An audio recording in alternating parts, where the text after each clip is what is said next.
will not stand judicial scrutiny, the MP urged Home Minister to preserve the fundamentals of governance, that is secularism and social justice. In his concluding remarks, he reminded Shah to withdraw CAA just like the 3 farm laws were withdrawn.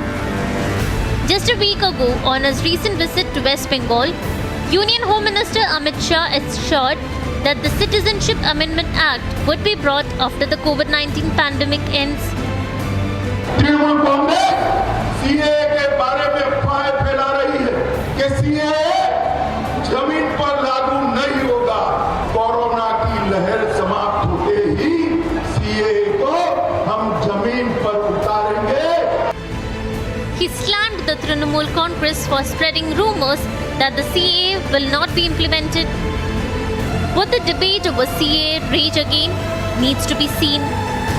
Bureau Report, Republic TV. Even as the Gyan Vapi dispute is argued out in court in Ujjain, similar claims of an ancient Shiva temple beneath a mosque in the Dani gate area of Ujjain have surfaced. The archaeological department has now confirmed that there was indeed a Shiva temple earlier. The archaeological department has shown the scattered and collected remains of the time of the attack in the mosque and the surrounding area, as well as the pictures inside the mosque have also come out to the fore. Here's more on that story. Even as the Gyan Vapi dispute is argued out in the court, in Ujjain, similar claims of an ancient Shiva temple beneath a mosque in the Dani gate area of Ujjain have resurfaced. Now, the Archaeological Department of Madhya Pradesh has given some credence to the claim.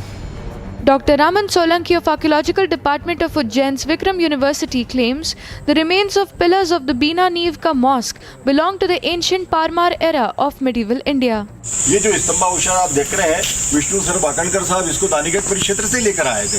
ऐसे अनेक वहाँ पे स्तंभावशेष थे जो कि सरस्वती कंठाभरण के थे, जो उज्जैन में राजा भोज के काल में यहाँ पर एक पाठशाला थी, वो पाठशाला बड़ी विस्तृत नदी तक फैली हुई थी। उसके भग्नावशेष से जब आक्रांताओं के द्वारा उसको सरस्वती कंठाभरण को तोड़ा गया तो उसके अवशेष जो बिखरे थे यहाँ से वहाँ तक आप जो देख रहे हैं, ये सारे अवशेष लगभग दानीगढ़ परिक्षेत्र महाकाल मंदिर से लेकर दानीगढ़ परिक्षेत्र में जो बिखरे अवशेष थे उन्हीं से इनको सब बनाया रखा गया यहाँ लाकर। It is also being claimed that the mosque was built around 12th century after destroying a huge city complex which was built by Maharaj Bhoj of the Parmar dynasty, housing Saraswati temples and other pathshalas. On being asked if the pillars at the mosque belong to the era, Dr. Solanki said, राजा भोज के काल में अनेक मंदिर हुआ करते थे, सरस्वती कंठाभरण जैसे यहाँ पर विश्वविद्यालय के भाग हुआ करते थे। तो जैन ग्रंथों में भी ये कहा गया है कि उज्जैन में भी सरस्वती कंठाभरण था और यहाँ पे राजा भोज के विश्वविद्यालय, जो धार का विश्वविद्यालय था राजा भोज का, उसका यहाँ पर एक भाग था जहाँ पर विद्वान रहा करते थे, वो संस्कृत की पाठशाला थी। तो इस प्रकार से डॉक्टर विष्णु सर वाकणकर साहब, जिनको पद्मश्री से नवाजा गया था माननीय श्रीमती इंदिरा गांधी जी के द्वारा जब वो प्रधानमंत्री थी, तो उन्होंने पुरातत्व की खोज के लिए यह पद्मश्री प्राप्त हुई थी। उन्होंने भी कहा है कि उज्जैन में राजा भोज के काल में सरस्वती कंठाभरण था। The Avan Akhada Mahamandaleshwar Atulesh Maharaj has now said that he would approach the court seeking permission to chant Hanuman Chalisa. Bureau Report, Republic TV. Coming up next on World This Morning, Ukrainian President Volodymyr Zelensky thanks US for a new $40 billion aid package. And amid a violent escalation, Sri Lankan President says a new PM and a government will be formed this week. Stay tuned.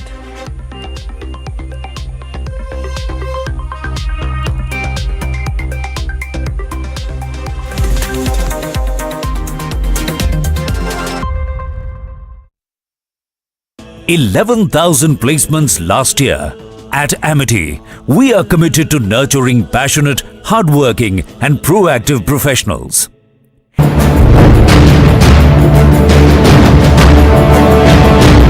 As a sensational slap in the face for the Latvians media, which made him a VVIP and called him as a chief guest to their events. Yasin Malik, the terrorist, has pleaded guilty in a Delhi court to all charges of terrorism. Separatist leader Yasin Malik went to Pakistan, he got trained there. We remember how he came back and he started this independent secession movement that he had. Now that the court has already told charges need to be framed against him, including very serious UAPAR charges that will have to be seen.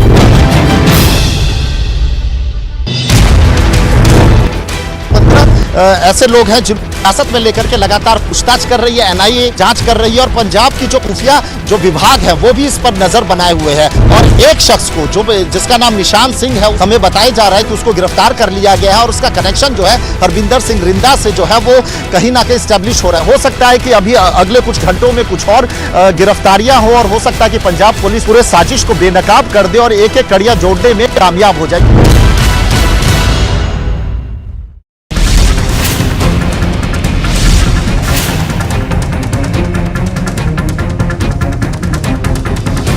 Citizens have gathered in huge number here at Kashmiri Gate, and there is a constant resistance by the citizens against the bulldozer drive of the SDMC to push forward their anti-encroachment area. In our protest, we will continue to put the pressure on the government of Delhi and government of India. Stop this communal bulldozer politics. Stop this bulldozer politics against the poor and the marginalized. Exclusive visuals there of the launcher used in the Mohali attack on the Punjab intelligence headquarters. This is the place where rocket launcher was spotted by this lady who is actually a local picking the rag, and even later she informed the police about a weapon lying on the roadside. The bulldozer which is in full action. A couple of minutes back we saw a wall which was brought down by the JCB. It is a government land which was illegally encroached by these people, and when police officers have come here along with SDMC officers to bring down this illegally constructed land.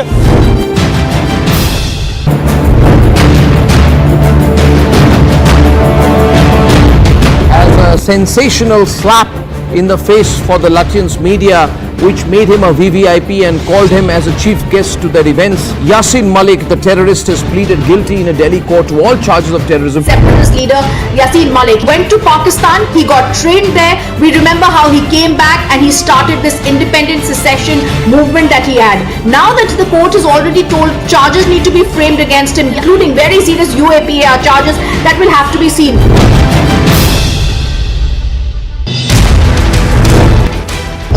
ऐसे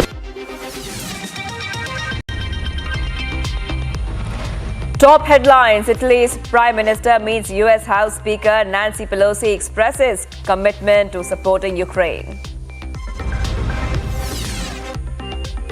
Sri Lanka's president promises to appoint a new PM, empower the parliament and abolish the executive presidential system to stabilize the country engulfed in a political crisis and violence. Ukrainian President Volodymyr Zelensky thanks US for a new $40 billion aid package. Separatists in Donetsk celebrate 8th anniversary of self-proclaimed independence from Ukraine. UNSC discusses North Korea's missile threats and nuclear non-proliferation after the country conducted 15 rounds of missile tests in 2022 alone. 5 Palestinians were hurt and several detained during a protest against killing of a veteran journalist in Jerusalem.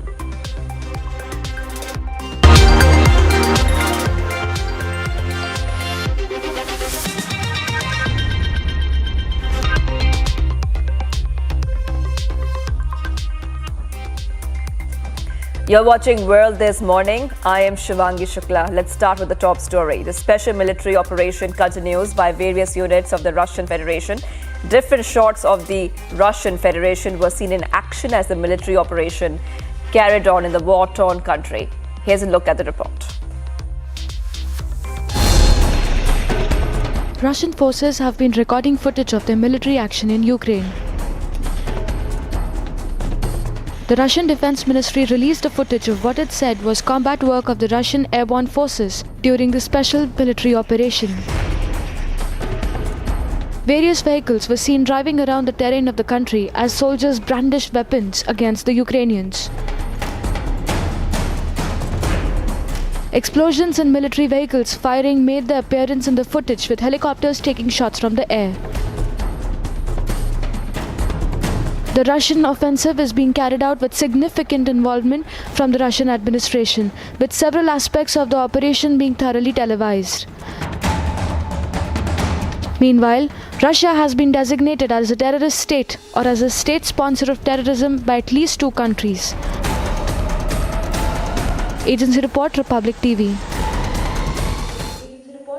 Ukrainian President Zelensky recently held a video address at the Sciences Po University in Paris and questioned why no foreign power had been able to stop the conflict from taking place in the country. Ukrainian President Zelensky recently held a video address at the Sciences Po University in Paris. The Ukrainian president questioned why no foreign power had been able to stop the conflict from taking place in the country while speaking to the students from the university.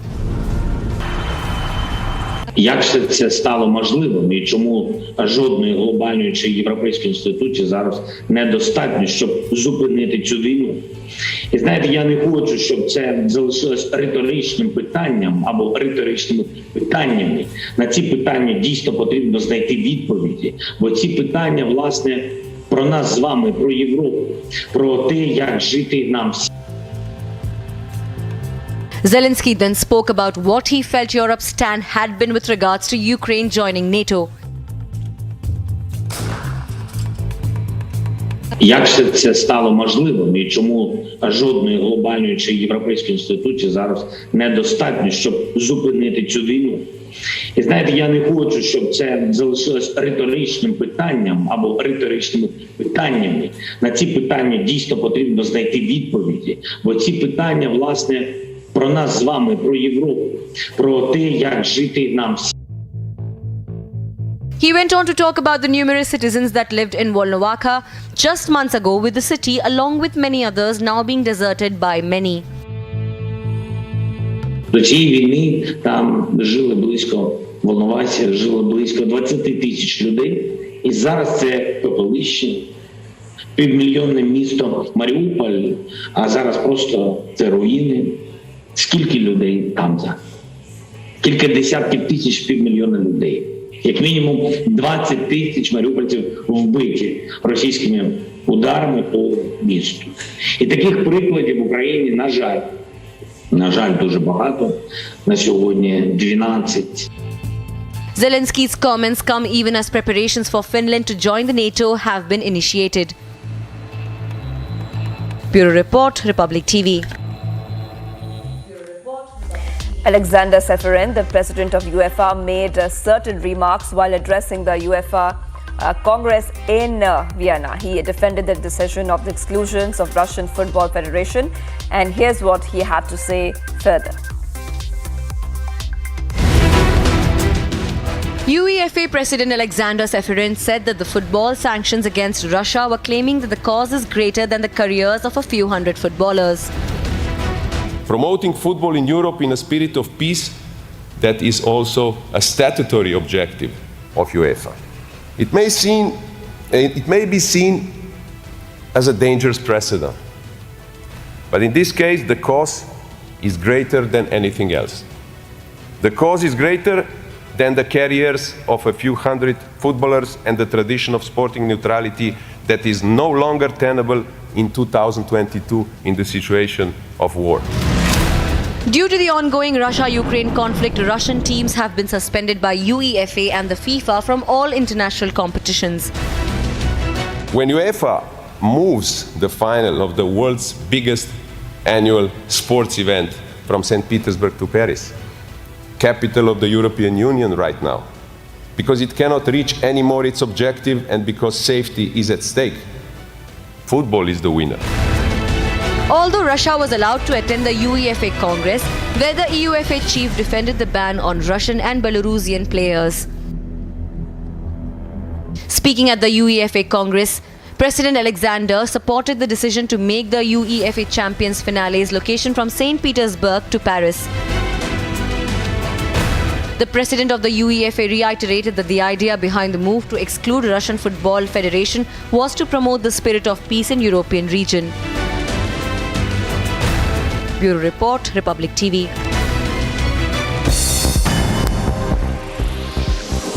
Well, top updates from the Russia-Ukraine conflict. Russia was reported to have demanded an official apology from the Polish authorities in Warsaw.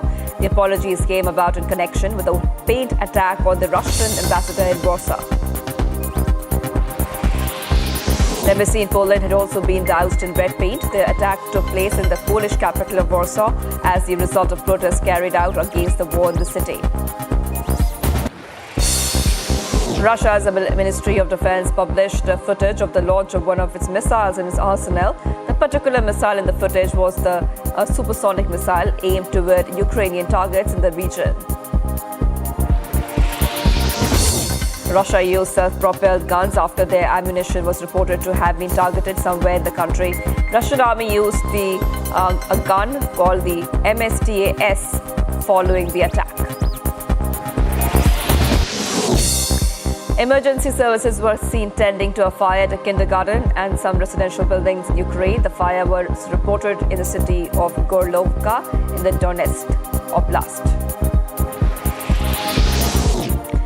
Attempts of Russian forces making the effort to cross an unidentified river somewhere in the Ukraine were reportedly foiled by Ukrainian forces.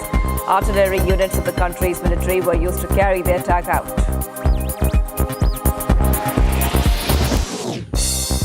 A drone of the 503rd Separate Battalion of the Marine Corps was shared from Ukraine. The drone was seen dropping directly above a structure, presumably holding Russian soldiers.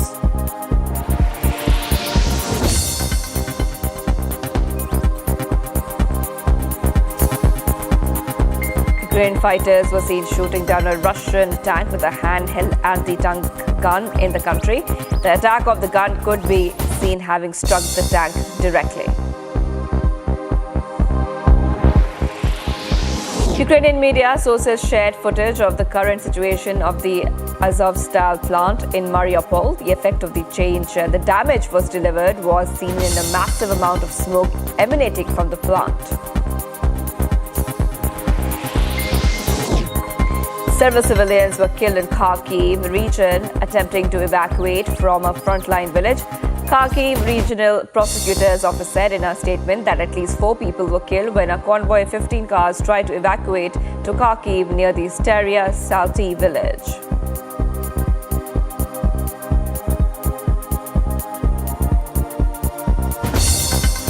Now, 2 wives of soldiers from Mariupol held an audience with the Pope, requesting him to possibly facilitate a third-party evacuation from the Azovstal plant in Mariupol.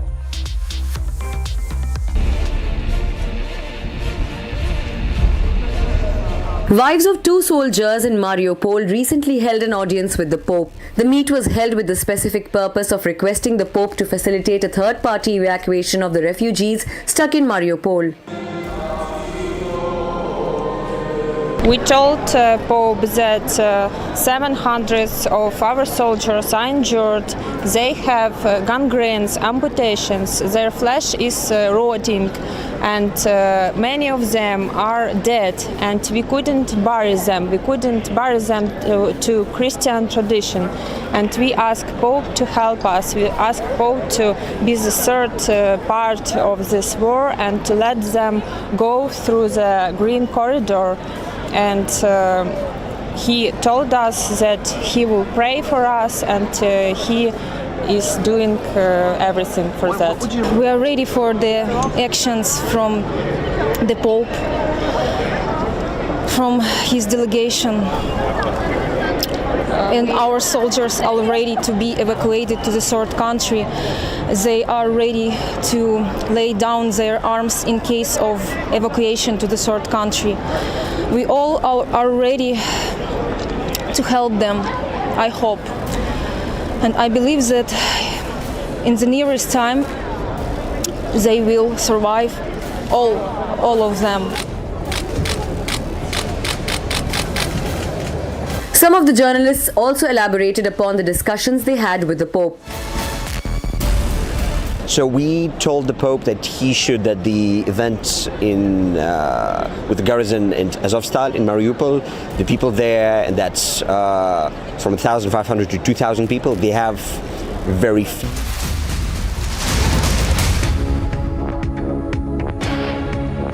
All right, getting in visuals of a flight from southwest China's Chongqing to Lhasa overran the runway at the Chongqing Jiangbei International Airport, causing the plane to catch fire. Those visuals there on your screen, there you can see of the flight from southwest China's Chongqing to Lhasa has caught fire. Visuals on your screen causing this plane, of course, to smoke up there, big billowing smoke coming up. Now, this video that you see on your screens was posted by the Chinese media. Visuals coming there of a flight from southwest China's Chongqing to Lhasa. And this flight not only caught fire, viewers, it also overran the runway. Right now, as you can see, there's a black and billowing smoke coming out. Now, this particular video has been posted by the Chinese media. The incident happened at the Chongqing Jiangbei International Airport.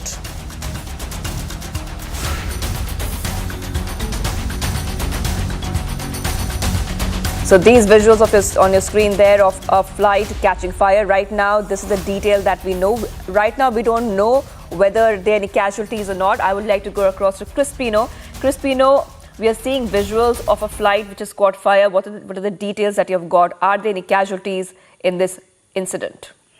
Yes, we just got visuals of a flight from southwest China's Chongqing to Lhasa, which overran on the runway at the Chongqing Jiangbei International Airport, which caused the plane to catch fire. And this video has been pushed out by the Chinese media. We're yet to know if there has been any casualties at this point of time, but what we are knowing that this is a big fire on the runway, which we're looking at right now. The visuals on our screen of the smoke billowing from that plane, the Chinese plane, which has overrun on the runway in southwest China's Chongqing to Lhasa. And this is, remember, at the international airport, which has caused the plane to catch a fire. The rescue operations, I believe, at this point of time is currently underway to douse the raging flames at the plane at this point of time. The plane in China catching a fire. These are the first visual at the Chongqing Jiangbei International Airport, and what we can see right now is huge plumes of smoke. A very dangerous incident here on the runway when we're looking at the Chinese plane which overrun on the runway. We believe that the rescue operations to rescue the passengers on board that flight is currently underway. We are getting information at this point of time as this is a big news we're tracking from China at this international airport. We're looking at the flight right now being this a big breaking news right now with the plane catching fire, the Chinese plane right now which is overrun on the runway, the passengers which were stuck in the plane, and the rescue operations to get the people out in time. We're tracking all the latest developments for our viewers. All right, Republic TV's Crispino getting those updates of this flight in China which has caught fire. We'll be tracking the story very closely. Thank you, Crispino. More international updates. President Joe Biden has put a spotlight on the spike in food prices from Russia's invasion of Ukraine. Joe Biden in Illinois emphasized how U.S. agricultural exports can relieve the financial pressure being felt worldwide as the war has triggered higher costs for oil, natural gas and fertilizers.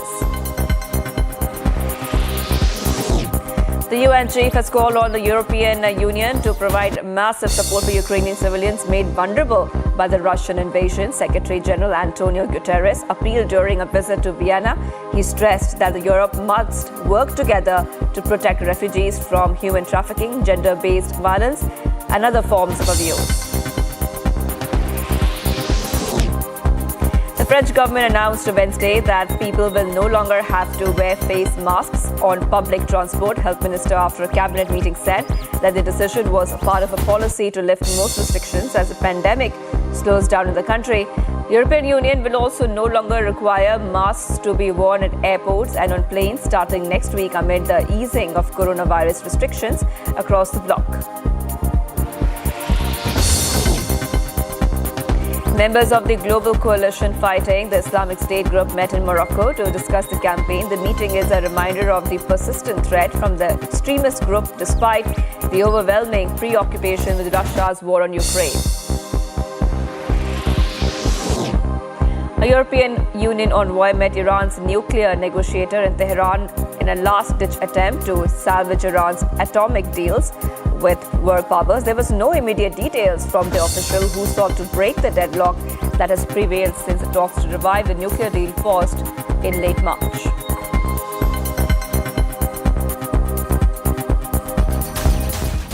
Amid the ongoing unrest in the island nation of Sri Lanka, Pope Francis recently appealed for peace and respect for human rights in Sri Lanka during his weekly audience in the Vatican City. Here's what he has said. Take a look.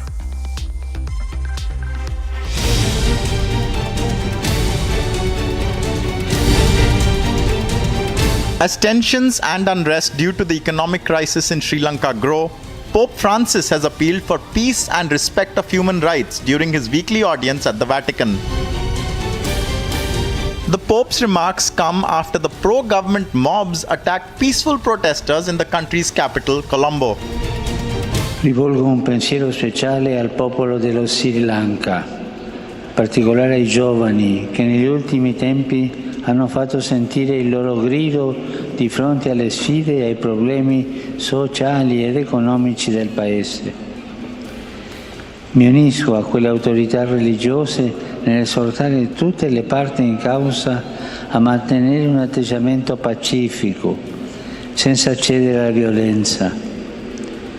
Faccio appello a tutti coloro che hanno responsabilità perché ascoltino le aspirazioni della gente, garantendo il pieno rispetto dei diritti umani e delle libertà civili. In his address, the pontiff expressed a special message to the youth of Sri Lanka, who in recent times have made their cries heard in the face of the social and economic challenges and problems of their country. E vorrei scusarmi perché oggi, per salutare voi, non potrò andare da voi a causa del mio ginocchio che ancora è malato. Dovrete voi camminare un po' da me, ma è lo stesso, vi ricevo col cuore in mano. E grazie a voi. The Holy See also appealed to all the concerned authorities to listen to the needs of the people in full respect of human rights and civic liberties. Agency Report, Republic TV. Well, sports updates after this short break, starting with ace tennis star Rafael Nadal qualifies to round 3 in the Italian Open. And Real Madrid prepares for Liverpool challenge in the Uefa Champions League. Stay tuned.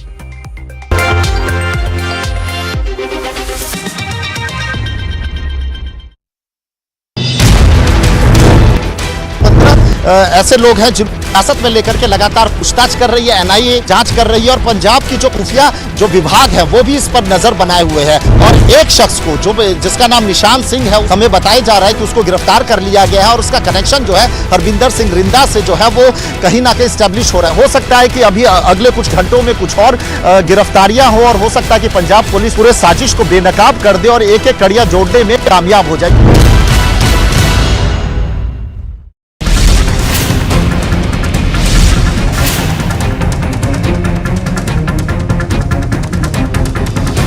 Citizens have gathered in huge number here at Kashmiri Gate, and there is a constant resistance by the citizens against the bulldozer drive of the SDMC to push forward their anti-encroachment area. In our protest, we will continue to put the pressure on the government of Delhi and government of India. Stop this communal bulldozer politics. Stop this bulldozer politics against the poor and the marginalized. Exclusive visuals there of the launcher used in the Mohali attack on the Punjab intelligence headquarters. This is the place where rocket launcher was spotted by this lady who is actually a local picking the rag, and even later she informed the police about a weapon lying on the roadside. The bulldozer which is in full action. A couple of minutes back we saw a wall which was brought down by the JCB. It is a government land which was illegally encroached by these people. And when police officers have come here along with SDMC officers to bring down this illegally constructed land.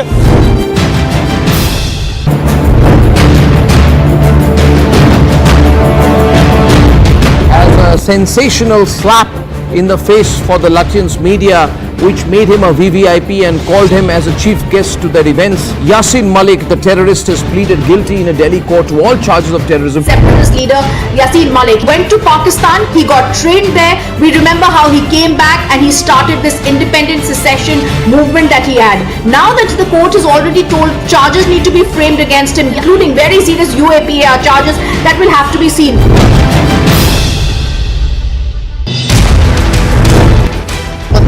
ऐसे लोग हैं जिन हिरासत में लेकर के लगातार पूछताछ कर रही है, एनआईए जांच कर रही है और पंजाब की जो खुफिया जो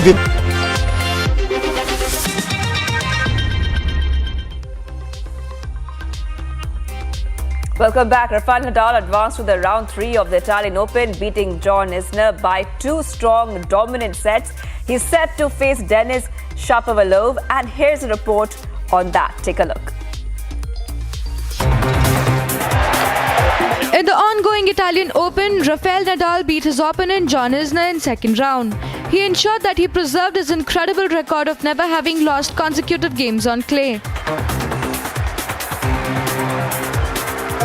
Having been defeated in the quarterfinals of the Madrid Open last week, Nadal bounced back in style.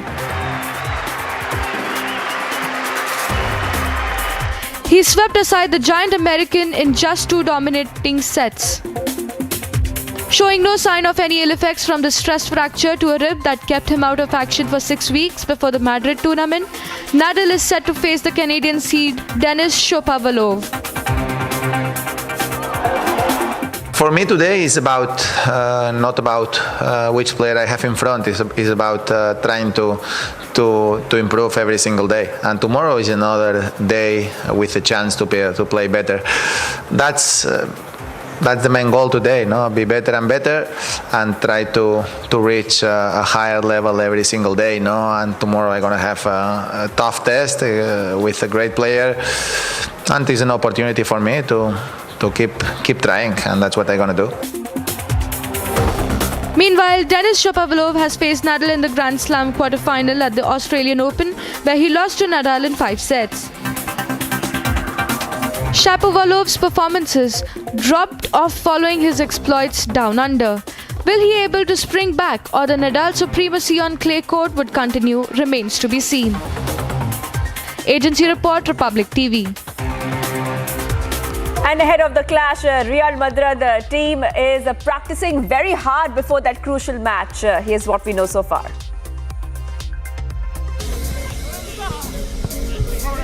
Spanish League champions Real Madrid are back at the Santiago Stadium for match against Team Levante.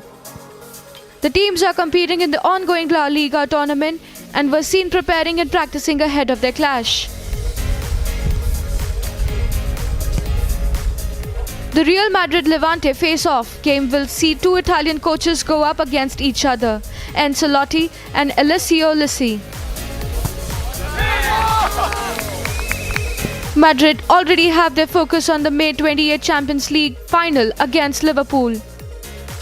Coach Carlo Ancelotti said that he will continue to rotate his squad to try to have all of its players peaking at the European final in Paris. As Team Levante remains alive in the fight against relegation in the Spanish League, 6 points from safety with 3 games left. Agency report, Republic TV. Much more coming up on the other side. Violence in Rajasthan. BHP leader attacked in Nohar district. Varanasi Sessions Court to pronounce the order over the Gyan Vapi Mosque survey today.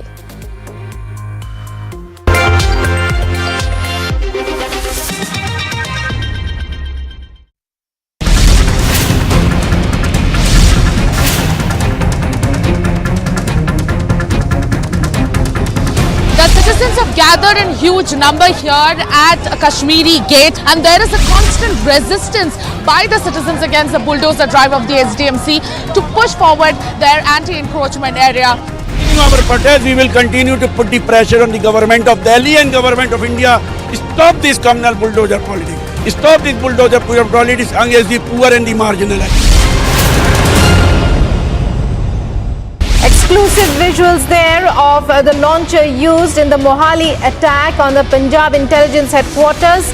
This is the place where rocket launcher was spotted by this lady who is actually a local picking the rag, and even later she informed the police about a weapon lying on the roadside.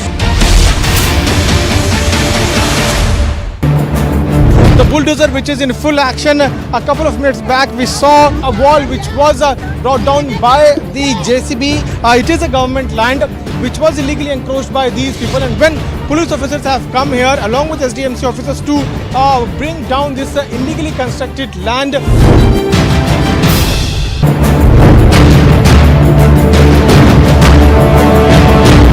As a sensational slap in the face for the Lutyens media, which made him a VVIP and called him as a chief guest to their events. Yasin Malik, the terrorist, has pleaded guilty in a Delhi court to all charges of terrorism. Separatist leader Yasin Malik went to Pakistan. He got trained there. We remember how he came back and he started this independent secession movement that he had. Now that the court has already told charges need to be framed against him, including very serious UAPA charges that will have to be seen.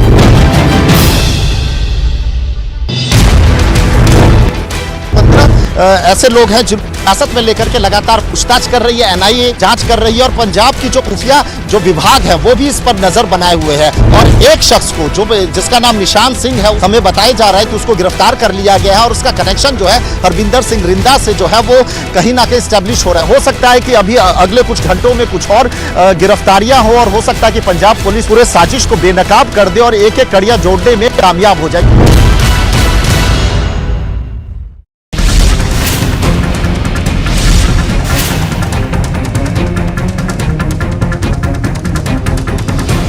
Citizens have gathered in huge number here at Kashmiri Gate, and there is a constant resistance by the citizens against the bulldozer drive of the SDMC to push forward their anti-encroachment area. In our protest, we will continue to put the pressure on the government of Delhi and government of India. Stop this communal bulldozer politics. Stop this bulldozer politics. A Varanasi Sessions Court is to pronounce its order on the Gyanvapi Mosque survey issued today. The Jharkhand Mining Secretary Pooja Singhal is arrested by the Enforcement Directorate, is sent to 5 days in judicial custody in a money laundering case. Political fight erupts over the Uttar Pradesh government's office in Mumbai. Maharashtra government says no such embassies are required here. One more arrest in the Mohali rocket attack probe. Relative of the main accused is nabbed by the Punjab police. The Allahabad High Court is set to hear the petition seeking to open 20 closed rooms of the Taj Mahal. Amid a violent escalation, Sri Lanka's president says a new prime minister and a government will be named this week.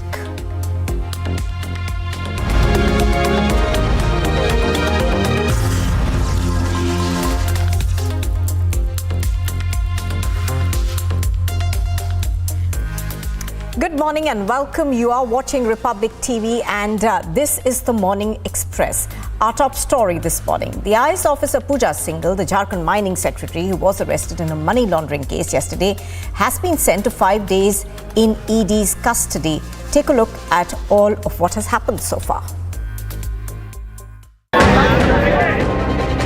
Jharkhand Mining Secretary Pooja Singhal, who was arrested on Wednesday in a money laundering case linked to alleged Manrega funds, has been sent to 5-day ED custody.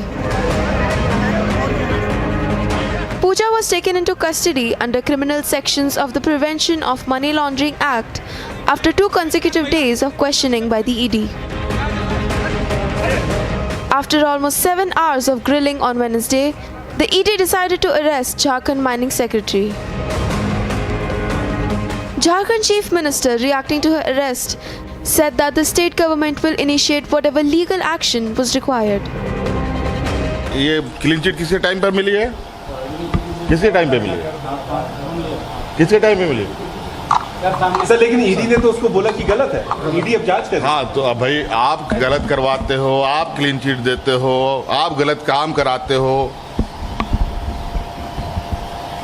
हमारे समय में हुआ होता तब बात कही जाती, और वो भी इनको समझ तब आता है जब उनकी कुर्सी चली गई।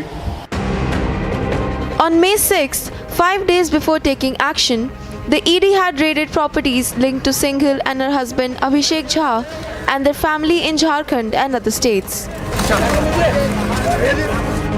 On the same day, Pooja CA Suman Kumar's residence was also raided, during which over 19.3 crore rupees of cash was recovered. Pooja Singhal, Jha and Kumar's names came on the ED radar during the course of the investigation in a money laundering case in which Ram Binod Prasad Sinha, the former junior engineer of Jharkhand government, was arrested by the probe agency on June 17, 2020 from West Bengal. 2000 batch IAS officer Pooja Singhal was finally arrested by the ED team in Ranchi on charges of money laundering when she was the DC of Khuti and on charges of embezzlement of the Manrega fund. And her husband Abhishek Jha was also interrogated for 2 continuous days. Now the question is, will this interrogation of the ED and the investigation of the ED has any political links? That's $1 million question. Bureau Report, Republic TV.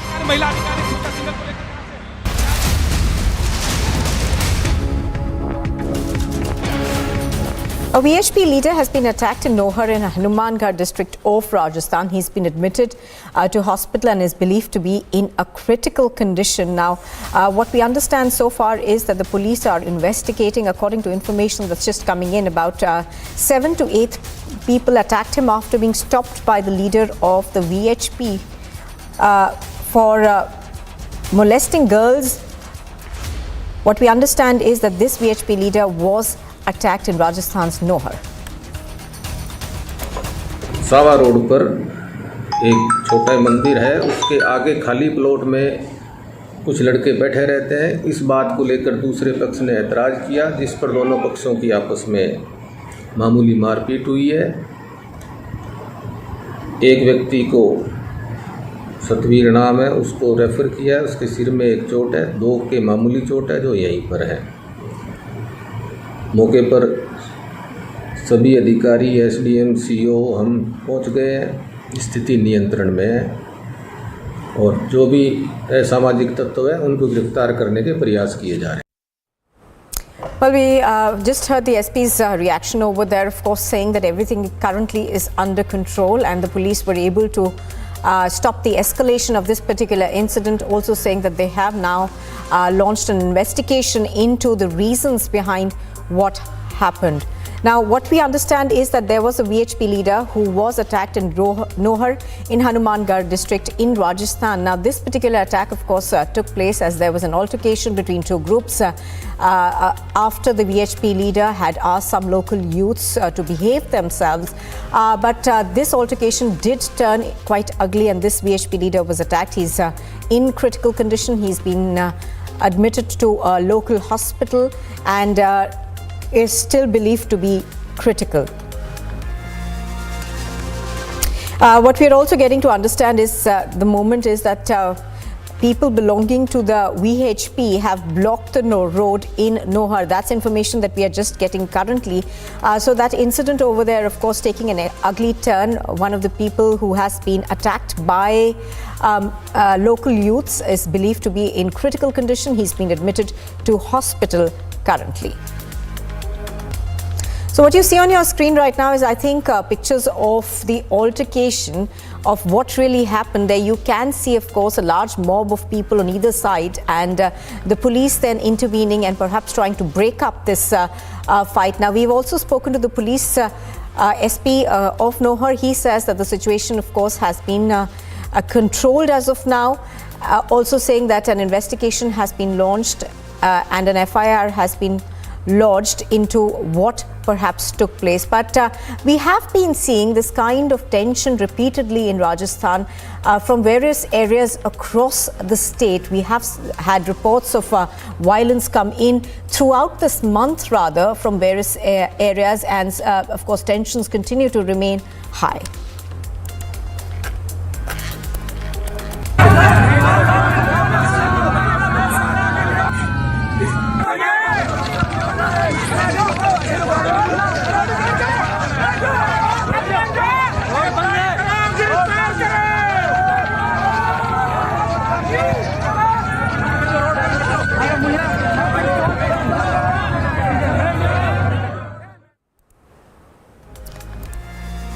So, of course, tension gripping Nohar in Rajasthan's Hanumangarh district after what we understand is a local VHP leader was attacked by a mob. He is in critical care in a hospital. Well, a Varanasi court is expected to pronounce its decision on the Gyan Vapi Mosque survey case today. It was hearing a petition by a group of 5 women petitioners seeking permission to worship idols located on the western wall of the mosque. Amid the heated controversy around the survey of various religious deities, including Srinagar Gauri, located in the Kashi Vishwanath temple premises and Gyan Vapi Masjid complex, the Varanasi court yesterday reserved an order on the Gyan Vapi Mosque case, and the final order will be given today at 12 p.m. The Gauri Srinagar side in the Gyan Vapi case has put forth 3 basic demands before the court. The suit filed in a local court in Varanasi demands daily darshan and puja of Ma Srinagar Gauri Sthal in the Gyan Vapi Mosque, Kashi Vishwanath temple premises. The demands also include an order to stop the opponents from causing any damage to the idols. But so far that videography has not happened, and both sides, the Hindu groups and the Muslim groups, are contesting, claiming that the commissioner who is supposed to carry out this videography exercise is biased. Now, one of the contentions is that the commissioner should be changed. Will the commissioner be changed is something that the court will decide today. It's a matter that will be decided in the court. Photographs have been put up by the petitioners as an evidence of their argument that there is a temple beneath the mosque structure. अब इसके evidence के संदर्भ में हमें जो है मंदिर का मूलतः जो है स्ट्रक्चर तैयार करना पड़ेगा, स्ट्रक्चर को समझना पड़ेगा। और जो 1669 में जो मंदिर तोड़ा गया, ये बहुत प्रसिद्ध विद्वान थे नारायण भट्ट जी, और उनको अकबर के शासन काल में राजा टोडरमल थे, उनका दोनों लोगों का बहुत प्रभाव पड़ता था आपस में, और इस कारण से उन्होंने टोडरमल जी से यह इच्छा जाहिर की कि जो हमारा मंदिर तोड़ा गया है उसको पुनः स्थापित करवाने का प्रयास करें। उनके आदेश से यह मंदिर बनाने की अनुमति मिली। On Friday, May 6th, a court-appointed officials and lawyers carried out an inspection at the mosque along with the plea seeking the access of the Hindu temple behind it. मेरे ऊपर कोई आरोप लगाएंगे, मैं मना कर दूंगा आपको। आप स्वतंत्र है, भारत है, स्वतंत्र है, स्वतंत्रता का विचार है आपके पास, और मैं कुछ नहीं कहूँगा। मैं इतना जानता हूँ कि मैंने न्यायालय के आदेशानुसार किया हुआ है कार्य और सद्भावपूर्वक ईमानदारी से निष्पक्ष ढंग से किया है। The plea was submitted before the court over the worship of the Hindu deities, where idols are located in the outer walls of the Gyan Vapi Mosque. And while the plea argues that the Srinagar Gauri has been existing since time immemorial and demands the court to ascertain the same, will the video survey at the mosque be conducted? Bureau Report, Republic TV. And here's a look at some news in brief this morning. The Supreme Court has accepted the government's plea to re-examine the sedition law while putting trials on hold. The Congress party's leader, Sachin Pilot, has said that Congress will deliberate on attempts to re-energize the party and challenge the BJP-led NDA in the Nav Sankalp Chintan Shivir being held in Udaipur. Now, he said that the 3-day brainstorming conclave will be held from the 13th to the 15th of May and will be result-oriented.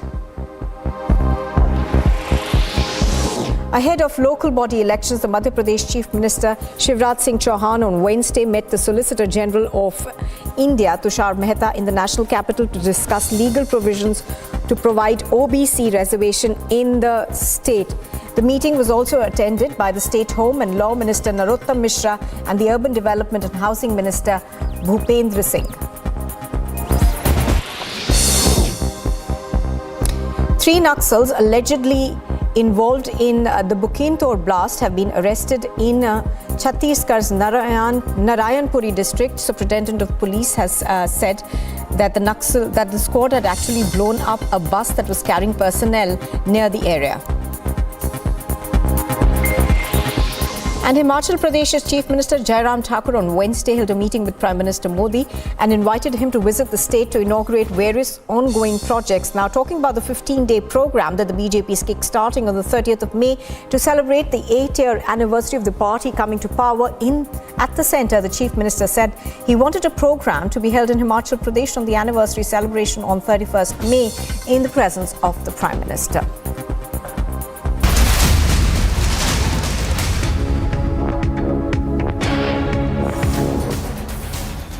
Well, these are pictures of a fire that took place earlier this morning in Moradabad. Now, we understand that the fire broke out at a railway station in the area.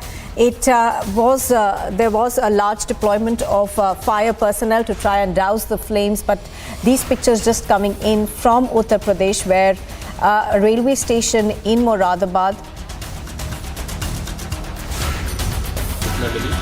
Railway station पर एक stall में आग लगी है, तो तत्काल हमारी fire service team railway station अग्निकांड स्थल के लिए रवाना हुई। जाकर के देखा हमारी टीम ने कि 5-6 प्लेटफार्म के पास में एक टी स्टॉल की दुकान थी, दीपक एंड कंपनी, उसमें आग लगी थी।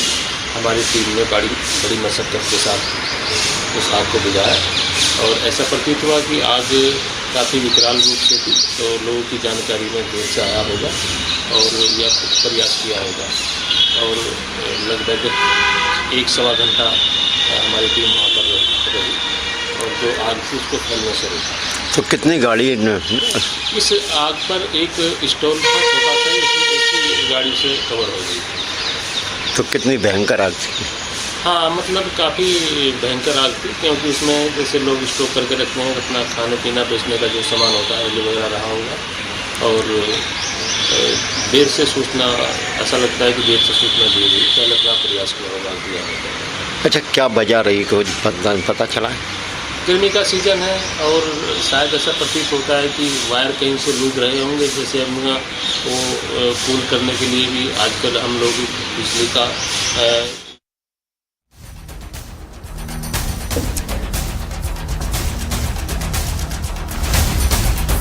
Well, those are pictures that we are getting to you from Moradabad, where it appears that a shop that was on the platform caught fire at the Moradabad railway station. The flames have been doused and the fire has been brought under control.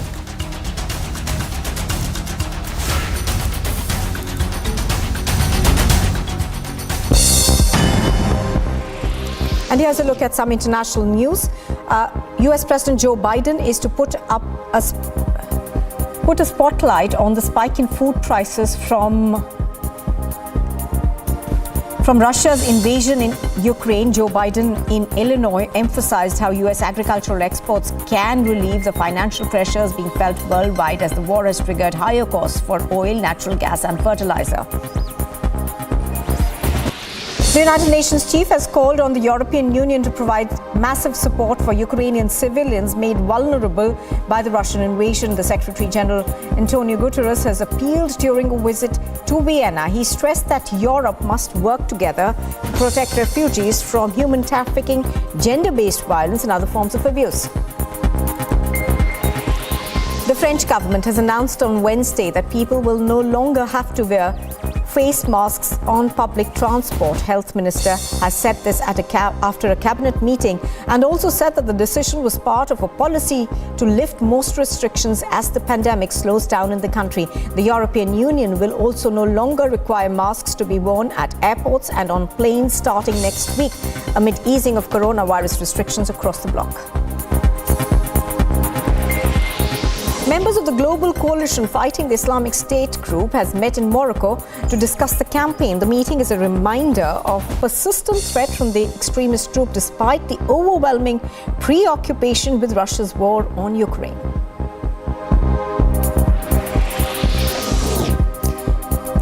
And members of the European Union envoy met Iran's nuclear negotiator in Tehran in a last-ditch attempt to salvage Iran's atomic deal with world powers. There were no immediate details from officials who sought to break the deadlock that has prevailed since talks to revive the nuclear deal paused in late March.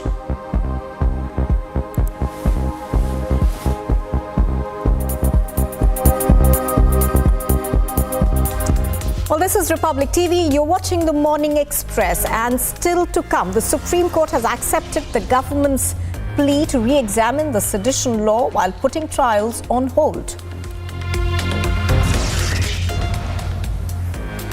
And one more arrest in the Mohali racket attack probe. Relatives of the main accused are nabbed by the Punjab police.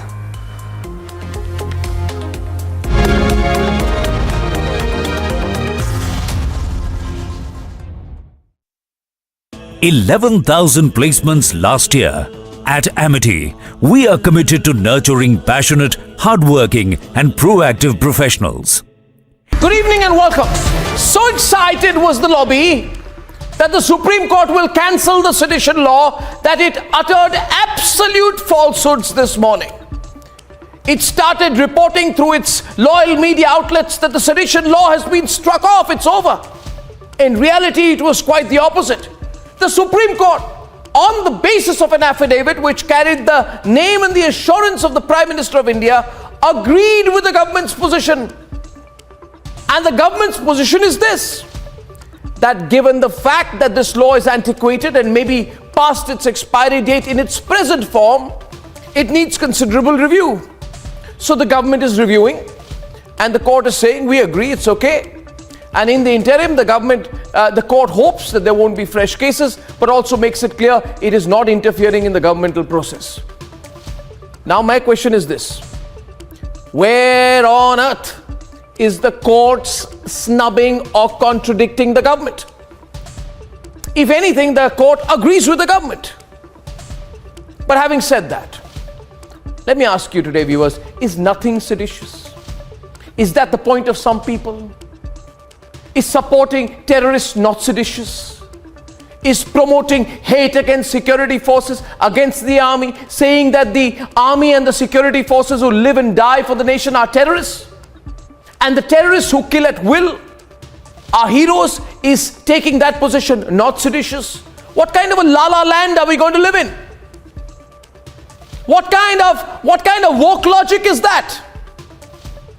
Is Sarjil Imam wanting to cut off the northeast from the rest of India, conspiring against the Indian army? Or the Bharat Tere Tukde Honge gang not seditious? Are we going crazy? Of course it's seditious. And much more. And tonight it is for you to say that as well. Because I fear that some really anti-national groups will try to slip under the guise of fighting for free speech and try and get away. Think about it, viewers. If all terrorist supporters and all terrorists get away, then you and I will be at risk. And that is against national interest. So reviewing the law and all that is fine. But to stretch it by allowing anti-nationals to get away is not.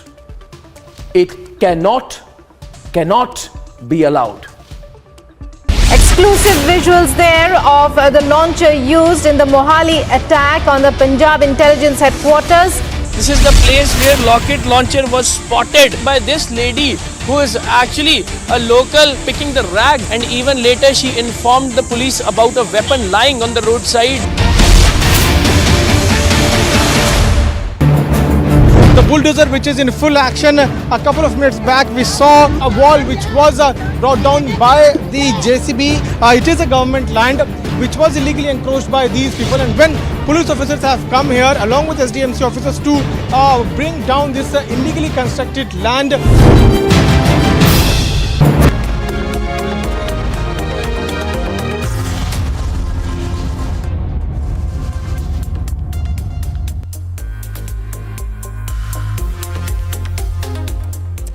Now, the Ukrainian President Volodymyr Zelensky recently held a video address at the Sciences Po University in Paris and questioned why no foreign power had been able to stop the conflict from taking place in the country. Ukrainian President Zelensky recently held a video address at the Sciences Po University in Paris. The Ukrainian president questioned why no foreign power had been able to stop the conflict from taking place in the country while speaking to the students from the university. Як це стало можливим і чому жодної глобальної чи європейської інституції зараз недостатньо, щоб зупинити цю війну? І знаєте, я не хочу, щоб це залишилось риторичним питанням або риторичними питаннями. На ці питання дійсно потрібно знайти відповіді, бо ці питання, власне, про нас з вами, про Європу, про те, як жити нам всім. Zelensky then spoke about what he felt Europe's stand had been with regards to Ukraine joining NATO. Як це стало можливим і чому жодної глобальної чи європейської інституції зараз недостатньо, щоб зупинити цю війну? І знаєте, я не хочу, щоб це залишилось риторичним питанням або риторичними питаннями. На ці питання дійсно потрібно знайти відповіді, бо ці питання, власне, про нас з вами, про Європу, про те, як жити нам всім. He went on to talk about the numerous citizens that lived in Volnovakha just months ago, with the city, along with many others, now being deserted by many. До цієї війни там жили близько, в Волновасі жило близько 20 тисяч людей. І зараз це пепелище, півмільйонне місто Маріуполь, а зараз просто це руїни. Скільки людей там зараз? Кілька десятків тисяч, півмільйона людей. Як мінімум 20 тисяч маріупольців вбиті російськими ударами по місту. І таких прикладів в Україні, на жаль, дуже багато. На сьогодні 12. Zelensky's comments come even as preparations for Finland to join the NATO have been initiated. Bureau Report, Republic TV.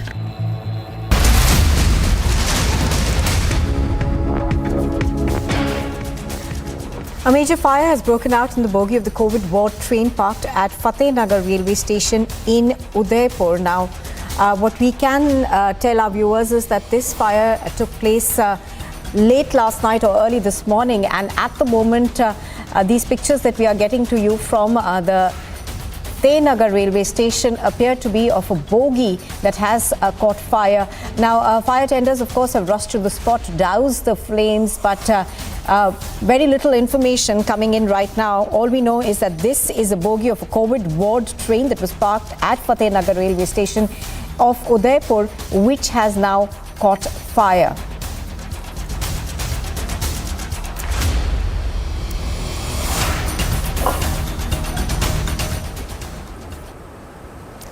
Now, former world number 3 recently spoke on mental health during Global Sports Week. Ukrainian tennis star Elina Svitolina has asked sports professionals to speak up on the Russia-Ukraine conflict.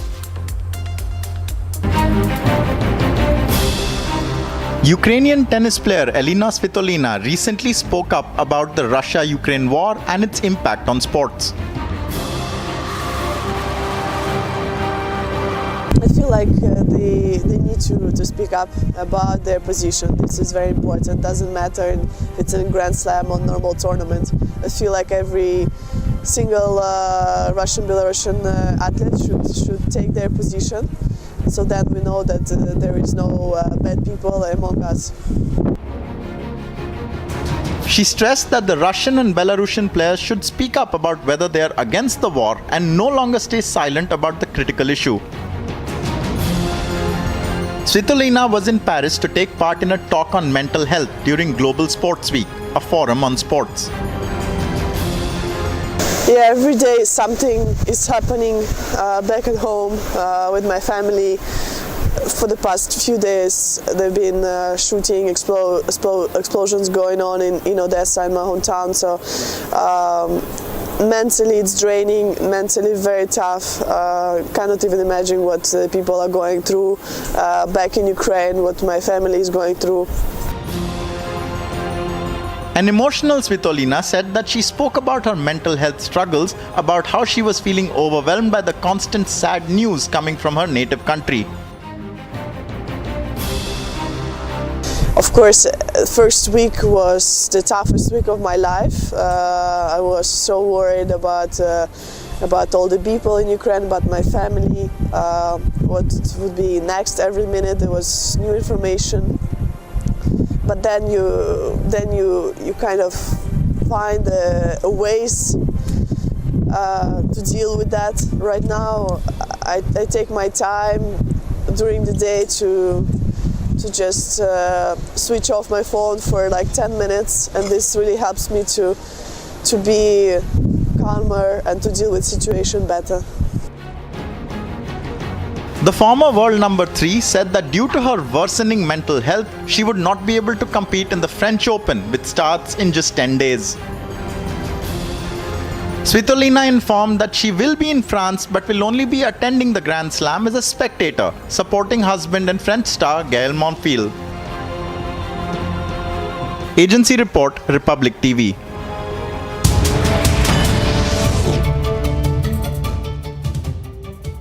$11,000 placements last year. At Amity, we are committed to nurturing passionate, hardworking and proactive professionals.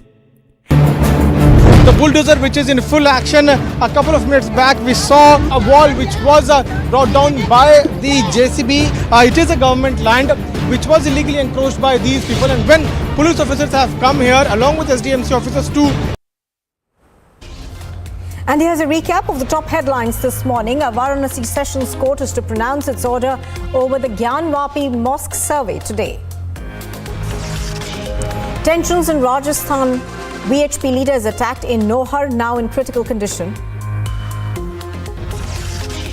Jharkhand Mining Secretary Pooja Singhal is arrested by the ED, is sent to 5 days of judicial custody in a money laundering case. Political fight erupts over the Uttar Pradesh government office in Mumbai. The Maharashtra government says there is no such embassies are required here. One more arrest in the Mohali rocket attack probe. Relative of the main accused nabbed by the Punjab police. The Allahabad High Court is to hear the petition seeking to open 20 closed rooms of the Taj Mahal.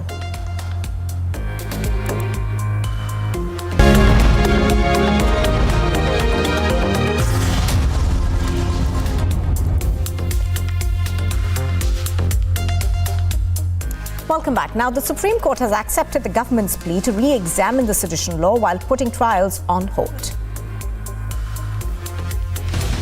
In a 10-page order on Wednesday, the Supreme Court laid down its expectations on the sedition law.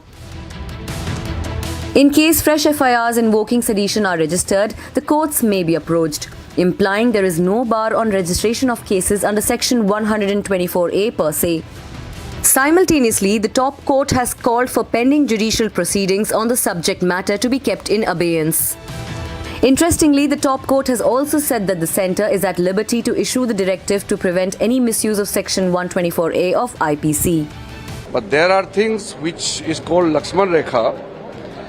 All the organs of the state must respect each other and also to practice our respect in letter and spirit. Whatever we say, whatever we do, we have to ensure that we respect the provisions of the Constitution of India as well as all the existing laws. For now, the Supreme Court's directions on sedition laws will continue till further orders are passed. And all eyes will be on what the re-examination of Section 124A by the executive pillar of democracy will look like. Bureau Report, Republic TV. Now, in an attempt to aid Uttar Pradesh's migrant workers in Mumbai, the Yogi Adityanath-led government decided to open up a Uttar Pradesh office in the city. Now, after the Yogi government announced its decision to set up a government office in the city of Mumbai, the state government is also hinting at opening more such offices across the country. After the Yogi government announced its decision to set up UP government office in Mumbai, the state government is hinting at opening more such offices across the country. Kolkata, Delhi और जो मुंबई है वहाँ पर पहले से ही हमारे उत्तर प्रदेश भवन बने हुए हैं। वहाँ उत्तर प्रदेश के लोग जाते हैं उनको रहने के लिए, और उत्तर प्रदेश के लोगों को दिक्कत न हो स्थानीय स्तर पर संपर्क करने के लिए एक व्यक्ति अधिकारी पहले से ही तैनात है। ये जो ऑफिस बनेगा इसमें भी यूपी सरकार के जो लोग होंगे वहाँ काम? हाँ, उत्तर प्रदेश के ही लोग काम करेंगे, उत्तर प्रदेश के ऑफिसर्स बैठेंगे और स्थानीय स्तर पर उत्तर प्रदेश के नागरिकों को कोई दिक्कत न हो इस बात की लगातार व्यवस्था देखेंगे, चिंता करेंगे। However, some in Maharashtra, like State Minister Jayant Patil, are lashing out and calling it an embassy system. जो हमारे महाराष्ट्र में रहता है, उत्तर प्रदेश का हो या बिहार का हो, लेकिन महाराष्ट्र में आके महाराष्ट्र में रोज़गार के लिए जो लोग आते हैं उनको रोज़गार मिलता है। उसके लिए ऐसे दूतावास या ऑफिस की आवश्यकता महाराष्ट्र में नहीं है। फिर भी योगी सरकार कुछ न कुछ बताने की कोशिश करती है।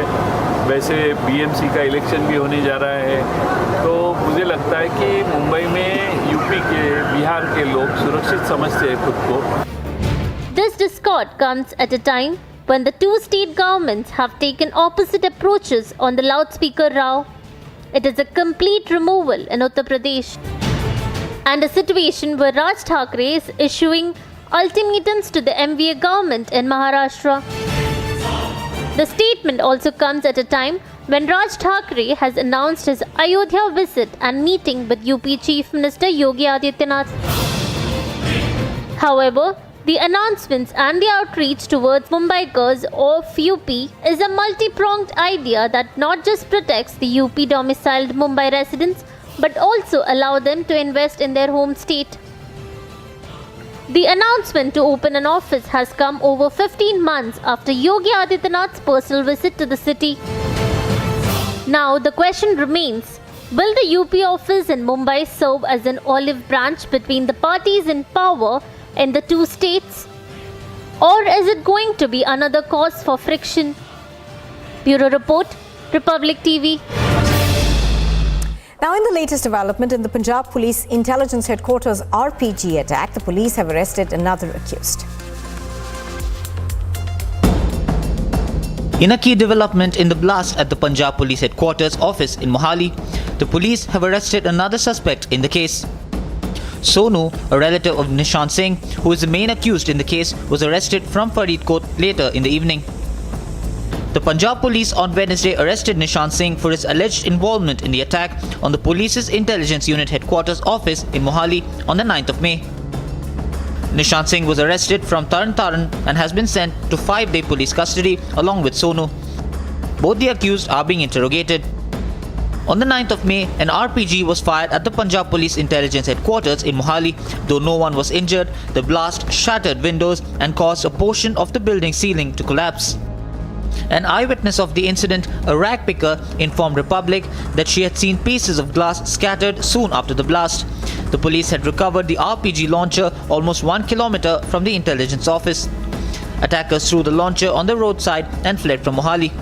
मैं तो अपनी मैच सच गा रही थी पुत्र हाँ मैं तो अपनी मैच सच गा रही है ना वो तो ऊपर पैर रखा गया हाँ हो गया मैं भज के आई मैं मर जाओ बोतल खा दी वैस ने पैर में लग जाएगा कंच वो जब मैं गहा लंघ गई मैं क्या पे जियो मनु ना कुछ भी कहो मेरा पुत्र तो फिर आपने पुलिस को बता दिया आप नहीं बताया वो तो उधर खड़े थे ना भज के आ गए The rag picker had informed the police about a weapon lying on the roadside, following which the police identified it as a launcher that was used in the attack.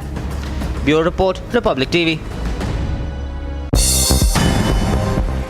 A look at some news in brief. Congress party leader Sachin Pilot has said that the Congress will deliberate on ways to re-energize the party and challenge the BJP-led National Democratic Alliance in the Nav Sankalp Chintan Shiva being held in Udaipur. He's also said that the 3-day brainstorming conclave will be held from the 13th to the 15th of May and will be result-oriented. Ahead of local body elections, the Madhya Pradesh Chief Minister Shivraj Singh Chauhan on Wednesday met the Solicitor General of India Tushar Mehta in the national capital to discuss the legal provisions to provide OBC reservations in the state. The meeting was also attended by the State Home and Law Minister Narottam Mishra and Urban Development and Housing Minister Bhupendra Singh.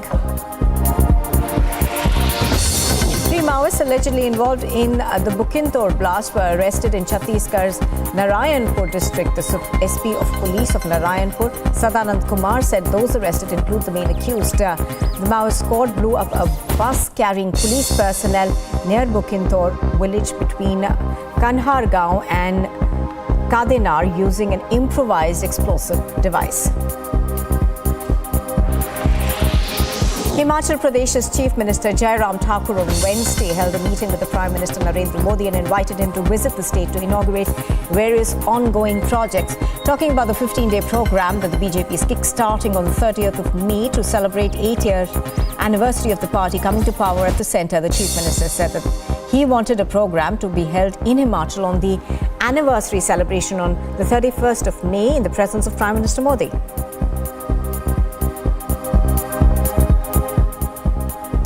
Now, amid the ongoing unrest in the island nation of Sri Lanka, Pope Francis recently appealed for peace and respect for human rights in Sri Lanka during his weekly audience at the Vatican City. Here's what he said.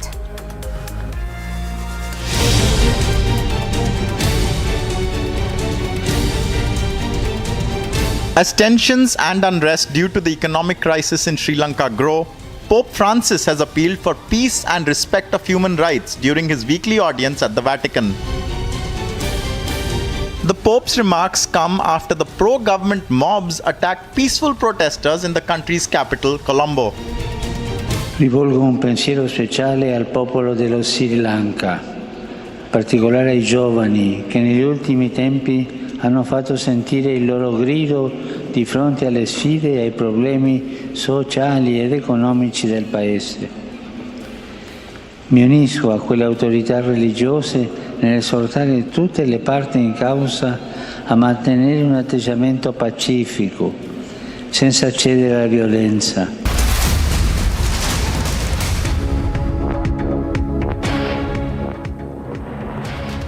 And pictures that we are just getting seem to suggest that homes in the upmarket area of California appear to be on fire. Now, what we understand is that crews are fighting the blaze from above with aircrafts dropping fire retardant and water on smoke congested areas. Now, these are pictures that we are getting from coastal California. Now, an upscale South California waterfront neighborhood, of course, has also been evacuated after a wildfire fanned by ocean winds spread to as many as 8 homes. These pictures are coming to you from there. The Laguna Niguel blaze was first reported at around 2:45 in the afternoon on Wednesday. That's the United States of America time, and has engulfed about 30 acres very, very quickly in about 2.5 hours. Now, dramatic helicopter footage that you are seeing right now show the fire climbing across the area, and these pictures, of course, are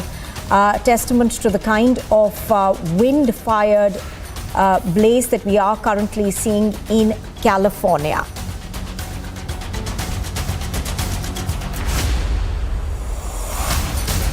Well, we are learning that crews have fought the blaze from above with aircrafts dropping fire retardant and water on smoke congested area. These are pictures, of course, that seem to suggest that's how the fire is being fought. We understand that residents of this area have been ordered to leave their homes, and voluntary evacuations are in effect near the Laguna Beach in California.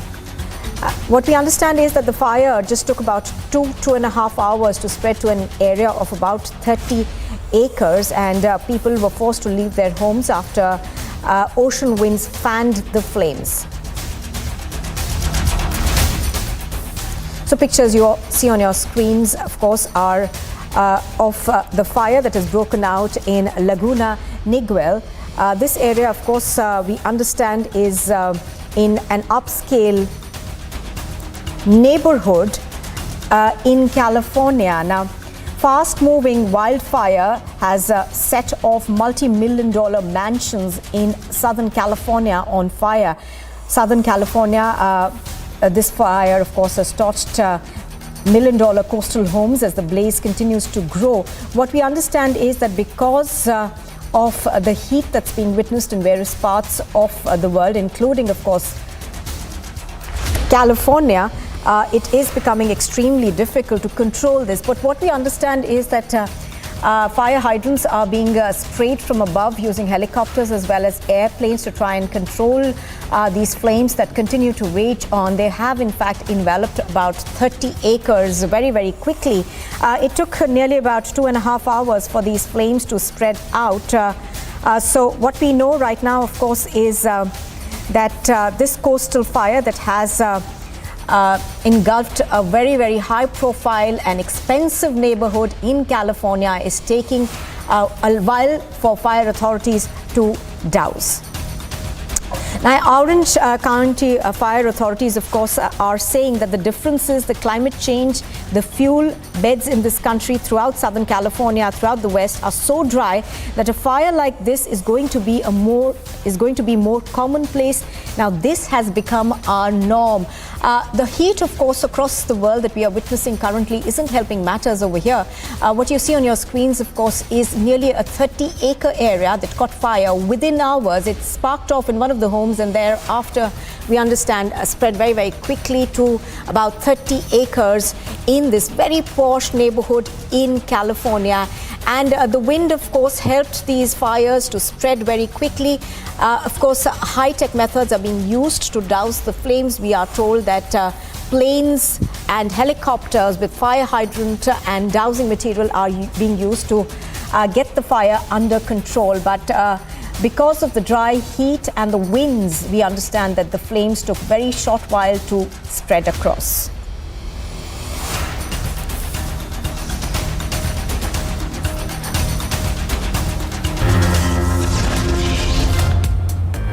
You are watching Republic TV, and still to come, amid a violent escalation, Sri Lanka's president says a new prime minister and a government will be named this week.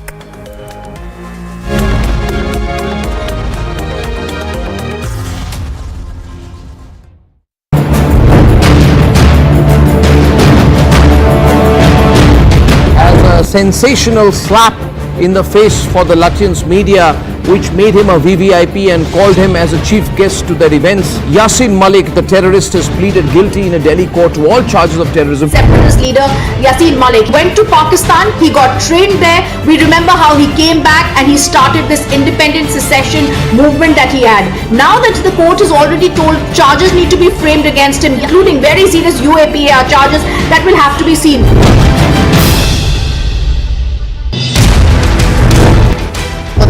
ऐसे लोग हैं जिन हिरासत में लेकर के लगातार पूछताछ कर रही है, एनआईए जांच कर रही है और पंजाब की जो खुफिया जो विभाग है वो भी इस पर नजर बनाए हुए है। और एक शख्स को जिसका नाम निशान सिंह है, हमें बताया जा रहा है कि उसको गिरफ्तार कर लिया गया है और उसका कनेक्शन जो है हरविंदर सिंह रिंदा से जो है वो कहीं ना कहीं स्टैब्लिश हो रहा है। हो सकता है कि अभी अगले कुछ घंटों में कुछ और गिरफ्तारियां हो और हो सकता है कि पंजाब पुलिस पूरे साजिश को बेनकाब कर दे और एक एक कड़ियां जोड़ने में कामयाब हो जाए।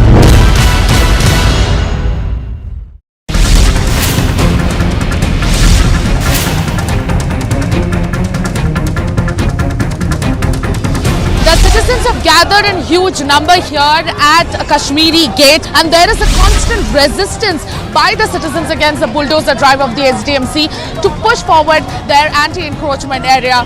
In our protest, we will continue to put the pressure on the government of Delhi and government of India to stop this communal bulldozer politics. Stop this bulldozer politics against the poor and the marginalized. Exclusive visuals there of the launcher used in the Mohali attack on the Punjab intelligence headquarters. This is the place where rocket launcher was spotted by this lady who is actually a local picking the rag, and even later she informed the police about a weapon lying on the roadside. The bulldozer which is in full action. A couple of minutes back we saw a wall which was brought down by the JCB. It is a government land which was illegally encroached by these people, and when police officers have come here along with SDMC officers to bring down this illegally constructed land.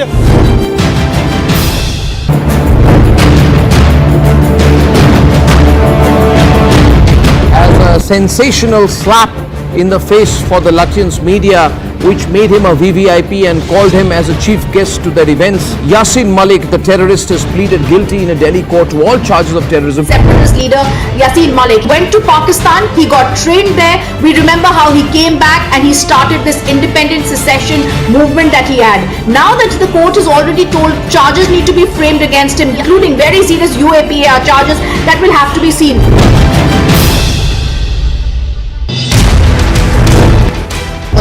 ऐसे लोग हैं जिन हिरासत में लेकर के लगातार पूछताछ कर रही है, एनआईए जांच कर रही है और पंजाब की जो खुफिया जो विभाग है वो भी इस पर नजर बनाए हुए है। और एक शख्स को जो जिसका नाम निशान सिंह है, हमें बताया जा रहा है कि उसको गिरफ्तार कर लिया गया है और उसका कनेक्शन जो है हरविंदर सिंह रिंदा से जो है वो कहीं ना कहीं स्टैब्लिश हो रहा है। हो सकता है कि अभी अगले कुछ घंटों में कुछ और गिरफ्तारियां हो और हो सकता है कि पंजाब पुलिस पूरे साजिश को बेनकाब कर दे और एक एक कड़ियां जोड़ने में कामयाब हो जाए।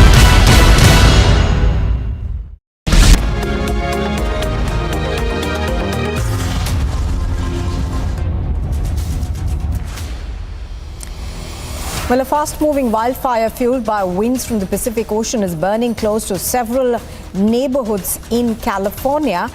This, of course, is the Laguna Hills area of California, just south of Los Angeles. The wildfire, now called the Coastal Fire, has grown to about 200 acres and has burned about 20 high-priced homes. What we are understanding is that videos seem to be showing firefighters trying to save homes while others have already been destroyed. The wildfire, of course, is now being termed as the Coastal Fire has grown to about 200 acres within hours of one of the homes actually getting fire, the fire starting in one of the homes.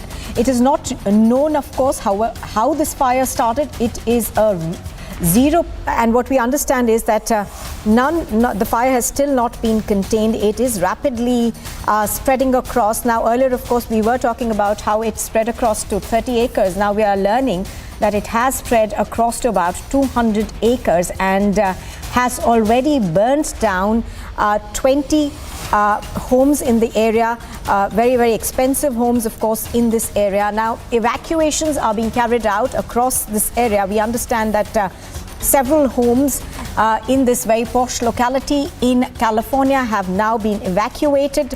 Also, helicopters and planes are being used to douse the flames, which have spread quickly due to the fact that this area is not just dry, but it is also experiencing heavy winds. You are watching Republic TV, and still to come, of course, we'll continue to keep you updated on what's happening in California.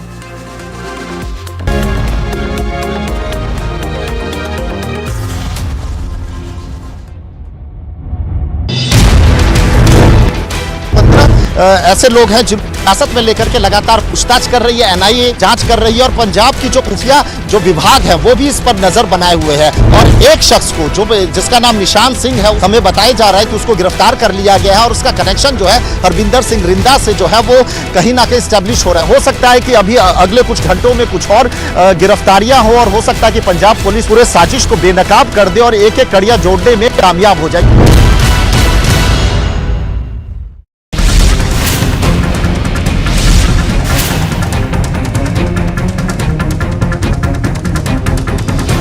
Citizens have gathered in huge number here at Kashmiri Gate, and there is a constant resistance by the citizens against the bulldozer drive of the SDMC to push forward their anti-encroachment area.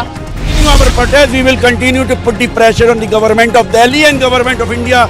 Stop this communal bulldozer politics. Stop this bulldozer politics against the poor and the marginalized. Exclusive visuals there of the launcher used in the Mohali attack on the Punjab intelligence headquarters. This is the place where rocket launcher was spotted by this lady who is actually a local picking the rag, and even later she informed the police about a weapon lying on the roadside. The bulldozer, which is in full action. A couple of minutes back, we saw a wall which was brought down by the JCB. It is a government land which was illegally encroached by these people. And when police officers have come here, along with SDMC officers, to bring down this illegally constructed land.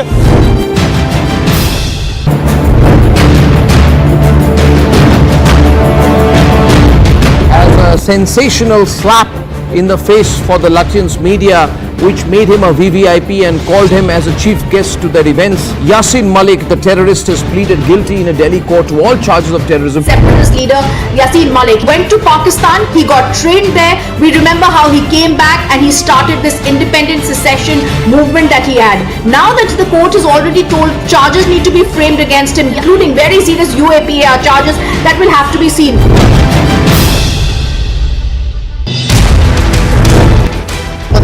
ऐसे लोग हैं जिन हिरासत में लेकर के लगातार पूछताछ कर रही है, एनआईए जांच कर रही है और पंजाब की जो खुफिया जो विभाग है वो भी इस पर नजर बनाए हुए है। और एक शख्स को जो जिसका नाम निशान सिंह है, हमें बताया जा रहा है कि उसको गिरफ्तार कर लिया गया है और उसका कनेक्शन जो है हरविंदर सिंह रिंदा से जो है वो कहीं ना कहीं स्टैब्लिश हो रहा है। हो सकता है कि अभी अगले कुछ घंटों में कुछ और गिरफ्तारियां हो और हो सकता है कि पंजाब पुलिस पूरे साजिश को बेनकाब कर दे और एक एक कड़ियां जोड़ने में कामयाब हो जाए।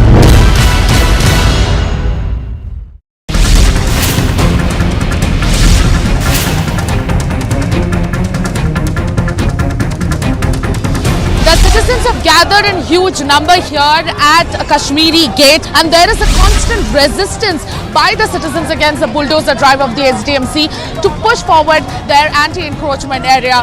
In our protest, we will continue to put the pressure on the government of Delhi and government of India. Stop this communal bulldozer politics. Stop this bulldozer politics against the poor and the marginalized. Exclusive visuals there of the launcher used in the Mohali attack on the Punjab intelligence headquarters. This is the place where rocket launcher was spotted by this lady who is actually a local picking the rag, and even later she informed the police about a weapon lying on the roadside. The bulldozer which is in full action. A couple of minutes back we saw a wall.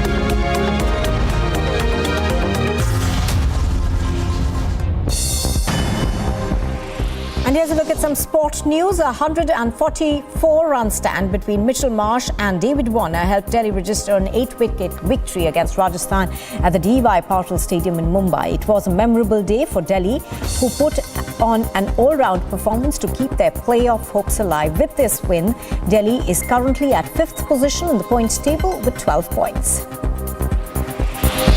The 59th match of the Tata IPL 2022 will witness the clash between Chennai and Mumbai on the 12th of May at the Wankhede Stadium in Mumbai. Both teams have played 11 matches so far, where Chennai have won 4 games while Mumbai won just a couple of them. Mumbai are standing at the last position on the points table, while Chennai are standing second last.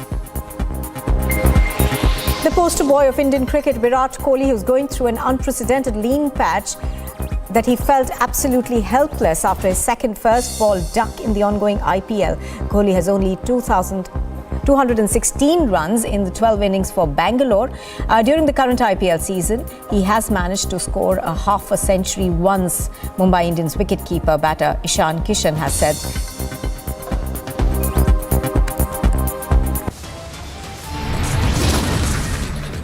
You are watching Republic TV, and still to come, after Rahul's video, the BJP puts out new Congress party video in Maharashtra.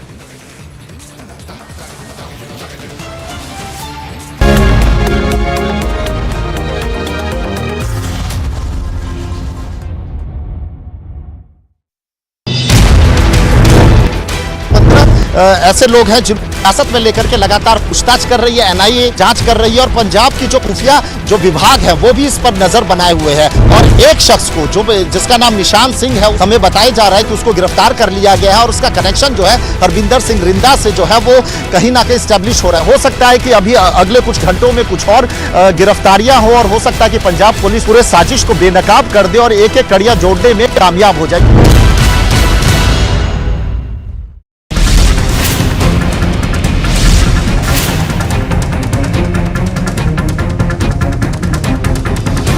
Citizens have gathered in huge number here at Kashmiri Gate, and there is a constant resistance by the citizens against the bulldozer drive of the SDMC to push forward their anti-encroachment area. In our protest, we will continue to put the pressure on the government of Delhi and government of India. Stop this communal bulldozer politics. Stop this bulldozer politics against the poor and the marginalized. Exclusive visuals there of the launcher used in the Mohali attack on the Punjab intelligence headquarters. This is the place where rocket launcher was spotted by this lady who is actually a local picking the rag, and even later she informed the police about a weapon lying on the roadside. The bulldozer which is in full action. A couple of minutes back we saw a wall which was brought down by the JCB. It is a government land which was illegally encroached by these people, and when police officers have come here along with SDMC officers to bring down this illegally constructed land.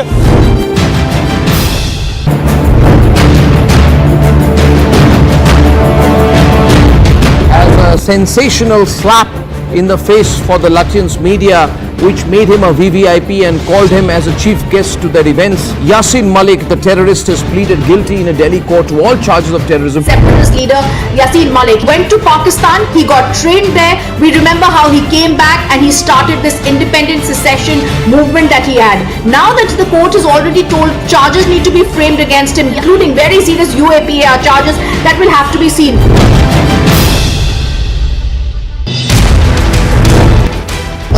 ऐसे लोग हैं जिन हिरासत में लेकर के लगातार पूछताछ कर रही है, एनआईए जांच कर रही है, और पंजाब की जो खुफिया जो विभाग है वो भी इस पर नजर बनाए हुए है। और एक शख्स को जिसका नाम निशान सिंह है, हमें बताया जा रहा है कि उसको गिरफ्तार कर लिया गया है, और उसका कनेक्शन जो है हरविंदर सिंह रिंदा से जो है वो कहीं ना कहीं स्टैब्लिश हो रहा है। हो सकता है कि अभी अगले कुछ घंटों में कुछ और गिरफ्तारियां हो, और हो सकता है कि पंजाब पुलिस पूरे साजिश को बेनकाब कर दे और एक एक कड़ियां जोड़ने में कामयाब हो जाए।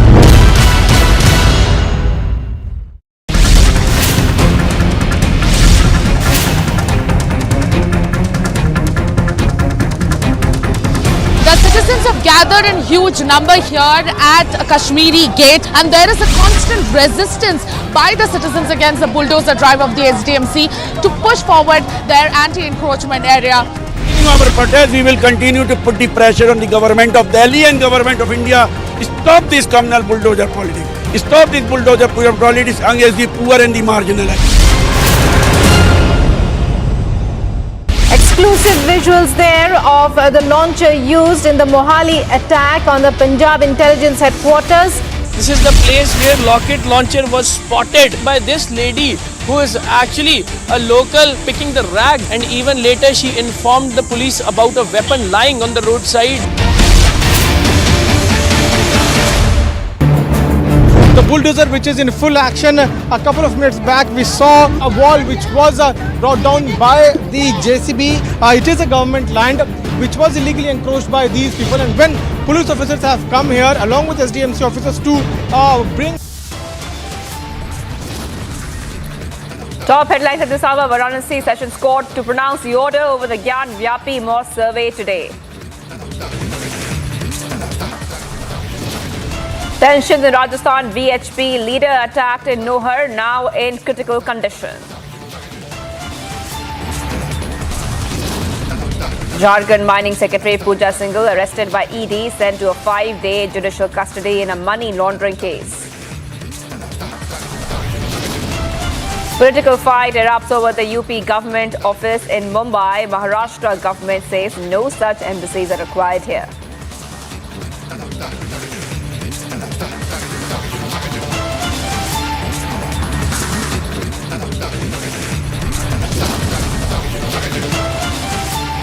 One more arrest in the Mohali rocket attack probe. The relative of the main accused nabbed.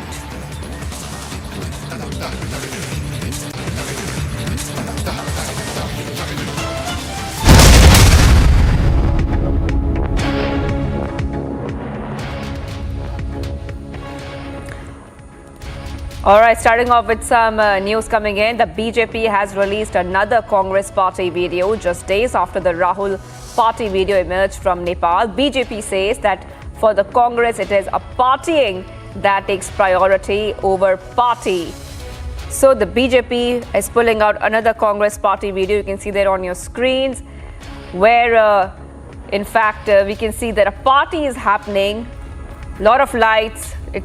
Now we can show you on one screen that after the viral Rahul party video, which came out last week, where we could see Rahul Gandhi in Kathmandu, we are seeing one more party video coming out. I would like to go across to Shehzad Poonawala of the BJP. Shehzad, we are seeing one more video now which has been released of the Congress partying. What exactly is happening, because this has been pulled up by your party? Well, I have just tweeted a video which is now doing the rounds. It's a video of a youth Congress party, or should I say partying training camp that is going on or went on in Maharashtra for 3 days. Now, you know, there's an old adage, Jaise Raja, Vaise Praja. So following in the footsteps of the Raja Rahul Gandhi, who was partying away in Nepal, the Praja, the youth Congress workers, are also partying away in Nagpur. And this is at a time when Rajasthan is simmering. This is at a time when in Maharashtra we are seeing the kind of issues that are coming up where they run a government. So the priority for the Congress party under Rahul Gandhi is put partying above party. And party बंद हो चुकी है, परंतु ये party यूं ही चलेगी. This is the new slogan of the Congress party, and therefore the youth Congress workers, being soldiers of Rahul Gandhi, taking inspiration from Rahul Gandhi's Nepal pub visits, have now also decided to put partying above party work, and this is their training camp that is going on. And the songs are very interesting. One of the songs played was Peene De, O Marjani, let me drink, O beloved. And the other song that was played was Nayak Nahi Khalnayak Hu Main. I am not a hero, I am a villain. So I believe this is an integral part of the Congress party's training to dance, to party the night away, to boogie away. And that's what they have learned from their supreme leader Rahul Gandhi. And therefore it is evident.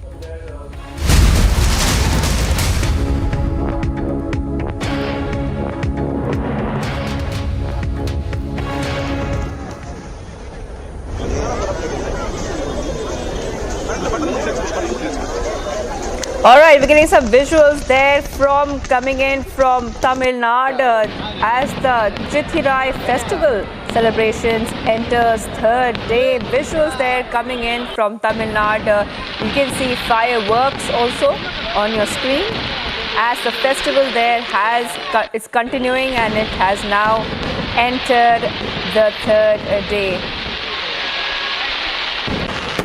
Now, this is a very important festival which happens in Tamil Nadu. In fact, this is the first month of the year, according to the Tamil calendar, and full-on celebrations happening. It happens on the full moon day as the famous Drithirai festival is being celebrated in Tamil Nadu. This festival gets celebrated with great enthusiasm by the people. And it's a very long festival. It goes on for almost 2 weeks. Drithirai festival is associated with Lord Vishnu. It also marks the beginning of the new financial years. Visuals there coming from Tamil Nadu, live from Tamil Nadu. Festivals and fireworks and celebrations in Tamil Nadu.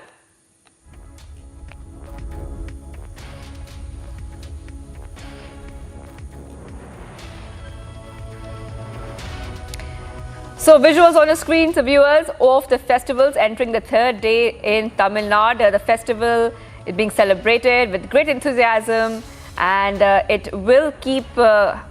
this festival will keep going on for a couple of days, because this is the grand festival which happens in Tamil Nadu. We can see a lot of enthusiasm, we can see fireworks marking the beginning of the new financial year, and this festival is also associated with Lord Vishnu. Very important festival of Tamil Nadu on your screens. Let's move on to the other stories that we are getting right now. All right, more breaking news coming in right now. A clash broke out between two groups in the village of Madhya Pradesh. A shop and 2 to 3 bikes were set on fire. 2 people have been admitted to the hospital in a critical condition. Police used tear gas to disperse the crowd. So we are seeing that a clash broke out, one more clash being reported there between 2 groups in Madhya Pradesh in the Karedi village. What we can tell you, viewers, is that as you can see also that there was a fire. A shop and 2 to 3 bikes were set on fire, 2 vehicles set on fire. What we know so far is that 2 people have been admitted. They were injured, and they are in critical condition. And the police have used tear gas to disperse the crowd. Let's go ahead and see the reactions coming in on this breaking development. करीबन 12 kilometre ये राजगढ़ से दूर स्थित है यहाँ पर दो पक्षों के बीच में विवाद हुआ। इसके बाद दोनों विवाद के बाद दोनों पक्षों से लोगों को चोटें आई हैं, जिनको अस्पताल भेज दिया गया। इसके बाद जो आसपास लोग मौजूद थे उनके द्वारा 2-3 मोटरसाइकिलों पर और एक दुकान में आगजनी की घटना की गई। अभी पूरी तरह से स्थिति नियंत्रण में है। जो दोनों लोग अस्पताल में भर्ती हैं और उनकी स्थिति भी सामान्य है। उधर वहाँ पर बयान कराया जा रहा है। उसके बाद जो जांच में आएगा उसके हिसाब से आगे सर, पुलिस पर भी पथराव किया गया। इनिशियली जब यहाँ पर पुलिस आई तो कुछ लोगों के द्वारा यहाँ पर पथराव किया गया, बाकी फोर्स भी आ गया था, जिसके द्वारा बल का प्रयोग करते हुए, टीयर गैस और लाठी का प्रयोग करते हुए उनको खदेड़ा गया।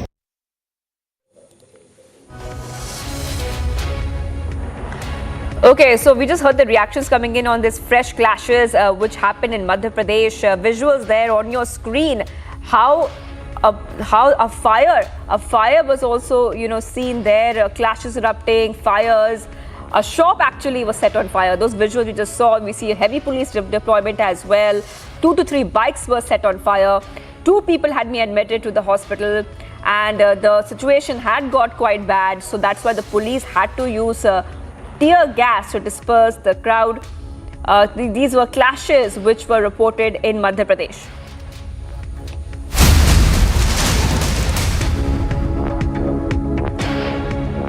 More fast and rapid developments coming now. This time, the Haridwar District Administration in Uttarakhand carried out an anti-encroachment drive in the city. City Magistrate Avadhesh Kumar said that they removed the illegal encroachments from Upper Road. So, in fact, like we told you that the anti-encroachment drive is not just happening in Delhi, it's also now happening in Uttarakhand. The Haridwar District Administration in Uttarakhand has carried out an anti-encroachment drive in the city. You can see those visuals there coming on your screen. Bulldozers coming in to remove illegal encroachments in Uttarakhand, in the Haridwar district. Now the city magistrate Avadhesh Kumar is saying that they have removed the illegal encroachments from the Upper Road area as well. A big move against illegal encroachments. Let's listen to the reactions coming in. PWD की सड़क चूँकि अपर road है, इसमें उनको अशासी अभियंता को निर्देशित किया गया था कि आप पहले इसका जो है चिन्हीकरण करें कि कितने अतिक्रमण की श्रेणी में आते हैं, और चिन्हीकरण करके रेड मार्किंग करें। रेड पेंट से मार्क किया गया उनके द्वारा। फिर 3 दिन अनाउंसमेंट कराया गया।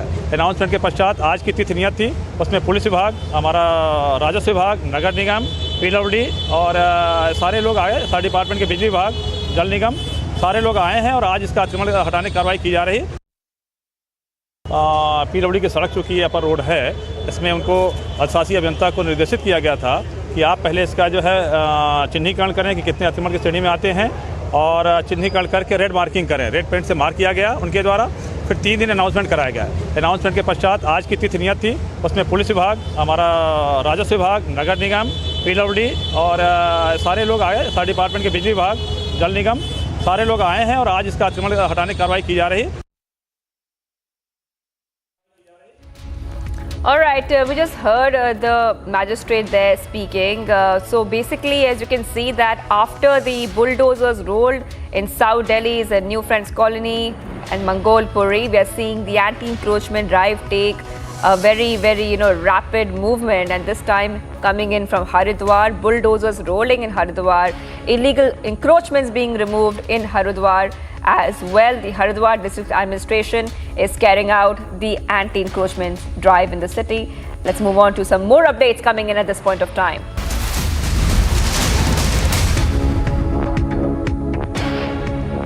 Tensions continue to grip Pilvara after a Hindu boy was stabbed to death. The heavy police force has been deployed in the area. Now 3 people have been arrested at night. The BJP has demanded government jobs for the families of deceased and accused the Rajasthan CM of playing appeasement politics. BJP has alleged that the PFI is very active in Rajasthan and the Chief Minister was appeasing one of the communities. So one more big development coming in, that tensions have been gripping Pilvara even now after a Hindu boy was stabbed to death, and the heavy police deployment as well is continuing. What we can tell you that there were some developments. 3 people have also been arrested as well, and the BJP is demanding government jobs for the family of the deceased. So those are big developments coming here on Republic TV. Remember that this was a very, very big story we had broken yesterday when a youth was stabbed. The BJP has demanded the government jobs, and they have also accused the Rajasthan CM of playing appeasement politics. Also, the BJP alleging there that the PFI is very active in Rajasthan and the Chief Minister is busy appeasing one community. So, big development there coming in from the Pilvara case that we told you about yesterday. So, there was a murder of the 22-year-old boy over a personal dispute and tensions continuing there in Pilvara. Police still keeping a very, very strict vigil in Pilvara. The young man was stabbed to death in Pilvara allegedly when he had gone to resolve a dispute involving his younger brother. So after this, the tensions in the place still continuing. 3 people being arrested at night and also heavy police deployment there in Pilvara. The BJP also has demanded jobs for the families of the deceased.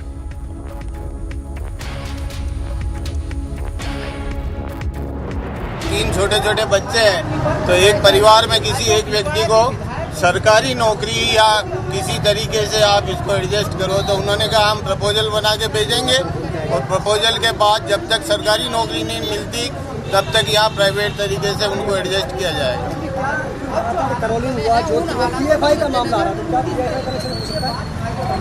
ये बहुत बड़ा षड्यंत्र है साहब, और ये सत्ता के अधीन चल रहा है षड्यंत्र है, सत्ता के द्वारा परिपोषित षड्यंत्र है। निश्चित रूप से जिस तरह से मुख्यमंत्री के बयान आ रहे हैं, वो उससे ऐसा लगता है कि एक वर्ग विशेष को संतुष्ट करने के अलावा इस सरकार के पास कोई काम ही नहीं बचा है। हो सकता है, किसी का भी हो सकता है, लेकिन ये जिहादी मानसिकता के लोगों का षड्यंत्र है। पीएफआई सक्रिय है यहाँ, और यहाँ पीएफआई बहुत सक्रिय है। ये 5वीं घटना है और ये सबसे भीषण घटना है कि एक निर्दोष बच्चे को चाकू से गोद दिया और उसकी मौके पर मौत हो गई। अब आमतौर पे मुख्यमंत्री जी राष्ट्रीय स्वयंसेवक संघ या हिंदू संगठन या बीजेपी पर आरोप लगाते हैं, इसमें तो कोई बीजेपी और राष्ट्रीय स्वयंसेवक संघ है नहीं, और चूंकि वो आरोप लगाते हैं, हम मना करते हैं, तो अच्छा ये होगा ये 5 प्रकरण जो राजस्थान में हुए इनकी जांच सीबीआई से कराई जाए।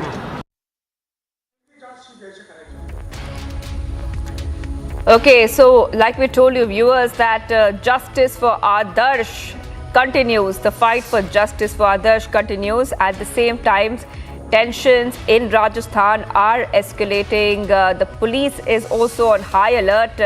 Remember that after the violence that took place in Karoli, Rajasthan is again raging with tensions, this time over the murder of a 22-year-old Hindu boy. The young man was stabbed to death in Pilvara. The BJP right now demanding a CBI probe into this case as well, and also saying that the PFI may be involved.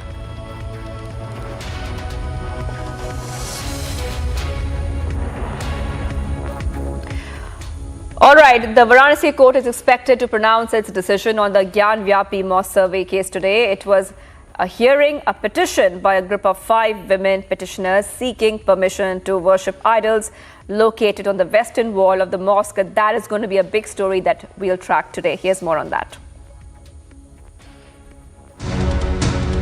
Amid the heated controversy around the survey of various religious deities, including Srinagar Gauri, located in the Kashi Vishwanath temple premises and Gyan Vapi Masjid complex, the Varanasi court yesterday reserved an order on the Gyan Vapi Mosque case, and the final order will be given today at 12 p.m. The Gauri Srinagar side in the Gyan Vapi case has put forth 3 basic demands before the court.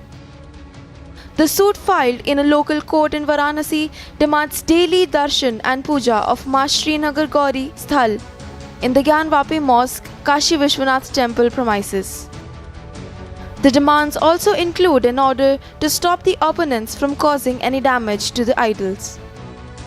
But so far that videography has not happened, and both sides, the Hindu groups and the Muslim groups, are contesting, claiming that the commissioner who is supposed to carry out this videography exercise is biased. Now, one of the contentions is that the commissioner should be changed. Will the commissioner be changed is something that the court will decide today. It's a matter that will be decided in the court. Photographs have been put up by the petitioners as an evidence of their argument that there is a temple beneath the mosque structure. अब इसके evidence के संदर्भ में हमें जो है मंदिर का मूलतः जो है स्ट्रक्चर तैयार करना पड़ेगा, स्ट्रक्चर को समझना पड़ेगा। और जो 1669 में जो मंदिर तोड़ा गया, ये बहुत प्रसिद्ध विद्वान थे नारायण भट्ट जी, और उनको अकबर के शासन काल में राजा टोडरमल थे, उनका दोनों लोगों का बहुत प्रभाव पड़ता था आपस में, और इस कारण से उन्होंने टोडरमल जी से यह इच्छा जाहिर की कि जो हमारा मंदिर तोड़ा गया है उसको पुनः स्थापित करवाने का प्रयास करें। उनके आदेश से यह मंदिर बनाने की अनुमति मिली। On Friday, May 6th, a court-appointed officials and lawyers carried out an inspection at the mosque along with the plea seeking the access of the Hindu temple behind it. मेरे ऊपर कोई आरोप लगाएंगे मैं मना कर दूंगा आपको। आप स्वतंत्र है, भारत है, स्वतंत्र है, स्वतंत्रता का विचार है आपके पास, और मैं कुछ नहीं कहूँगा। मैं इतना जानता हूँ कि मैंने न्यायालय के आदेशानुसार किया हुआ है कार्य, और सद्भावपूर्वक ईमानदारी से निष्पक्ष ढंग से किया है।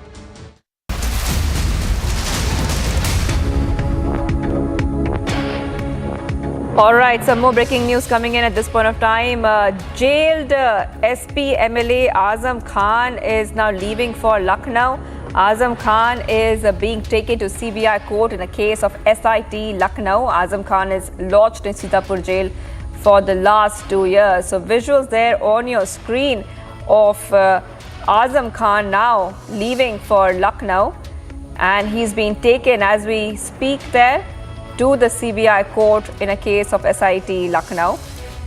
Azam Khan is lodged in Sitapur jail for the past 2 years, and we also had seen that Akhilesh had visited the Sitapur jail yesterday as well. Remember that Azam Khan has many cases against him. He's facing 88 cases, a probe into 88 cases. He was granted bail in 87 cases so far, but in fact, a few days ago, a fresh case was lodged against him, and he is not being come out of jail despite getting bail in 88 cases. So 88 cases, 87 cases, he's got bail, but still the probe continues. This time he's being taken to CBI court.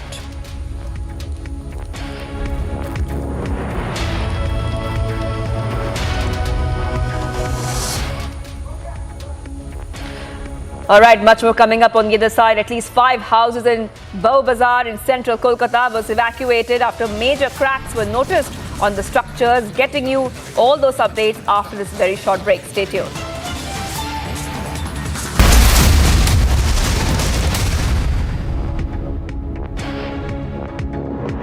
$11,000 placements last year.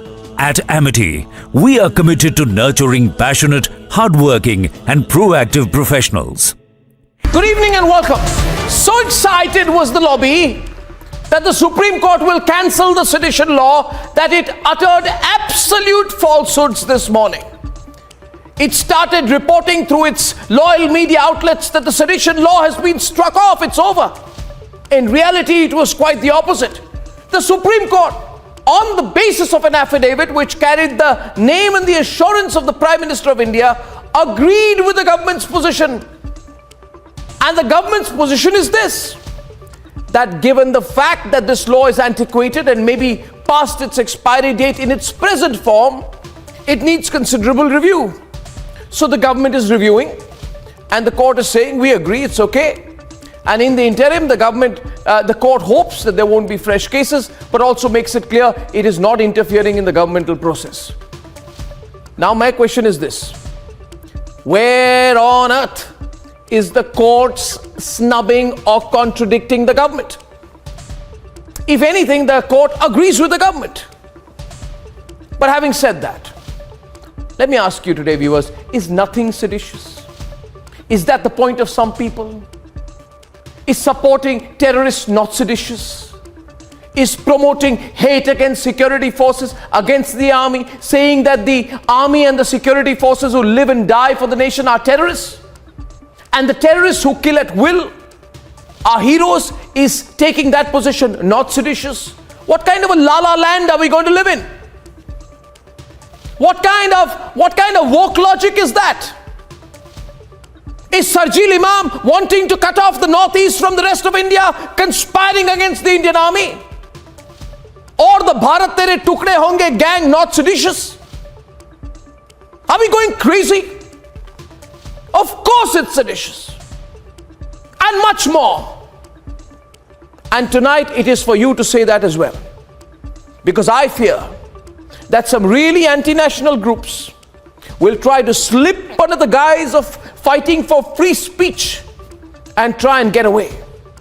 Think about it, viewers. If all terrorist supporters and all terrorists get away, then you and I will be at risk.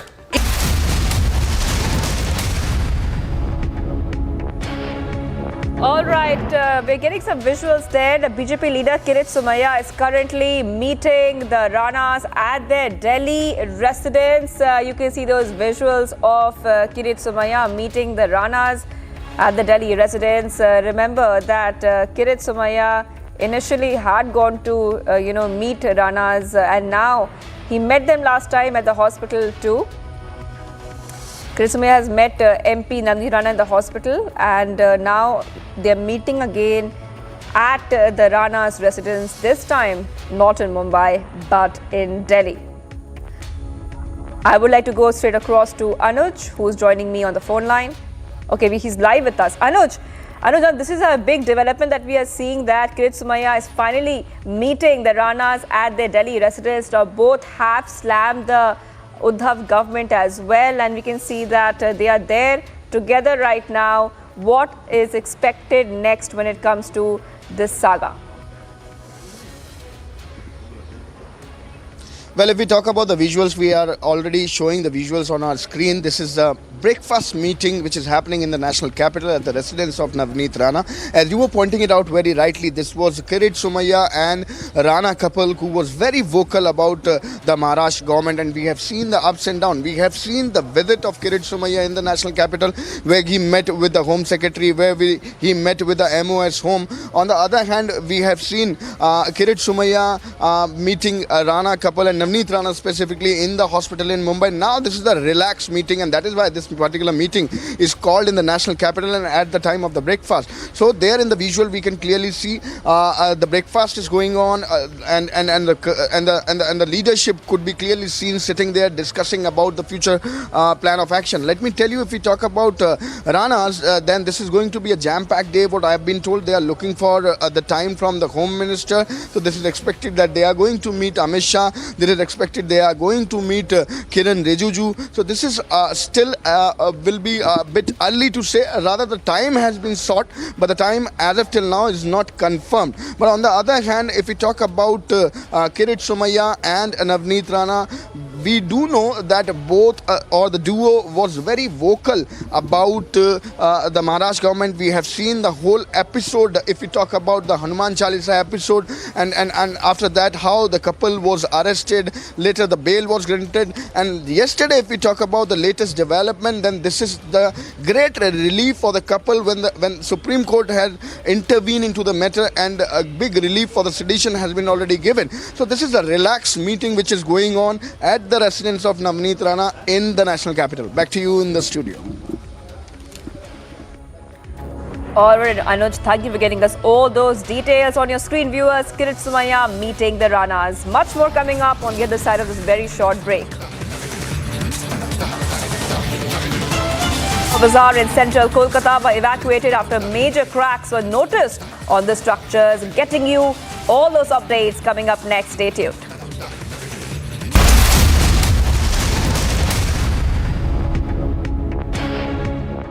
Exclusive visuals there of the launcher used in the Mohali attack on the Punjab intelligence headquarters. This is the place where rocket launcher was spotted by this lady who is actually a local picking the rag, and even later she informed the police about a weapon lying on the roadside. The bulldozer which is in full action. A couple of minutes back we saw a wall which was brought down by the JCB. It is a government land which was illegally encroached by these people, and when police officers have come here along with SDMC officers to bring down this illegally constructed land.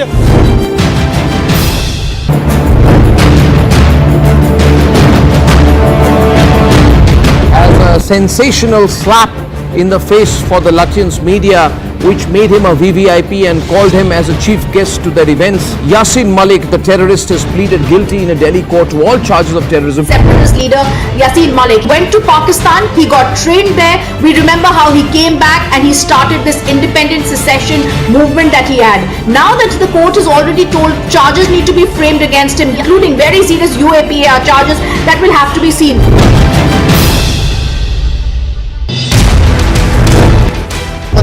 ऐसे लोग हैं जिन हिरासत में लेकर के लगातार पूछताछ कर रही है, एनआईए जांच कर रही है और पंजाब की जो खुफिया जो विभाग है वो भी इस पर नजर बनाए हुए है। और एक शख्स को जो जिसका नाम निशान सिंह है, हमें बताया जा रहा है कि उसको गिरफ्तार कर लिया गया है और उसका कनेक्शन जो है हरविंदर सिंह रिंदा से जो है वो कहीं ना कहीं स्टैब्लिश हो रहा है। हो सकता है कि अभी अगले कुछ घंटों में कुछ और गिरफ्तारियां हो और हो सकता है कि पंजाब पुलिस पूरे साजिश को बेनकाब कर दे और एक एक कड़ियां जोड़ने में कामयाब हो जाए।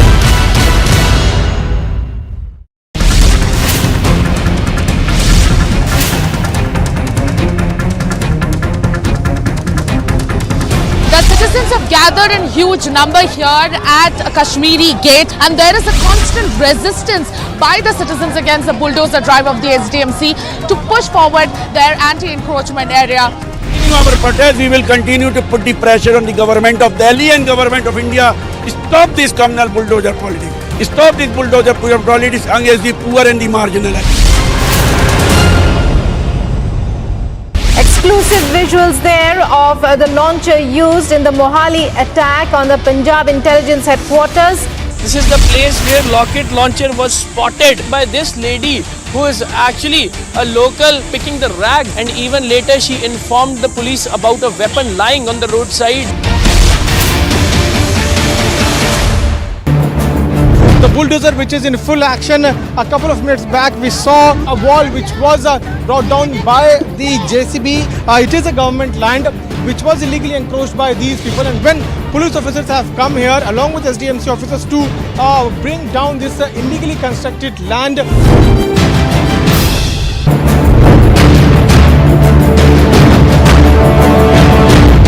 As a sensational slap in the face for the Lutyens media, which made him a VVIP and called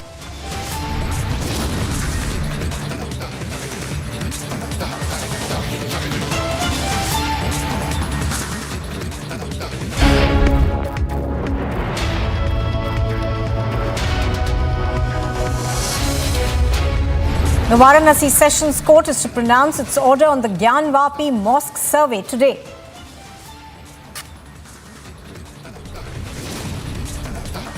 Tensions remain high in Rajasthan. The VHP leader is attacked in Nohar, now in critical condition.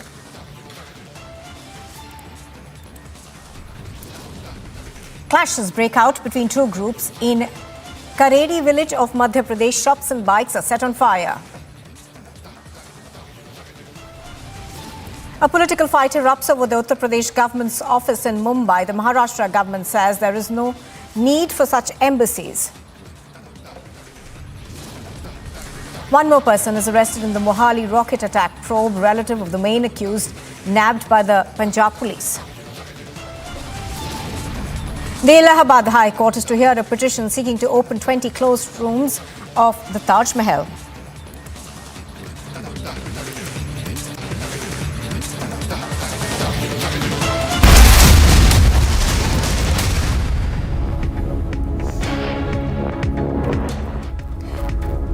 Good morning and welcome. You are watching Republic TV. I'm Nupur Talwar Suri. Now, a flag march is currently underway in Nohar in Hanumangarh district of Rajasthan after the VHP leader was attacked here. The VHP leader has been admitted to hospital in a critical condition.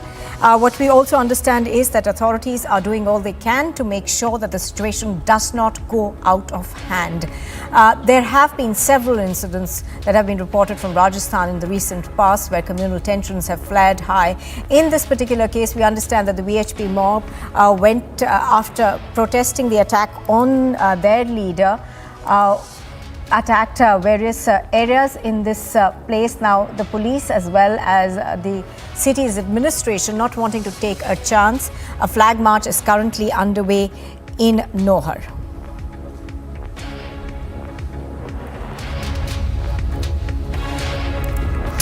So tensions continue to remain high in Nohar in Rajasthan after a VHP leader was attacked. Now the VHP leader, of course, is in hospital.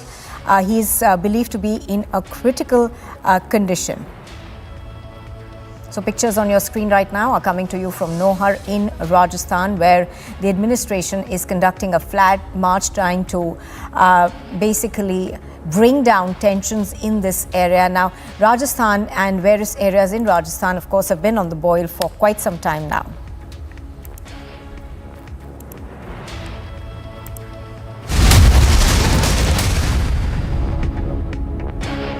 Now, at least 5 houses in the Bow Bazaar area of central Kolkata were evacuated after major cracks were noticed on the structures, which was likely to have been caused by the metro railway construction.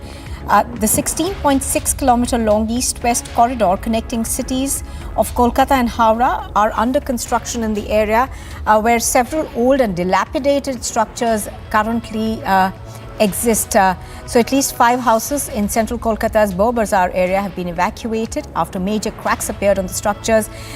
Likely reason of these cracks appears to be the metro railway construction that is currently on in the area. A large team of Kolkata Police's disaster management wing, accompanied by senior police officers and metro rail officials, have visited the area and are trying to ascertain the cause of these cracks in these homes. Now, several areas in the same area have collapsed in August of 2019. এটা অত্যন্ত দুর্ভাগ্যজনক। আমি বললাম না, যার যায় শুধু সেই বুঝছে। এই রাত বিরেতে হঠাৎ তাকে বলল, তুমি তোমার প্রাণ শুধু নিয়ে পালাও, ধন সম্পত্তি, মাথার ছাদ, রুটি কাপড়া মকান যেটা সব ছেড়ে দাও, ছেড়ে দিয়ে বেরিয়ে যাও। তাদের বেরোনোটাও যেমন কঠিন, আবার প্রশাসনের তাদের অ্যালাউ করাটাও কঠিন। তাদের আবেগেরও একটা মূল্য আছে, প্রশাসনের দায়বদ্ধতারও একটা মূল্য আছে। কারণ তা আমরা তো কেউ দাঁড়িয়ে দেখতে পারি না যে তিনি ঢুকে গেলেন, বাড়িটা তার মাথায় চাপা পড়ে গেল। এটা একটা অদ্ভুত পরিস্থিতিতে। মেট্রো রেলের কি বলবেন ভূমিকা নিয়ে প্রশ্ন করছেন সাধারণ। এই প্রশ্ন তো স্বাভাবিক, আমারও সেই প্রশ্নই আছে।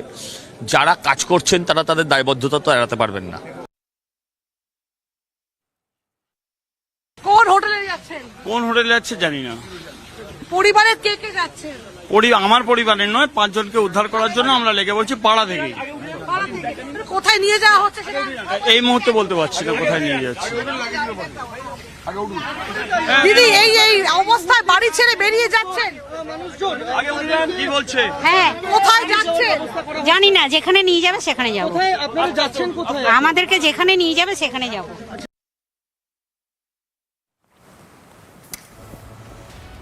হ্যাঁ, আমার বোন আছে, ইনি আমার মা আছেন। কোথায় যাচ্ছেন আপনারা? জানি না দিদি, জানি না। একটা অ্যাম্বুলেন্স, জানি না কিছু। সবাই যাচ্ছে, আমরাও যাচ্ছি। Well, there you have it, reactions coming in from various people. Now, this area, of course, some of these homes have been evacuated. Also, what we understand is that there is a team that has been formed to investigate into what is causing these buildings to have cracks. Now, this locality, of course, is very, very near the Kolkata-Howrah stretch that's being built.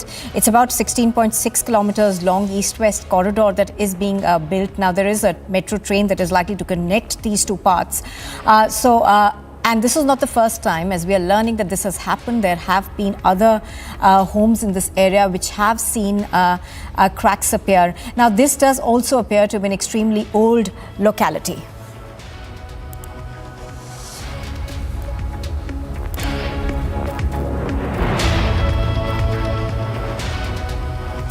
Now, the BJP MP Diya Kumari has asserted that records are available with the erstwhile Jaipur royal family that the land on which the Taj Mahal was built was originally, it belonged to Jaipur's ruler Maharaja Jai Singh, and it was acquired by the Mughal Emperor Shah Jahan. She's also supported a petition at the Allahabad High Court seeking a fact-finding inquiry into the history of the Taj Mahal. A fresh argument has now erupted over the seventh wonder of the world, the Taj Mahal. Yesterday, BJP Member of Parliament Diya Kumari claimed that the land on which the Taj Mahal was built originally belonged to Jaipur's ruler Jai Singh, and it was acquired by Mughal Emperor Shah Jahan. वो जो ज़मीन थी वो उसकी जो वहाँ पर हमारे पास भी जो दस्तावेज़ हैं उसमें ये जो प्रॉपर्टी है ये पैलेस था और शाहजहां ने इस पे कब्ज़ा किया और उस समय तो क्या है कि सरकार उन्हीं की थी। आज भी अगर कोई गवर्नमेंट एक्वायर करती है आपसे लैंड तो उसके बदले में मुआवजा देती है, तो मैंने सुना कि उसके बदले उन्होंने कुछ मुआवजा दिया, लेकिन हम उस समय ऐसा कोई लॉ नहीं था कि आप उसको अपील कर सकते थे या उसके विरोध में कुछ कर सकते थे। तो वो उन्होंने डेफिनेटली वो ज़मीन जयपुर पूर्व राज परिवार की ज़मीन थी। Kumari has asserted that she has the records for her claim available with the erstwhile Jaipur royal family. The row was sparked on Saturday, May 7th, when a petition was filed in the registry of Lucknow bench of the High Court by Rajneesh Singh, who is the media in charge of the BJP's Ayodhya unit. Along with the claims made in the petition, Kumari also hinted at the possibility of a temple's existence on the land before the Taj Mahal. The petition has sought a fact-finding inquiry into the history of the Taj Mahal, adding that the 22 rooms in the monument be opened for investigation. The hearing by Allahabad High Court, which was deferred due to the lawyers' boycott in the city, is due today. Bureau Report, Republic TV. Well, let's go across to Vijay, who's reporting. All right, Vivek is reporting live from Lucknow on this. He joins us now. Vivek, give us more details of what we are expecting today. Now, the hearing, of course, takes place today, and there are about 22 rooms that are still shut, and essentially they have been asked to be opened so that historic records can be examined. बिल्कुल, देखिए जो याचिका है वो याचिका ये है कि जो ताज के जो नीचे जो कमरे हैं तकरीबन 20 से 22 ऐसे कमरे हैं जिनको खोला जाए, जो कि लंबे समय से तकरीबन 1934 के बाद से वो कमरे बताए जा रहे हैं कि नहीं खोले गए हैं। तो उन कमरों में क्या चीजें हैं इसको लेकर के उसका एक फैक्ट फाइंडिंग कमेटी बना करके जांच करवाने को लेकर के याचिका दायर हुई है। हालांकि इसकी पहली तारीख 10 तारीख को इसकी पहली डेट लगी थी, लेकिन उस दिन हाईकोर्ट में स्ट्राइक के कारण ये केस टेकअप नहीं हो पाया था। आज देखना होगा कि क्या हाईकोर्ट में ये केस, क्योंकि आज पहला दिन है इसका, तो क्या इसका हाईकोर्ट में ये केस टेकअप होता है या नहीं होता है, या कोर्ट इसको लेकर के क्या कहता है, ये पहली चीज होगी देखनी। और अगर तो कोर्ट इस केस को टेकअप करता है तो उसके बाद फिर आगे इस केस में सुनवाई में आगे क्या चीजें होती, क्योंकि फैक्ट फाइंडिंग कमेटी बनाने की बात कही गई है जिसमें एएसआई के लोगों के साथ साथ अलग अलग जो विशेषज्ञ लोग हैं उनको इसमें शामिल किया जाए और उन कमरों को खुलवा करके उन कमरों की प्रॉपर उनकी जांच कराई जाए कि उन कमरों में क्या चीज़ें हैं। उसमें जो लोग हैं जिन्होंने याचिका दायर की है उनका कहना है कि तमाम ऐसे तथ्य मिलते हैं, एएसआई के लोगों द्वारा भी कई ऐसे तथ्य मिलते हैं। इसके साथ साथ जब पिछले दिनों पीआईएल दायर की गई थी तो उसमें कुछ सही जानकारी उन कमरों में क्या है इसकी सही जानकारी नहीं मिल पाती है, और इसीलिए हर एक देश के नागरिक का ये अधिकार है कि ताजमहल के नीचे क्या है वो 22 कमरों को खोला जाए, उसमें उसकी जानकारी की जाए। हालांकि उसमें एक जो बड़ी चीज़ है कि पिछले दिनों एक बार और इस तरीके की याचिका दायर हुई थी, लेकिन तब जब याचिका दायर हुई थी 2016 में, तब इस याचिका में ये पूछा गया था कि क्या वहाँ पर हिंदू देवी देवताओं की मूर्तियाँ हैं या इस तरीके की चीज़ें हैं, तो तब ये याचिका खारिज हो गई थी।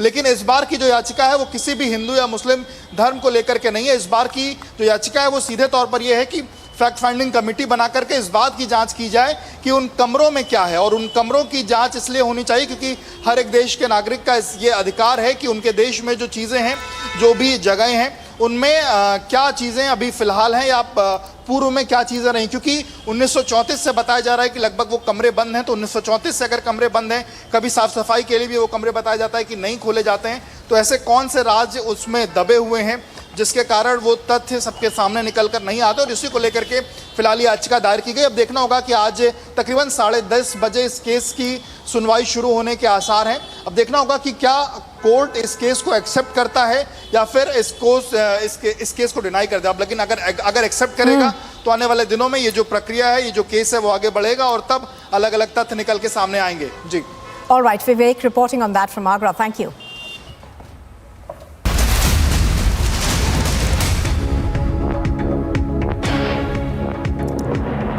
Well, news is coming in. The Punjab Chief Minister Bhagwant Mann will be chairing a meeting of top level officials of the Punjab Police shortly.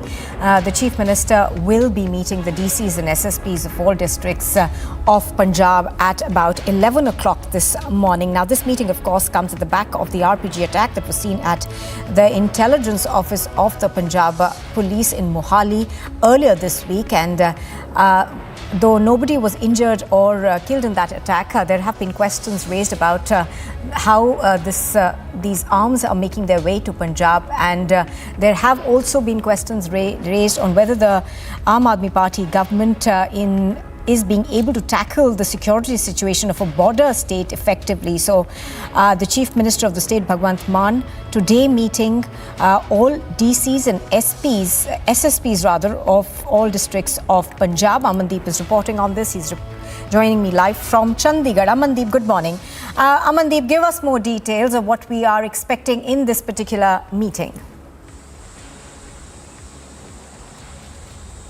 Well, very good morning, Nupur. The point is that today the meeting is scheduled at 11 a.m. and in fact this meeting is conveyed by Punjab Chief Minister Bhagwant Mann with all SSPs and all DCs, and two prime issues to be discussed in the meeting. Number one is smuggling of the drugs in Punjab. Number two is smuggling of the illegal arms in Punjab, just because these two major issues are concerned with the terrorists as well, and in fact the certain terrorist activities, just because it is correlated to each other. The terrorists are smuggling the drugs, they are making money, and then they purchase the weapons and carry out the terror attacks like the 2 days before happened outside the Punjab Intelligence Headquarters. So now Punjab Chief Minister is directly communicating with the SSPs and the DCs, and in fact he will be taking stock of the situation, that how all the districts are curbing and putting pressure on this smuggling, and what are they doing to break down the chain of the illegal drugs and the illegal arms,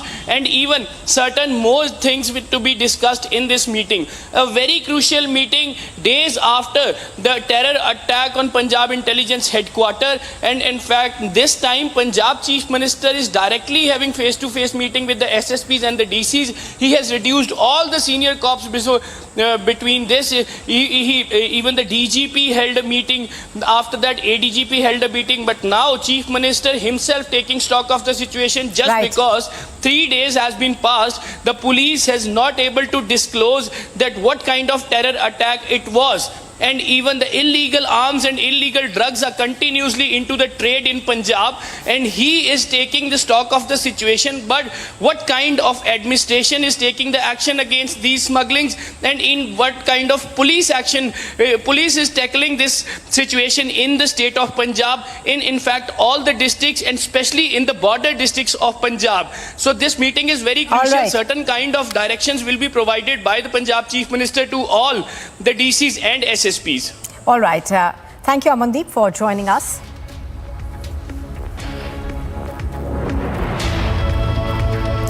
Now, the IS officer Pooja Singhal, the Jharkhand mining secretary, who was arrested in a money laundering case yesterday, has been sent to a 5-day ED custody. Jharkhand mining secretary Pooja Singhal, who was arrested on Wednesday in a money laundering case linked to alleged Manrega funds, has been sent to 5-day ED custody. Pooja was taken into custody under criminal sections of the Prevention of Money Laundering Act after 2 consecutive days of questioning by the ED. After almost 7 hours of grilling on Wednesday, the ED decided to arrest Jharkhand mining secretary. Jharkhand Chief Minister, reacting to her arrest, said that the state government will initiate whatever legal action was required. ये clean chit किसके time पर मिली है? किसके time पे मिली है? किसके time में मिली? Sir लेकिन ईडी ने तो उसको बोला कि गलत है, ईडी अब जांच कर रही है। हाँ, तो अब भाई आप गलत करवाते हो, आप क्लीन चिट देते हो, आप गलत काम कराते हो। हमारे समय में हुआ होता तब बात कही जाती, और वो भी इनको समझ तब आता है जब उनकी कुर्सी चली गई। On May 6, 5 days before taking action, the ED had raided properties linked to Singhal and her husband Abhishek Jha and their family in Jharkhand and other states. On the same day, Pooja's CA Suman Kumar's residence was also raided, during which over 19.3 crore rupees of cash was recovered. Pooja Singhal, Jha and Kumar's names came on the ED radar during the course of the investigation in a money laundering case in which Ram Binod Prasad Sinha, the former junior engineer of Jharkhand government, was arrested by the probe agency on June 17, 2020 from West Bengal.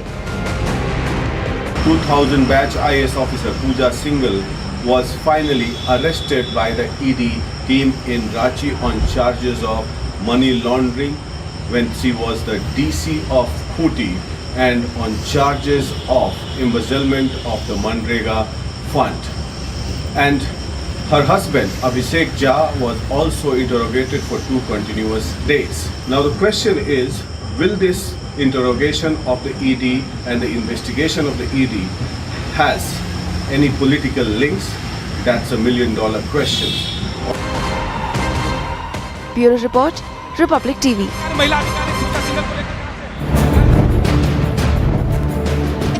Crucial day in the city of Varanasi as the Gyan Vyapi Mosque verdict will be out today. More and more analysis of the entire controversy. The most needed voices in the entire game will be brought to you by Republic TV.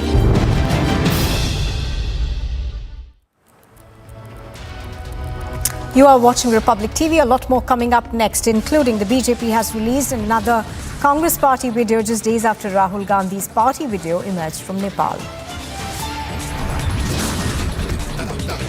And tracking for you the deadly California coastal fire. Homes are burning in the coastal fire in Laguna Niguel in California.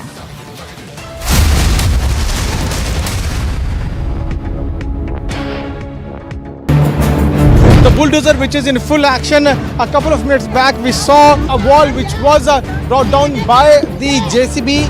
It is a government land which was illegally encroached by these people, and when police officers have come here along with SDMC officers to bring down this illegally constructed land.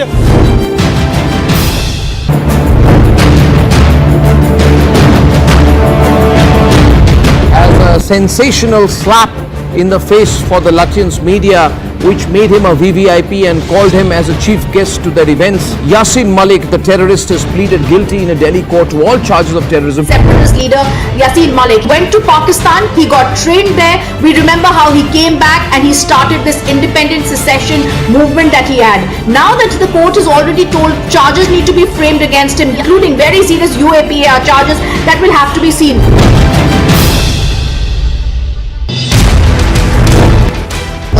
ऐसे लोग हैं जिन हिरासत में लेकर के लगातार पूछताछ कर रही है, एनआईए जांच कर रही है, और पंजाब की जो खुफिया जो विभाग है वो भी इस पर नजर बनाए हुए है। और एक शख्स को जो जिसका नाम निशान सिंह है, हमें बताया जा रहा है कि उसको गिरफ्तार कर लिया गया है, और उसका कनेक्शन जो है हरविंदर सिंह रिंदा से जो है वो कहीं ना कहीं स्टैब्लिश हो रहा है। हो सकता है कि अभी अगले कुछ घंटों में कुछ और गिरफ्तारियां हो, और हो सकता है कि पंजाब पुलिस पूरे साजिश को बेनकाब कर दे और एक एक कड़ियां जोड़ने में कामयाब हो जाए।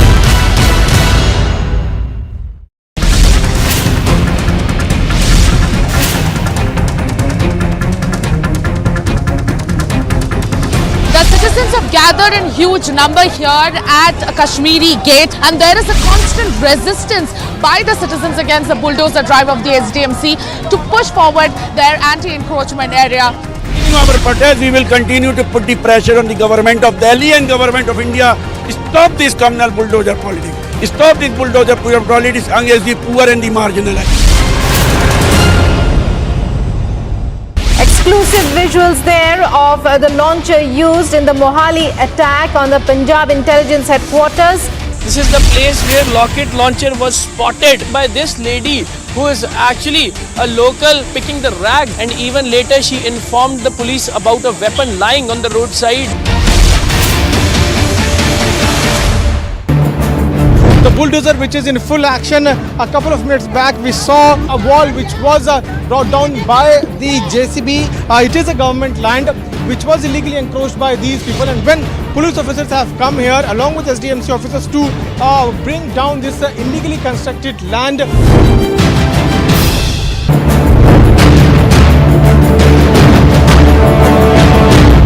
As a sensational slap in the face for the Lutyens media, which made him a VVIP and called him as a chief guest to their events. Yassin Malik, the terrorist, has pleaded guilty in a Delhi court to all charges of terrorism. Separatist leader Yassin Malik went to Pakistan. He got trained there. We remember how he came back and he started this independent secession movement that he had. Now that the court has already told charges need to be framed against him, including very serious UAPA charges that will have to be seen.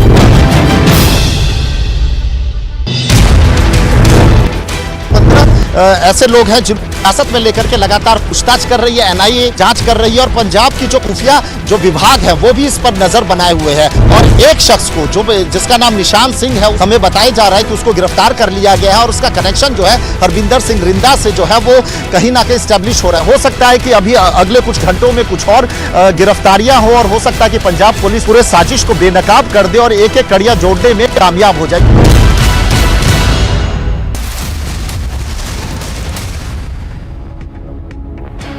Well, in fact, news just coming in, we are now accessing a letter that has been written by NEET aspirants to the Prime Minister. Now, what we understand is that this letter has been written by NEET aspirants to the Prime Minister. We are going to try and get you more details of what this letter asks for. Now, do remember that the Indian Medical Association just yesterday had requested the Union Health Minister Mansukh Mandavia to reschedule the NEET PG examination that was scheduled for the 21st of May. This, of course, was because they had highlighted a delay in the AIQ. The association, in fact, had said that the difference between NEET PG 2022 exam date and the completion of 21 counselling is too short for aspirants essentially to appear for such an extremely difficult examination. Now, what we understand is the NEET aspirants, of course, have now also written to the Prime Minister. They want an 8 to 10 week extension in the examination. Now, the NEET PG 2021 was held 5 months after the scheduled date due to COVID-19 and counselling, and was also scheduled to begin on the 25th of October. However, it was delayed owing to the Supreme Court's ruling on the 31st of March, which had ordered the cancellation and conduction of a special round of counselling and a mop-up round as well. I think we've got Shavan on the phone line with us. Shavan, give us more details of what this letter actually talks about. Now, there has, of course, been a demand that's been made by PG aspirants to delay the examination. Well, in fact, this representation was made by about 15,000 aspirants who have written to the Prime Minister, who were basically saying that they are suffering due to the ongoing counselling and the upcoming NEET PG examination, which is basically scheduled on 21st of May. Now, they basically raised certain concerns. One, they're saying that the counselling process, which was conducted by the NCC for the NEET PG, was made null and void about 7 times. Now, that is basically led to certain delay in this entire process.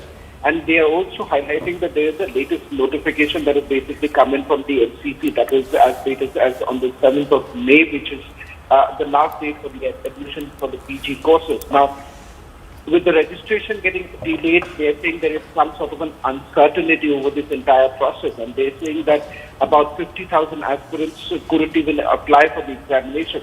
And all that put together, this has only led to further mental trauma to all the students, and they are hoping that the government would basically intervene in this entire matter. And they are not only saying an intervention from the government, but they are also hoping that there would be an appointment that would be given to a delegation of about 5 NEET PG aspirants with the Prime Minister, so that they can put across their demands and also try and express the problems that they have essentially faced. Remember, over the last several months, Right. Shavan, I'm going to have to interrupt you there. I'll just come back to you. On the phone line with me is Dr. Shyam Jaiswal. Dr. Jaiswal, now we understand that there has been a letter that's also been written to the Prime Minister, but earlier also we've seen a lot of representation essentially asking for these the postponement of these exams. Now, why is it that you're asking for a postponement? Ma'am, the aspirants are been asking for the postponement because both the last year counselling is still not over and it's still continuing, and it will continue till 30 May. And so the exam is being conducted on the 21st May.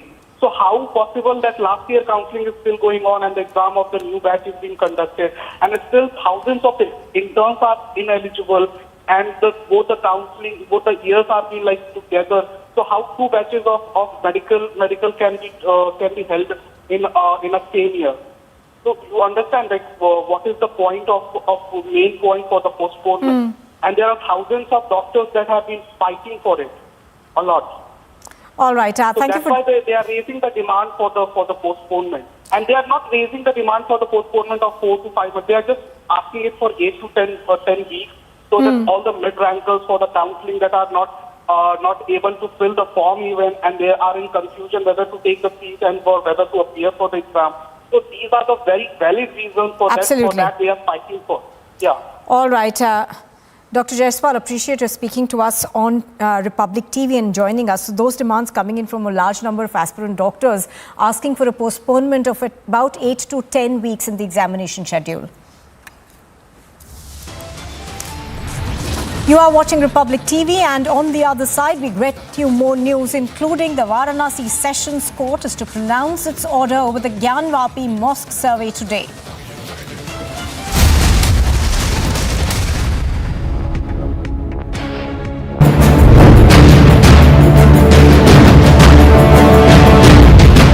Sensational slap in the face for the Lutyens media, which made him a VVIP and called him as a chief guest to their events. Yasin Malik, the terrorist, has pleaded guilty in a Delhi court to all charges of terrorism. Separatist leader Yasin Malik went to Pakistan. He got trained there. We remember how he came back and he started this independent secession movement that he had. Now that the court has already told charges need to be framed against him, including very serious UAPA charges that will have to be seen.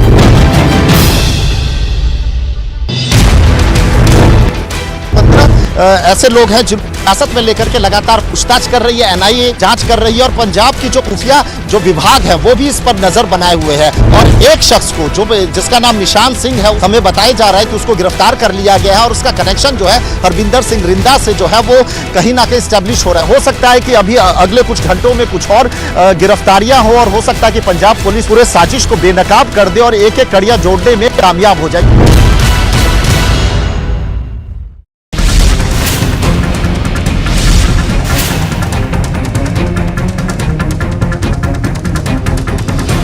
Citizens have gathered in huge number here at Kashmiri Gate, and there is a constant resistance by the citizens against the bulldozer drive of the SDMC to push forward their anti-encroachment area.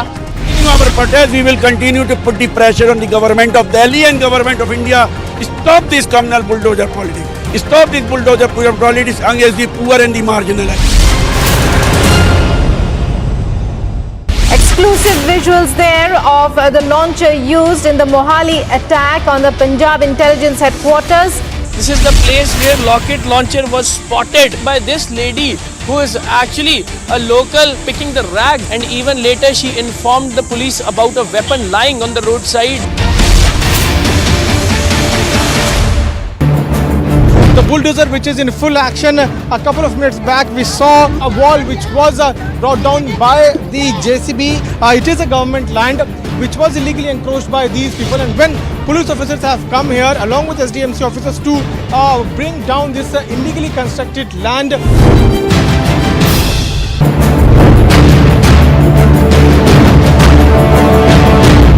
As a sensational slap in the face for the Lutyens media, which made him a VVIP and called him as a chief guest to their events. Yasin Malik, the terrorist, has pleaded guilty in a Delhi court to all charges of terrorism. Separatist leader Yasin Malik went to Pakistan. He got trained there. We remember how he came back and he started this independent secession movement that he had. Now that the court has already told charges need to be framed against him, including very serious UAPA charges that will have to be seen.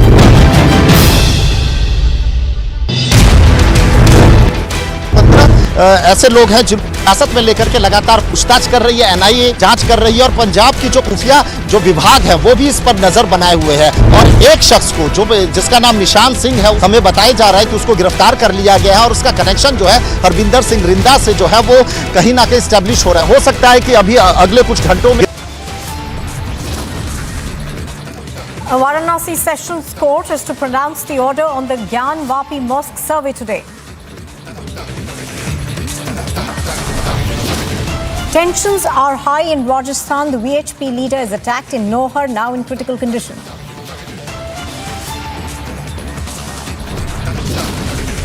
Clashes break out between two groups in Karedi village of Madhya Pradesh. Shops and bikes are set on fire. The BJP releases another Congress party video after Rahul Gandhi's video, says the Congress is more interested in partying than party. NEET aspirants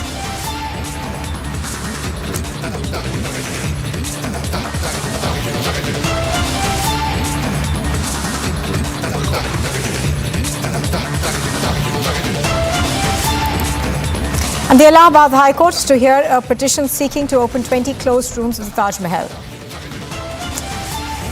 NEET aspirants write to the Prime Minister, request postponement of the exam by 8 to 10 weeks.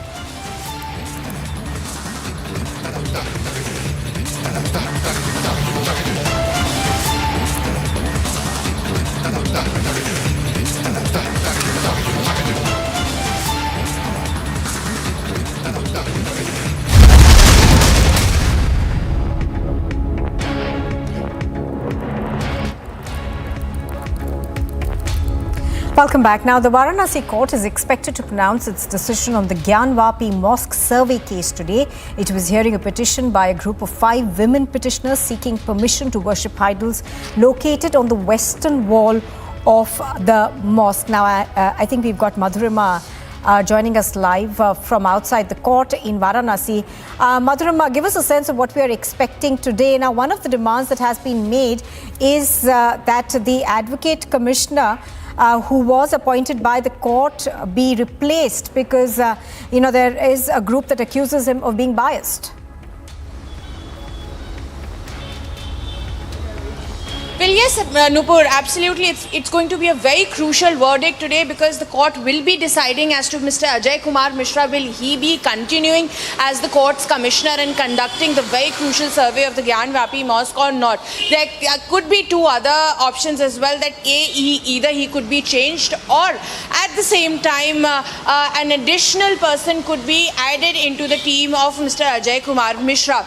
Now, we also spoke to the petitioner's side lawyer in the morning exclusively, and he said that it is highly unlikely that the court is going to make any changes because in the first place it was Mr. Ajay Kumar Mishra who was appointed by the court itself.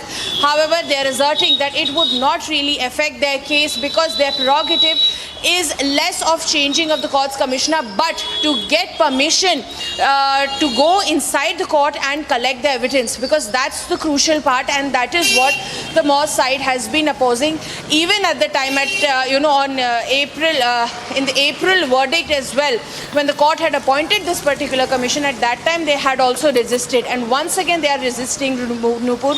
But that would be mean to see whether court will be chalking out a map for the entire survey or not, because the last time when the team of the court's commissioner had reached the gate number 4 of the Kashi Vishwanath corridor, that is where the mosque is located. Right. The initial first days where there are few bricks over there considered as Gauri Shringar, though it is just the threshold of the temple, there they were allowed to conduct the survey.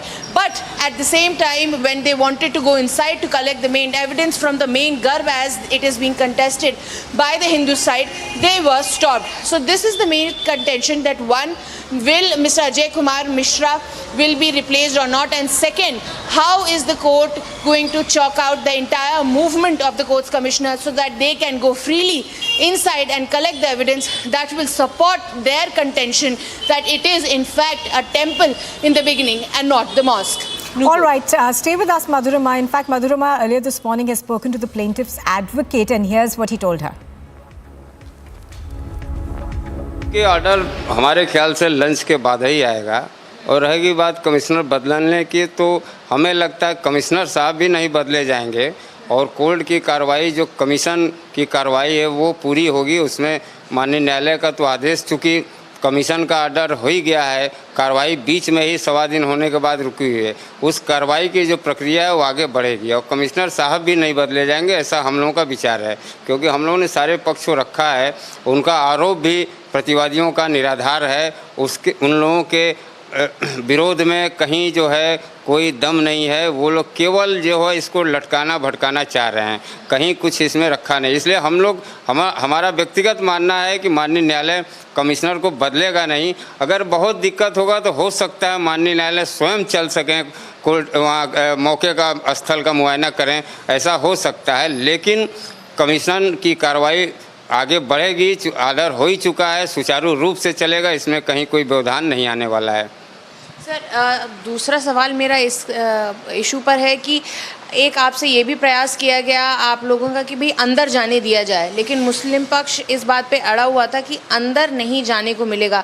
तो क्या आपने court से ये दरखास्त रखी है कि भाई हमें एक तो अंदर जाने दिया जाए और अपने ऑर्डर में साफ साफ बताएं कि कहाँ कहाँ जा सकते हैं? क्योंकि पिछली बार जब आप लोग पहुँचे थे तो गेट पर रोक दिया गया था और कहा था कि खाली बाहर की परमिशन मिली है। नहीं, ऐसा है, देखिए, एक भ्रम की स्थिति पैदा किया जा रहा है। माँ सिंगार गौरी के नाम पे एक भ्रम पैदा किया जा रहा है कि ये बैरिकेटिंग के बाहर हैं। जैसे कहा जाता है कि प्रतिपक्षी या प्रतिवादी जो हैं ये भ्रम फैला रहे हैं कि नहीं, माँ सिंगार गौरी का ऑर्डर हुआ है, माँ सिंगार गौरी उस बैरिकेटिंग के बाहर हैं। लेकिन जो स्थल बैरिकेटिंग के बाहर ये जो बता रहे हैं वो स्थल माँ सिंगार गौरी का मूर्ति कहिए या उनकी प्रतिमा नहीं है, वो केवल एक चौखट है। चौखट जो उस मंदिर पश्चिमी द्वार जो आदि विशेश्वर का था, जो अब खंडहर की स्थिति में आज भी विराजमान है, जिसको बंद कर दिया गया है, वो चौखट जो है उसी को ये कह रहे हैं कि माँ सिंगार गौरी है, इनका कमीशन कर लीजिए और बंद करिए। जबकि वस्तु स्थिति है कि माँ सिंगार गौरी उस गर्भगृह में आदि विशेश्वर के ही आसपास कहीं हैं, जिनको जो बैरिकेटिंग के अंदर जो बाधित कर दिया गया है। तो जब माँ सिंगार गौरी अंदर हैं, जिसका आप विरोध कर रहे हैं, आपका कहना है कि अंदर नहीं है, हम कह रहे हैं अंदर हैं, इसी की कमीशन होनी है, इसी की रिकॉर्डिंग होनी है कि वस्तु स्थिति क्या है, अंदर है कि नहीं है, अगर नहीं है तो कहाँ चला गया। क्योंकि एक सामान्य सी हिंदू धारणा रही है कि जब भी हम मंदिर में प्रवेश करते हैं तो चौखट को प्रणाम करते हैं, ये हमारी धारणा। उसी चौखट को कह रहे हैं कि यही सिंगार माँ सिंगार गौरी की प्रतिमा है, जबकि वहाँ एक पत्थर शिला है जिसमें तिकोना बना हुआ है, लोग पूजा करते हैं। इसलिए करते हैं कि जब आदि विशेश्वर और माँ सिंगार गौरी जब अंदर बंद हैं तो पूजा कोई करने तो जाता नहीं था, उस चौखट को ही लोग प्रणाम करने लगे, पूजा अर्चना करने लगे। तो ये भ्रम फैलाया जा रहा है कि ये स्थिति है कि अरे नहीं यही है, इसी को करिए। जबकि हमारे दावे में भी अराजी नंबर जो 9130 की जो बात कही गई है, जिस पर आदि स्वयंभू विशेश्वर स्थित हैं और ज्ञानवापी परिसर स्थित है, इसमें कहीं कोई विवाद नहीं है, उस भूखंड पर कोई विवाद नहीं है। और हम भूखंड की बात नहीं कर रहे हैं, हमारे दावे में उस तहखाने का जिक्र है, जिसकी बात ये कर रहे हैं कि नहीं इनके दावे, जबकि हमारे दावे में सारे तथ्य रखे गए हैं।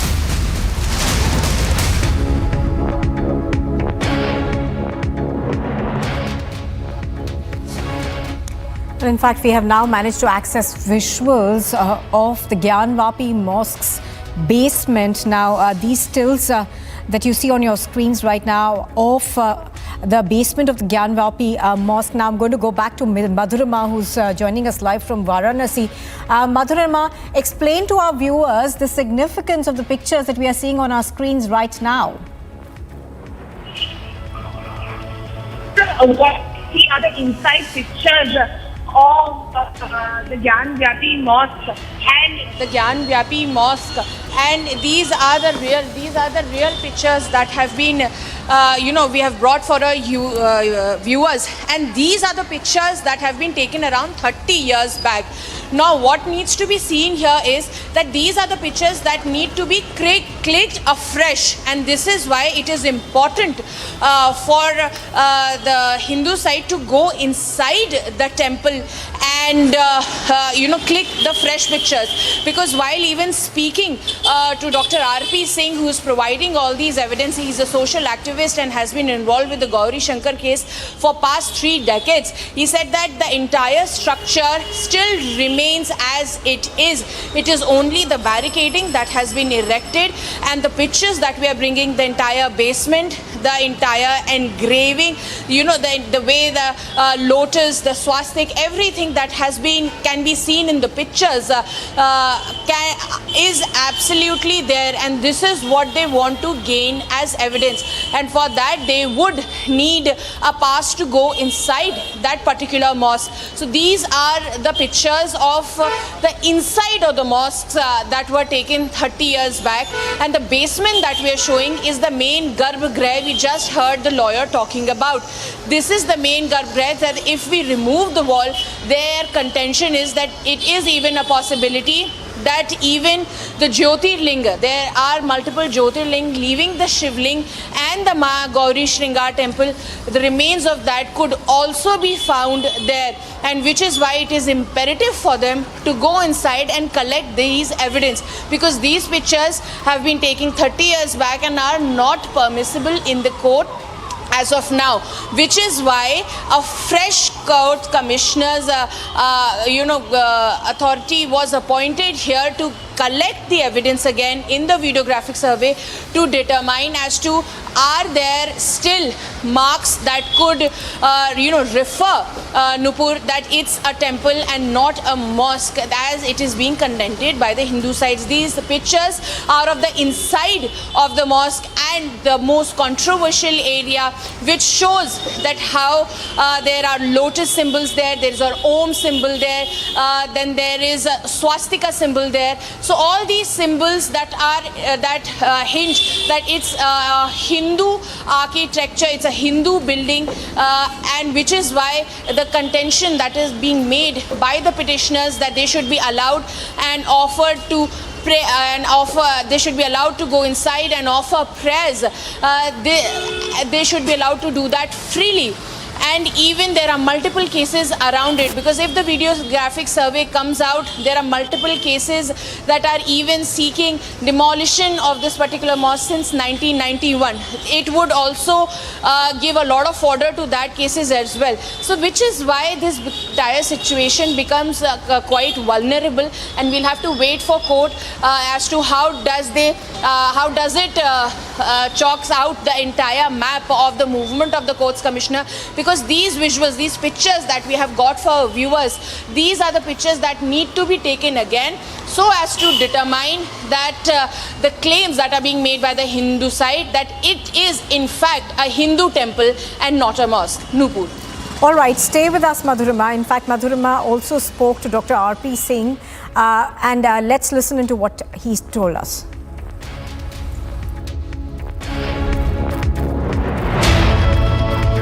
में आज हमारे पास कुछ ऐसी नई तस्वीरें हैं जिनको हम आपके सामने रखेंगे, और यही वो तस्वीरें हैं जिनको अब कोर्ट मांग रही है। कोर्ट ने कहा है कि इन्हीं सारी जगहों की नई और फ्रेश तस्वीरें उनको चाहिए कि आगे वो अब केस की प्रोसीडिंग कर सकें। तो डॉक्टर साहब धन्यवाद हमसे बात करने के लिए। तो कुछ तस्वीरें हैं जो आप हमें दिखा रहे हैं कि किस तरीके से ये वही जगहें हैं जो कि बताती हैं कि किस तरीके से ये हिंदू आकृतियां हैं, कलाकृतियां हैं यहाँ पे ये जितनी भी हैं, और इन्हीं सब कलाकृतियाँ ये सब इस वक्त बैरिकेडिंग के अंदर हैं। और अब इन्हीं जगहों की आपको फ्रेश फोटोग्राफी करनी है और यही अब आप डिमांड कर रहे हैं। तो ज़रा हमें एक एक करके कुछ ये तस्वीरें एक्सप्लेन करें कि किस तरीके से ये केस आगे बढ़ रहा है। हम शुरुआत करेंगे इस फ़ोटो से जो आप बता रहे थे कि किस तरीके से ये एक ऐसी फ़ोटो है जो कि ये चारों ओर मस्जिद की दीवार है, एक ये जो हिंदू पक्ष क्लेम कर रहे हैं कि ये वो एक दीवार है और यहीं आप लोग ने रोक लगा दी थी कि आगे ये जो मरम्मत का काम चल रहा है ये आगे ना हो वरना तो सब ढक जाएगा। सब धीरे धीरे ढक देते, इन लोगों की चाल है। ये जो फोटोग्राफ्स आपके सामने हैं ये लगभग 30 साल पुराने हैं, लेकिन जो फोटोग्राफ्स है वही आज भी वहाँ ढांचा मौजूद है। इस फोटोग्राफ से और वर्तमान ढांचे में कोई अंतर नहीं है, फोटोग्राफ से मिलान किया जा सकता है। इसमें कोई और वो बनावट नहीं है फोटोग्राफ में। वो चाहे कोर्ट इस फोटोग्राफ को देख ले, कोर्ट नहीं मानती है वर्तमान में वीडियोग्राफी करा ले, फोटोग्राफी करा ले। इसी को देखते हुए हम लोगों ने वहाँ पे जांच कमीशन की मांग किया कि जांच कमीशन बैठाया जाए। कोर्ट ने जांच कमीशन अपॉइंट किया। अब वो जांच कमीशन चूँकि आंदोलन धीरे धीरे राम जन्मभूमि के बाद जो है बढ़ता चला गया तो सरकार ने उस पर बैरिकेटिंग बहुत ज़्यादा कर दी।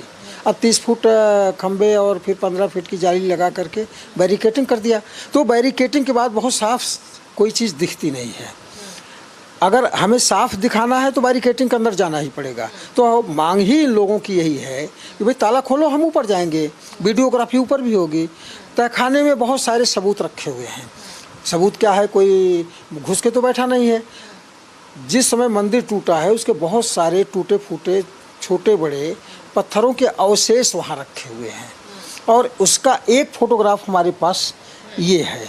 ये वो तहखाना है जिसके अंदर सारे सबूत हैं। सारे सबूत रखे हुए हैं और हम लोग कह रहे हैं कि आप तहखाने के अंदर चलने दो, ताला खोलो और हम उसकी भी वीडियोग्राफी करेंगे, उसके भी सबूत दिखाएंगे।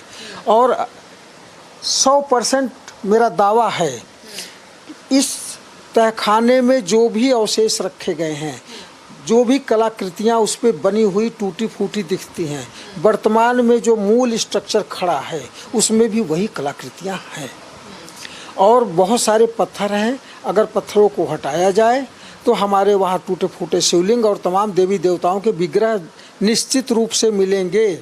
यदि हिंदू विरोधी सरकारों के कार्यकाल में सुरक्षित रही होंगी तो, नहीं तो हर सब चीज़ में मिली भगत करके ये जो है प्रशासन से हमारे सारे प्रतीकों को समाप्त करने का प्रयास किया गया है। सर, सबसे पहले मुझे ये बताइए कि जिस दिन आप सर्वे के लिए 6 तारीख को गए थे उस दिन क्या कुछ हुआ था, क्योंकि आप वहां पर सबसे बड़े साक्षी के तौर पर और जो है आपके ऊपर कई आरोप लगे, उस दिन हुआ क्या था? उस दिन सामान्य रूप से जो है जांच पड़ताल के बाद कार्रवाई शुरू की गई और समयाभाव के कारण जो है अगले दिन 7 तारीख तक के लिए रख दिया गया। आप लोगों ने सर उस दिन अंदर क्या देखा, क्योंकि बहुत सारे जो है लोग ऐसे सामने आ रहे हैं जो कह रहे हैं कि हमने कमल के फूल देखे, कोई कह रहा है स्वास्तिक देखा, आपने क्या देखा? इस पे कुछ नहीं कहेंगे।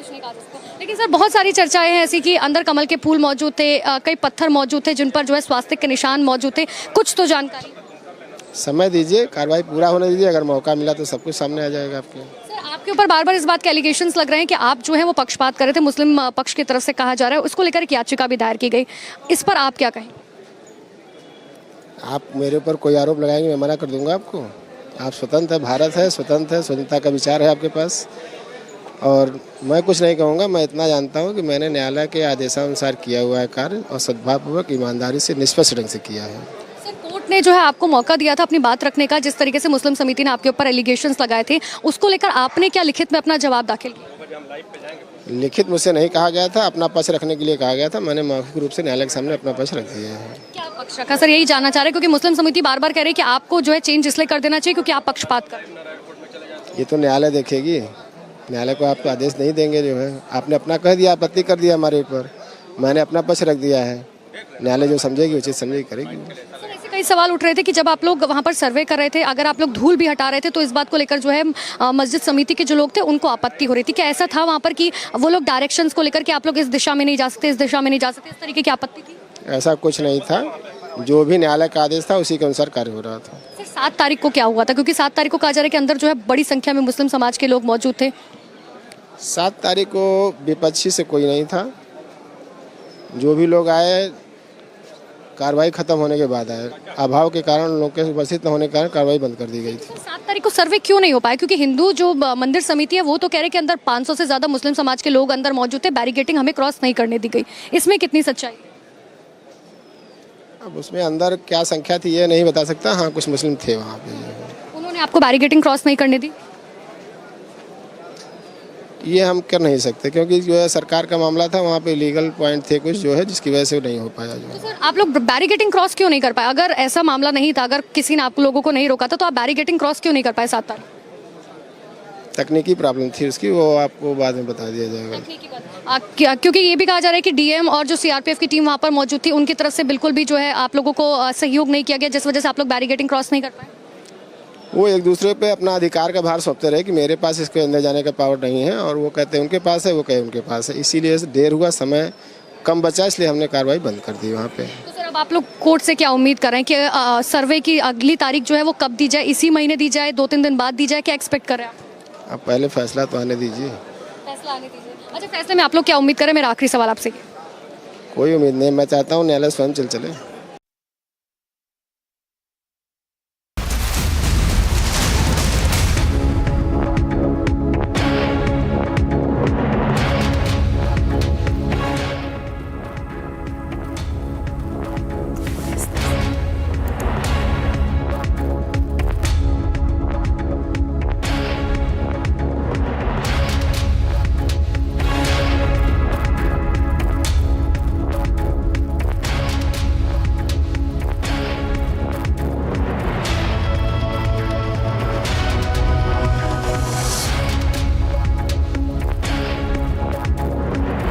That the ED team has arrived to pick up Pooja Singhal. Now, do remember that she's been remanded to custody of the ED. So, the ED team, of course, is arriving to pick up Pooja Singhal. We're going to try and go across to our correspondents on the ground to give us more details. Now, Pooja Singhal's 5-day remand, of course, begins from today.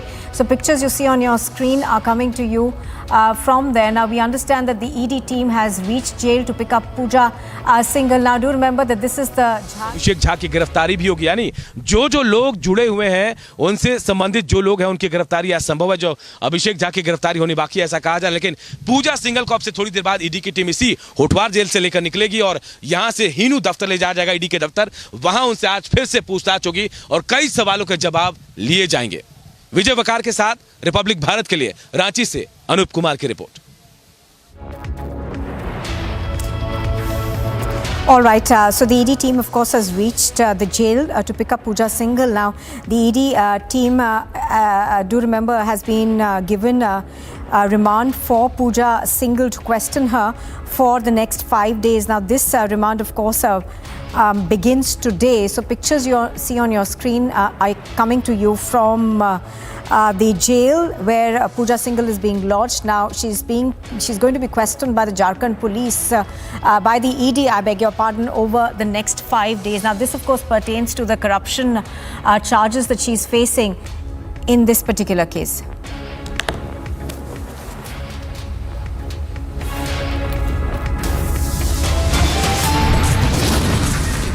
You are watching Republic TV, and still to come, the Allahabad High Court has pronounced its verdict on the petition seeking to open 20 closed rooms at the Taj Mahal.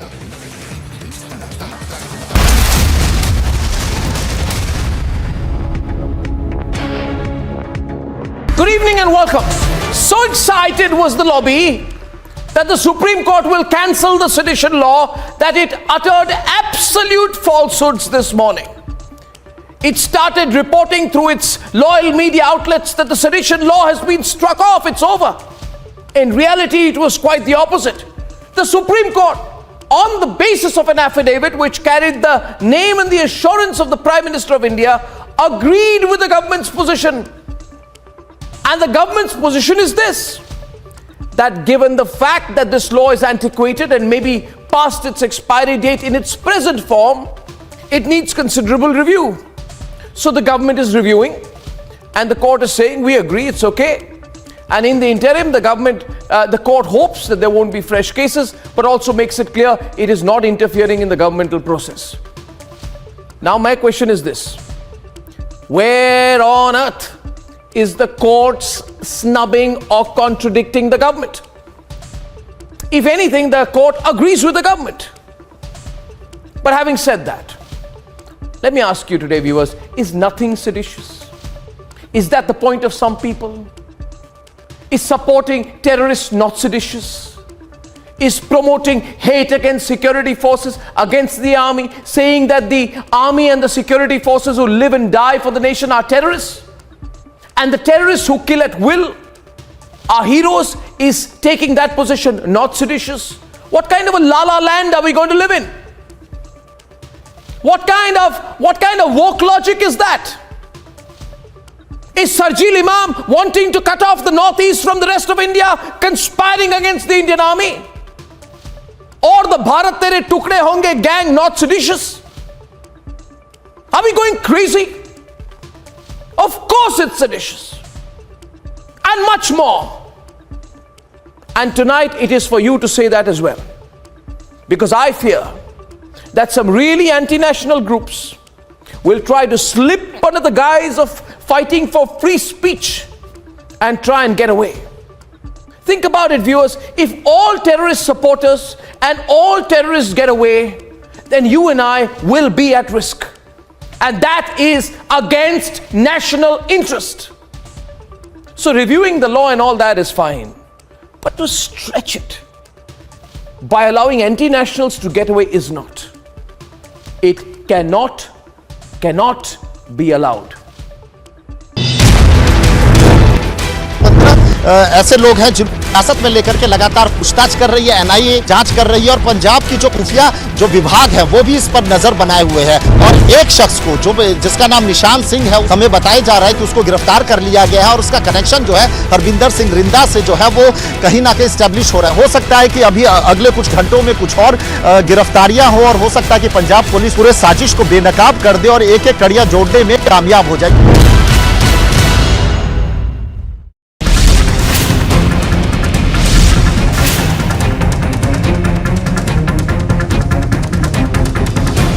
Citizens have gathered in huge number here at Kashmiri Gate, and there is a constant resistance by the citizens against the bulldozer drive of the SDMC to push forward their anti-encroachment area. In our protest, we will continue to put the pressure on the government of Delhi and government of India. Stop this communal bulldozer politics. Stop this bulldozer politics against the poor and the marginalized. Exclusive visuals there of the launcher used in the Mohali attack on the Punjab intelligence headquarters.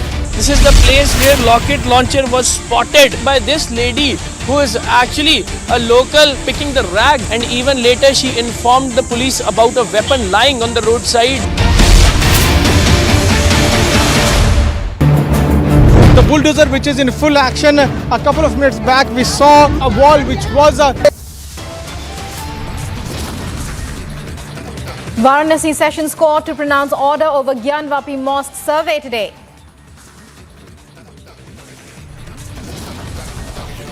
Tensions in Rajasthan, VHP leader attacked in Nohar, now in critical condition.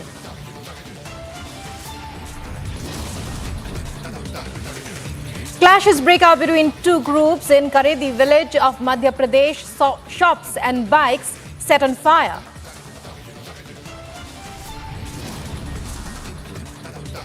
BJP releases another Congress party video after Rahul says Congress is more interested in partying than party. NEET aspirants write to Prime Minister Modi, request postponement of exam by 8 to 10 weeks.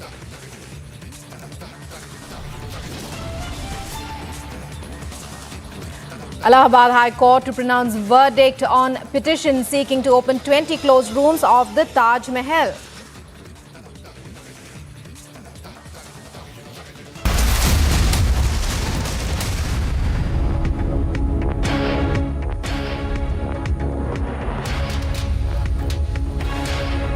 And now for our top story, the Varanasi court is expected to pronounce its order on the Gyan Vapi Mosque survey case today. It was hearing a petition by a group of 5 women petitioners seeking permission to worship idols located on the western wall of the mosque.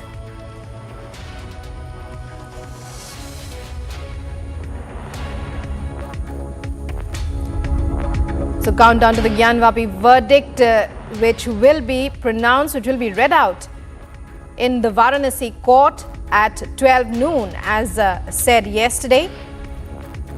The hearing on the petition by a group of women seeking permission to worship idols of Hindu deities located on the outer wall of the Gyanvapi Mosque in Uttar Pradesh's Varanasi was over yesterday. The Sessions Court is expected to read the decision today. The plea was moved on April 18th, 2021, and it also sought to stop the opponents from causing any damage to the idols.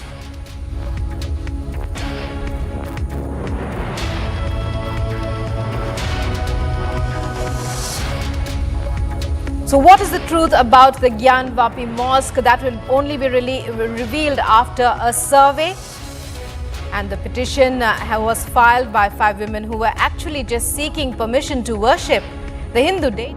2-2, 2.5 घंटे जो है लगातार सुनवाई चल रही थी। कल वकील ने साफ तौर पर आकर ये कहा था कि देखिए दोनों पक्ष जो है उनकी तरफ से बातें जो है पूरी कर ली गई हैं, दोनों तरफ ने जो है अपने अपने पक्ष रख दिए हैं। लेकिन इन सब के बीच में आज 12 बजे जो है जब फैसला आएगा तो जो इतिहासकार लगातार दावा कर रहे हैं, हम जो लगातार रिपब्लिक मीडिया नेटवर्क जिस तरीके से लगातार मैंने तमाम सामाजिक कार्यकर्ताओं से बात की, इतिहासकारों से बात की, इतना ही नहीं काशी विश्वनाथ के जो महंत रह चुके हैं उन्होंने 154 साल पहले की जो है फोटोज दिखाई कि कैसा जो है काशी विश्वनाथ मंदिर जो है हुआ करता था, वहां पर मस्जिद का कोई नामो निशान नहीं था। तो अलग अलग दावे जो है वो लगातार किए जा रहे हैं, क्योंकि इन सब के बीच में ये देखिए ना जिस तरीके से जो मंदिर समिति है वो ये दावा कर रही है कि वहां पर जो है कभी मस्जिद हुआ ही नहीं करता था।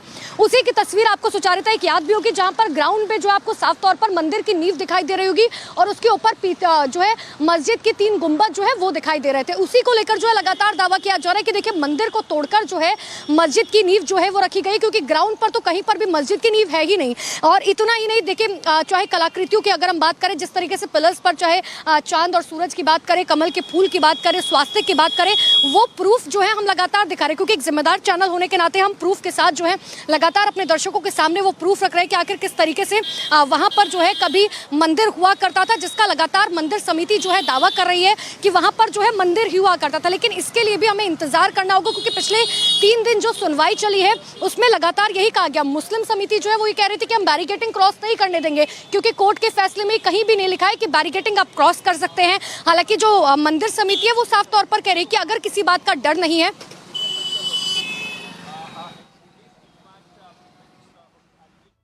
जो दलीलें हैं वो सुनी गई। ना केवल इतना बल्कि कोर्ट कमिश्नर अजय मिश्रा की अगर हम बात करें, जिन पर लगातार पक्षपात का आरोप दरअसल लग रहा है, उसे लेकर भी आज सुनवाई होगी, क्योंकि मुस्लिम पक्ष ये कह रहा है कि अजय मिश्रा जो है वो दरअसल पक्षपात कर रहे हैं और इसीलिए उनको इस मसले से हटा देना चाहिए। तो आज उस मसले को लेकर भी कोर्ट फैसला सुनाएगा कि जो कोर्ट कमिश्नर है वो रहेंगे या फिर नहीं रहेंगे। साथ ही साथ सर्वे को लेकर आज क्या कुछ फैसला आएगा ये भी देखने वाली बात होगी। लेकिन उससे पहले ही देखिए, एक कोर्ट से अभी फैसला आया नहीं है, लेकिन वहीं दूसरी तरफ अगर हम बात करें तो जो मुस्लिम पक्ष है, यानी कि जो प्रतिवादी पक्ष है, वो लगातार ये कह रहा है कि वो अब इसके खिलाफ जो भी फैसला आएगा, मतलब वो ये मानकर चल रहा है कि वो जो फैसला आने वाला है वो उनके पक्ष में तो नहीं होगा। तो ऐसे में सुप्रीम कोर्ट जाने की भी तैयारी की जा रही है। तो आप ये देखिए कि दोनों पक्षों की ही दलील सुन ली गई थी, फैसला सुरक्षित रख लिया गया है। उधर कोर्ट कमिश्नर ने जो अपना पक्ष रखा है उसको भी सुन लिया गया।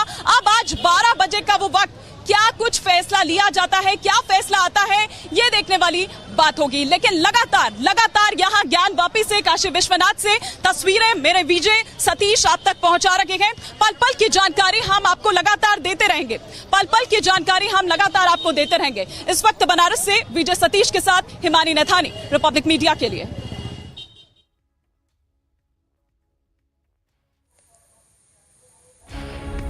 So well, it all began on the 18th of April, although the case 2021, although the case dates back to 1991, when a number of petitions were filed in Varanasi District Court by local priests seeking permission to worship in the Gyanvapi complex.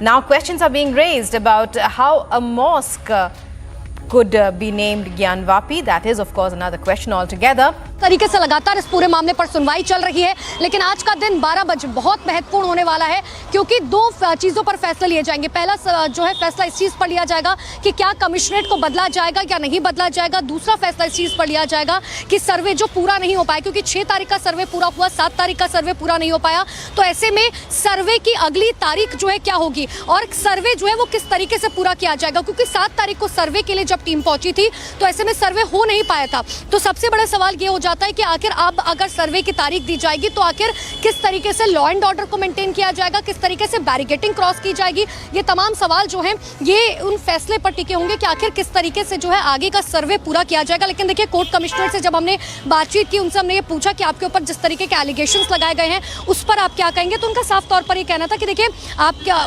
कोई भी जो है किसी के ऊपर allegations लगा सकता है, इसमें कोई बहुत ज़्यादा बड़ी बात नहीं है जो है। लेकिन मुझे जो जवाब देना था वो मैं ऑलरेडी जो है कोर्ट में दाखिल कर चुका हूं। अब ये जो है कोर्ट के विवेक पर जो है पूरा फैसला निर्भर करता है कि आखिर क्या कुछ फैसला जो है दिया जाना है। लेकिन इन सब के बीच में समझिए कि आज 12 बजे का जो समय है वो बहुत महत्वपूर्ण हो जाता है, बहुत महत्वपूर्ण हो जाता है, क्योंकि आज जो है फैसला लिया जाना है।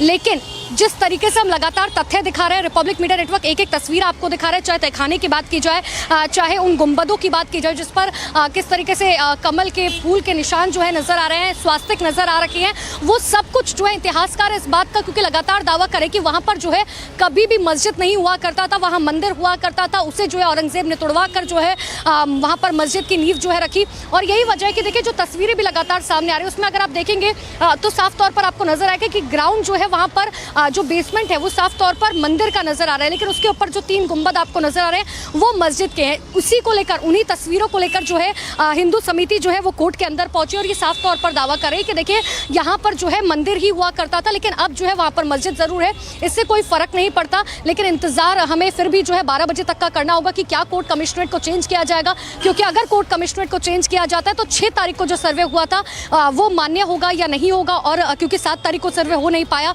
और अगर कोर्ट कमिश्नरेट चेंज नहीं किए जाते हैं तो ऐसे में 6 तारीख को जो रिपोर्ट सौंपी गई थी, 6 तारीख को जो सर्वे हुआ था उसकी रिपोर्ट में जो है क्या कुछ निकल कर सामने आता है, क्योंकि सिर्फ 5% का सर्वे अब तक पूरा हुआ है, 95% का तकरीबन जो है वो बचा हुआ है। जिस तरीके से लगातार हिंदू पक्ष के वकील कह रहे हैं, कोर्ट कमिश्नरेट कह रहे हैं कि देखिए, अभी तो बहुत सर्वे बचा हुआ है और इंतजार हमें इसी चीज का करना होगा कि आखिर कब जो है ये सर्वे पूरा होगा।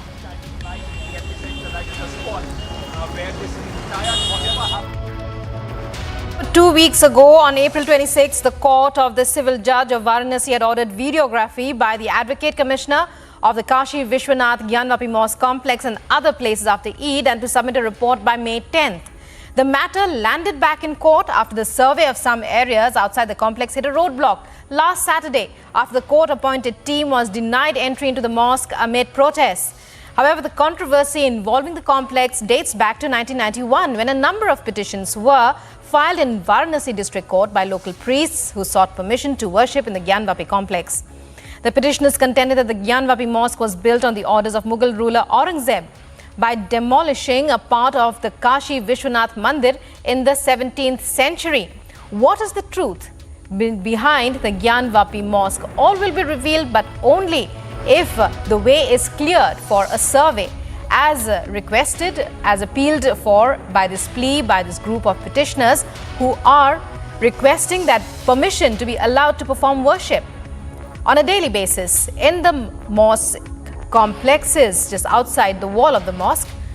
The petitioners contended that the Gyanvapi Masjid was built on the orders of the Mughal ruler Aurangzeb as he demolished a part of the Kashi Vishwanath Mandir in the 17th century. But the truth can be revealed.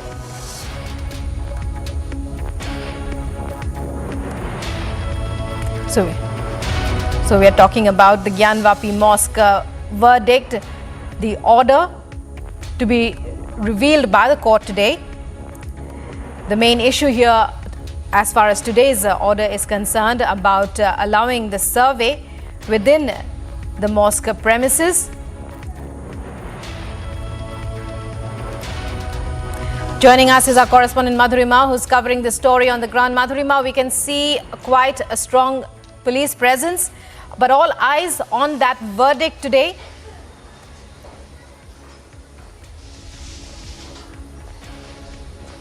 Well, yes, absolutely. The verdict is very crucial, and we are reporting from the lanes of Banaras and going to every nook and corner to talk about this very crucial issue that pertains to this city, and it's very important to everyone's at the heart. With me, first I'll go to Sohan Lalji. He was the first petitioner in this entire matter. Sir, आज order आना है, क्या expect कर रहे हैं क्या? हम न्यायालय पर मैडम पूर्ण भरोसा है और हमको पूर्ण विश्वास है कि हमको जो श्रृंगार गौरी दर्शन पूजन के अधिकार को लेकर के जो विपक्षी ज्ञानवापी इंतजाम कमेटी जो वकील कमीशन पर आरोप लगाए हैं वह निरर्थक साबित होगा और हमें पुनः अधिकार मिलेगा। सर, जैसे अब जो मुस्लिम पक्ष है वो काफ़ी विरोध कर रहा है कि भाई अंदर जाने को नहीं देंगे, तो ऐसा क्यों लगता है कि क्यों ऐसा ये मतलब क्यों रोक लगा रहे हैं? क्योंकि अगर भाई चेंज भी करना है कमिश्नर तो कर लीजिए, लेकिन अंदर जाने दीजिए, ऐसा मांग है हिंदू पक्ष का। अंदर इसलिए वो नहीं जाने देता कि सच्चाई जो है वो जनता, आम जनता के रूबरू हो जाएगी। हाँ, वो ये नहीं चाहते कि वो अंदर आवे। जब वो ये देश संविधान से चलता है और संविधान को लेकर इनका जो दोहरा मापदंड है, जो फैसले से इनको लगता है कि हमारे पक्ष में तो वहाँ ये संविधान मानेंगे, और जिस फैसले को लेकर लगेगा कि नहीं ये हमारे खिलाफ में जाएगा तो वहाँ ये संविधान नहीं मानेंगे। तो ये दोहरा मापदंड देश में नहीं चलेगा।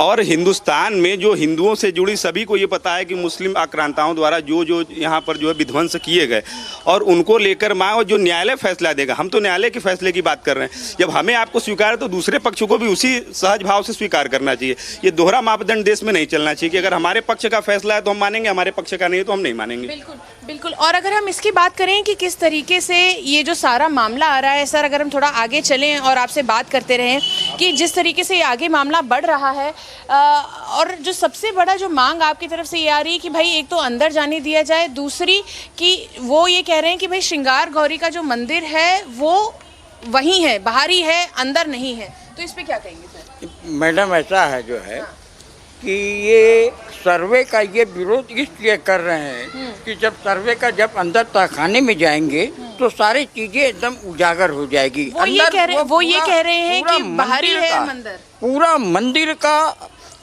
वो शंख है, कलश है, सारी चीजें सब मंदिर के उसी मस्जिद के नीचे दबा हुआ है। जब उसका सर्वे हो जाएगा तो दूध का दूध, पानी का पानी।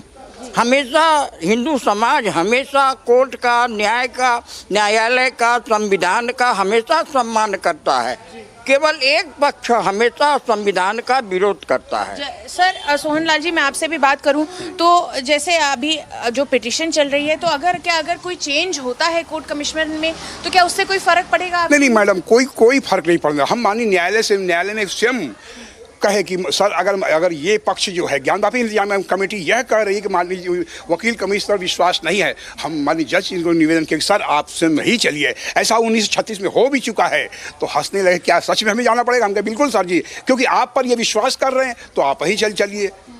ठीक है, तो क्या अगर जरूरत पड़ी तो जज साहब को भी दरखास्त करेंगे? हाँ, बिल्कुल। न्याय के लिए, माँ श्रृंगार गौरी के लिए, हमारा जो धार्मिक स्थल है उनकी आज मुक्ति के लिए हम हर जगह जो है निवेदन करेंगे, प्रार्थना करेंगे और विनय करेंगे। सर एक बहुत कल मैंने एक पिक्चर भी सामने लाई थी और वहाँ मुझे पता लगा कि भाई जब वो मस्जिद की मरम्मत कर रहे थे एक साइड, तो वो आप ही थे जिसने कि रुकवाया कि भाई इसके आगे अब मरम्मत नहीं होगी वरना हमारा मंदिर ढक हाँ, ये 1984 का मामला है मैडम। मैं उस विश्व हिंदू परिषद का महानगर उपाध्यक्ष था। हमको जैसे ही पता लगा तुरंत अपने 50-100 लोगों के लेकर पहुँच गए। उस समय आरएस्टोरिया जिलाधिकारी साहब थे और तत्काल हमारी बात को स्वीकार किया और तुरंत रुका दिया गया। वरना जो अब मंदिर का भाग है जो स्पष्ट दिखाई दे रहा वह सफेद चूने में पोत दिया गया होता और आज हमारे पास प्रमाण के लिए कुछ कहने का शेष नहीं। हमारे पास साक्षात ऐसे प्रमाण है जो 70 तक के हैं जो साफ मंदिर और मस्जिद, हालांकि मस्जिद मैं नहीं कहता, मस्जिद कहता हूँ, और दोनों जो है अलग अलग साफ दिखाई पड़ते हैं। ठीक है, तो आज महादेव से क्या प्रार्थना की है कि आज कैसा वर्डिक्ट आएगा? महादेव जी से हमारा यही प्रार्थना है कि न्याय हो, और विपक्ष में जो ये लोग भ्रम फैला रहे हैं कि मस्जिद था वहाँ पे, ऐसा कुछ नहीं है। श्रृंगार गौरी का मंदिर है, पुरातत्व में उसका वर्णन भी है और हम चाहते हैं कि न्याय हो। लेकिन अब सबसे बड़ा सवाल आता है कि जैसे न्यायालय ने तो पहले भी परमिशन दे दी थी, अब फिर परमिशन दे देंगे, लेकिन अगर जब आप गेट तक पहुंचते हैं तो रोक दिया जाता है, तो अब उसका क्या? हमने कहा कि ये देश संविधान से चलेगा। जब मामला कोर्ट में है कोर्ट जो फैसला देगी, सरकार का काम है उसका पालन कराना, और हम लोग शांतिपूर्ण तरीके से जो है कि अपना ये चल रहा है इसको देखते रहेंगे। सरकार का है कि मतलब उस पर अगर इस तरह से लोग उपद्रव दंगा फसाद करते हैं तो इन पर सख्त कार्रवाई करें, और जो सच हो जनता के सामने आना चाहिए बस। So you can see that there are multiple voices and all they want is the truth to come out. They are asserting over the fact that the court commissioner, may it be anybody, but there should be a court commissioner, there should be a videographic survey, there should be an inquiry, and the truth should come out. Back to you. And joining us on Republic TV, Mr. Gulrez Sheikh, political analyst and RSS ideologue, and also Ratnakar Tripathi, senior leader of the Congress, as well as Desh Ratan Nigam, advocate in the Supreme Court. Coming to you, Mr. Nigam, first, all eyes on the verdict, all eyes on the order that will be read out today. Your thoughts? I think the previous order itself was very, very crystal clear. Even the entire premises and khasra number was mentioned out there, so there was no doubt. However, the Intizamiya committee of the mosque tried to, subvert the due process of law by not allowing the survey to be completed, the videography to be completed. And that is a willful and deliberate disobedience of the court order, which tantamounts to contempt of court. And therefore, one has to be very, very clear, and the Intizamiya committee and the other people must be very careful, otherwise a separate case can be instituted against them. In fact, an application has also been moved to that effect in the court of law. And the truth is so visible, truth cannot be hidden. Truth has ways of coming out. And in this case, truth is plastered all over the place. And still it is being denied. Certain section of the Muslim community feel very proud that... The truth should be revealed, the truth should be out. And that is what Republic believes, along with the rest of the people of India. Mr. Ratnakar Tripathi, as a senior leader of the Congress, you are opposing the survey. But people want to know the truth. People want that history should be read as it happened.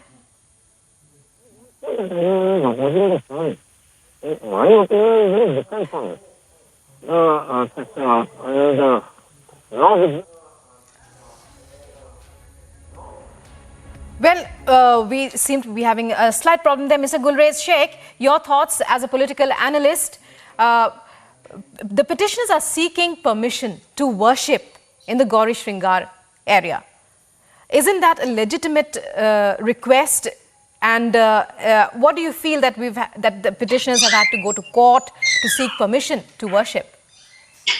See, in any democracy and in any constitutional system, the legitimacy comes from the court of law. And if court wants to do a survey, and if court is ordering a survey, then the survey must be allowed. The survey must proceed ahead and let the court decide the things. And as a good citizen of India, and a really democratic citizen, I will say that whatever is the order of the court, whatever is the judgment of the court must be implemented and must be accepted by all sections of the society, irrespective of their religious beliefs. Right. Mr. Sheikh, but, well, we've heard the court verdict earlier as well. The court had allowed a survey. It had not stopped a survey in any way. Yet there are so many obstacles that are emerging at every step. It's also a question of how history should be read, how history should be understood of our great nation.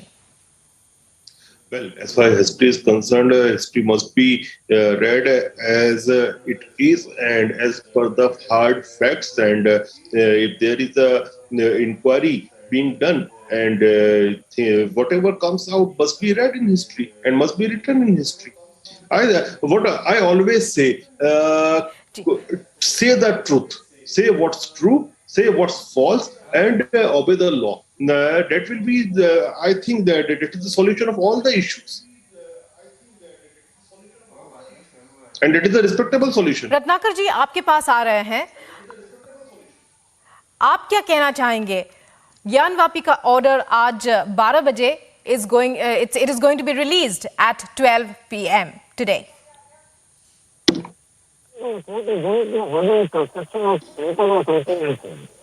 This photo of 1991, it says that the nature of the face cannot be converted. It will always strengthen the nation. It will always strengthen the topic.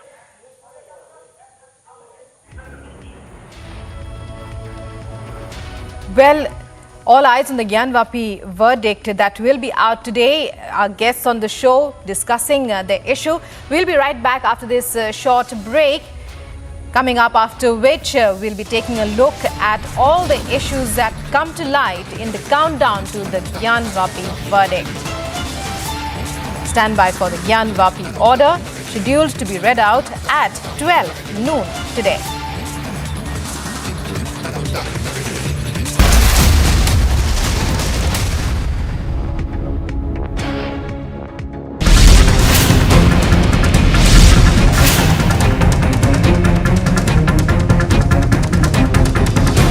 Citizens have gathered in huge number here at Kashmiri Gate, and there is a constant resistance by the citizens against the bulldozer drive of the SDMC to push forward their anti-encroachment area. In our protest, we will continue to put the pressure on the government of Delhi and government of India. Stop this communal bulldozer politics. Stop this bulldozer politics against the poor and the marginalized. Exclusive visuals there of the launcher used in the Mohali attack on the Punjab intelligence headquarters. This is the place where rocket launcher was spotted by this lady who is actually a local picking the rag, and even later she informed the police about a weapon lying on the roadside. The bulldozer which is in full action. A couple of minutes back we saw a wall which was brought down by the JCB. It is a government land which was illegally encroached by these people, and when police officers have come here along with SDMC officers to bring down this illegally constructed land.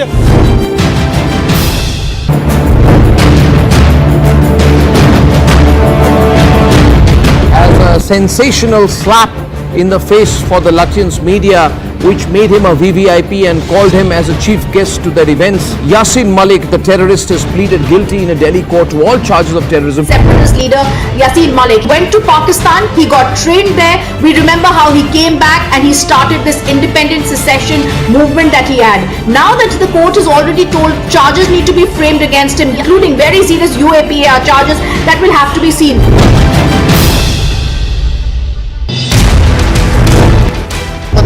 ऐसे लोग हैं जिन हिरासत में लेकर के लगातार पूछताछ कर रही है, एनआईए जांच कर रही है, और पंजाब की जो खुफिया जो विभाग है वो भी इस पर नजर बनाए हुए है। और एक शख्स को जो जिसका नाम निशान सिंह है, हमें बताया जा रहा है कि उसको गिरफ्तार कर लिया गया है, और उसका कनेक्शन जो है हरविंदर सिंह रिंदा से जो है वो कहीं ना कहीं स्टैब्लिश हो रहा है। हो सकता है कि अभी अगले कुछ घंटों में कुछ और गिरफ्तारियां हो, और हो सकता है कि पंजाब पुलिस पूरे साजिश को बेनकाब कर दे और एक एक कड़ियां जोड़ने में कामयाब हो जाए।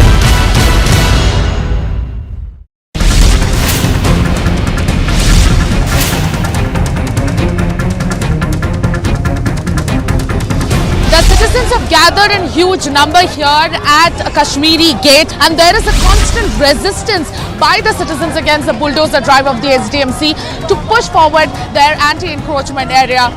In our protest, we will continue to put the pressure on the government of Delhi and government of India. Stop this communal bulldozer politics. Stop this bulldozer politics against the poor and the marginalized. Exclusive visuals there of the launcher used in the Mohali attack on the Punjab intelligence headquarters. This is the place where rocket launcher was spotted by this lady who is actually a local picking the rag, and even later she informed the police about a weapon lying on the roadside. The bulldozer which is in full action. A couple of minutes back we saw a wall which was brought down by the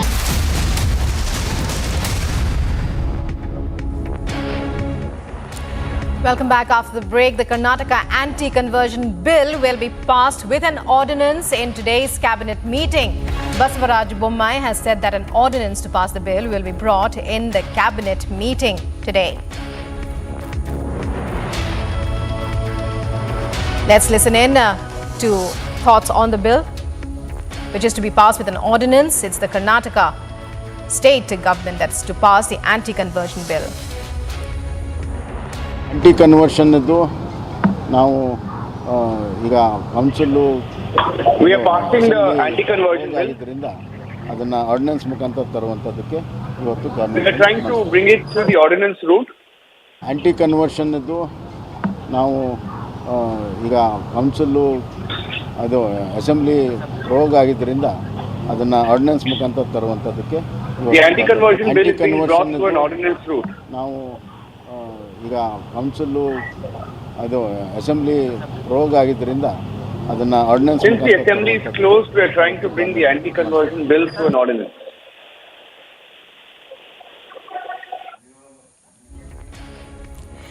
And well, sources say that the law department has said that there are no legal hurdles for the ordinance. Karnataka Chief Minister Basavaraj Bommai is in Delhi. And it's time now for a short break. But coming up after that, Varanasi Sessions Court to pronounce order over Gyan Vapi Mosque survey today.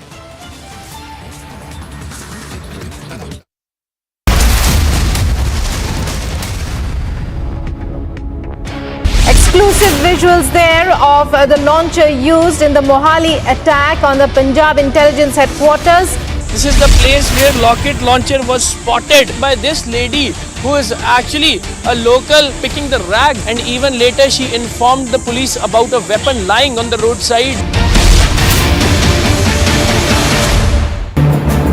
The bulldozer which is in full action. A couple of minutes back we saw a wall which was brought down by the JCB. It is a government land which was illegally encroached by these people, and when police officers have come here along with SDMC officers to bring down this illegally constructed land.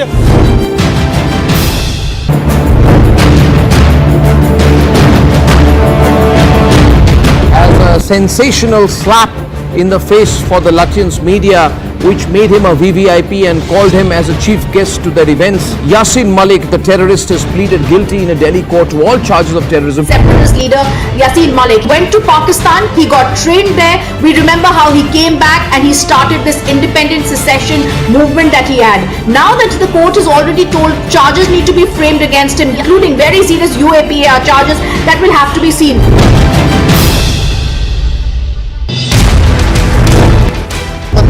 ऐसे लोग हैं जिन हिरासत में लेकर के लगातार पूछताछ कर रही है, एनआईए जांच कर रही है, और पंजाब की जो खुफिया जो विभाग है वो भी इस पर नजर बनाए हुए है। और एक शख्स को जो जिसका नाम निशान सिंह है, हमें बताया जा रहा है कि उसको गिरफ्तार कर लिया गया है, और उसका कनेक्शन जो है हरविंदर सिंह रिंदा से जो है वो कहीं ना कहीं स्टैब्लिश हो रहा है। हो सकता है कि अभी अगले कुछ घंटों में कुछ और गिरफ्तारियां हो, और हो सकता है कि पंजाब पुलिस पूरे साजिश को बेनकाब कर दे और एक एक कड़ियां जोड़ने में कामयाब हो जाए।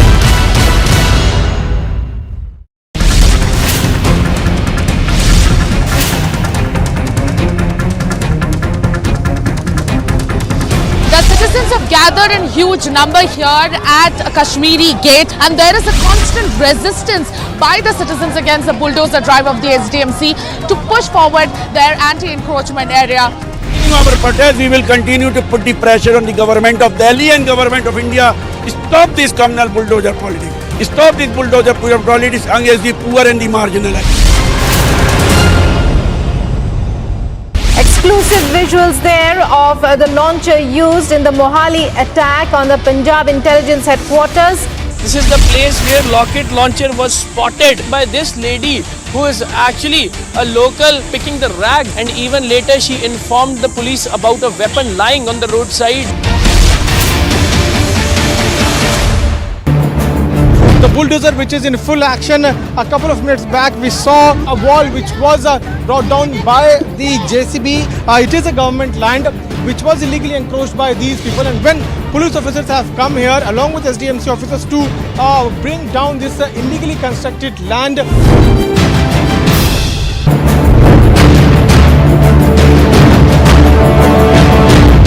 As a sensational slap in the face for the Lutyens media, which made him a VVIP and called him as a chief guest to their events. Yasin Malik, the terrorist, has pleaded guilty in a Delhi. Varanasi Sessions Court is to pronounce its order over the Gyan Vapi Mosque survey today. There is tension in Rajasthan. The VHP leader is attacked in Nohar He's now in a critical condition. Clashes break out between two groups in Karedi village of Madhya Pradesh. Shops and bikes are set on fire. The BJP releases another Congress party video after Rahul Gandhi's video says the Congress is more interested in partying than party. NEET aspirants write to the Prime Minister, request for postponement of exams by an 8 to 10 week schedule. The Allahabad High Court is to pronounce its verdict on the petition seeking to open 20 closed rooms of the Taj Mahal.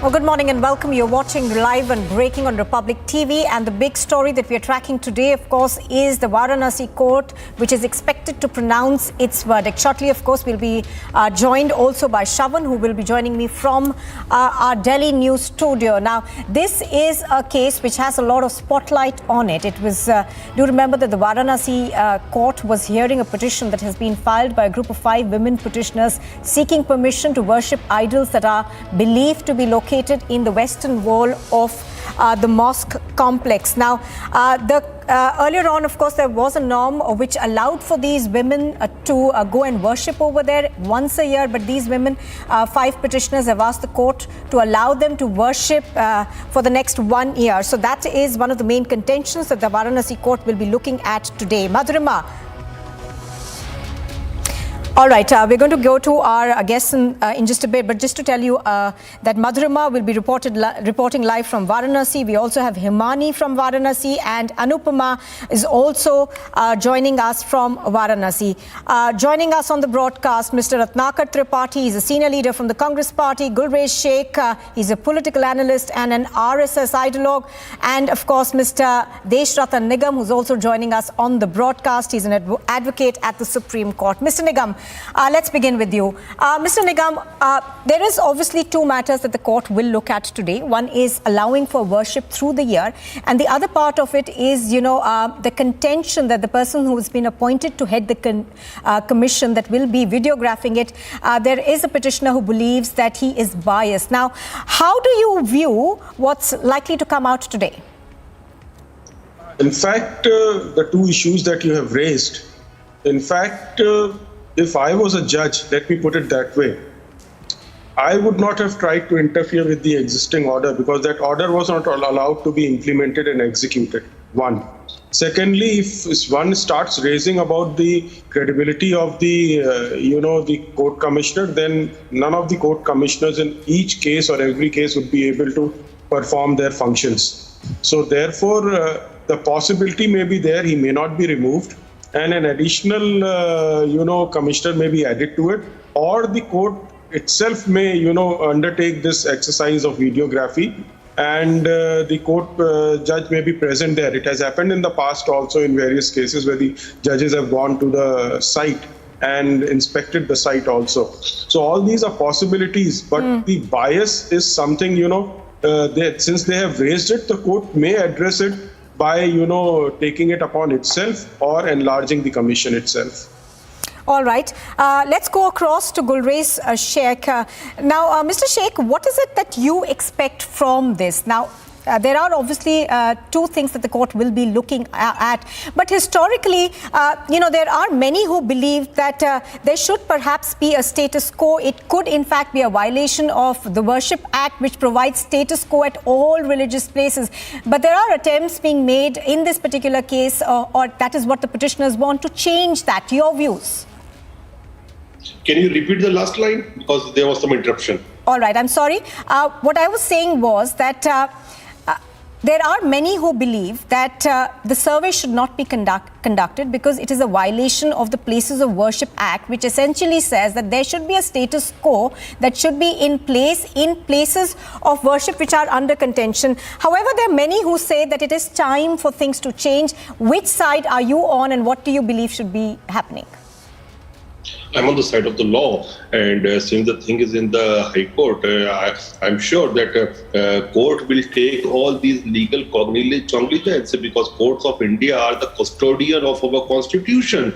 And I think what Mr. Nigam was saying some time back, if court, even when the commission is concerned, the court may enlarge the commission, or some judge may also be present. If some judge is present, I think that is the best thing. Nobody can say that anything is biased then, because all sections of the society trust in court.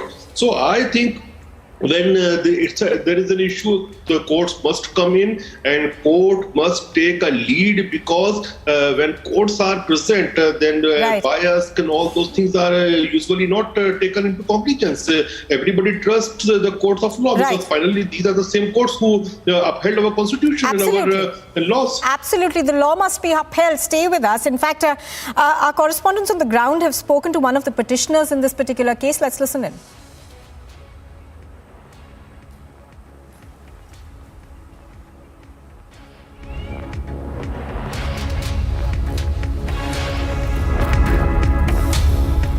ये उन 5 petitioners में से हैं जिन्होंने ये दरखास्त न्यायालय के आगे रखी है कि भाई इन्हें अंदर जाने दिया जाए और रोज़मर्रा नॉर्मली ही पूजा करने दी जाए गौरी श्रृंगार मंदिर में। तो आज बहुत बड़ा दिन है आपके लिए, आज माननीय न्यायालय अपना ऑर्डर देंगे। तो आपकी जो मांग है पूजा करने की, तो कब से आप ये पूजा कर रही हैं और कितनी बार आप कर पाती हैं, नहीं कर पाती हैं? ये पूजा तो हम लोग शुरू से करते आ रहे हैं, जब से मैं बनारस में आई हूँ तब से पूजा कर रही हूँ। लेकिन ये चैत्र नवरात्रि की चतुर्थी को कुछ समय के लिए होता है, जो हम लोग चाहते हैं कि प्रतिदिन हो, और यह ज्ञानवापी मंदिर के अंदर है। अच्छा। और हम लोग को सिर्फ बाहर से दर्शन मिलता है। अच्छा, तो आप चाहती हैं कि आपको जो मस्जिद करार कर रहे हैं, लेकिन आप कहते हैं कि मंदिर है वहाँ अंदर जाने को मिले और प्रार्थना करने को मिले, अंदर जाने मिले, सर्वे हो, पूरा निर्णय सामने आ जाए, क्या सच है क्या झूठ है। हाँ। और जो सच है वो विपक्षी वाले आने नहीं देना चाहते, मुस्लिम पक्ष। अच्छा, तो यही मैं एक सवाल पूछूंगी कि भाई मुस्लिम पक्ष तो ये कह रहे हैं कि भाई मंदिर जितना है वो बाहर ही है, अंदर कुछ नहीं है। तो ये कभी ऐसा नहीं होता है कि मंदिर के ऊपर मस्जिद हो, ये कहीं नहीं होता है, और हमारा प्रमाण भी है कि वो मंदिर ही है। तो आप कैसे पूजा करती हैं, किस तरीके की पूजा होती है वहाँ पर? हाँ, तो प्रतिदिन जाते हैं, हम लोग को अंदर जाने नहीं मिलता, हम लोग बाहर से नमन करके चौखट जो है बड़ी नमन करके हम लोग चले आते हैं। अच्छा, तो अगर आज आपका जो ऑर्डर आता है तो क्या आगे जाके फिर किस तरीके से पूजा पाठ करेंगे? अगर न्यायालय परमिशन देते हैं या आगे वीडियोग्राफिक सर्वे होता है और सब सफल होता है?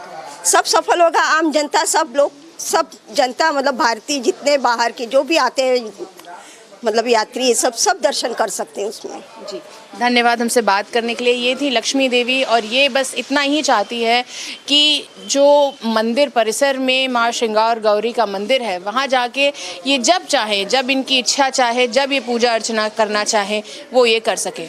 मैं विजय महिंदर के साथ मधुरिमा मिश्रा, रिपब्लिक टीवी के लिए।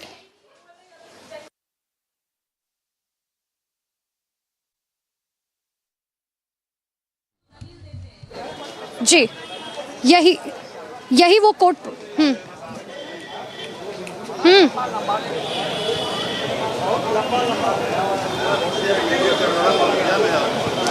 बिल्कुल, तो देखिए लगातार हम तस्वीरें दिखा रहे हैं कि आखिर किस तरीके से, एक बार भीष्म में तस्वीर दिखाई, क्योंकि यही वो कोर्ट प्रोमाइसेस है जहां पर जो है फैसला होना है। और अगर जब आज फैसला किया जाएगा तो आखिर क्या कुछ होगा, क्या बड़ी बातें होंगी कोर्ट की तरफ से कही जाएंगी, और किसी भी तरीके से वो जो है सर्वे पूरा हो सके, उसको लेकर सबसे इंपॉर्टेंट चीज़ हो जाती है, क्योंकि क्या सर्वे पूरा हो पाएगा या नहीं हो पाएगा, और कैसे ये सर्वे पूरा होगा, क्योंकि ये सर्वे पूरा किस तरीके से किया जाएगा, सबसे इंपॉर्टेंट चीज़ तो यही है, जो 7 तारीख को हुआ वो दोबारा ना हो। और आखिर वो कौन सी तारीख दी जाती है, क्या कल परसों की तारीख दी जाती है, या आने वाले 1 हफ्ते की तारीख दी जाती है, आने वाले महीने की तारीख दी जाती है, इसके लिए हमें थोड़ा सा इंतजार करना होगा,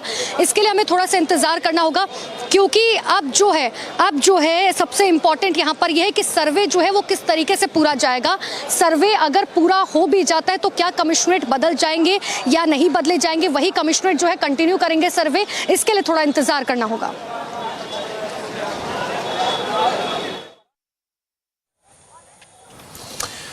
Well, Deshrathan, if I can just take this question to you with regards to the decision, whether at all the court commissioner will continue or not. We've heard him speaking to the media, essentially saying that there are multiple allegations that have been leveled against him. Allegations can be leveled by anyone. But having said that, why should the court commissioner be stopped from carrying out his duties? No, certainly not. A court commissioner cannot be stopped from carrying on the judicially mandated duties as per the order of the court. Now, since he has been stopped, and an application for contempt has also been moved against the parties who have tried to stop the work of the commission. So that aspect is also before the court. Prima facie, it appears to be a contempt. So far as the allegations are concerned against the court commissioner, I don't think they have any sound basis. Yes, the court may, enlarge the commission, as I said, or may itself take upon itself to inspect the premises and do the videography with the assistance of the court commissioner. So all these possibilities are open, but certainly I don't think these allegations have any sound basis against the court commissioner, the bias, so far as the bias is concerned.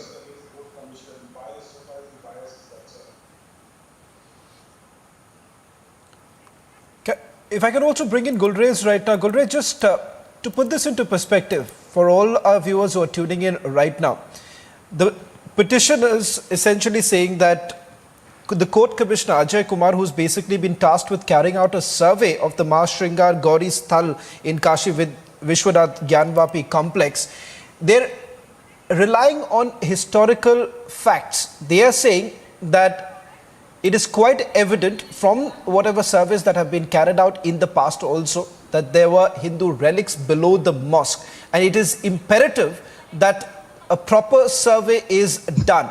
Do you think that is the need of the hour? Perhaps that is the only way to put an end to this dispute?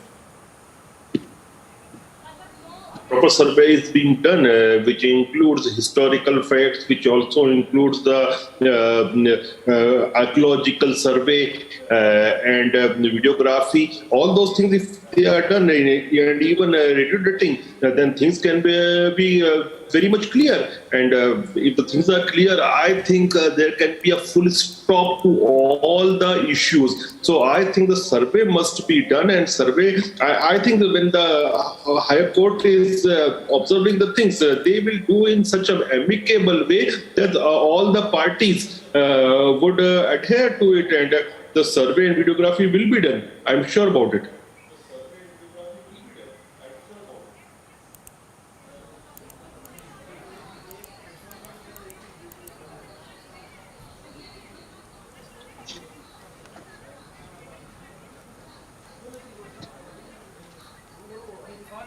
Well, also joining us on this broadcast is our political editor, Aishwarya Kapoor. Aishwarya, just to take one question with you also. What we are seeing is that there is a dispute right now, a dispute that is brewing. On 7th of May, the survey was essentially stopped. That led to a huge ruckus. Just to put the historical perspective on the Gyanvapi Mosque and the very fact that enough historical facts have been put out in the public domain about the existence of Hindu relics below the mosque. Take us through some of the details, even the pictures that have been accessed by Republic Media Network. Well, absolutely, Shavan, but we also need to, prior to that, we also need to see that it is not only about Gyanvapi anymore. As we speak, regarding Taj Mahal in the Lucknow bench, petition has been filed, hearing is on. So it's no more only about Gyanvapi. It's about Gyanvapi, it's about Taj Mahal, it's about Qutub Minar, it's about Ujjain. So one side is saying, don't come in our pursuit to find the truth, while the other says that in an attempt to find the truth, you are going to further divide. And that's because whether they stand today against an officer in Gyanvapi, whether it's a legal officer, whether it's an administrative officer tomorrow, they can find, the other side can find different reasons. But at the end of the day, we have to see, and I would just request my camera person if you could just move around with me. So we just need to understand that at the end of the day, that there are two sides to this. One side feel that they need to know the truth, that what is the reality, what was there at Gyanvapi Mosque. Prior to that, what was there at Taj Mahal, what was there in Qutub Minar, what was there in Ujjain. While the other side says that by doing this, you are deliberately doing to further the divide. And that's the problem. They may raise a question onto the AG today in Gyanvapi. Well, absolutely, yes. And I have, yes, Chavan, the audio is not clear. If you could just take it forward from there. Yes, absolutely. We have Madhurima with us. Madhurima, if I could just come directly to you. Madhurima, what's the situation there? Madhurima.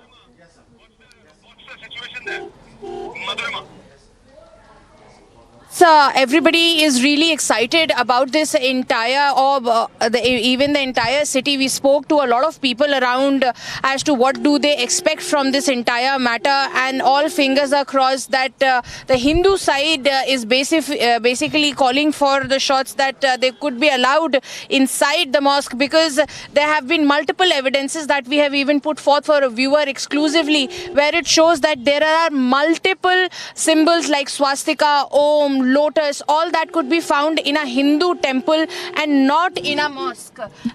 So all these evidences have been put forth by the Hindu side. They have presented multiple photographs, aging back to at least 3 decades old photographs, and they demand that the court commissioner should go inside and again click these photographs, because they are resorting over the fact that the entire structure still remains, it persists, and it is still there, and which is why they want fresh photographs that could be presented in front of the court, which would establish the fact that yes, there is a temple, and that the ladies, those who have requested the court that they be given the permission to go inside the mosque. We just spoke to Well, absolutely, Madhurima. I am just going to come back to you. If I could just go to Anupama. Anupama, over to you.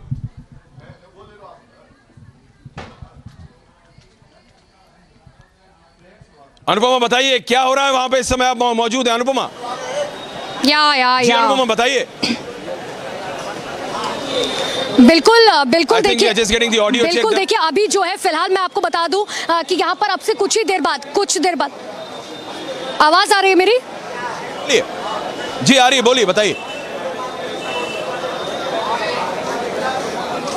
बिल्कुल देखिए अब से कुछ ही देर बाद ऐश्वर्या जो है यहाँ पर सुनवाई जो है, क्योंकि फैसला आना है, 3 दिन तक जो है सुनवाई चली। हमने देखा कि बीच में तस्वीरें जो है लगातार दिखाते रहे, क्योंकि तस्वीरें जो है वो बहुत इंपॉर्टेंट है, क्योंकि अब से कुछ ही देर बाद जो है हिंदू पक्ष के वकील जो है वो यहाँ पर पहुंच चुके हैं, मुस्लिम पक्ष के वकील जो है बस उनका इंतजार यहाँ पर किया जा रहा है। लेकिन इन सब के बीच में देखिए आज का दिन बहुत ज्यादा महत्वपूर्ण है, क्योंकि पिछले 3 दिनों में यानी कि 72 घंटे में कम से कम 9 घंटे जो है सुनवाई चली है, रोज 3 घंटे जो है इस पूरे मामले पर सुनवाई हुई। ऐसे में आप समझिए कि आखिर जो है दोनों पक्षों के जो वकील हैं उनकी तरफ से क्या महत्वपूर्ण बातें रखी गई। वो सबसे पहले अगर मैं आपको बताऊं तो देखिए हिंदू पक्ष के वकील जो है वो लगातार ये बात कह रहे थे कि हम चाहते हैं कि बैरिगेटिंग जो है वो हम क्रॉस कर पाए। हालांकि मस्जिद पक्ष के जो वकील हैं, जी आप वहां पे हैं अनुपमा, और आज से नहीं, आप पिछले काफी दिनों से वहां पे मौजूद हैं, काशी की, बनारस की, वाराणसी की। What's the common people saying? What are the common people saying? What's their sentiment?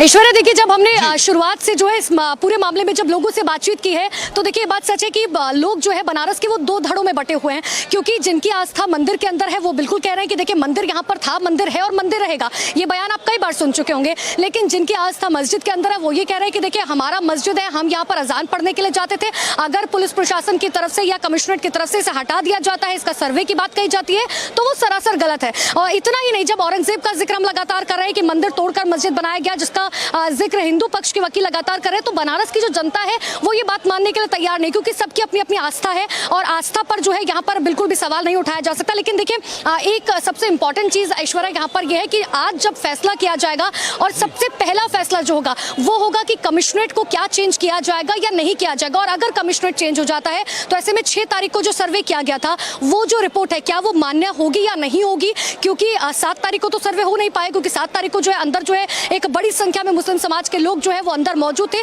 तो ऐसे में उस दिन सर्वे नहीं हो पाया। लेकिन क्या 6 तारीख को जो सर्वे हुआ था वो मान्य होगा या नहीं होगा, ये सबसे इंपॉर्टेंट होता है। और अगर नया कमिश्नरेट चुना जाता है तो नया कमिश्नरेट कौन होगा, अगर कमिश्नरेट नहीं बदला जाता, नया कमिश्नरेट अगर नियुक्त किया जाता है तो नया कमिश्नरेट कौन होगा, और क्या मस्जिद समिति जो है उन्हें उससे कोई दिक्कत नहीं होगी। इतना ही नहीं, देखिए जो दूसरा फैसला होगा वो सर्वे को लेकर होगा, क्योंकि सर्वे जो है अब उसकी तारीख जो है कौन सी दी जाती है, क्या कल परसों की दी जाती है, इसी महीने की दी जाती है, इस हफ्ते की दी जाती है, या फिर कुछ दिनों बाद की जो है तारीख दी जाएगी, और सर्वे जो है पूरा कैसे होगा? सबसे इंपॉर्टेंट सवाल ऐश्वर्या ये है, क्योंकि आपको याद होगा, क्योंकि कोर्ट को अब ये एश्योर करना होगा कि अगर कोर्ट अगर फैसला सुनाता है कि देखिए आपको मस्जिद परिसर का जो है सर्वे करना है, मस्जिद परिसर के अंदर बैरिगेटिंग भी आती है, मस्जिद परिसर के अंदर तहखाना भी आता है, मस्जिद परिसर के अंदर श्रृंगार गौरी मंदिर भी आता है, तो आपको उन तीनों चीजों का जो है सर्वे करना होगा। हालांकि मस्जिद समिति, आपको याद होगा, लगातार ये बात कर रहे थे कि कोर्ट के फैसले के अंदर जो है कहीं पर भी ये बात नहीं लिखी है कि आप जो है तहखाने के अंदर जा सकते हैं, बैरिगेटिंग के अंदर जा सकते हैं।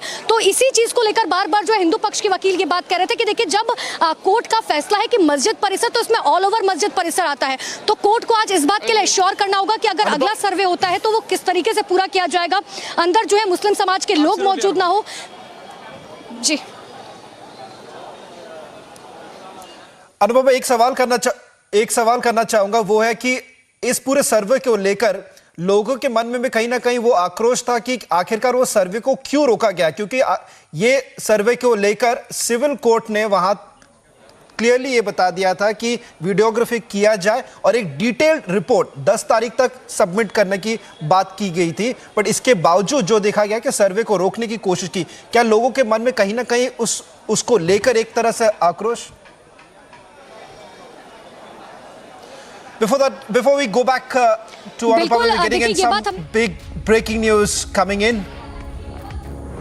Anupama, sorry to interrupt you. We'll come back to you. We have now accessed the basement pictures. In fact, if I can also bring in Aishwarya. Aishwarya, these are big breaking news now coming in. Republic Media Network has accessed the basement pictures of Gyanvapi. That happens to be the biggest bone of contention, Aishwarya. Well, absolutely, and these are the exclusive visuals, Shavan. If you can just show those visuals as well, and those are the visuals. Those are the basement visuals. That is called in Hindi Tehkhana. That is something which the other side did not want. That should be videographed. But at the end of the day, the visuals have come out, and first on Republic TV, first on Republic Network. Those are the exclusive visuals on which the real bone of contention, Shavan, as you were just mentioning, the other side did not wanted that this should be videographed. So absolutely, Anupama, आप अभी बता रहे थे कि वहाँ पे किस तरह से लोग डिवाइडेड हैं, दो भागों में डिवाइडेड हैं। अगर आप वहाँ पे थोड़ा लोगों से बात कर सके, so that, yeah. 353. Yes, Anupama, over to you. 353. बिल्कुल ऐश्वर्या, देखिए शिवम गौड़ जो है हमारे साथ मौजूद हैं, जो हिंदू पक्ष के वकील और राखी सिंह के भी वकील है। सर, सबसे पहले मैं आपसे ये बात समझना चाहूंगी कि आज जो कोर्ट की तरफ से फैसला सुनाया जाना है, क्या हम इस बात को लेकर श्योर है कि आज जो है दोनों चीजों पर फैसला आ जाएगा? कंबाइंड ऑर्डर आएगा। जो एम्बिग्यूटी रेज करने का प्रयास किया गया इनके द्वारा, उसको क्लैरिफाई किया जाएगा, और एडवोकेट कमीशन की डेट भी आज निश्चित की जा सकती है। एडवोकेट कमिश्नर स्वयं जाएंगे या न्यायालय स्वयं जाएगा, इसको लेकर कंप्लीट ऑर्डर आ जाएगा कि एडवोकेट कमीशन कब और कैसे होनी है। कोई आज के बाद कोई विवाद या इस कोर्ट में एडवोकेट कमीशन की रिपोर्ट आने तक बाकी नहीं रह जाएगा। सर, मैं एक चीज जरूर समझना चाहूंगी, क्योंकि पिछली बार जो है मस्जिद समिति की तरफ से कहा गया था कि कोर्ट के फैसले में ये कहीं पर भी नहीं लिखा है कि बैरिगेटिंग जो है आप लोग क्रॉस कर सकते हैं या तहखाने में जा सकते हैं। तो क्या इस बार जब कोर्ट की तरफ से फैसला दिया जाएगा तो जो है टर्म्स एंड कंडीशन इस बात को लेकर अप्लाई किए जाएंगे कि बैरिगेटिंग का साफ तौर पर जिक्र हो, तहखाने का साफ तौर पर जिक्र हो? देखिए, ऐसा है, रेड जोन को लेकर के ऑर्डर क्लैरिफाइड था 26 अप्रैल को, लेकिन इन्होंने एक लूप होल बनाया कि बैरिकेटिंग टर्म एक्सप्रेसली मेंशन नहीं है, तो बैरिकेटिंग को लाया जाए।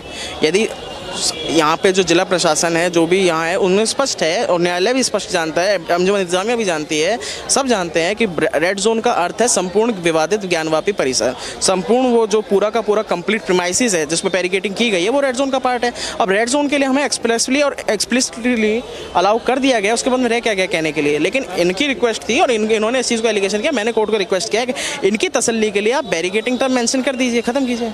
सर, एक और बात, क्योंकि यहाँ पर सब समझना चाह रहे हैं कि 7 तारीख को जब सर्वे हुआ था, आप लोगों को अंदर नहीं जाने दिया गया, आप लोगों ने जब ये बात कोर्ट में उठाई, तो इस पर मुस्लिम समिति जो है, जो मस्जिद समिति है, उसका क्या कहना था? उन्होंने जो आर्गुमेंट की वो कहीं से कहीं एडवोकेट कमिश्नर को चेंज करने की, बायसनेस की या किसी चीज़ की नहीं थी। उन्होंने सीधा honourable high court of Allahabad के ऑर्डर को ट्रायल कोर्ट के सामने चैलेंज किया था, जो कहीं से कहीं मेंटेनेबल नहीं था। प्रोसीजर लॉ ना उनको परमिट करता है ना मुझे बाउंड करता है, बस इतना हुआ। सर, आप लोगों ने तहखाने का जिक्र किया, क्योंकि तहखाने की बात बार बार निकलकर सामने आ रही है कि आप लोग तहखाने के अंदर जाना चाहते हैं, इसको लेकर भी स्पेशली मेंशन किया जाएगा फैसले में? देखिए, 26 अप्रैल के आदेश में स्पष्ट हो चुका था, एडवोकेट कमिश्नर एम्पावर्ड थे।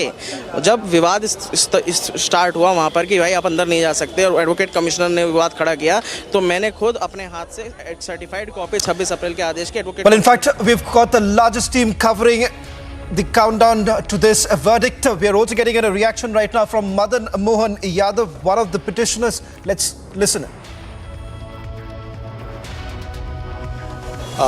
इस सांस्कृतिक न्याय की लड़ाई में महादेव की कृपा हमारे ऊपर हो। हम तो आशान्वित हैं कि एडवोकेट कमीशन की कार्रवाई पूर्ण हो और बार बार एडवोकेट कमिश्नर को बदलने जाने का जो आरोप प्रत्यारोप लगाया जा रहा है, छोटी छोटी बातों पर एप्लीकेशन न्यायालय के समक्ष रखा जा रहा है, बाधाएं उत्पन्न की जा रही है, उसका समाधान हो, निराकरण हो और पूरे देश में ये जो ऊहापोह की स्थिति है, करोड़ों हिंदुओं की आस्था का विषय है, ये इसका निराकरण हो। माननीय न्यायाधीश महोदय अपनी गरिमा में उपस्थिति से एडवोकेट कमीशन की कार्रवाई को पूर्ण कराएं, हम ऐसा आसन। एक सवाल बार बार उठ रहा था कि अगर सर्वे दोबारा होता है तो ऐसे में पहले जैसे हालात बने थे, 7 तारीख को जिस तरीके के हालात बने थे कि आप लोग बैरिकेडिंग क्रॉस नहीं कर पाए थे, तो उसको लेकर कोर्ट की तरफ से क्या एश्योरेंस जो है दिया जा रहा है ताकि अगर सर्वे की तारीख दी जाती है तो आप लोग जो है बैरिकेडिंग क्रॉस कर लें?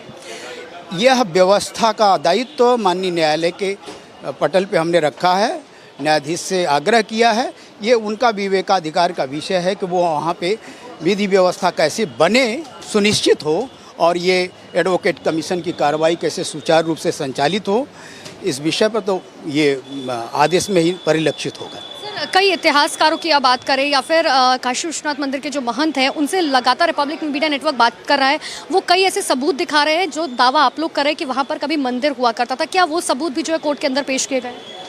हाँ, उनके वहाँ पे हमने अभी तो लिखा है, उनके चित्र भी हमारे पास उपलब्ध हैं, प्राचीन चित्र हैं और वहाँ का जो वास्तु विन्यास है, वास्तुशिल्प है, वो उत्तर भारतीय नागर शैली के मंदिरों का भग्नावशेष वहाँ पड़ा हुआ है। और बड़ी अद्भुत बात है, विचित्र बात है कि ये एक ऐसी मस्जिद है जिसके नीचे मंदिर है, मंदिर का भग्नावशेष है, ऊपर मध्य में थोड़े भाग में कब्जा करके उस पर नमाज होती है, कथित नमाज होती है और पार्श्व भाग में पूरी तरह मंदिर का भग्नावशेष है और ऊपर टोपी गोली पहना दी गई है और कहीं कुछ भी नहीं है। ये मंदिर पूरी तरह था, है और रहेगा। सर, क्योंकि तहखाने का जिक्र लगातार किया जा रहा था, क्योंकि पहले तो इस बात के लिए जो है असमंजस की स्थिति थी कि आप लोग बैरिकेडिंग क्रॉस कर पाएंगे या नहीं कर पाएंगे, लेकिन क्या तहखाने का जिक्र भी कोर्ट के अंदर हो रहा है कि अगर बैरिकेडिंग क्रॉस कर दी जाती है, क्योंकि मस्जिद समिति को सबसे ज़्यादा दिक्कत है इस बात से कि आप लोग तहखाने के अंदर ना जाए? ये उनका डर है क्योंकि उनकी पोल खुलने का इसमें उनके पोल खुल जाएंगे, सांच को आँच कैसी आ जाए सामने, सब स्पष्ट हो जाए, भयभीत न हो। वो भी इसी देश के नागरिक हैं, इस देश के करोड़ों हिंदुओं की आस्था का विषय है, उसका उन्हें भी आदर सम्मान करना चाहिए, आगे आना चाहिए, इस शंका प्रतिशंका का समाधान स्वतः आके करना चाहिए। And that's breaking news coming in that while we await the Gyanvapi hearing at noon, I am being clearly told that in Lucknow bench on Taj Mahal and in Allahabad bench on Mathura, hearing is on. Hearing is on as we speak in Lucknow bench on Taj Mahal and in Allahabad bench on Mathura. So the hearing is on.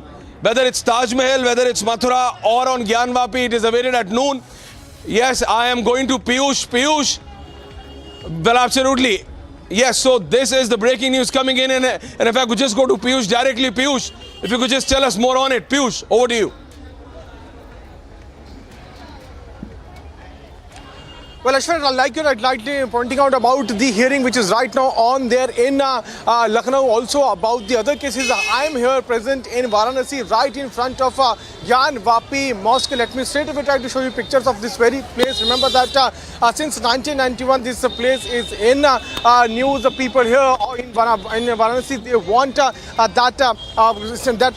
survey should be allowed to be done, and that is why we have seen as to how massive war reports are also going on from both the sides.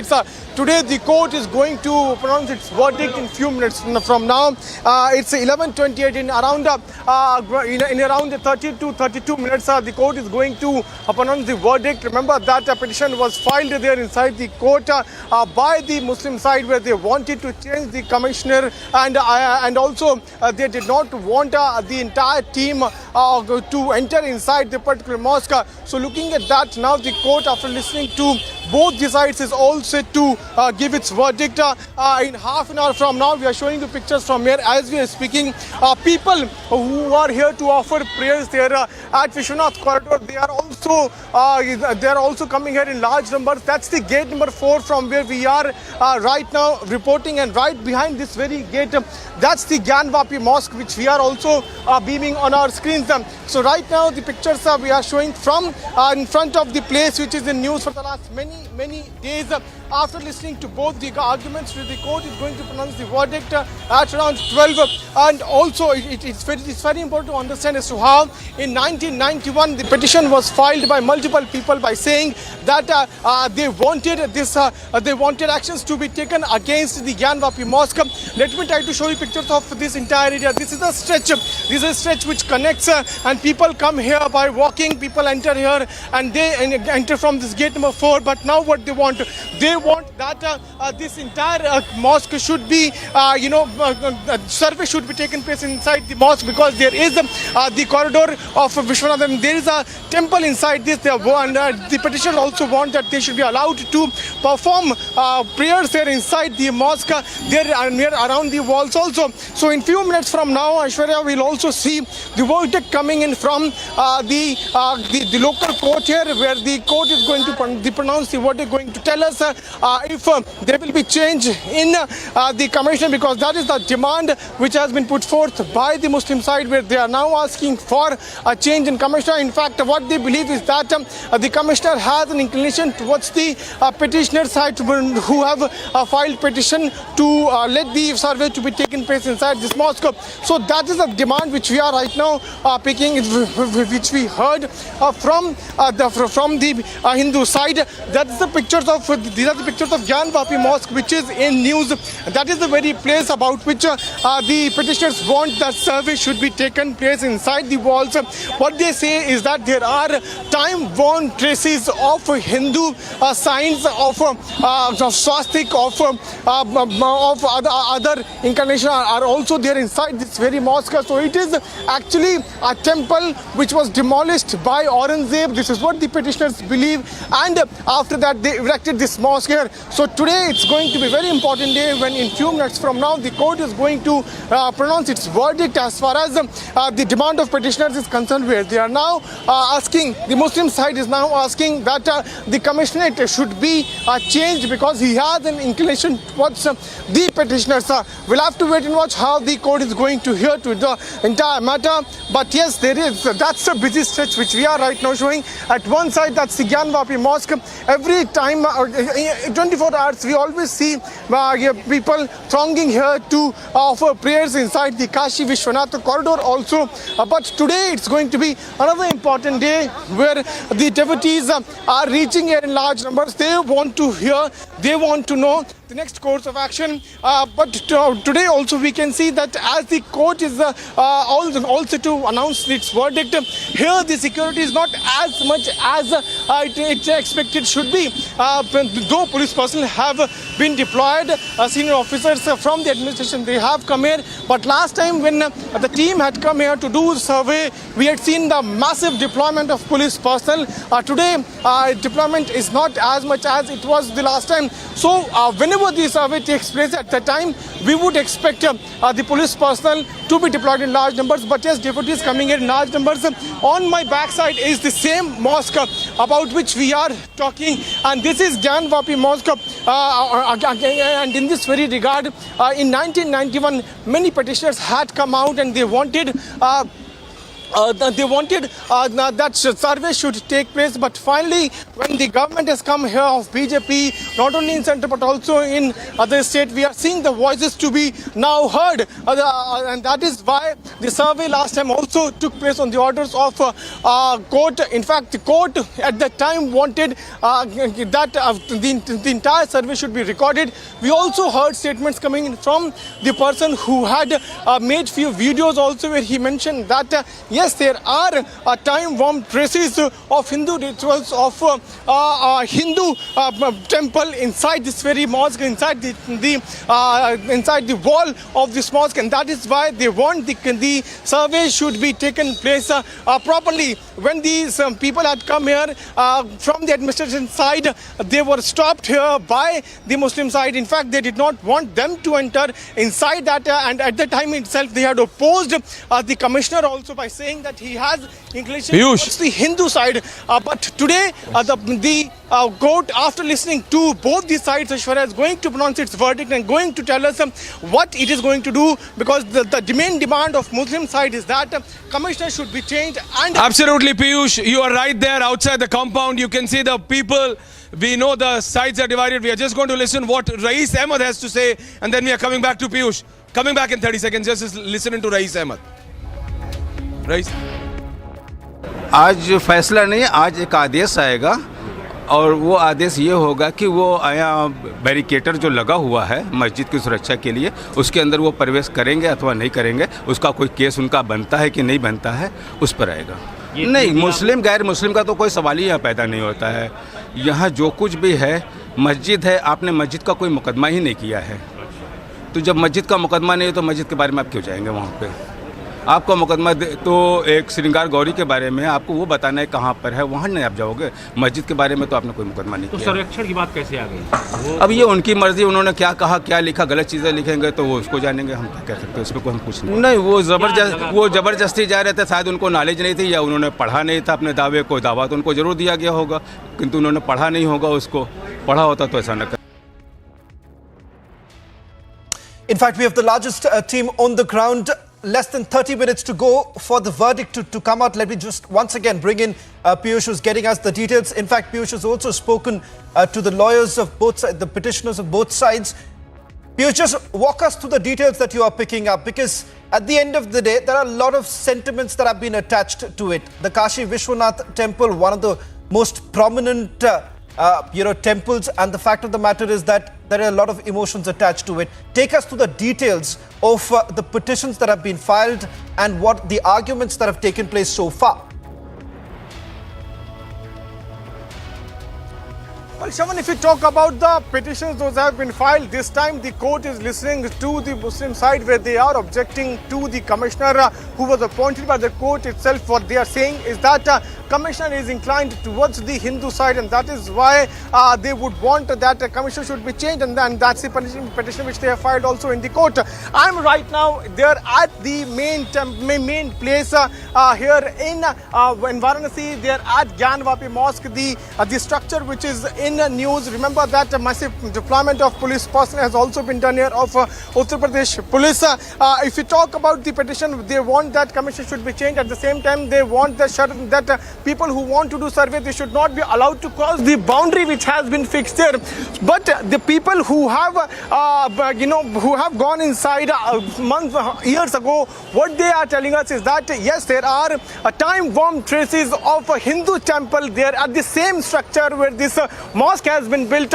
What they believe is that Aurangzeb, when he had during his rule, he had demolished the part of temple and had erected this mosque here. But on the other side, Muslim side say that there is no sign of that. So arguments versus counter arguments are taking place. We are here at the busy stretch in Varanasi, right at the gate number 4 of Kashi Vishwanath, and right behind me is the very mosque which is in news for the last many years. And today the court is going to tell to us what will be its view as far as the Muslim side is concerned, where they are now demanding that not only commissioner should be changed, but also the people should not be allowed to enter beyond the boundary. We are also showing you as to how our entire area has been completely barricaded. Police personnel have been deployed. Soon after verdict comes out, we would also expect a massive deployment of police personnel. I would ask Manish to zoom on this mosque, and that's the very structure, that's the very place which is in controversy for the last many years. That's the picture, that's the main structure which is now in news. We are showing you the mosque, Gyanvapi Mosque, which is right next to gate number 4 of Kashi Vishwanath Temple, and massive deployment of police personnel has also been done. Shiva, like you rightly mentioned, that yes, there are a lot of attachments, a lot of feelings attached to this very place, because that's the entire Kashi Vishwanath corridor. And when devotees come here, they want that the structure, the part of temple which was demolished by Aurangzeb, that should be removed, and this is what the petitioner is also demanding. So not only attachments are there, but also the people who live here for the last many years, they believe that illegal things were done by the Aurangzeb, and now they want that history should be rewritten. Madhurima is also getting a lot of details. Any minute from now, court is going to pronounce its verdict. We are outside Gyanvapi Mosque. Madhurima is there outside the court. So Madhurima, what do you expect if you talk about the verdict? What do you expect out of the verdict? You are getting us voices from both these sides. What are the lawyers telling us? What are they expecting today as far as the verdict is going to be pronounced in few minutes from now? Madhurima.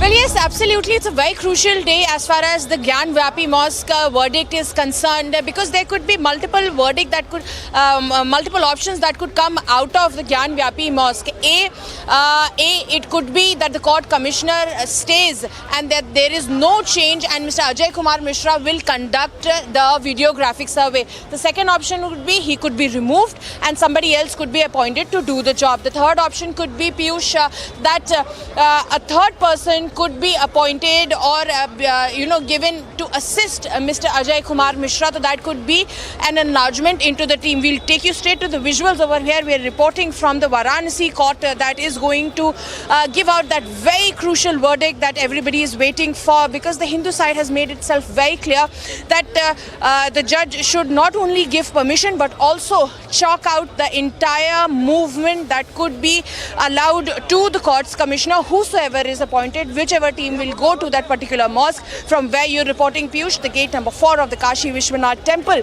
and that particular place, they should be allowed to go inside the mosque, because we have been getting multiple evidences from multiple sides, and all that they claim is that there are multiple symbols inside that particular mosque. The photographs that they are presenting are around 30 years old, and new evidences need to be given in front of the court, and these are the evidences that need to be taken once again, and which is why this particular videographic survey is very, very important, Piyush, because until and unless the videographic evidence comes out in front of the court, it would be difficult to determine the fact that whether it's a temple, should these 5 petitioners, these 5 women who have requested the court that they should be given permission to go freely and offer prayers whenever they want at the Gauri Shringar temple.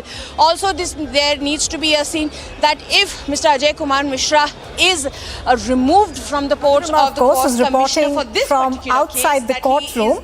Madhurima and Piyush, do stay with us, both of you. Also joining us right now is Mr. Karan Verma. He's an author and political analyst.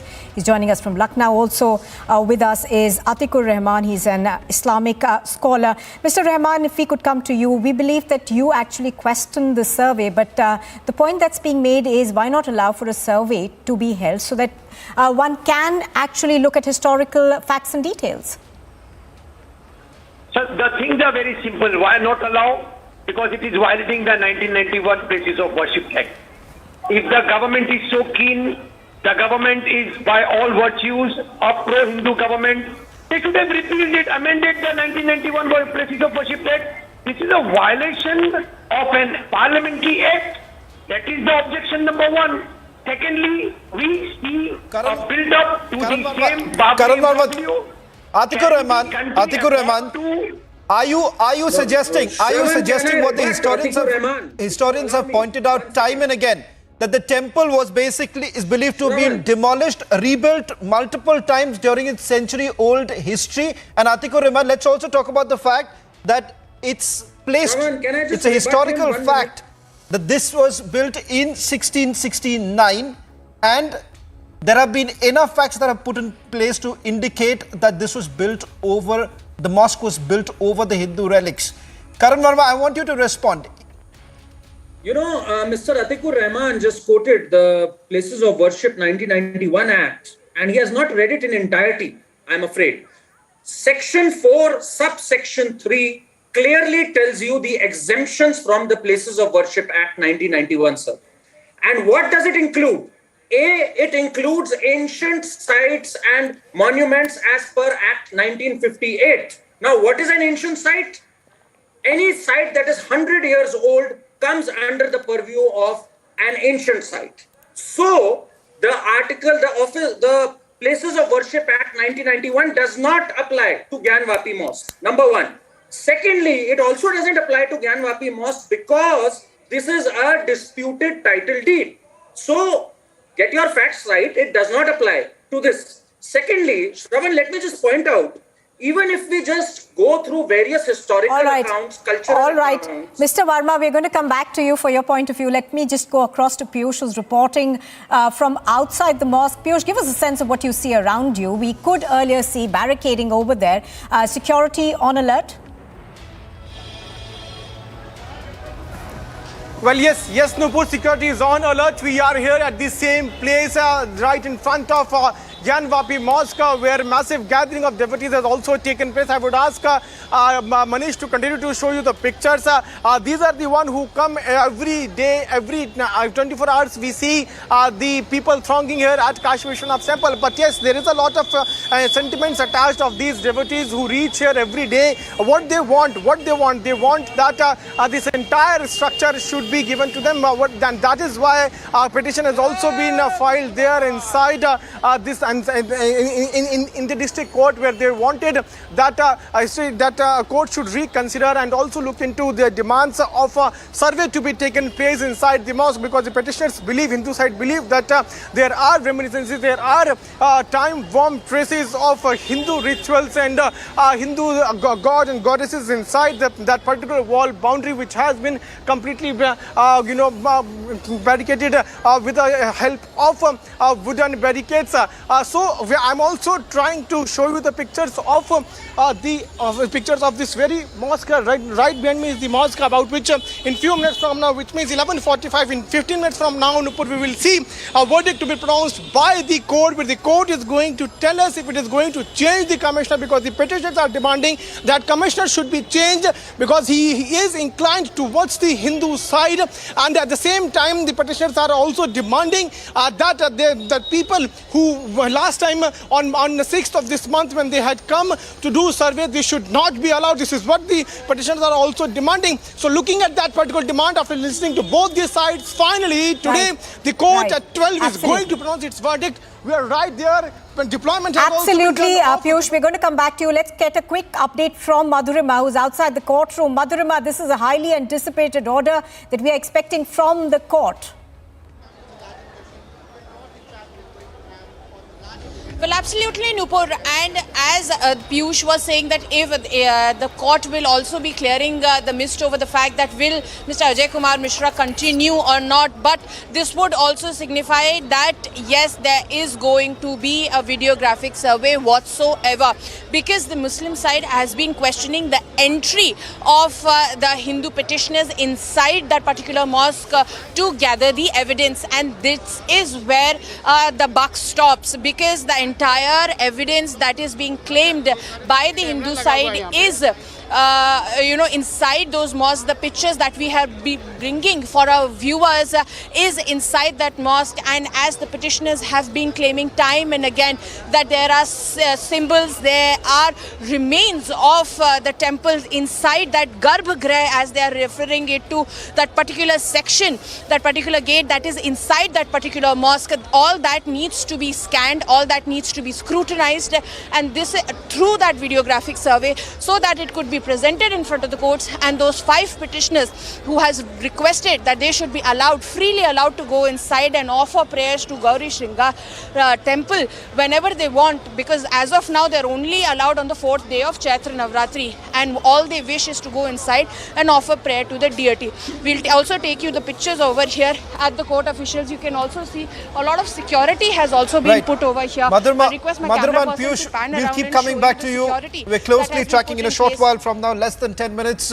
We're expecting the verdict to come in. But Karan Verma, I want you to respond. One of the biggest allegations, and what Atikur Rahman has been saying, that the Supreme Court had clearly said in November 2019 in the Ayodhya judgment that the 1991 Act is a legislative intervention which preserves non-retrogression as an essential feature of our secular values. That's exactly what the Muslim side is buttressing their entire argument on. I want you to quickly respond to that.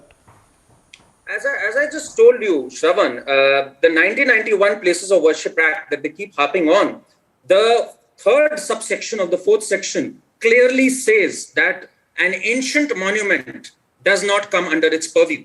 So yes, and here there is no question of changing the character of a site. All we are saying is, all we are seeking for is the truth to come out.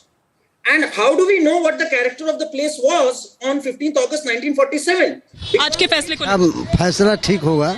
हाँ, ऐतिहासिक फैसला होने वाला है ma'am, ऐतिहासिक फैसला होने वाला है। लेकिन जहां तक हम बात कर रहे हैं तो मुझे लग नहीं रहा है कि लोगों को ज्यादा कोई जानकारी है यहाँ पर, क्योंकि देखिए यहाँ रहने वाले लोग नहीं है, ज्यादातर बाहर से आए हैं, यहाँ पर टूरिस्ट हैं, यहाँ पर आए हैं दर्शन करने के लिए। लेकिन फैसले पर सभी की निगाह है कि आखिर क्या कुछ फैसला आज लिया जाता है। घड़ी की सुई जब 12 बजाएगी या थोड़ा ऊपर नीचे समय हो सकता है, लेकिन क्या वो फैसला होगा, इस पर सभी की निगाह टिकी हुई है। कोर्ट कमिश्नर हटाए जाते हैं, तहखाने में अंदर वीडियोग्राफी कराई जाती है, नहीं कराई जाती है, ये सबसे अहम यहाँ पर होगा। और अगर ऐसा होगा तो जा रही हूँ क्योंकि तकरीबन 11 मिनट 10 मिनट का समय बचा है और कोर्ट में ये फैसला आएगा। अनुपमा के पास एक बार सीधे रुक कर लेते हैं क्योंकि अनुपमा कोर्ट परिसर में मौजूद है। All right, let's head back to Piyush, who's of course reporting from outside the Gyanvapi Mosque. Now, Piyush, if you can just take us around through what's happening around you. Obviously, you know, we expect security to be heightened, and there is a lot of anticipation as well as expectation from both sides about this verdict. Well, yes, there is a lot of anticipation, and people like we were showing the pictures of the people coming in large numbers as we are speaking. We can see the people from different parts of the country gathering here in front of this very location, Gyanvapi Mosque. You can see how they are standing here and queuing up right in front of Kashi Vishwanath corridor gate number 4. आप ज्ञानवापी के बारे में जानते हैं कुछ? अगर आप बताएं, आप जानते हैं आज आने वाला है या फैसला हो सकता है, फैसला हो जाए, अच्छा है, सर्वे हो जाएगा तो उसका वीडियोग्राफी कराना चाहिए, होना चाहिए, वीडियोग्राफी होना चाहिए, सच का सच, दूध का दूध, पानी का पानी हो जाएगा। आप भी मानते हैं? बिल्कुल वीडियोग्राफी होनी चाहिए, सच झूठ का बिल्कुल पता लगना चाहिए, यही सारी जनता सामने आ जाएगी। लोगों की भावनाएं भी जुड़ी हुई है क्या? हम लोग आस्था के समाज, जब हमारी हिंदू धर्म का इतना दिन से कुचल रहे हैं, हम लोग इतना बर्दाश्त करके हैं, हम लोग कुछ नहीं करें, कानून के दरवाजे पे खड़े होकर अपना हक मांग रहे हैं। अभी कोई तो ये गलत बात है। अगर हम अपना ये हक मांग रहे हैं तो ये गलत बात है। इसलिए आज जो भी फैसला आएगा देखते हैं। उम्मीद है आपको कि एक फैसला होगा जो पक्ष में होगा? हो सकता है, हम लोग को उम्मीद है। So the people here are now hoping that the verdict which would be pronounced by court that would be in the favor of Hindu side. People have gathered right in front of Gyanvapi Mosque. In few minutes from now, it's 11:48. But we are now learning in 10 minutes from now. In 10 minutes from now, verdict will come out. So countdown has now begun. Countdown has now begun. In 10 minutes from now, the verdict will come out. I'm right in front of this very mosque, Gyanvapi Mosque, the same place, the same structure which is in news for the last many years, many days. Since 1991, the people demanded that survey should take place. People demanded and also told to the not only to court but also to governments, to administration that yes, there are time bomb traces here inside inside this very mosque of Hindu god and goddesses, and that is why they want the survey should be done, a videography survey should be done. We also heard the statements coming in from the videographer who had gone last time, and this is the mosque which we are right now showing. In 10 minutes from now, the fate is going to be decided if the commissioner is going to be changed, if people would be allowed to enter, the people who from the administration who would want to enter inside this mosque with survey, with videography, with their video cameras, if they would be allowed, because not only the petitioners are opposing that they should not be allowed, but they also want commissioner should be changed. What they are saying is that the commissioner is taking the side of Hindus, and that is why he should be changed. Last time when they had come here to do survey, the first day survey was successfully done, but the next day they were not allowed to enter inside the mosque because the Muslim side said that they would want the commissioner to be changed, and they do not want any kind of videography to be done. The point here is that if there is no such traces, then why they are opposing this? Why did they go? Vapi की बात करते हैं, ताजमहल की बात में करेंगे, लेकिन उनकी ओर से कहा गया है कि ज्ञान वापी दरअसल और श्रृंगार गौरी जो है वो बिल्कुल ही अलग मामले हैं, तो वीडियोग्राफी नहीं होनी चाहिए। नहीं, बिल्कुल होनी चाहिए, वीडियोग्राफी तो बिल्कुल होनी चाहिए, अंदर तक सारे तथ्य जन तक सामने आने चाहिए। आप किस तरह से देख रहे हैं इस मसले को? आप क्या उम्मीद कर रहे हैं आज क्या फैसला होगा? कोर्ट का फैसला हमारे बाबा काशी विश्वनाथ के पक्ष में आएगा, क्योंकि सबको ये पता है बाबा काशी विश्वनाथ का मंदिर ये इतिहास में ही लिखा हुआ है, क्योंकि यहाँ पे जो भी क्या कहता है, जो भी कोर्ट का फैसला है वो माने। चलिए, तो यहाँ पर सभी लोग ये कह रहे हैं कि जो भी कोर्ट का फैसला होगा वो दरअसल मान्य होगा, तो अब कोर्ट पर यह निर्भर करता है कि क्या कुछ फैसला कोर्ट की ओर से दिया जाता है। लेकिन सवाल यही है कि अगर कोर्ट की ओर से ये कह दिया जाता है उन तमाम जी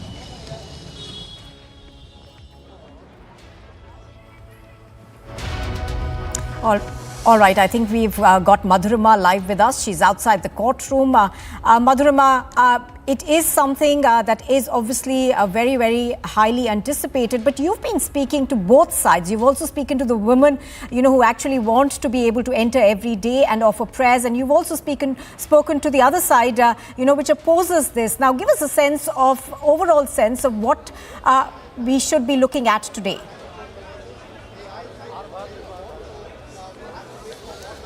Well, Nupur, first I'll take you straight to the pictures over here, as we know that the clock is all about to strike 12 and it's a very crucial verdict, and you can see that the security has been heightened over here at the court's premises, just at the door where the advocates come out and they speak to the media, and to maintain the peace and tranquility in the entire court premises. You can see the way the UP police officials are now on, are on a more attention mode over here, and they have been put forth over here to maintain the discipline in the court. And as per your question as to what can we expect from the both sides, where on the Muslim side they are asserting over the fact that yes, they will not allow, they do not wish to allow anybody to enter inside the mosque and take the videographic survey. The Hindu side is only pressing on that particular demand, that we need to go inside to collect the evidences so as to prove that yes, there is the Gauri Shringar temple there, and it has been there all along. That is what they have been questioning. Today, it will come out in the open that whether it will be Mr. Ajay Kumar Mishra on whose intentions the Muslim side had put questions and have expressed apprehension that he is inclined towards the Hindu side. However, at the same time, the Hindu side has said that they do not care much. They do not have any problem with Mr. Ajay Kumar Mishra on the first place, but they do not care if there is any other court commissioner appointed, because all they want is a complete and deep videographic survey of the entire mosque so that they could gather evidences and present in front of the court and can get the permission of going inside and worshipping at the temple, as they claim there has been through and throughout. So we'll have to wait and watch as to what court says, but we'll take you once again to the visual. This is where the advocates would be coming at 12 o'clock. They'll be first going inside the court. The judge will be the judge will be giving the order which contains all the rules and regulations regarding this particular videographic survey.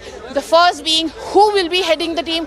Will it be Ajay Kumar Mishra? Will it be somebody else? Or will it be an additional member added to Mr. Mishra's team? And at the same time, when it will be conducted, because when is a very important question, because after a couple of days the court is going to on a break, then if at all, if an early deadline is not given, it's only going to happen in the monsoon season. So when is also an important factor, and also at the same time, what all places can these videographers and the court commissioner could really go, because at the time when on the second day, as Piyush was highlighting, that for the first 2 days when the videographic survey was happening all around the wall of the mosque, that is outside the only threshold of the Gauri Shringar temple, everybody was fine, there was no chaos. But the day the turn came to go inside that particular mosque, a lot of chaos was created, as we have heard the Hindu petitioner side and even the person who was assisting the videographer to collect the evidence,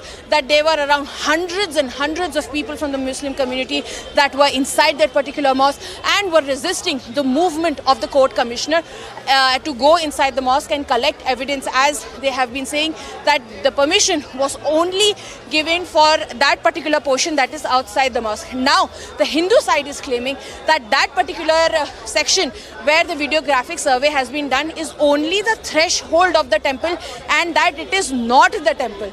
The temple is inside the mosque, as we heard, we heard the lawyers also in the morning, that the temple is inside the mosque, and they want that they should be allowed to go inside and offer prayers whenever they want. And for that, the videographic survey is very important, as the court has asserted time and again, even in the previous judgment that was given. Now we'll have to wait and watch as to how the court's order will affect the entire modus operandi in and around the Gyanvapi mosque case, and also the fact that will the Muslim side adhere to the court order, because last time what we saw was, in fact, as the Hindu side is also claiming, that it was a blatant disrespect of the court's order, because they asserted that they are not allowed to go inside. However, the court had asked for a stringent, detailed videographic survey of the entire mosque area.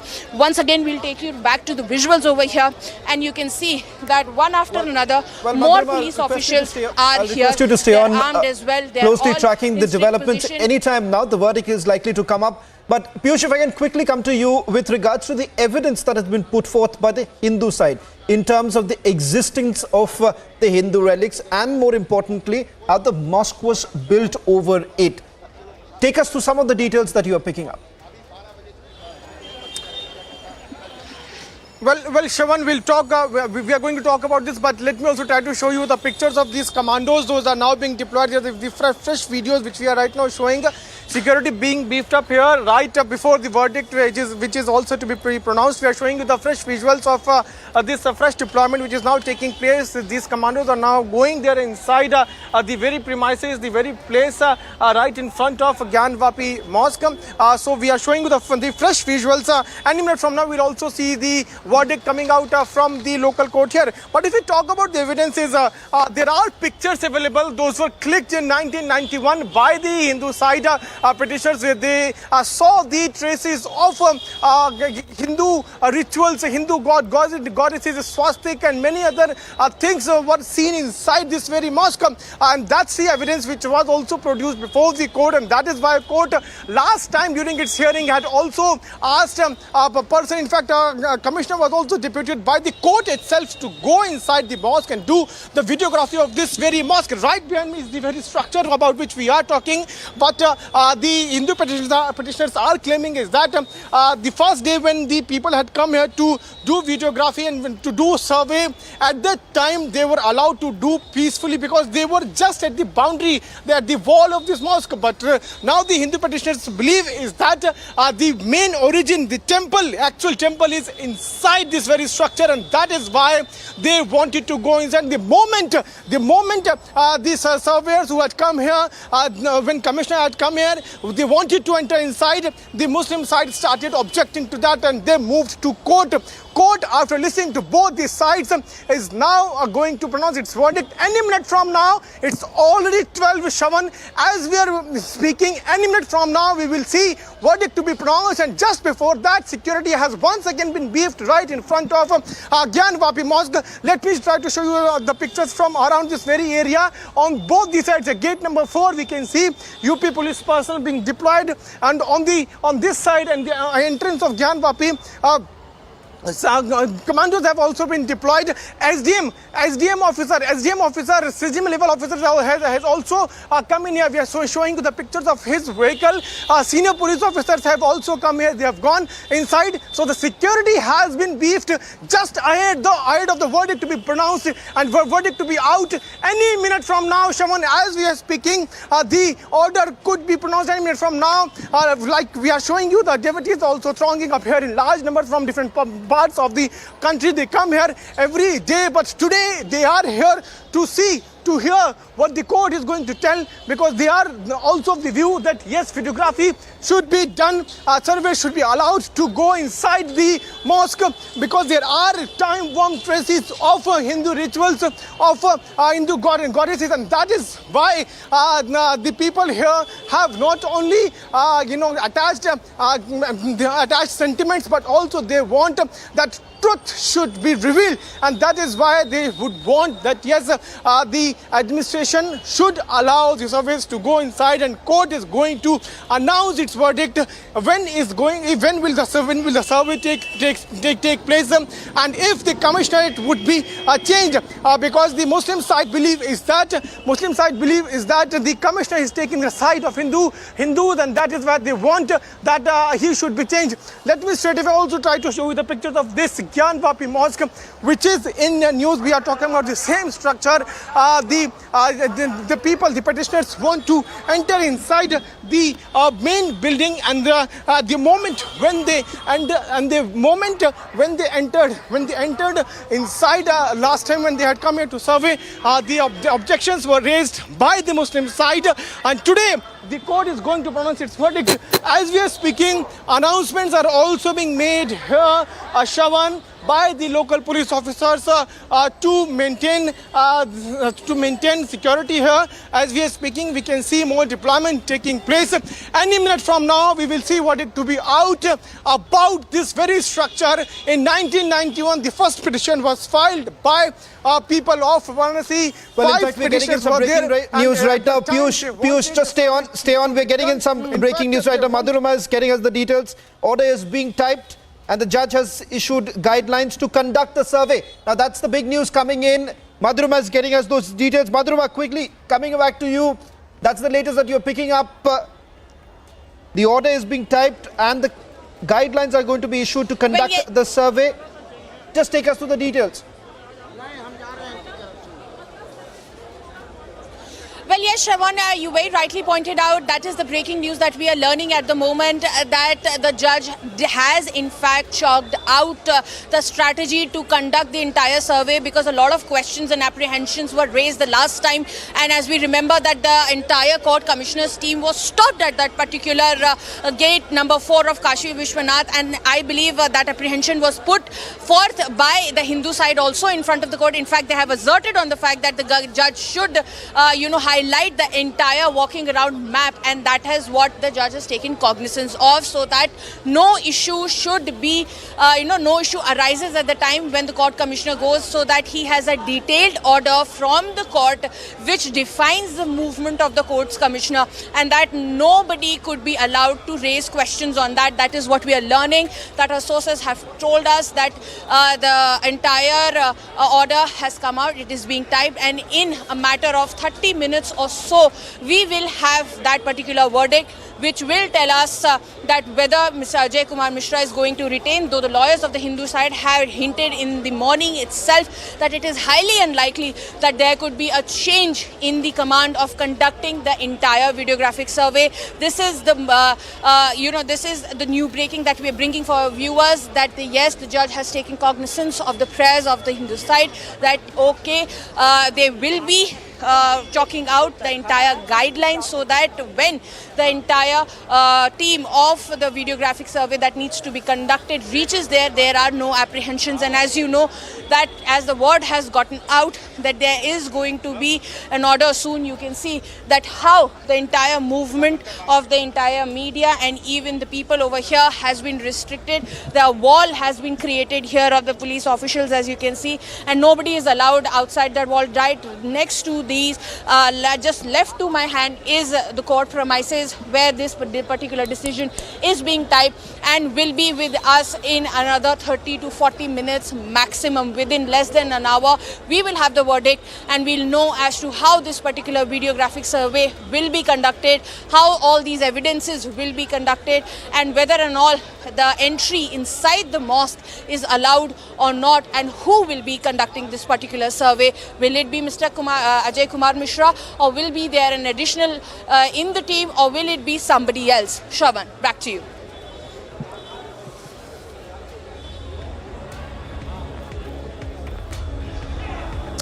Well, in fact, Himani is also joining us on this broadcast. Let's just go across to her.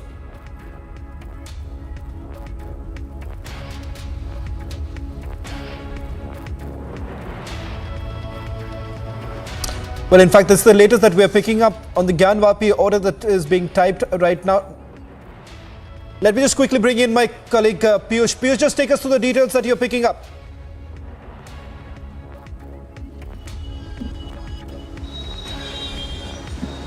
Well, Shaman, what we are right now picking is that the guidelines are to be issued. What we believe is that if guidelines are to be issued, then survey is also to be taken, and the guidelines would be basically focused on how the survey to be taken out. We are telling to our viewers is that when last time the people had come here to do the survey, videography survey, they were stopped. So this time the court is going to the court is going to tell as to what all steps need to be followed, what needs to be done when a survey is conducted. When survey is conducted there is inside this very mosque from where right now we are reporting. Last time the court itself had appointed the commissioner, and the commissioner along with his team had come to do the survey, and when they were doing the survey of the wall, अगर वो दो commissioner बदले गए तो क्या अब जो तीसरे कमिश्नर है क्या वो बदले जाएंगे? मतलब कि अजय कुमार मिश्रा, मैं लगातार अपने विजय सतीश को कहूंगी कि आप तस्वीरें जो हैं वो भी लगातार दिखाते रहेंगे। मुख्य द्वार पे इस वक्त हम खड़े हैं, गेट नंबर 4 की तस्वीरें इस वक्त आप देख पा रहे हैं, और लगातार हम जो बात कर रहे हैं वो ये कि ये जो तीसरे कमिश्नर है यानी कि अजय कुमार मिश्रा, जो जिन पर पक्षपात का बार बार आरोप लग रहा है, क्या वो भी इस बार हटा लिए जाएंगे, या फिर जिस तरह से हंगामा हो रहा है वो खुद ही इससे परहेज करेंगे आगे, ये देखने वाली बात होगी। लेकिन आप ये देखिए कि जब जज की ओर से ये कहा जाता है कि वो अगर जरूरत पड़ी तो वो खुद वहां पर उस जगह पर मौजूद होंगे, जब सर्वे अगर कराया जाता है अब आगे, और क्या उसकी तारीख होगी वो देखने वाली बात होगी। तो जब ऐसा होगा, नए सिरे से तमाम चीजें होंगी, तो वो खुद वहां पर मौजूद होंगे। ये भी अपने आप में देखिए एक बड़ी बात है। इससे पहले देखिए आपने कभी देखा या सुना इस तरीके से नहीं होगा, ये बिरले ही है इस तरीके से मामले जो हम यहाँ पर देख रहे हैं। तो इस वजह से भी दरअसल मुस्लिम पक्ष जो है वो थोड़ा सा मायूस कहिए, थोड़ा सा निराश कहिए, और यही कारण है कि बार बार उसकी ओर से, प्रतिवादी पक्ष की ओर से ये कहा जा रहा है कि वो सुप्रीम कोर्ट की ओर रुख करेगा। यही कारण है, इसीलिए बार बार श्वेता और सुचरिता ये कहा जा रहा है कि सुप्रीम कोर्ट की ओर दरअसल अब रुख किया जाएगा। तो आप ये देखिए, इसीलिए बार बार अयोध्या पार्ट 2 इसको कहा जा रहा है, और ये कहा जा रहा है कि क्या ये मामला अब उसी ओर आगे बढ़ता हुआ नजर आ रहा है। लेकिन हिंदू पक्ष जो है वो सवाल यहाँ पर ये भी उठा रहा है कि क्या जो हिंदू पक्ष ये कह रहा है कि भाई अगर है तो फिर हो जाने दें, अगर सिर्फ मस्जिद है और कुछ नहीं है तो फिर हो जाने दें। कुछ लोग मेरे साथ यहाँ पर हैं। अम्मा, आप फैसला जो आज आने वाला है उसको लेकर कुछ जानती हैं? चलिए, यहाँ पर लोगों को उतना ज्यादा नहीं है, लेकिन अदालती या कानूनी कार्रवाई, जो कानूनी एक्शन है उसको लेकर यहाँ पर नहीं है लोगों को उसके बारे में इतनी ज्यादा जानकारी। लेकिन लोग यहाँ पर आ रखे हैं, दर्शन कर रखे हैं और फिर अपना चुपचाप यहाँ से निकल जा रहे हैं, क्योंकि लोगों को यहाँ पर रुकने की इजाजत नहीं है। यहाँ पर कहा जा रहा है लगातार पुलिस की ओर से, प्रशासन की ओर से, कि आप यहाँ पर भीड़ ना इकट्ठी होने दें। आप यहाँ से तुरंत, जैसे ही लोग बाहर दर्शन करके आते हैं उसके बाद तुरंत उनको वहां से निकाल दिया जाए। तो तस्वीरें लगातार देखिए हम ये सामने सामने ही बाजार का पूरा एरिया है जो हम यहाँ पर आपको दिखा रहे हैं। ये बाजार आज यहाँ पर आराम से खुला हुआ है, अपना नॉर्मल यहाँ पर जो लाइफ है यहाँ पर लोगों की यहाँ पर नजर आ रही है। लेकिन साथ ही साथ जो कुछ जानकार हैं, जिन दुकानदारों की अगर हम बात कर लें तो वो जरूर यहाँ पर ये कह रहे हैं कि देखना होगा कि क्या कुछ फैसला आता है। लेकिन वो साथ ही साथ यहाँ पर ये कह रहे हैं कि तमाम साक्ष्य, तमाम सबूत जो मिले हैं, तथ्य जो दिखाई दे रखे हैं, वो ये बता रखे हैं कि यहाँ पर मंदिर ही था। और लगातार उस मुख्य द्वार की जो तस्वीरें हैं वो हम आपको यहाँ पर दिखा रखे हैं। मुख्य द्वार पे आप यहाँ पर ठीक देख रहे हैं त्रिशूल महादेव का और ये डमरू महादेव का।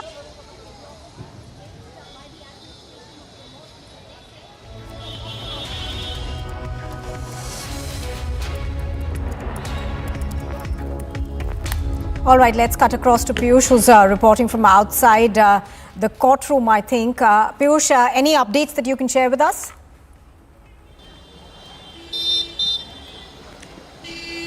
Well, Nupur, we are still waiting for the verdict to be pronounced by the court. Any minute from now, we'll see. We'll also get to know about the guidelines or those were to be issued by the court.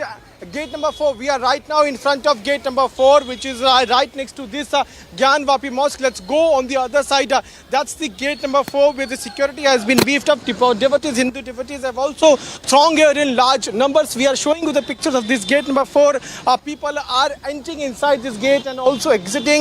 That's the protocol which they have to follow. We are showing you the pictures of the massive deployment which has been done. I would ask Manish to come with me, and then we'll focus on the visuals from inside of this Kashi Vishwanath corridor. If Manish can also come here, you can clearly see the deployment of UP police personnel which has been done. And right next to this very building is the mosque. From inside gate number 4 also we can see the very structure which was erected, and the people here believe that it happened because Aurangzeb had demolished the part of Kashi Vishwanath temple. See, right next to this mosque is the temple building. If Manish can try to focus, we'll try to explain over these visuals.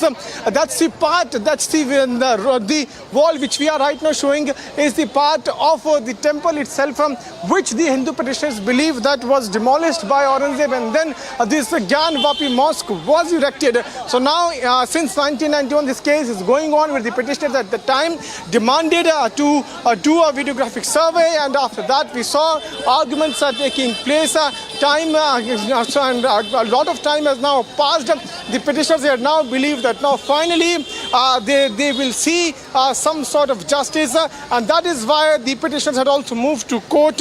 Court after that had also in fact appointed commissioner to do the survey. We are showing you pictures from inside gate number 4, where the security has also been... Piyush, just hold on. Let me just take a quick update from Madhurima. Madhurima, are you picking up anything? What's the latest?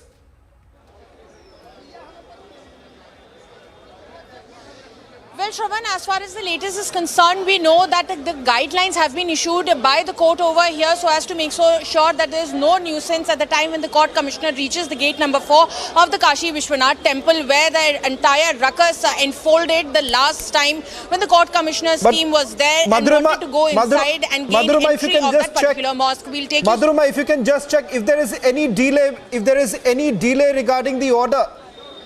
Madhurima, if you can just check if there is any delay regarding the order, because it was expected to come in around 12. There appears to be some sort of a delay. Are you picking up anything on those lines? Well, yes, Shravan, as I told you that the order is being tied, it could be a possibility because at 1 o'clock, at around after 1, the court breaks for lunch, and it could take around 30 to 40 minutes to even type that particular letter. So it could be a possibility. It is highly likely that the court could give the order at around 2 o'clock, like it has been happening for past couple of days, because it's going to take around 30 to 40 minutes to type, and at around 1, the court breaks for lunch. And after that, the court, it could be a major possibility that they would be giving the verdict out at around 2, Shravan, because it's quite a long and detailed order that has been put forth by the court, asserting over each and every point and demands that have been put forth by both the sides over here, because all of them were quite apprehensive about the movement. So the court has paid extra, some effort on the detailing, and yes, it could be a possibility that the court order, because it was initially expected at 12, but now as we know that it is being timed and it could take around 30 to 40 minutes, and at around 1 o'clock the court breaks for lunch, and after that resumes at 2. So it's a highly likely possibility that yes, the order of the court could come to us at around 2 o'clock, as it is being, if we calculate the entire movement right now, and as I've been pressing upon the fact that the court has detailed each and every matter, each and every bit of it, so that there is no confusion while conducting that particular videographic survey, and that is the most important part in, leaving the part that will Mr. Ajay Kumar Mishra will be heading this entire team or not. We can take you back to the visuals as well, that the entire situation in the court remains quite tense, quite strict, and all the measures are also being taken by the UP police officials to make sure. Just right next to me on my left hand is the court premises from where the order will come out, and we're all waiting here for the order, for the details as to how the court has specified each and every bit, Shravan, as to according to the movement of the videographic survey that needs to be conducted as requested on the side of the Gauri Shringar temple case side, the Hindu side. They have been pressing upon the fact that there needs to be a detailed videographic survey so as to substantiate their claims that have been made by them in front of the court. And as far as the participation of the court commissioner is concerned, Mr. Ajay Kumar Mishra during the hearing has made his stance very clear that it is him doing all the investigation without any bias, and that he will continue to do so because it is the videographic evidence that he is collecting, and the video could not lie. His job is to collect evidence through the medium of the video. This is what he has said in front of the court as well, and he has pledged that he has in fact, and he will continue to perform his duty without any bias, which has been the apprehension of the Muslim side, where they have questioned that the court's commissioner is little inclined towards the Hindu petitioner side. However, the Hindu petitioner side has made it very clear right now. We are trying to put both sides out for our viewers, but what we have a confirmation now is that perhaps the order will be read out after 2 o'clock this afternoon, after the court reconvenes post-lunch. That's what Madhurima was saying. Piyush, any confirmation that you can share with us on that?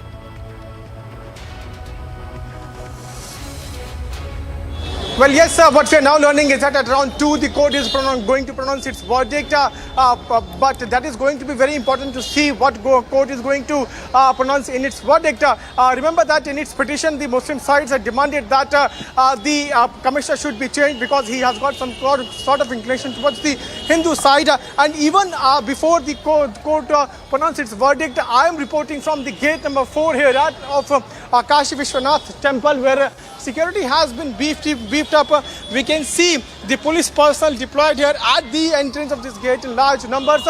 On the very other side, where there is entrance to Gyanvapi Mosque, from where we are showing the pictures, the commandos have also been deployed. So let us also talk to and tell to our viewers over the pictures which we are right now showing. If Manish can zoom and try to show you pictures. In fact, he is doing that. There are two things in that particular frame. In these two things, we can see the boundary wall of mosque, and right next to that boundary wall is the temple. And what the petitioners, Hindu petitioners, believe is that that the Aurangzeb had demolished the part of the temple and then built mosque over this. As we are speaking, we can see more different pictures taking place, deployment taking place. Police personnel have also been called in. We'll go back to that particular visual right in front of gate number 4. We can see massive deployment of police personnel. Uttar Pradesh police officers are now being deployed. Senior police officers could also be seen coming here, reaching here, and they are also reaching at this gate number 4 and also to the entrance of Gyanvapi Mosque. So at 2 p.m. when verdict is out, police does not want to take any kind of chance, and that is why senior officers could also be seen coming here. We are showing you the pictures of these senior police officers from Uttar Pradesh Police reaching here. The top officers have come here, so we can see the patrolling happening here at the gate number 4. DCP range officer has come out. Yes, DCP Banaras has come here. We are showing you the pictures of DCP. Sir, is there any deployment? Sir, if you can tell us, is there any deployment, sir? Commissioner से Commissioner, Banaras Commissioner has come here. Sir, if you can tell us about any kind of situation, deployment. Sir, anything you can tell us? So right now he's not speaking, he's now moving from this area, so patrolling continues to take place. On the other side, we are seeing, on the other side, if Manish can once again pan his camera, now CRPF personnel could also be seen coming here. Police personnel from Uttar Pradesh Police have also been deployed. In fact, they are patrolling the roads right in front of gate number 4 of Kashi Vishwanath Temple. Commissioner of Banaras, he could now be seen moving from this area, so he has come here to look after the deployment of this police personnel. Security is also being monitored by the administration because today it's going to be a very important day. Looking at that, the security is also being heightened right here at the gate number 4 of Kashi Vishwanath Temple corridor. Devotees have also thronged here in large numbers, though they come here in similar fashion every day, but today it's going to be another big day for them, as they are here not only to hear what the court is going to tell them, but also to express their views, to express their sentiments on this big development. So we are right now showing you the pictures from right in front of gate number 4, and right, if you move ahead, if I ask Manish to come with me, we'll move it, and then once again we'll show you the pictures of Gyan Vapi Mosque, which is in news. We are talking about that particular structure. The Hindu petitioners believe that it was built by Aurangzeb by demolishing a part of temple, and since then we have seen controversy breaking out. This time the petitioners had moved to court, in fact, and they had also got the permission. In fact, they were told that yes, survey will be done, but the day when the team from the administration along with commissioner reached here, they were allowed to do, but second day, on the very next day, they were stopped when they wanted to enter inside the premises of Gyan Vapi Mosque. As we continue to report live from this very location, the verdict is all set to come at 2. We will get many more details about this entire developing story after this very short break. Stay tuned.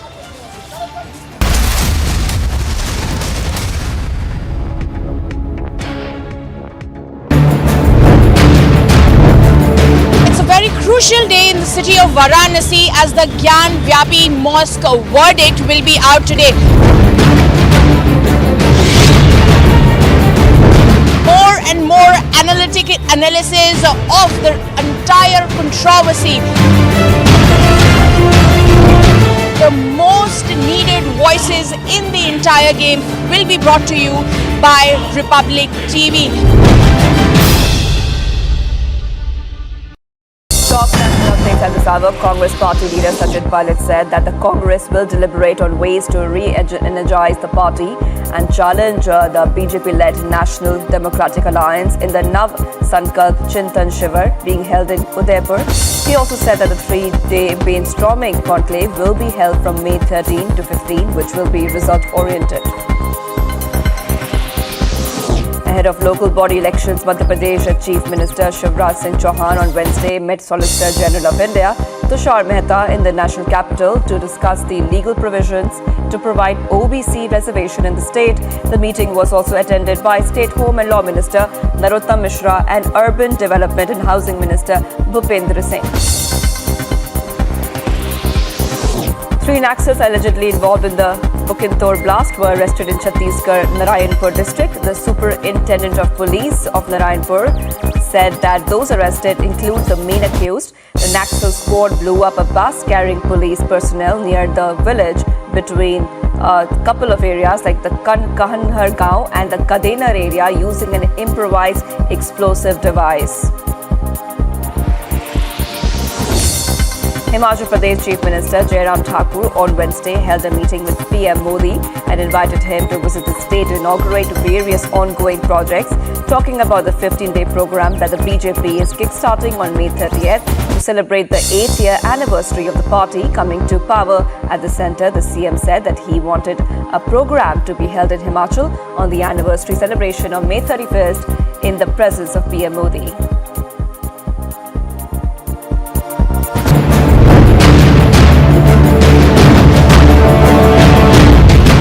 Sensational slap in the face for the Lutyens media, which made him a VVIP and called him as a chief guest to their events. Yasin Malik, the terrorist, has pleaded guilty in a Delhi court to all charges of terrorism. Separatist leader Yasin Malik went to Pakistan. He got trained there. We remember how he came back and he started this independent secession movement that he had. Now that the court has already told charges need to be framed against him, including very serious UAPAR charges that will have to be seen.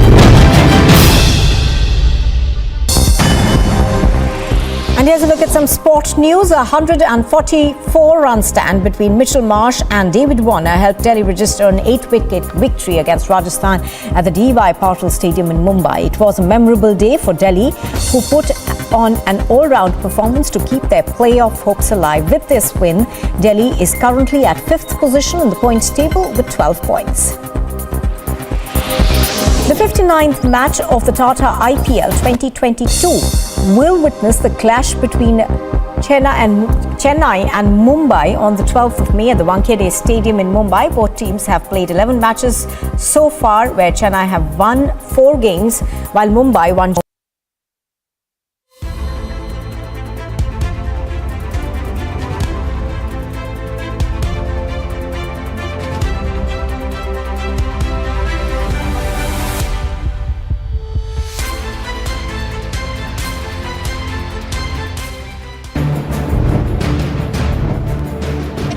Crucial day in the city of Varanasi as the Gyan Vyapi Mosque verdict will be out today. More and more analysis of the entire controversy. The most needed voices in the entire game will be brought to you by Republic TV.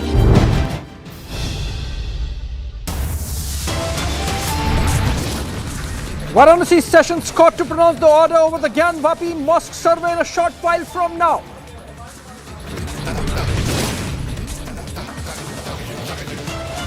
Tensions in Rajasthan. VHP leader attacked in Nohar, now in critical condition.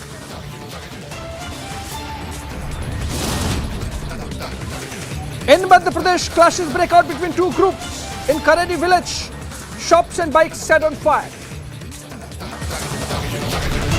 BJP releases another Congress party video after Rahul says Congress is more interested in partying than party.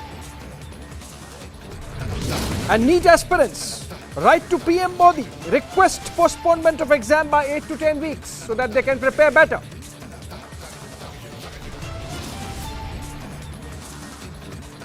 And back in UP, Allahabad High Court to pronounce verdict on the petition seeking to open 20 closed rooms of the Taj Mahal.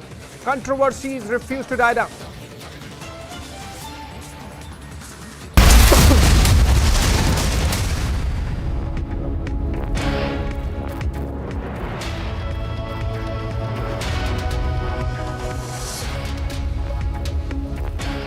Welcome viewers, big story of the day. A court in Varanasi is to pronounce an order as to whether the survey that it had ordered or asked for in April 1st week should be carried out finally, given the objections raised by the other side. The management committee of the Gyan Vapi Mosque that has not allowed the survey to be carried out. Their objections are multifold, but most importantly, they do not trust the neutrality of the court commissioner, Advocate Ajay Mishra, appointed by the Varanasi court. So whether the court is going to review its own decision of appointing the court commissioner, whether they are going to change the court commissioner and ask the opposite side or the management committee of the Gyan Vapi Mosque to cooperate with the instructions given. Joining us from the ground, from the court premises, in fact, Madhurima Mishra, and Piyush joining us from Gyanvapi Mosque complex as well. Also, we would be having some guests joining us, but let's go to Madhurima first and try to understand what's happening on the ground. Madhurima, we have been given to understand that the verdict is likely at around 2 p.m. Earlier it was to come at 12 noon. Why the delay?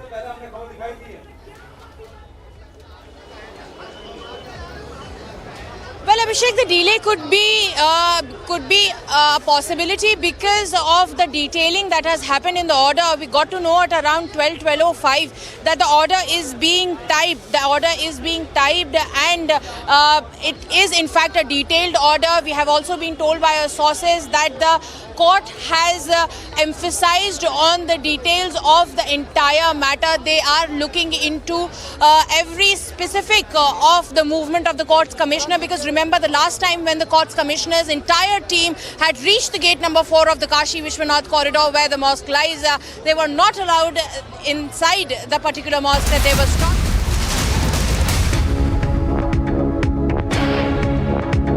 बता सकें तो union of India के देखिए उनके वकील हैं, उनसे आप पूछेंगे तो बेहतर रहेगा, क्योंकि मैं अभी देखिए जुडिशियल प्रोसीडिंग के बारे में मैं जब 2:15 बजे हियरिंग खत्म हो जाएगी तब आप जो कहेंगे मैं उसके बाद बता दूंगा। लगता है कोर्ट इस मामले को टेकअप करेगी? सर इसके बारे में मैं नहीं, टेकअप तो होगा 2:15 बजे मैटर टेकअप होगा, डिसीजन क्या होगा वो ऑनरेबल कोर्ट का डिस्क्रिशनरी पावर है, उस उनके पावर के बारे में कोई कमेंट नहीं करना चाहूँगा। Thank you. ठीक है, आप mobile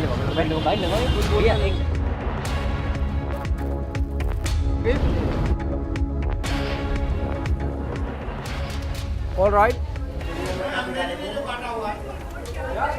All right. That was petitioner for the Taj Mahal case, in which they have sought opening of rooms at the basement of the medieval monument. But going back to our continuous non-stop coverage of the Gyanvapi case and the verdict that is to come in a while from now. In fact, it was supposed to come at 12 noon, but because of some security arrangements, I believe Madhurima was explaining to us that it has got delayed. Madhurima, I will go to Piyush, but then again, briefly to you, just in brief, give an answer as to what's happening at the court complex. Has the judge arrived? Have the two sides arrived? What is the security arrangement? Briefly respond, and then I go to Piyush. Well, yes, Abhishek, all sides are present inside the court premises, and the security process, in fact, has been strengthened all over here. We'll also show you a quick picture of here. As you can see that the police officials have created a chain over here to restrict the movement of the media and otherwise as well, because it's a very crucial verdict that has to become. All sides are there. The delay has happened because of the typing that needs to be done. The entire court order is quite a detailed one, which describes each and every movement of the court commissioner, so that no nuisance happens at the time when the court's commissioner teams reaches the gate number 4 of the Kashi Vishwanath temple, where the mosque lies, and the entire survey needs to be done. Right. So this is the update that we are learning as of now. This is the detail that we are learning as of now, Abhishek. Rest we'll have to wait and watch as to when the court order comes. We'll be the first ones to break it and decipher it for our viewers. Abhishek. I have Madhurima. I have to. Yes, okay. So I have a big panel of guests joining me, but I'll introduce the guests in a while. Let me go to Piyush briefly. He's at the ground zero at the Gyanvapi Mosque. Piyush, the other side, the opposite side, the Muslim side, they have two objections to the process. One, they are saying that the survey can take place outside of the barricade area, not inside the mosque. And two, they are saying change the court commissioner. What's happening there at ground zero on the ground where you are present? Well, Abhishek, like you rightly mentioned that yes, there are some sort of reservations. Those are there with the Muslim side. I am here at the gate number 4, and right behind to that particular wall is Gyanvapi Mosque. And before I talk to a guest, to a person who has come from West Bengal, he comes to Kashi Vishwanath every year. Let me try to show you pictures here. You can see the deployment has also been increased here of UP police personnel. A couple of minutes back, we also saw Commissioner of Varanasi patrolling in the right in front of this gate number 4. He has come from Asansol. Let's try to understand from him. आप बंगाल से यहाँ पर आए हैं. ज्ञानवापी के बारे में आप क्या बताएंगे? ज्ञानवापी जो है ये तो हम लोग अभी जो देख रहे हैं तो मस्जिद देख रहे हैं, लेकिन इनका जो पीछे कहानी है, ये मंदिर हुआ करते थे ये आपको किसने बताया? ये हमारा जब दादा थे, दादा से पूछते थे काशी के बारे में, तो बोलता था काशी जो है एक शिव जी का नगरी है, यहाँ सब आते हैं मोक्ष के लिए, काशी में सब मरने के लिए आते हैं, यहाँ मोक्ष मिलता है। तो हम बोला काशी का इतना महत्व है, तो काशी ज्ञानवापी जो मस्जिद है वहाँ पे क्या है, सोचिए वही जो असली। All right, that's some popular sentiment on the ground. Piyush, will come back to you. Be there. But a big panel of guests joining me. Professor Sangeet Ragi, political analyst, leans towards the RSS right-wing view. He's live from Varanasi, interestingly. Acharya Wickremesinghe of the Hindu Dharam is a Hindu Dharam guru, live from Delhi. He backs the survey being ordered by the court, or which has been ordered by the court. Then Talha Amir Rashidi, spokesperson of the Rashtriya Ulama Council. He joins us live from Lucknow. And Mufti Manzoor Ziai, he's Islamic scholar, live from Mumbai. Let me just begin with Mufti Manzoor Ziai. Mufti साहब, आपको क्या problem है? Court ने अगर order किया है, all right, some issue of connection there with Mufti Ziai, but then let me go to Tala Amir Rashidi. Rashidi साहब, what is the problem if a court process is being carried out, if a court has given an instruction? Why can't the other side, the Intizamiya committee of the Gyanvapi Mosque, cooperate with courts? So the problem is that the court's orders are not being followed. That is exactly the problem is. You know, the lawsuit in question in itself is invalid as per the Places of Worship Act 9. Hello?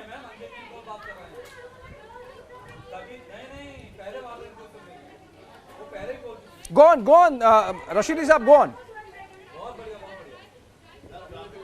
Rashidi Saab, go on. Please, boliye. I asked. I think he's not getting it. I'll come to that question again. But let me go to Acharya Wickremesinghe then. Acharya ji, court ने order किया और वहां पे सर्वे करने के लिए team पहुंची, उनको सर्वे नहीं करने दिया। आपको क्या लगता है, क्या डर हो सकता है, क्या समस्या है अगर पता चल जाए कि वहां पे नीचे क्या है? अयोध्या के केस में भी ऐसा ही हुआ था, एक आर्कियोलॉजिकल सर्वे का पूरा प्रोसेस हुआ, सर्वे हुआ और पता चला नीचे क्या था। क्या इस बात का डर है कि अयोध्या जैसा ना हो जाए ज्ञानवापी में? जी बिल्कुल डर है। रोज देखते हैं वहां पर जो हो रहा है वो वास्तविक तौर पे इनको पता है क्या है अंदर, और जिस प्रकार का एक बेकार की बातों को तूल देने का प्रयास किया जा रहा है, ये सर्वे रोकने का काम अभी नहीं हुआ है। हमको लगता है कि अभी पिछले शुक्रवार को और शनिवार को जो हुआ वहां पर वही हुआ। 1996 में भी कोर्ट के ऑर्डर से मई 1996 के अंदर भी एक सर्वे करने का प्रयास किया गया था। उस दिन भी करीब 500 लोग वहां इकट्ठे हो गए थे और उसके बाद 25 साल लग गए साहब। 25 साल बाद आज पुनः कोर्ट ने ऑर्डर किया है और वो सर्वे अब पुनः रोकने का प्रयास किया। वही भीड़ तंत्र को हावी करने का प्रयास किया जा रहा है और लगातार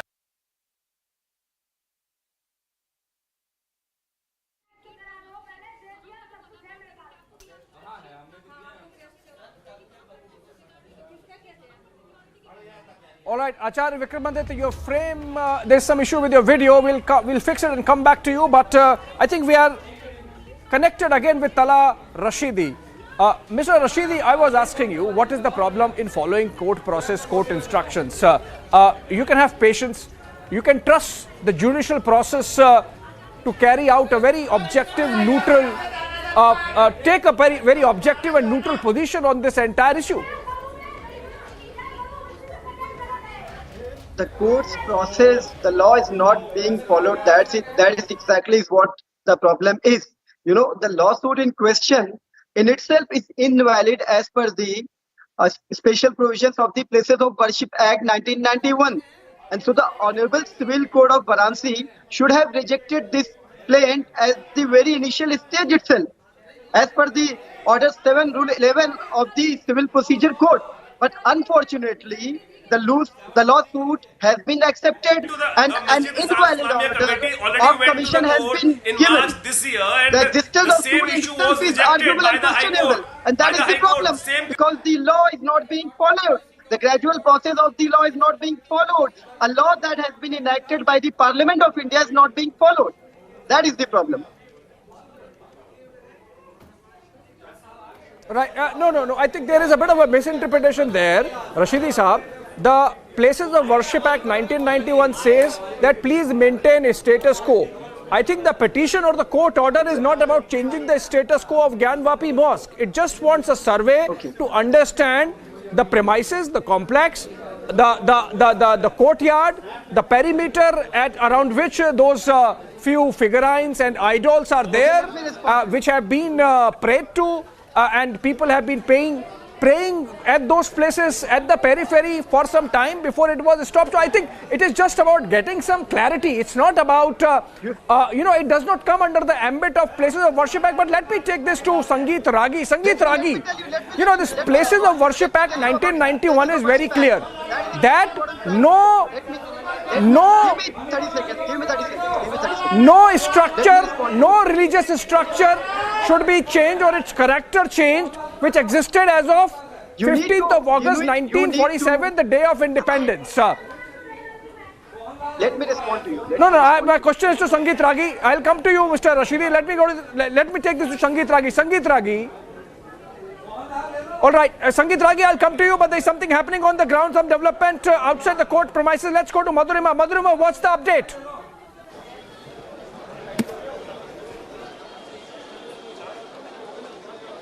Well, Abhishek, as far as the entire verdict is concerned, it is being expected that it will happen only after lunch. Though the security here has been beefed up, and they have they're all standing in section over here, and we need to wait for the final order. But all of a sudden, the security has been strengthened over here at the court premises.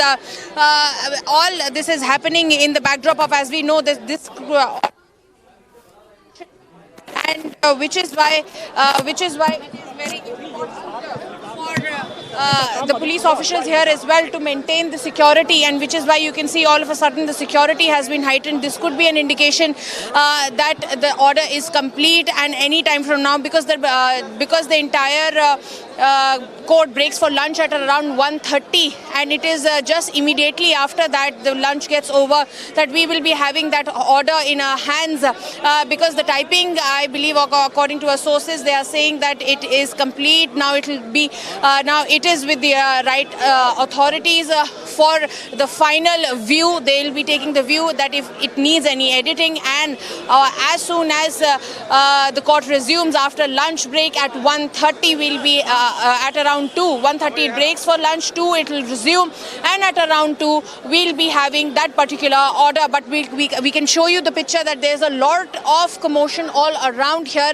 in the court premises, looking into the importance of that particular case, because the Hindu side has been pressing upon the fact that detailing is important, and we have learned from our sources that the court has in fact laid a lot of emphasis on the detailing, specifically onto the movement of the court commissioner, whosoever will be conducting this particular videographic survey to collect the evidence from inside the mosque. That was the demand. Now we'll have to wait and watch as to see that in the details of the court order, that if the court has allowed the entry inside the mosque, because the Muslim side was resisting earlier as well, and this time as well, when the entire hearing started on May 9th. Ever since then, they have been requesting that the camera should not be allowed. Madhurima, keep close tabs. Keep close tabs on what's happening there. We'll keep coming back to you till the verdict is out. But let's go back to Piyush again, who's at Gyanvapi Mosque and around the temple, Kashi Vishwanath Temple complex. Piyush, no vox pops, but just let us know, what is the sentiment on the ground? You have been there for almost 24 hours and more. What is the sense you are getting about whether this process would go on, whether the Muslim side also would agree if, for example, the demand of changing the court commissioner is met? Piyush. Well, Abhishek, like you rightly mentioned, that yes, there is a sentiment among the people, and that is why we are seeing the devotees are reaching here, thronging here right in front of gate number 4 from where we are reporting. And right next to this gate number 4 is the same structure, the Gyan Vapi Mosque about which we are talking. This is the place, if Manish can zoom and try to show you the pictures. Remember that the main demand of petitioners is to let the surveyors to go inside this structure and do a videographic recording. Last time when the team had entered inside this mosque, they were stopped by the Muslim side and they wanted that commissioner should be changed. In fact, what they believe is that the commissioner is taking sides of the petitioners of the Muslim, of the Hindus who are also demanding that videography and survey should take place. So at 2 p.m. the court on the objections of the Muslim side is going to pronounce its verdict, and before that all the all the process are being followed. The detailing of the order is being done. Like Madhurima is also pointing out that the court breaks for lunch at 1 p.m. and after that in few minutes from now around 2 we can expect the verdict to be pronounced. But the sentiment is here that the videography should take place. The people should be allowed to enter inside the very structure. Last time when they had come, they were stopped there, right there in the front of this wall. In fact, there are many evidences. Those have also been surfaced. We have also got many people on record where they have also shown us the pictures which they clicked in 1991, where there are pictures of swastika, of all the time evidences of Hindu science, temple of science there inside this particular structure. So now we are waiting for 2 p.m. Abhishek, when the order is out, then only the air is going to be clear as to what will be the next course of action here at the Mosque, right in front of gate number 4. Abhishek. Right. Right. Let's go back to our guests who continue to be with us. In fact, Mufti Ziai now joins us from Mumbai. Mufti Ziai Sahab, Tala Rashidi was saying that there is objection to the fact that no petition should be made now because of the 1991 Places of Worship Act. आप बताइए कि जो Places of Worship Act है वो कहता है कि धर्म का जो स्ट्रक्चर है, मंदिर है, मस्जिद है, उसका आप चेंज मत करिए. ठीक है, चेंज नहीं करेंगे, पर वहां पे है क्या, उसकी पेरिफेरी में क्या है, आउटर वॉल में क्या है, उसका सर्वे करने में तो कोई प्रॉब्लम नहीं होनी चाहिए. देखिए, मैं रिपब्लिक के तमाम व्यूअर से ये बात जरूर कहना चाहूँगा कि ये तमाम वो चीज़ें जो मुल्क का धरोहर है, इस धरोहर के साथ कोई छेड़छाड़ नहीं होनी चाहिए. अगर धरोहर के साथ ऐसा छेड़छाड़ होगा तो ये समझ लें हिंदू और मुसलमान के साथ छेड़छाड़ नहीं, मस्जिद और मंदिर के साथ छेड़छाड़ नहीं है, बल्कि हिंदुस्तान के उस खूबसूरती के साथ छेड़छाड़ है, यहाँ की संस्कृति के साथ जो छेड़छाड़ है, यहाँ के कल्चर के साथ जो छेड़छाड़ है, यहाँ की उन चीज़ों के साथ छेड़छाड़ करने से हमारे मुल्क को नुकसान पहुँचेगा, हमारे दिलों को तकलीफ पहुँचेगी. क्योंकि हमारी रूह जो है, हमारा मुल्क है, हमारी जो रूह है, हमारे मुल्क का धरोहर है, इसलिए हमारे धरोहर के साथ बिल्कुल छेड़छाड़ नहीं होना चाहिए. और वो कानून इस बात को प्रोटेक्ट करता है कि मुल्क के धरोहर के साथ में किसी किस्म का छेड़छाड़ नहीं होगा. और अगर इस किस्म के छेड़छाड़ करने की कोशिश की जाती है तो कहीं ना कहीं कि वो लोगों की तरफ से ज्यादती होगी जो मुल्क के धरोहर के साथ. महाराज बोलने दीजिए. तो मुल्क का जो धरोहर है, मुझे उम्मीद है कि हमारे मुल्क आचार्य जी, मुझे इसको सवाल को रखने दीजिए आपके सामने. हाँ, समझ गए. मुझे let me take this question to Acharya Vikramaditya. धरोहर की बात कर रहे हैं तो ये बात करें. No. I have to take one small question to Acharya Vikramaditya, then go to the report. Kashi Vishwanath मंदिर. All right, I think court is getting ready. जितने भी लोग थे आचार्य जी रुकिए. एक जमीन से मैं आचार्य जी जमीन से मैं एक थोड़ा सा एक फ्रेश अपडेट ले लूं, फिर आपके पास आता हूं. I will frame the question for you. Let's go to Madhurima again. Madhurima is at the court. Madhurima, what's the update?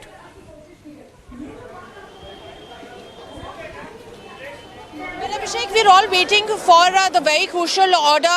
We have got to know that the typing is complete. The order is now being edited and it would be any time after lunch as soon as the court resumes that we'll be having that order in our hand, and it would be crystal clear as to whether the Hindu side would be allowed entry inside the premises of the mosque, because the court has paid some very, has paid a lot of emphasis on the detailing, and they have made sure, Abhishek, that the entire movement of the court commissioner, whomsoever will be conducting this entire survey, is mapped out, and every bit of it has been mentioned in that particular order that will be coming out as soon as the court resumes at around 2.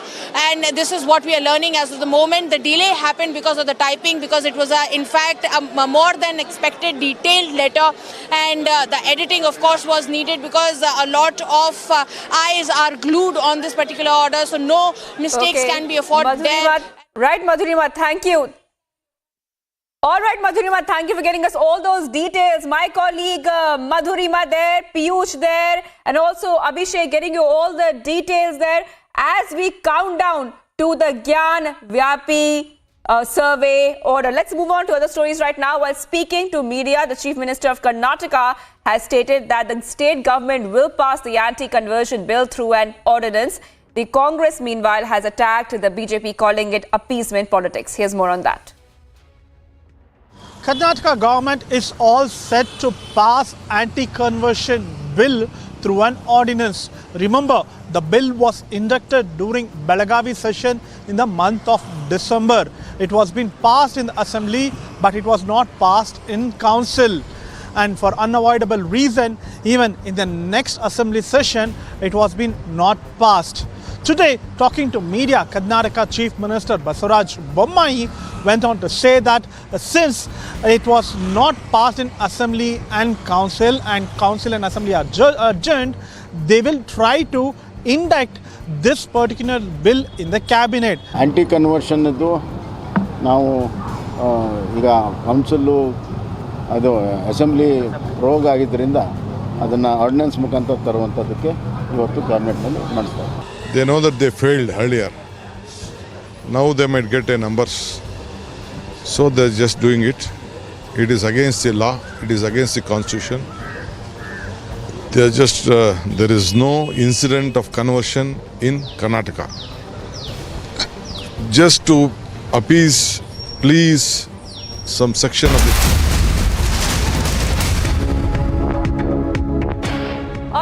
Let's go back to the big story that we are tracking right now. Any moment now, the Gyan Vyapi Mosque order will be out. I want to go straight across to Piyush and Madhurima. I want to go to you, Piyush, first. Piyush, now, anytime now, we are counting down to the big order. We know the security is also beefed up there. In just 1 hour from now, we'll see massive development taking place here at Gyan Vyapi Mosque from where we are right now reporting. You can see the senior police officers continue to reach here. ADCP Vanaras has just entered. We are showing you the massive deployment of police personnel also taking place. We are showing the pictures right in front of gate number 4. And let me also try to zoom in and try to show you pictures from inside this very gate number 4, where a senior officer of police, Uttar Pradesh Police, is now just entering. You can see the two walls right next to each other.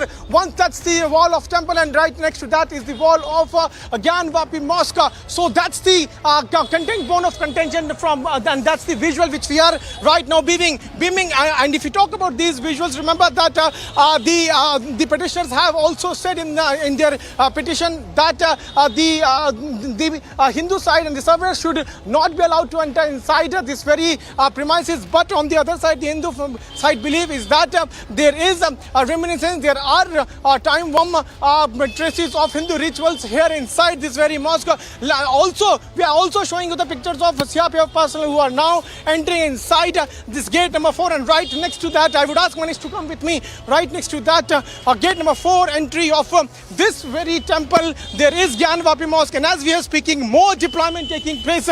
More CRPF personnel could be seen. They are now patrolling right in front of the streets of gate number 4 of Kashi Vishwanath temple, and that's the very structure about which we are talking. That's the very structure. What is the demand? Demand of Muslim side is that that some people who are coming here to do videography, people who are here coming here to do survey, they should not be allowed, and that is why they moved to court. They also wanted to change the commissioner, and that is why they moved to court, and court after listening to both the sides is now going to pronounce its verdict at 2. This is what we are now given to understand as we are speaking. Right, massive deployment continues to take place. Piyush, I just want to go straight across to Madhurima, who's also tracking this development very closely. Madhurima, this is a big countdown. The big question, Madhurima, is definitely, will the survey commissioner be changed, Madhurima? That is a big question, of course. And you're right outside court to tell us how much more time till this crucial order comes out.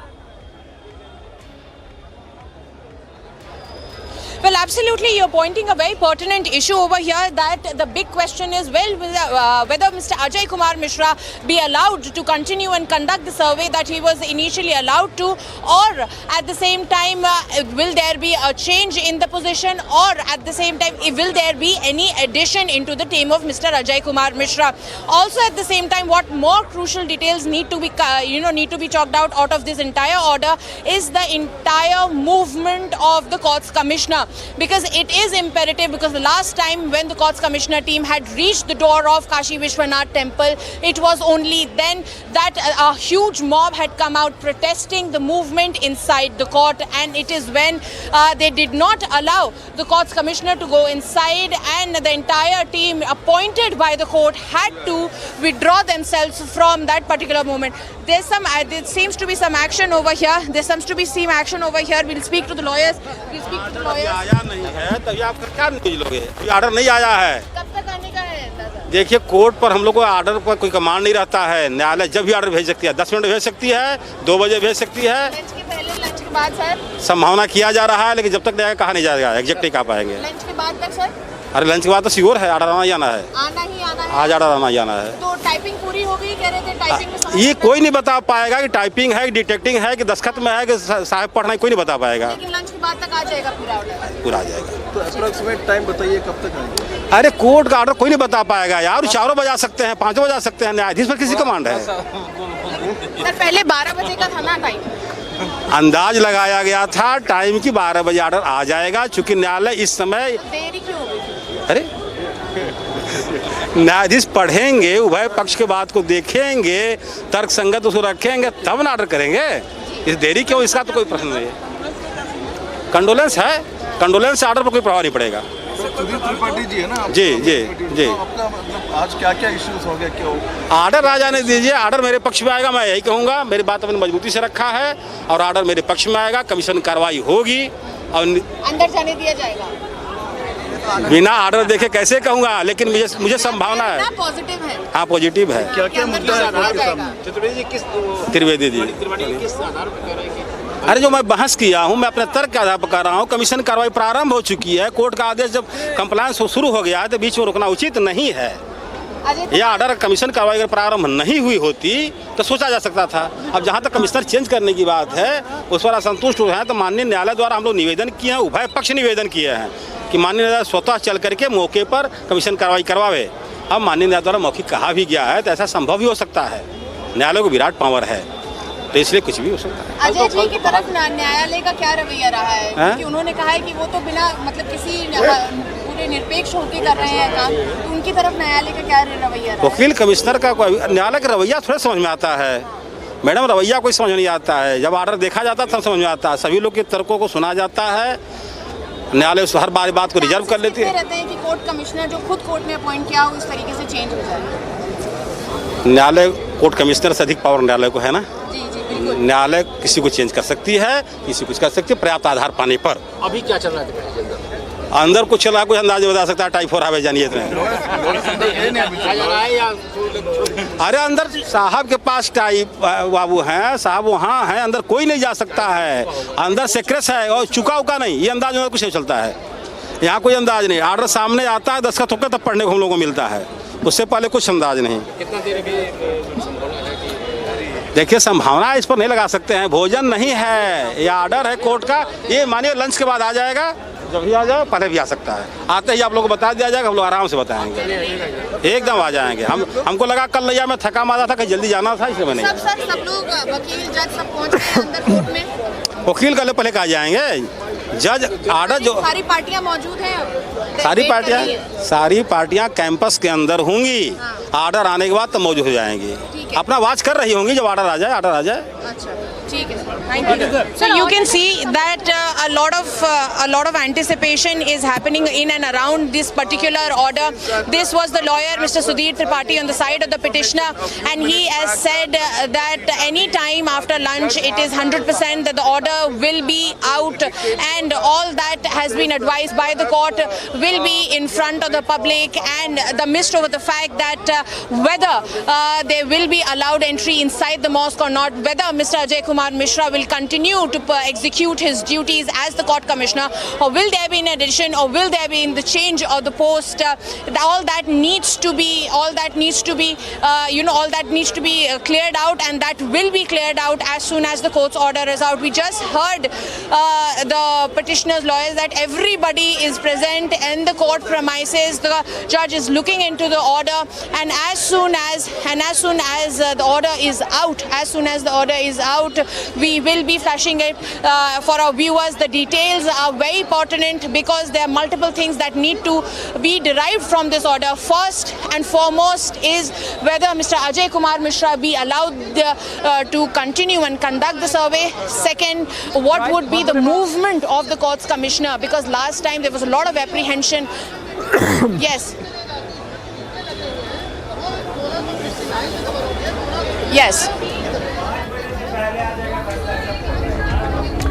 Right, Madhurima. We have to listen to Madan Mohan Yadav on the Gyanvapi Mosque and then come back. इस सांस्कृतिक न्याय की लड़ाई में महादेव की कृपा हमारे ऊपर हो। हम तो आशान्वित हैं कि एडवोकेट कमीशन की कार्रवाई पूर्ण हो, और बार बार एडवोकेट कमिश्नर को बदलने जाने का जो आरोप प्रत्यारोप लगाया जा रहा है, छोटी छोटी बातों पर एप्लीकेशन न्यायालय के समक्ष रखा जा रहा है, बाधाएं उत्पन्न की जा रही है, उसका समाधान हो, निराकरण हो, और पूरे देश में ये जो अवपापोह की स्थिति है, करोड़ों हिंदुओं की आस्था का विषय है, ये इसका निराकरण हो। माननीय न्यायाधीश महोदय अपनी गरिमा में उपस्थिति से एडवोकेट कमीशन की कार्रवाई को पूर्ण कराएं, हम ऐसा आशा। एक सवाल बार बार उठ रहा था कि अगर सर्वे दोबारा होता है तो ऐसे में पहले जैसे हालात बने थे, 7 तारीख को जिस तरीके के हालात बने थे कि आप लोग बैरिकेडिंग क्रॉस नहीं कर पाए थे, तो उसको लेकर कोर्ट की तरफ से क्या एश्योरेंस जो है दिया जा रहा है ताकि अगर सर्वे की तारीख दी जाती है तो आप लोग जो है बैरिकेडिंग क्रॉस कर लें? यह व्यवस्था का दायित्व माननीय न्यायालय के पटल पे हमने रखा है, न्यायाधीश से आग्रह किया है, ये उनका विवेकाधिकार का विषय है कि वो वहाँ पे विधि व्यवस्था कैसे बने, सुनिश्चित हो, और ये एडवोकेट कमीशन की कार्रवाई कैसे सुचारू रूप से संचालित हो, इस विषय पर तो ये आदेश में ही परिलक्षित होगा। कई इतिहासकार That's Madan Mohan Yadav, Hindu petitioner's lawyer, and before that we had very confident Court Commissioner Ajay Mishra, confident that he would be winning in terms of verdict coming in his favor. Let's go to Piyush Mishra again. Piyush is outside the Gyanvapi Mosque. Piyush, we have been talking for a while now. Any changes on the ground, increased security, whether the other side or anyone present there, have you been able to speak to anyone, and what's your sense, what's the mood there? Well, Abhishek, a couple of minutes back, we saw the Commissioner of Varanasi reaching here, and he has just left from here. So the patrolling continues to take place. We are showing you the massive deployment of police personnel here right in front of gate number 4 of Kashi Vishwanath corridor. And right next to this gate number 4 is the Gyanvapi Mosque. We'll move towards that mosque and show you the pictures of the same structure which is in news. And remember that senior officers, as we are speaking, are there on the spot. They are now inside the gate number 4. That's additional DCP of Varanasi. He is here. He has just entered inside. We tried to speak to him. SDM is also here. So looking at the law and order situation, now the senior officers, not only from administration but also from the UP police, they have reached here. That's the structure. And here also barricading has been completely done. We are showing you pictures of the structure of Gyanvapi Mosque, which is in news since 1991. Remember that the Hindu petitioners wanted to go inside and do videography, and when they moved to court, the court had also appointed a commissioner to oversee the entire process of doing survey. and also record video from inside. But when they reached here on the first day, they were able to peacefully to do that. But on the second day, they were stopped when they wanted to enter inside the premises of Gyan Vapi Mosque. So that is the update which we are right now picking, is that any minute from now, order will come out, and before that, massive deployment has been done here at Gyan Vapi Mosque.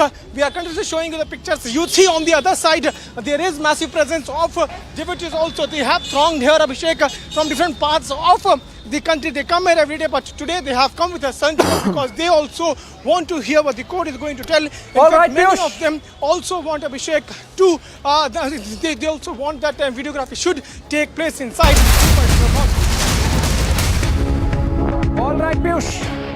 All right, Piyush, keep close tabs there. But then breaking news development coming in from Rajasthan, Pilvara, which was center of rioting and a murder.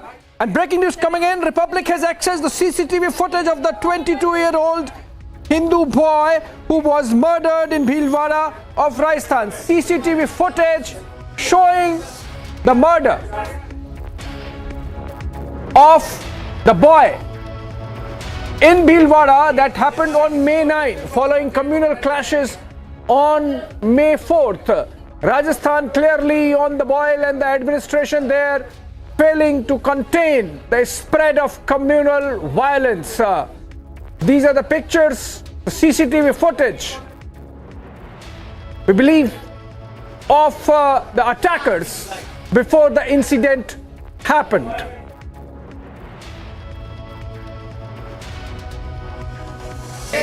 Amardeep, our Jaipur correspondent, is on the phone. Amardeep, ये video footage में क्या दिख रहा है? आप जो video और CCTV footage लेके आए हैं, ये किस समय का है? जो घटना हुई उससे पहले का है, बाद का है, बताएं। देखिए, घटना से महज ये 20 मिनट पहले, 10 मिनट पहले का वीडियो है, जिसमें ये तीनों आरोपी हैं। ये वही तीनों आरोपी हैं जिन्होंने भीलवाड़ा घटना को अंजाम दिया, चाकूबाजी की घटना को अंजाम दिया। इनमें से दो जो नाबालिग हैं जिनको पुलिस ने डिटेन किया, एक जो अभियुक्त है वो फरार अभी है, पुलिस जिसकी तलाश कर रही है।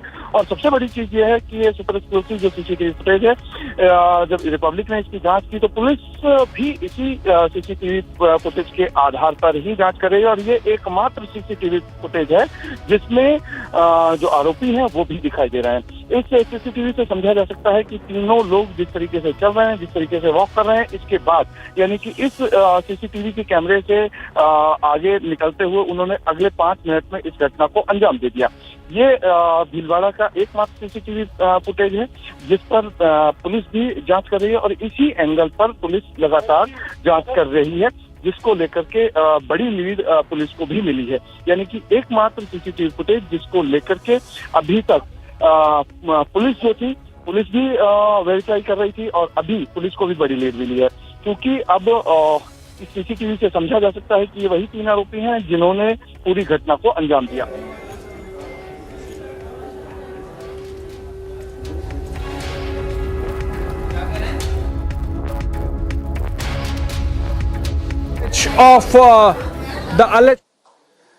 भीलवाड़ा में चाकूबाजी में एक व्यक्ति की मौत हुई, उसके बाद तनाव हुआ, और तनाव के बाद भीलवाड़ा में अभी फिलहाल क्या हालात हैं, चर्चा करने के लिए आईपीएस आदर्श सिद्धू सर, आप सिचुएशंस जो है वो किस तरीके से हैं? देखिए, सिचुएशन अंडर कंट्रोल है। परसों रात की घटना थी, तत्काल प्रभाव से कार्रवाई करते हुए जिन लोगों ने इस घटना को अंजाम दिया था उनको डिटेन कर लिया गया। उसमें 2 निरुद्ध किए गए हैं, एक को अरेस्ट किया गया है, एविडेंसेस कलेक्ट की गई हैं, और कानून व्यवस्था बनाए रखने के लिए जो विशेष प्रबंध करने थे वो किए गए।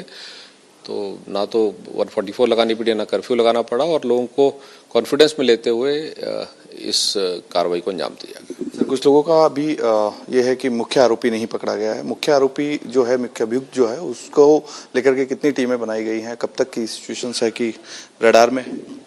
देखिए, इस घटनाक्रम में जो एविडेंसेस कलेक्ट किए गए, उस एविडेंसेस को ध्यान में रखते हुए और सीसीटीवी कवरेज जो उस मौके वारदात से हमें मिले हैं, उसमें 3 लोगों ने इस घटना को अंजाम दिया। तीनों को ही कस्टडी में ले लिया गया था, मर्डर वेपन रिकवर कर लिया गया है।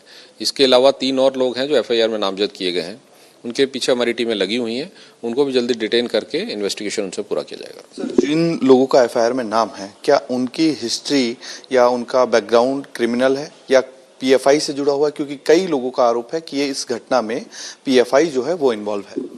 देखिए, ये जो घटनाक्रम रहा, ये तकरीबन घटना से 3 से 4 दिन पूर्व बच्चों की आपस में किसी बात को लेकर झगड़ा होता है और 3-4 दिन बाद जब वो वापस मिलते हैं तो उसी बात को वही बात एग्रीवेट होती है और उसमें से एक युवक के हाथ में चाकू होता है, चाकूबाजी की घटना में उसकी डेथ होती है।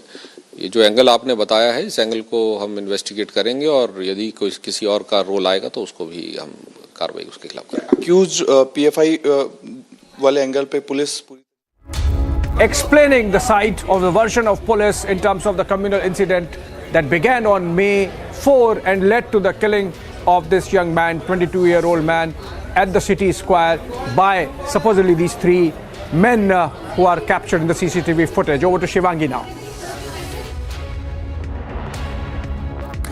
Thank you, Abhishek. Moving on to some other story. All right, we're getting some more updates coming in right. तौर पर जिक्र हो, तहखाने का साफ तौर पर जिक्र हो। देखिए, ऐसा है, रेड जोन को लेकर के ऑर्डर क्लैरिफाइड था 26 अप्रैल को, लेकिन इन्होंने एक लूप होल बनाया कि बैरिकेटिंग टर्म एक्सप्रेसली मेंशन नहीं है, तो बैरिकेटिंग को लाया जाए। यदि यहाँ पे जो जिला प्रशासन है, जो भी यहाँ है, उनमें स्पष्ट है और न्यायालय भी स्पष्ट जानता है, अंजुमन इंतजामिया भी जानती है, सब जानते हैं कि रेड जोन का अर्थ है संपूर्ण विवादित ज्ञानवापी परिसर। संपूर्ण वो जो पूरा का पूरा कंप्लीट प्रीमाइसिस है जिसमें बैरिकेटिंग की गई है, वो रेड जोन का पार्ट है। अब रेड जोन के लिए हमें एक्सप्रेसली और एक्सप्लिसिटली अलाउ कर दिया गया, उसके बाद में रह क्या गया कहने के लिए, लेकिन इनकी रिक्वेस्ट थी और इन्होंने इस चीज़ को एलिगेशन किया। मैंने कोर्ट को रिक्वेस्ट किया कि इनकी तसल्ली के लिए आप बैरिकेटिंग टर्म मेंशन कर दीजिए, खत्म कीजिए।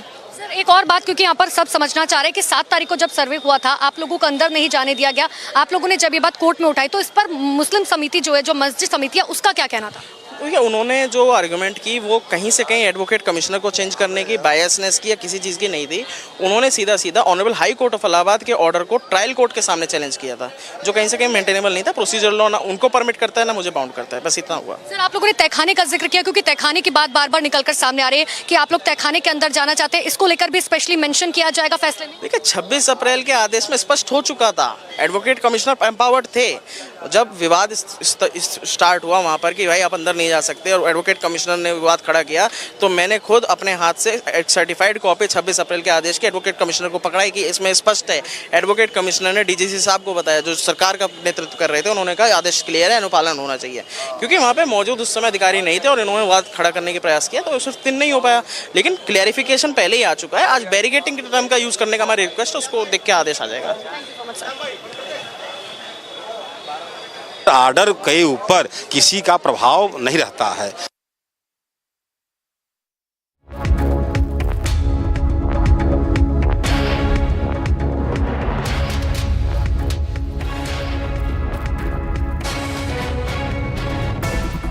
Navneet Rana and husband Naveen Rana had a breakfast meeting with Kirit Somaiya in the national capital.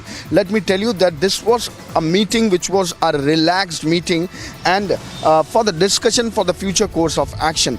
Let me remind you that Kirit Somaiya and Navneet Rana, or the Rana couple, is being very vocal about the Maharashtra government, and we have seen the whole episode of Hanuman Chalisa. We have seen what happened with Kirit Somaiya. Kirit Somaiya again and again visited to national capital, and now finally when the Rana couple is relaxed, when Kirit Somaiya is relaxed, and yesterday they got a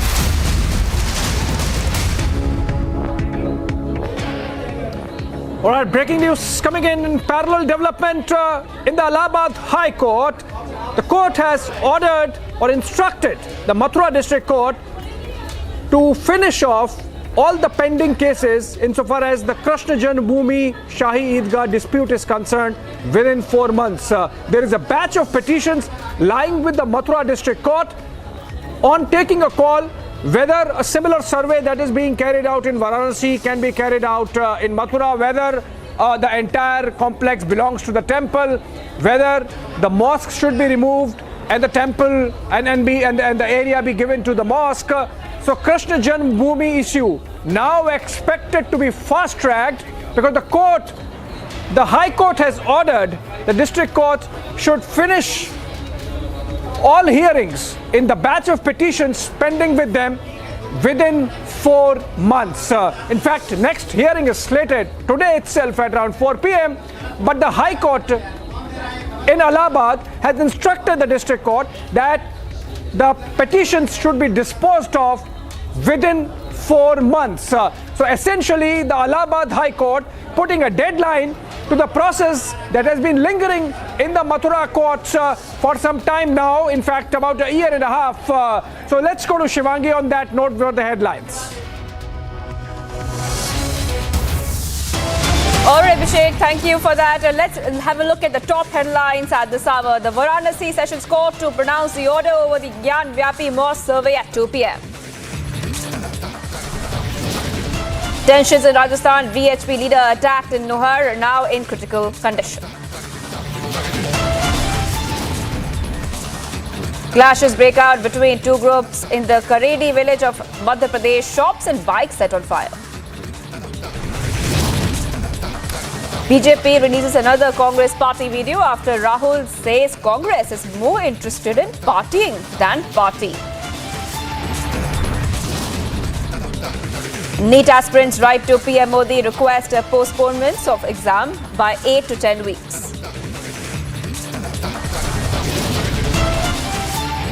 And the Allahabad High Court to pronounce verdict on the petition seeking to open 20 closed rooms of the Taj Mahal.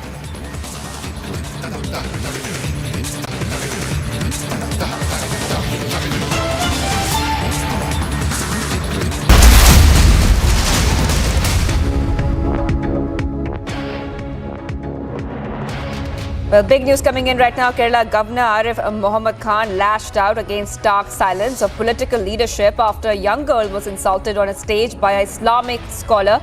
A Muslim scholar allegedly reprimanded an event organizer for inviting a girl on stage. Kerala Governor has criticized the cleric and said it was another example of Muslim women being pushed into seclusion.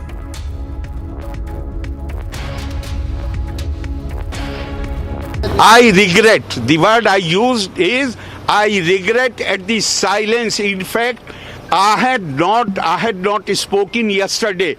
If I had seen that this is being condemned from every quarter, then there was no need for me to speak.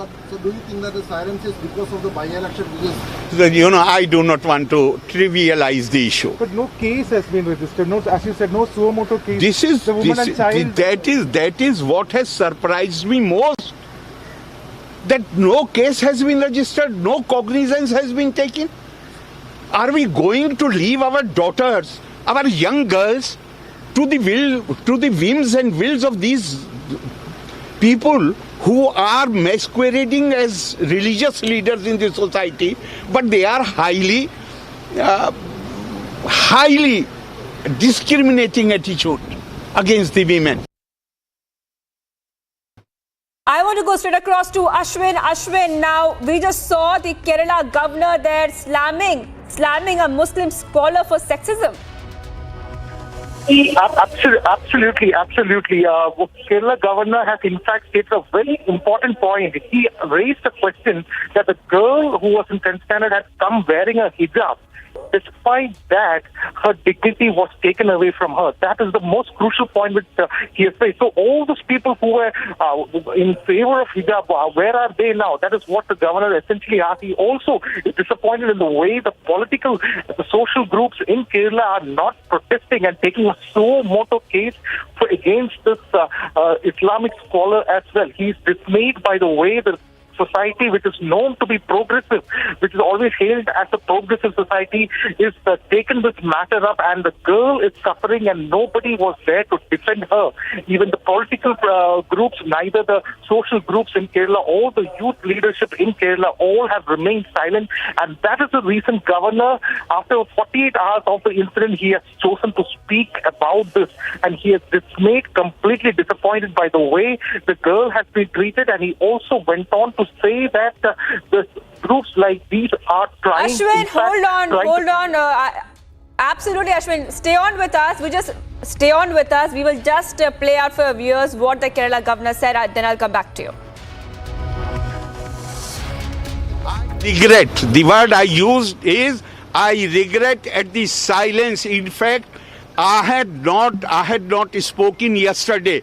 If I had seen that this is being condemned from every quarter, then possibly there was no need for me to speak. So do you think that the silence is because of the by-election? I do not want to trivialize the issue. But no case has been registered. No, as you said, no suo motu case. This is the woman and child. That is what has surprised me most. That no case has been registered, no cognizance has been taken. Are we going to leave our daughters, our young girls, to the whims and wills of these people who are masquerading as religious leaders in the society, but they are highly discriminating attitude against the women?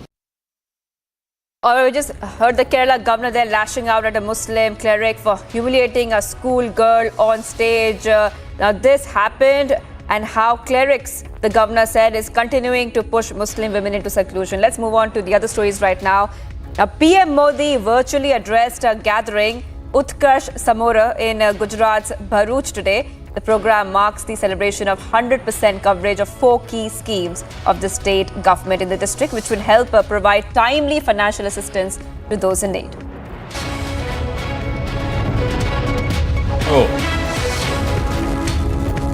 सचमुच में उत्तम है और इस बात का प्रमाण है जब सरकार ईमानदारी से एक संकल्प लेकर लाभार्थी तक पहुंचती है तो कितने सार्थक परिणाम मिलते हैं। मैं भरूच जिला प्रशासन को, गुजरात सरकार को, सामाजिक सुरक्षा से जुड़ी 4 योजनाओं के 100% सैचुरेशन कवरेज के लिए आप सबको जितनी बधाई दूं उतनी कम है। आप सब अनेक बधाई के अधिकारी हैं। All right, some more updates. Wildfire that erupted in coastal Southern California raced through coastal bluffs of multi-million-dollar mansions, burning at least 20 homes. The flames were fanned by gusty ocean winds. No injuries were reported, but several streets were ordered for evacuation.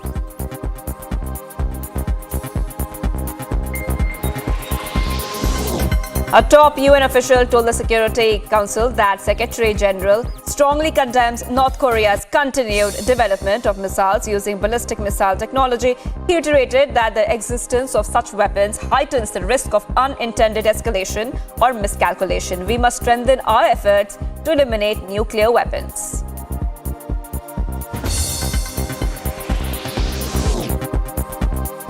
The top EU officials arrived in Japan for a summit between the two parties. European Council President and European Commissioner President attended a welcoming ceremony with Japanese Prime Minister Fumio Kishida, where they inspected an honor of guard.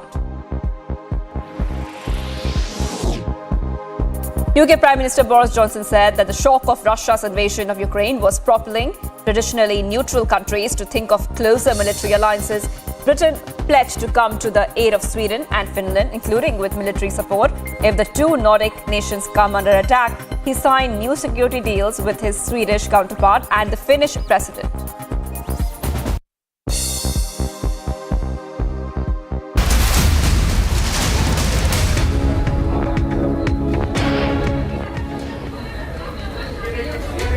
All right, some breaking news coming in, parallel development there now. The Lucknow bench of the Allahabad High Court has taken a tough position on the Taj Mahal petition, reprimanding the petitioners. The High Court has said, Justice D.K. Upadhyay, in fact, asked the petitioners, are we to adjudicate who got the Taj Mahal built? Can't you do your research? Also, the bench has said, go to the university, do PhD, and then come to the court. Also, come to us when someone stops you from research. Justice D.K. Upadhyay there is scathing in his comments, as I believe he is going to dismiss the petition. He has asked the petitioners, will history be read according to you or as it exists? And the matter will be heard again in the High Court after lunch. I think the Lucknow bench of the Allahabad High Court, Justice D.K. Upadhyay there, making the mind of the court very clear that they are not going to entertain this frivolous petition, and the petitioner reprimanding the petitioner for getting his facts right, reading history, researching a bit, if need be, even do a PhD on who built the Taj Mahal, and then come to them. Though, of course, the hearing continues. The court is set to meet at 2:15 p.m. So, breaking news development coming in. Fast-paced developments today taking place in Uttar Pradesh around the temple mosque disputes. Earlier, we had the Gyan Vapi order being ready to be pronounced at around 2 p.m. It's 1:30 p.m. now, viewers. And then we had the Allahabad High Court asking the Mathura district courts to dispose of all the pending batch of petitions in the Shri Krishna Janmabhoomi Shahi Eidgah dispute within 4 months. And now the Lucknow bench of the Allahabad High Court taking a tough position on the frivolous nature of the petition, which had sought survey inside the Taj Mahal of 22 locked rooms.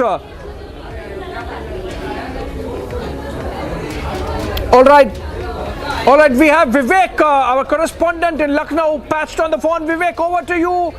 What is your sense of the mind of the court? Is the court going to dismiss this petition, given the strictures it has passed, tough position it has taken? देखिए बिल्कुल जिस तरीके से शुरुआती तौर पर तकरीबन 45 minute तक जो सुनवाई हुई है उसमें ये लगता है कि कोर्ट का रुख सख्त है। हालांकि अभी 2:15 बजे वापस से सुनवाई होगी, तब देखना होगा कि कोर्ट क्या कहता है। लेकिन कोर्ट ने याचिकाकर्ता से तमाम सवाल जवाब पूछे, जिसको लेकर के याचिकाकर्ता के पास जब सही रूप में उनके पास जवाब नहीं थे तो कोर्ट ने उनको फटकारा है। और कोर्ट ने यह भी कहा कि न्याय व्यवस्था का दुरुपयोग न किया जाए, ताजमहल किसने बनवाया इसको जाकर के रिसर्च की जाए, यूनिवर्सिटी जाइए, PhD करिए, और जब रिसर्च हो जाए, रिसर्च करने के बाद पूरी जानकारी के साथ तब आइएगा। कोर्ट ने तमाम ऐसे सवाल पूछे ताजमहल से जुड़े हुए जो याचिकाकर्ता के पास और जो पक्ष था, वकील था, उनके पास नहीं थे। इसको लेकर के फिलहाल कोर्ट ने फटकार लगाई है। हालांकि अभी 2:15 बजे वापस से सुनवाई शुरू हो रही है, तब देखना होगा कि क्या ये केस रुकता है या फिर ये कोर्ट इस केस को टेकअप करता है या ये डिसमिस होता है। All right, thank you there, Vivek. Breaking news development there from Lucknow bench of the Allahabad High Court, where the court has taken a tough position. The petitioners not getting their facts right. They asked the petitioners to go and do research and possibly a PhD. And another breaking news development coming in now. The government of India has appointed a new chief election commissioner to the Election Commission of India, Rajiv Kumar, IS officer, former IS officer, who had retired as finance secretary, is now the new chief election commissioner. He was, of course, in the election commission as election commissioner, but now he becomes the chief election commissioner on the superannuation of the incumbent. Rajiv Kumar becomes the chief election commissioner, and this is an appointment coming in. He would be taking over on May 15th. He is appointed as Chief Election Commissioner to assume charge on May 15th. He takes over from Sushil Chandra, who's completing his term. Rajiv Kumar, former Finance Secretary, is now the new CEC of India. He was the Election Commissioner in the present Election Commission, but he takes over as Chief Election Commissioner on the superannuation of Sushil Chandra, who was the Chief Election Commissioner, and is going to hand over the charge on May 15th to Rajiv Kumar. Breaking news development there.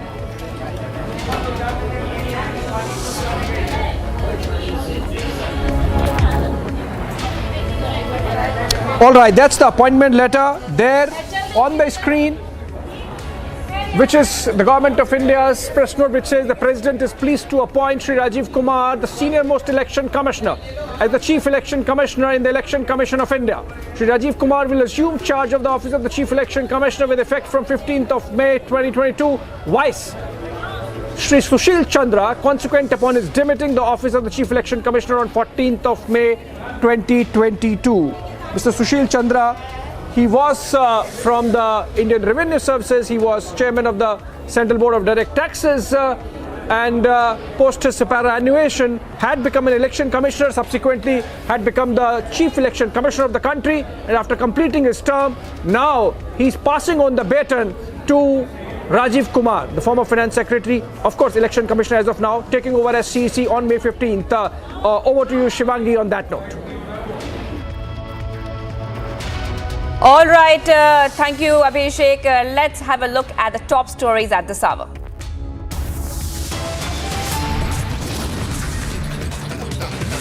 Varanasi Sessions Court to pronounce the order over the Gyan Vyapi Mosque survey at 2 p.m. Tensions in Rajasthan, VHP leader attacked in Nohar, now in critical condition. Clashes break out between two groups in the Karedi village of Madhya Pradesh. Shops and bikes set on fire. BJP releases another Congress party video after Rahul says Congress is more interested in partying than party. NEET aspirants write to PM Modi, request postponement of exam by 8 to 10 weeks. Allahabad High Court will pronounce a verdict on the petition seeking to open 20 closed rooms of the Taj Mahal.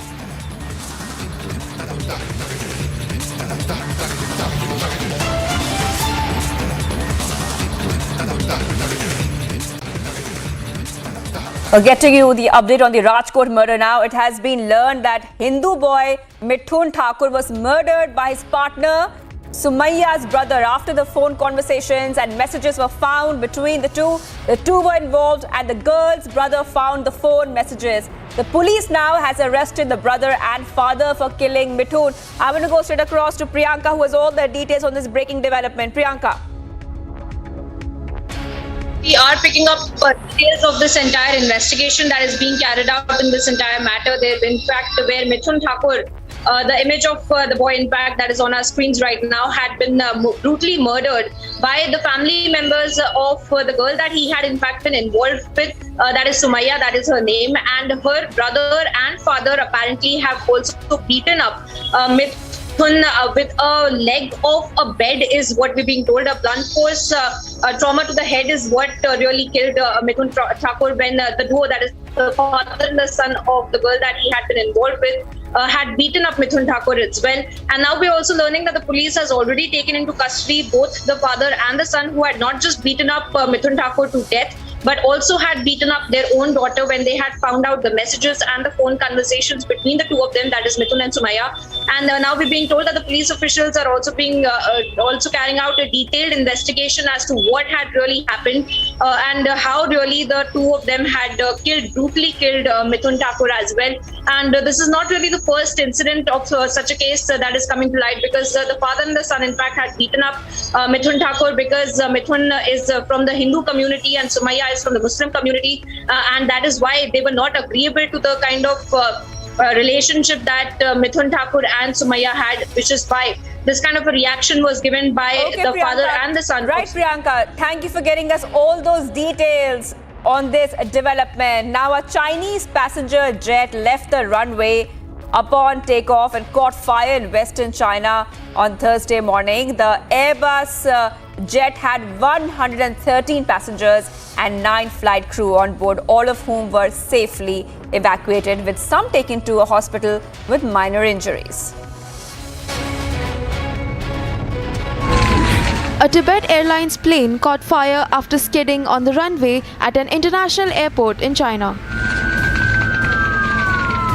The CCTV footage shows that the aircraft veered off the runway and caught fire. The Airbus A319-115 jet had 113 passengers and 9 flight crew on board. Soon after the incident, firefighting operation was launched and the fire was brought under control. The Tibet Airlines has stated that all passengers and flight crew were safely evacuated, with some taken to a hospital with minor injuries. Agency report, Republic TV.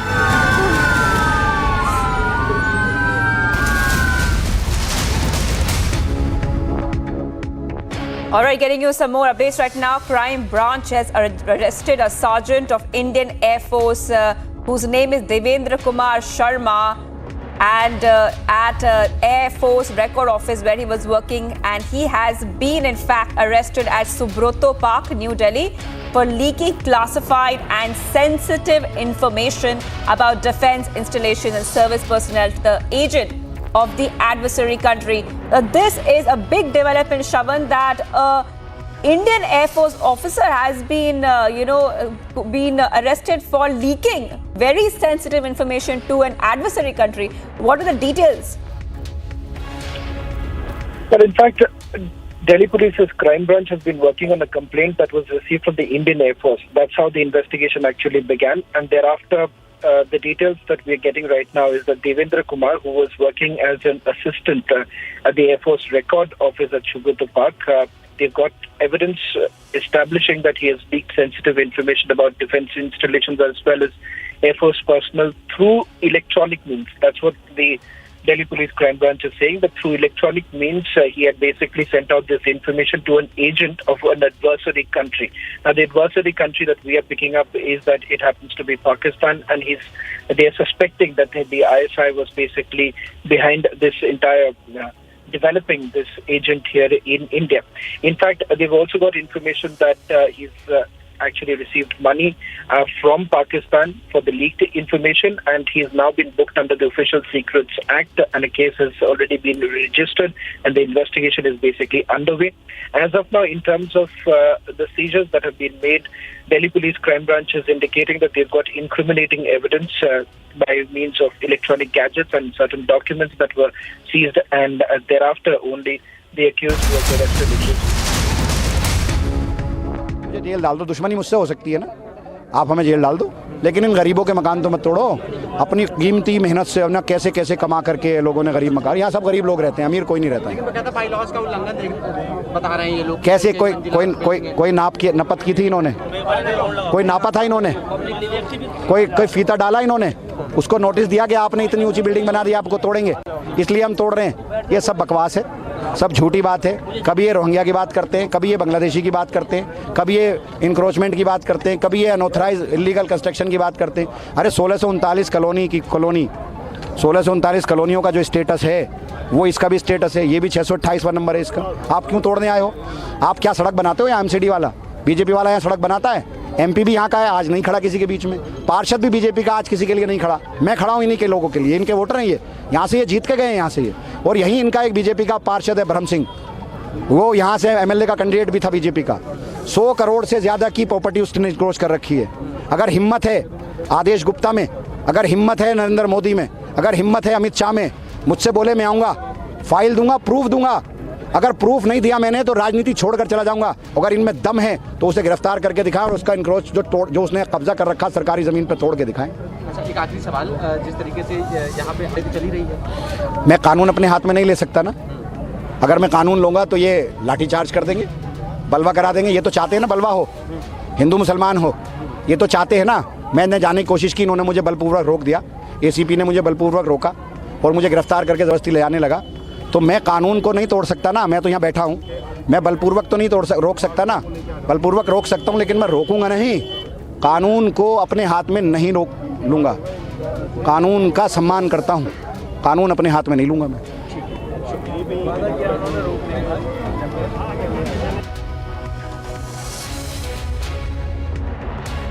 Well, Army Party's Amantullah Khan, they're continuing his protest against a demolition drive which happened in Shaheen Bagh, even saying he's willing to go to jail to protest against the action being taken in by the MCD.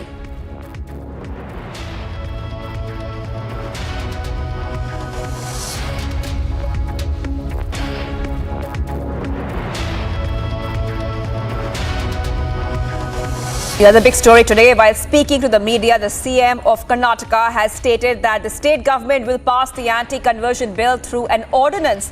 The Congress, meanwhile, has attacked the BJP, calling it appeasement politics. Karnataka government is all set to pass anti-conversion bill through an ordinance. Remember, the bill was inducted during Belagavi session in the month of December.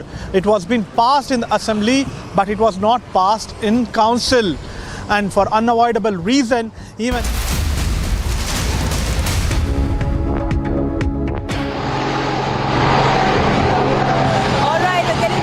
visuals coming in from Bhopal. What we have come to know right now is that the Congress is protesting over inflation. We can see that the protest is happening in Bhopal. Dramatic visuals, water cannons being used right now against the protesters there on your screens.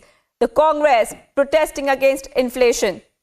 Very, very soon, my colleague will join us for more to tell you exactly what's happening on ground. But for now, viewers, we can see that the Congress workers are protesting in Bhopal, water cannons being used, and the security very tight as well.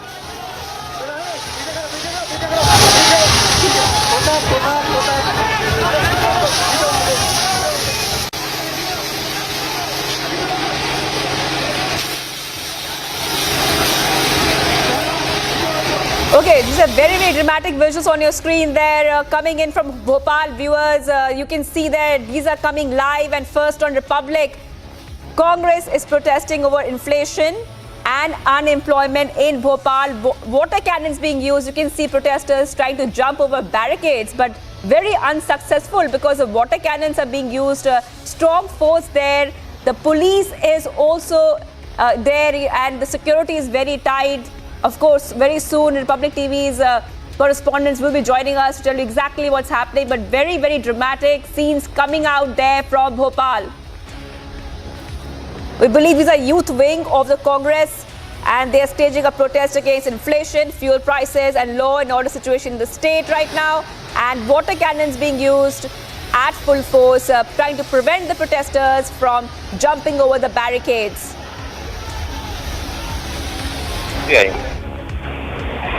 ठीक है.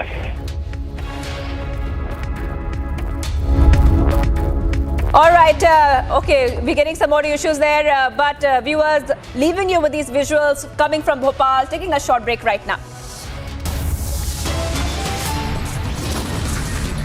Well, much more coming up on the other side. Clashes break out between two groups in Madhya Pradesh. Village shops and bikes set on fire.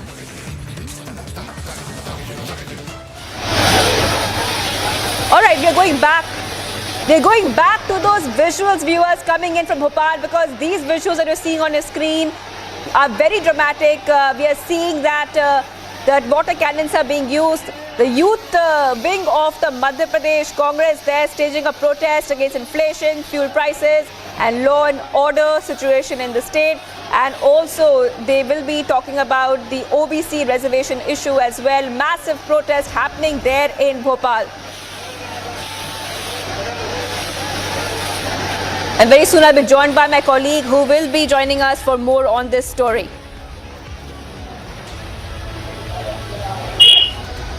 Protesters there jumping over barricades and trying their best to, jump over barricades there. But water cannons being used. Youth Congress workers from all over have joined.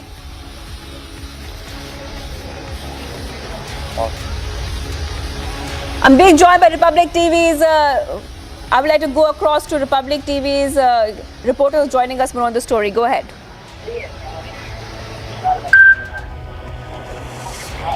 देखिए जी हाँ बिल्कुल. देखिए राजधानी भोपाल में युवा कांग्रेस ने बड़ा protest आज रखा था. युवा संखनात इस पूरे प्रोटेस्ट का नाम दिया था. युवा संखनात और हल्ला बोल, ये पूरा प्रोग्राम था युवा कांग्रेस का. और कांग्रेस ने बढ़ती महंगाई, व्यापक घोटाले, परीक्षाओं में नियुक्तियां में जो फर्जीवाड़ा हो रहा है, इसके साथ साथ तमाम मुद्दों को लेकर प्रदेश सरकार को घेरने के लिए व्यापम चौराहे पर ये पूरा प्रोटेस्ट का आयोजन किया था, जिसमें हजारों की संख्या में लोग मौजूद थे. और इसके बाद जो यूथ कांग्रेस की, जिसमें कि तमाम बड़े नेता मौजूद थे, इनका ये प्लान था कि वो सीएम हाउस की ओर बढ़ेंगे, कूच करेंगे, घेराव करेंगे. इसी दौरान पुलिस ने बैरिकेडिंग करके इनको रोका और इसी बीच झड़प के चलते पुलिस ने वाटर कैनन का इस्तेमाल किया, जिससे कि जो यूथ कांग्रेस और तमाम जो कांग्रेसी वहां पर इकट्ठे हुए थे उन्हें एक सीमा के आगे ना जाने दिया जाए. यूथ कांग्रेस ने पहले से ही ऐलान किया हुआ था कि आज यानी 12 मई को वो ये पूरा प्रोटेस्ट करने वाले हैं, जिसका नाम उन्होंने भोपाल चलो युवा संक्रांत कार्यक्रम का नाम इन्होंने दिया था. और इसी में सरकार को घेरने के लिए और तमाम मुद्दों पर कांग्रेस की कोशिश थी कि वो अपना शक्ति प्रदर्शन करें और सरकार जो है भाजपा सरकार को घेरने की कोशिश करे, जिसके चलते पूरा वहां पर हाई वोल्टेज ड्रामा देखने को मिल रहा है, जहां पर कि जब कांग्रेस के कार्यकर्ताओं को रोकने के बाद भी आगे वो बढ़े और पुलिस ने उन्हें रोका, बार बार समझाइश दी और नहीं मानने के बाद उन पर वाटर कैनन और तमाम चीजों का प्रयोग किया गया. Right, Satyavijay, we are seeing these dramatic visuals coming there from Bhopal. Satyavijay, now tell us that what are the issues that they are trying to raise? The Congress there, the youth wing of the Congress, trying to bring certain issues to light, and the police there really trying their best to control the crowd. जी हाँ, देखिए बिल्कुल youth Congress के प्रदेश अध्यक्ष हैं विक्रांत भूरिया। उन्होंने भोपाल चलो ये नारा देते हुए कई दिनों से वो तैयारी कर रहे थे प्रदेश सरकार को घेरने के लिए। यूथ कांग्रेस का ये दावा है कि मध्य प्रदेश में महंगाई बेलगाम होती जा रही है, मध्य प्रदेश में जो व्यापम के जरिए भर्तियाँ हो रही हैं उसमें फर्जीवाड़ा हो रहा है, मध्य प्रदेश में जो तमाम रोज़मर्रा का सामान है वो इतना महंगा हो गया कि आम आदमी परेशान है। इन्हीं सब मुद्दों को लेकर और लॉ एंड ऑर्डर की स्थिति के साथ साथ बाकी जो सरकार को जिन भी तमाम मुद्दों पर घेरा जा सकता है, इन सब चीज़ों को लेकर आज प्रोटेस्ट रखा गया था। लिंक रोड नंबर 1 पर हजारों की संख्या में कांग्रेस के जो लोग हैं वो जुटे थे, जिसमें कि कांग्रेस के तमाम बड़े लीडर भी थे। और इसके बाद हल्ला बोल उन्होंने जो इस तरह से किया, पुलिस ने पूरी कोशिश की कि इनको रोका जा सके, क्योंकि जो अनुमति थी उन्हें सिर्फ प्रोग्राम करने की थी, सभा करने की थी, ना कि वहाँ से आगे बढ़ने की। लेकिन जब कांग्रेस के लोग नहीं माने तो इसके बाद पुलिस को फोर्स का उपयोग करना पड़ा, जिससे कि कार्यकर्ताओं को कंट्रोल किया जा सके। सत्य विजय द स्टेट प्रेसिडेंट ने बोला था, विक्रांत भूरिया ने बोला था कि ये पीसफुल प्रोटेस्ट होगा टू ब्रिंग टू लाइट जो इश्यूज हैं वहां पे, लेकिन ये तो पीसफुल प्रोटेस्ट दिख नहीं रहा है। सत्य विजय जी हाँ, देखिए जब भी कांग्रेस इस तरह से सड़कों पर उतरती है तो जिन शर्तों के साथ उन्हें प्रोग्राम करने की अनुमति मिलती है कि वो जो उन्हें पुलिस एक जगह बताती है, स्पॉट बताती है और उससे आगे उन्हें ना बढ़ने दिया जाए, ये उनसे पहले ही एक अनुमति ली जाती है। लेकिन इसके बाद ही कांग्रेस, जैसा कि उनका हमेशा रुख रहा है कि वो कहीं ना कहीं कह सकते हैं कि लाइट में आने के लिए या फिर टीवी फुटेज के लिहाज से कह सकते हैं, इस तरह से वो कोशिश करते हैं कि जो अनुमति मिली है उससे आगे बढ़ने की कोशिश करते हैं, बैरिकेडिंग तोड़ने की कोशिश करते हैं। और इस दौरान इस तरह का हाई वोल्टेज ड्रामा देखने को मिलता है। चूँकि जैसा कि आपने भी कहा कि विक्रांत भूरिया जो कि प्रदेश कांग्रेस के युवा कांग्रेस के प्रदेश अध्यक्ष हैं, उनके साथ साथ तमाम जो लोग वहाँ पर जुटे थे, सबको पुलिस ने एक बार नहीं कई बार समझाने की कोशिश की, समझाई थी कि वो अब अपना प्रोटेस्ट खत्म कर दें। लेकिन जिन मुद्दों को लेकर ये प्रोटेस्ट रखा गया था उससे ज़्यादा यहाँ पर बैरिकेडिंग तोड़कर आगे बढ़ने की कोशिश की गई, क्योंकि कांग्रेस का ऐसा कहना है कि वो सी हाउस को घेराव करना चाहते थे। हालांकि उन्हें इसकी अनुमति नहीं थी, इसीलिए पुलिस ने उन्हें फोर्सफुली रोका। और इस दौरान ये पूरी तस्वीरें जो हम दिखा रहे हैं, हाई वोल्टेज ड्रामा देखने को वहाँ पर कांग्रेस का मिल रहा है। लेकिन इसके बावजूद Yes, Satya Vijay, thank you for getting those details there. Viewers, you can see on your screen these are dramatic visuals which you can see of the Youth Congress protest happening in Bhopal, and you can see how they had earlier said it's going to be a peaceful protest, but protesters being seen trying to jump over barricades while water cannons are being used on them. Of course, we'll be tracking the story very closely after we come back from this very short break. Stay tuned to Republic TV.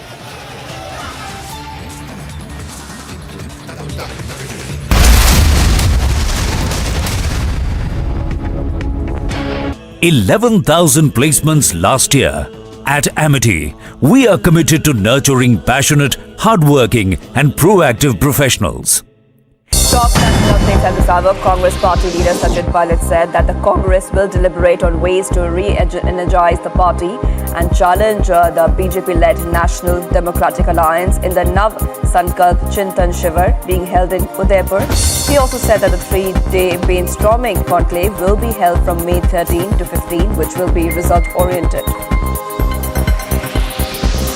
Ahead of local body elections, Madhya Pradesh Chief Minister Shiva Singh Chauhan on Wednesday met Solicitor General of India Tushar Mehta in the national capital to discuss the legal provisions to provide OBC reservation in the state. The meeting was also attended by State Home and Law Minister Narottam Mishra and Urban Development and Housing Minister Bhupendra Singh.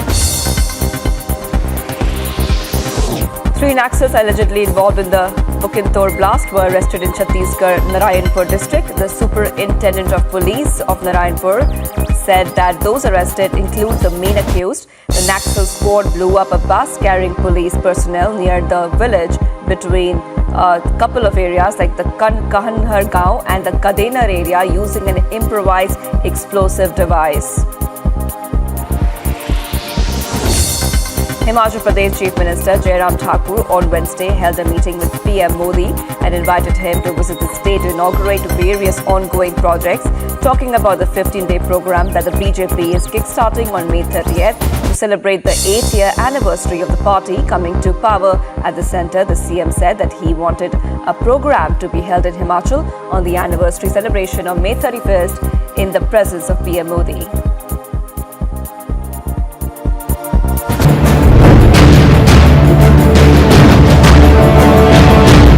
As a sensational slap in the face for the Lutyens media, which made him a VVIP and called him as a chief guest to their events. Yasin Malik, the terrorist, has pleaded guilty in a Delhi court to all charges of terrorism. Separatist leader Yasin Malik went to Pakistan. He got trained there. We remember how he came back and he started this independent secession movement that he had. Now that the court has already told charges need to be framed against him, including very serious UAPAR charges that will have to be seen.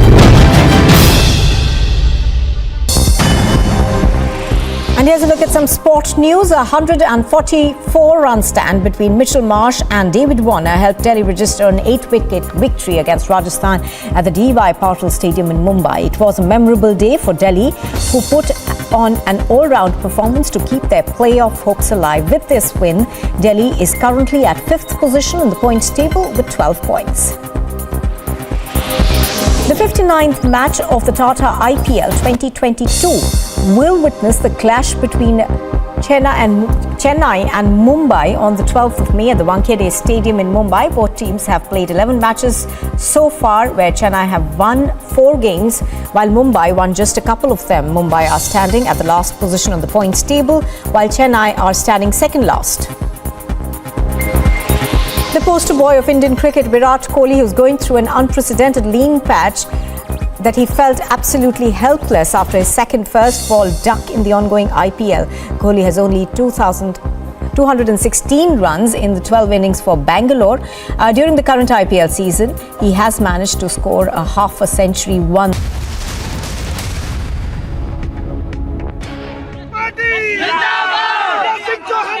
Madhya Pradesh के अंदर युवाओं के रोजगार को बेचने वाले, व्यापम करने वाले, आदिवासियों पे अत्याचार, किसान के फसलों के दाम नहीं देने वाले जो किसान विरोधी, नौजवान विरोधी सरकार है, इसके खिलाफ संकनात किया है। पूरा स्पष्ट है, या तो इस प्रदेश के नौजवानों को रोजगार दो, किसान को फसलों के दाम दो, नहीं तो कि ये खरीदे हुए जनादेश की सरकार के गद्दी छोड़ो। इसके खिलाफ युवाओं का संकनात है। और जिस बर्बरता के साथ ये व्यवहार करते हैं, हम कोई आतंकवादी नहीं, नौजवानों की आवाज है।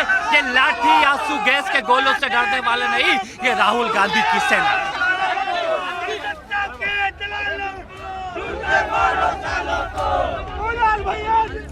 All right, high drama there coming from Bhopal. Water cannons being used on Congress protesters. We'll get you more on this story after we take this short break. Stay tuned to Republic TV.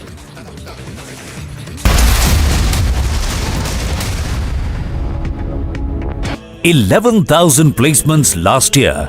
At Amity, we are committed to nurturing passionate, hardworking and proactive professionals.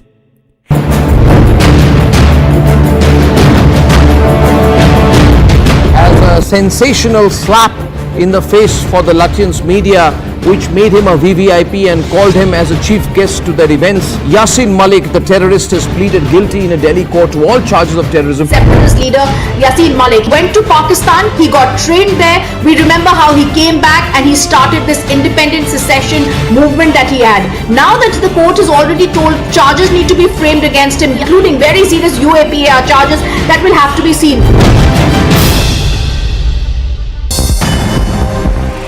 And here's a look at some sport news. A 144-run stand between Mitchell Marsh and David Warner helped Delhi register an 8-wicket victory against Rajasthan at the D.Y. Patil Stadium in Mumbai. It was a memorable day for Delhi, who put on an all-round performance to keep their playoff hopes alive. With this win, Delhi is currently at 5th position in the points table with 12 points. The 59th match of the Tata IPL 2022 will witness the clash between Chennai and Mumbai on the 12th of May at the Wankhede Stadium in Mumbai. Both teams have played 11 matches so far, where Chennai have won 4 games, while Mumbai won just a couple of them. Mumbai are standing at the last position on the points table, while Chennai are standing second last. The poster boy of Indian cricket, Virat Kohli, who's going through an unprecedented lean patch, that he felt absolutely helpless after his second first ball duck in the ongoing IPL. Kohli has only 216 runs in the 12 innings for Bangalore. During the current IPL season, he has managed to score a half a century once, Mumbai Indians wicketkeeper batter Ishan Kishan has said.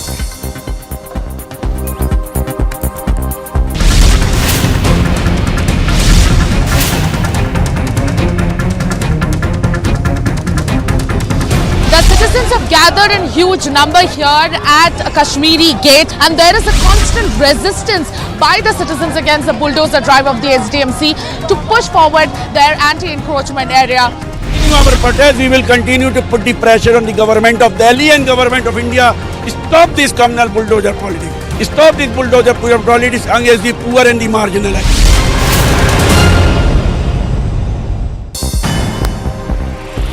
Russia was reported to have demanded an official apology from the Polish authorities in Warsaw. The apologies came about in connection with the paint attack on Russian ambassador in Warsaw. The embassy in Poland had also been doused in red paint. The attack took place in the Polish capital of Warsaw as a result of protests carried out against the war in the city. Russia's Ministry of Defense published footage of the launch of one of its missiles in its arsenal. The particular missile in the footage was Iskander supersonic missile, aimed towards Ukrainian targets in the region.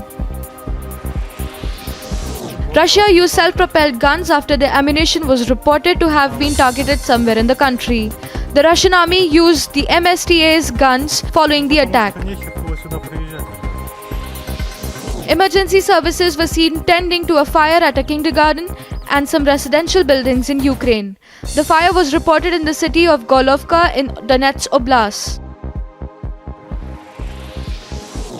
Attempts of Russian forces making the effort to cross unidentified river somewhere in Ukraine were reportedly foiled by Ukrainian forces. Artillery units of the country's military were used to carry the attack out. A drone of 503 separate battalion of Marine Corps was shared from Ukraine. The drone was seen dropping directly above the structure, presumably housing Russian soldiers. Ukrainian fighters were seen shooting down a Russian tank with a handheld anti-tank gun, namely Enclaw, in the country. The attack of the gun could be seen having struck the tank directly. Ukrainian media sources shared footage of the current situation of the Azovstal plant in Mariupol. The effect of the damage delivered was seen in massive amounts of smoke emanating from the plant. Several civilians were killed in Kharkiv region attempting to evacuate from a frontline village. Kharkiv Regional Prosecutor's Office said in a statement that at least 4 people were killed when a convoy of 15 cars tried to evacuate the Kharkiv near Stalistav village.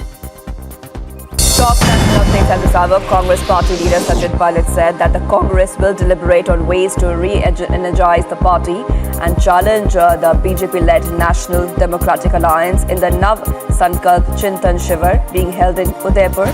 He also said that the 3-day brainstorming conclave will be held from May 13 to 15, which will be result-oriented. Ahead of local body elections, Madhya Pradesh Chief Minister Shivraj Singh Chauhan on Wednesday met Solicitor General of India Tushar Mehta in the national capital to discuss the legal provisions to provide OBC reservation in the state. The meeting was also attended by State Home and Law Minister Narottam Mishra and Urban Development and Housing Minister Bhupendra Singh.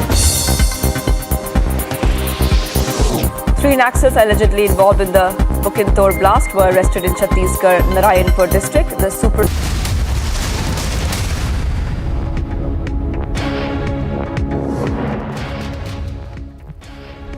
Up next, viewers, we're getting you some breaking visuals of Amartullah Khan, who has in fact been detained by the local authorities. He was, remember, leading the protest there in the national capital, and we are seeing that the local authorities in fact are detaining him as we speak. He had been carrying out a sit-in with several other protesters as well against the demolition drive that was being carried out there in the national capital. And now we see that the local authorities are picking up Amartullah Khan, who was leading the protest. He is being detained right now. The visuals are on your screens right now, where Amartullah Khan is going inside of the police van. He is being detained. he will be taken to the police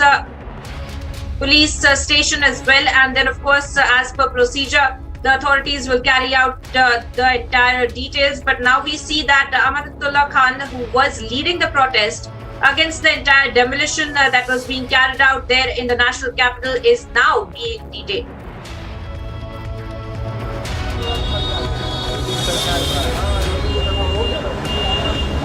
And we have been seeing over the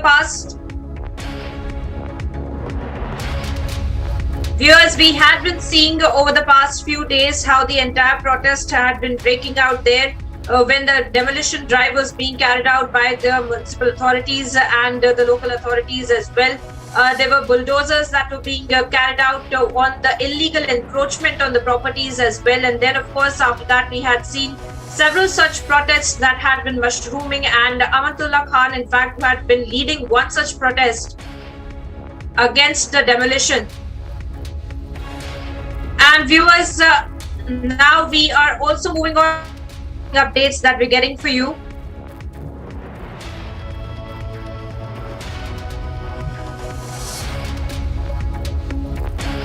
But before we get to those, we are seeing that Amanatullah Khan in fact is being detained right now by the police officials. We had seen how over the past few days he had been making several statements, and he had been stating that the entire demolition was being carried out illegally, and he had been stating the several order of the Apex Court as well. But our colleague also joins me on the broadcast. Piyush is getting us details. Piyush, tell us more. Amanatullah Khan is being detained right there on our screens. Sir, on air. Well, yes, right now as we are speaking, Amanatullah Khan, Aam Aadmi Party MLA, has been detained by Delhi police. Remember that Delhi police had also filed a FIR against Amanatullah Khan and his supporters when he had reached there at Shaheen Bagh to oppose the demolition drive which was to be carried out by South Delhi Municipal Corporation in Shaheen Bagh area of Delhi. Thousands of workers of Aam Aadmi Party had gathered there, and after that South Delhi Municipal Corporation had given a complaint to Delhi police to register a FIR against Amanatullah Khan for creating an obstruction in the work of South Delhi Municipal Corporation. And today also once again in Kalindi Kunj, the Municipal Corporation officers had reached here to carry out a drive which was once again been stopped by Amanatullah Khan. And now what we are learning is that Delhi police have detained him and he will be taken to a nearby police station. But as of now, there is no official word coming in from Aam Aadmi Party on this detention which is taking place of Amanatullah Khan. But yes, on the bulldozer in the national capital on illegal encroachment, we have seen a massive war was taking place between BJP, Aam Aadmi Party and Congress, where Aam Aadmi Party and Congress are seen standing with protesters. Right. Well, viewers, we're cutting across to some other breaking updates. The biggest story today of the Gyan Vapi Mosque, in fact, the order that is expected for the same. And for more details on this, let me go across to my colleague Piyush, who's been tracking the story very, very closely for us. Piyush, tell us more. The order had been expected at around 12 and now it was expected at 2 p.m. What is really happening inside of the court? Well, Priyanka, if we talk about the Gyan Vapi, remember that the court had earlier directed commissioner to carry out a survey, and after that the objections were raised by Muslim side, following which the Muslim side also moved to the local court demanding that the commission should be removed. In fact, they wanted, they did not want, in fact, the survey to be carried out inside the mosque. I'm right now showing you the pictures from right outside the gate number 4 of Kashi Vishwanath corridor, and on the other side of this very gate number 4 is the very structure, the mosque, which I would ask Manish to come with me, and then we will try to show you the pictures of that mosque also. So any minute from now the court is going to pronounce the verdict. I'm also joined with Mr. Rohit Singh. He is local from here and he keeps on coming here. Let me try to understand about this structure. ये इसको लेकर बहुत विरोधाभास है. आज court जो है अपना फैसला भी सुनाने वाला है. क्या उम्मीद है? देखिए, उम्मीद तो जो हम लोगों ने राम जन्मभूमि के लिए इतने साल इंतजार किया, हम लोग भीड़ तंत्र में नहीं, लोकतंत्र और न्यायालय पे विश्वास रखते हैं. अन्य पक्ष भीड़ को लेकर आते हैं, इकट्ठा होते हैं, लेकिन उसमें नहीं. हम सनातनी हैं और हम अपने आप पर गर्व करते हैं. हमने 500 वर्षों तक अपने रामलला को स्थापित करने का इंतजार किया.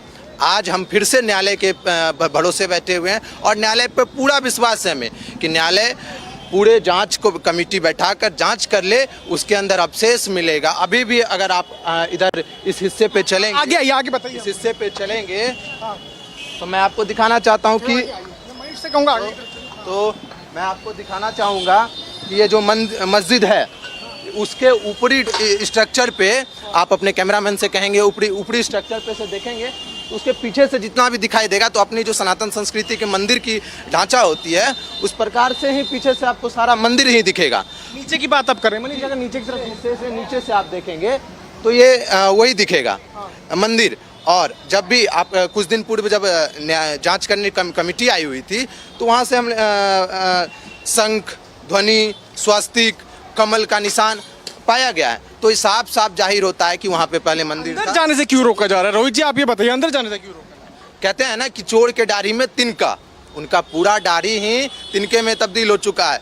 तो अगर अंदर जाएंगे, जांच होगी तो पूरा का पूरा उनका सच्चाई लोगों के सामने आएगा। और प्रत्यक्ष के जो आज का फैसला आने वाला है उसमें ये मांग रखी गई थी जब मुस्लिम पक्ष की तरफ से कि जो कमिश्नर है उनको हटाया जाए। ये कहा जा रहा था कि वो जो पिटिशनर्स हैं, जो हिंदू पक्ष है, उनकी तरफ इंक्लाइंड है, उनकी तरफ झुकाव है उनका। राम मंदिर पे फैसला आया, उन्होंने कहा कि हिंदू राष्ट्र बनाने की साजिश हो रही है, आज इस पे जांच हो रही है तो कह रहे हैं हिंदू राष्ट्र बनाने की। यहाँ के हैं बनारस के, आपको क्या उम्मीद है?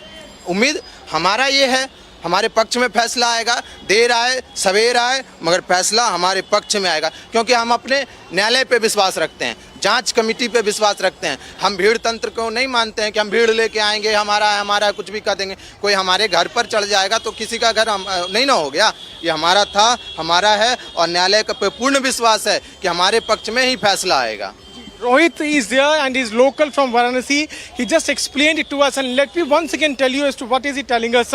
What he is telling us, Priyanka, is that that mosque, the Gyan Vapi mosque, and the structure which has been built right over that particular wall, that wall is the one where the signs of Hindu rituals have been found. Swastik has been found by the people, and many other signs have been found.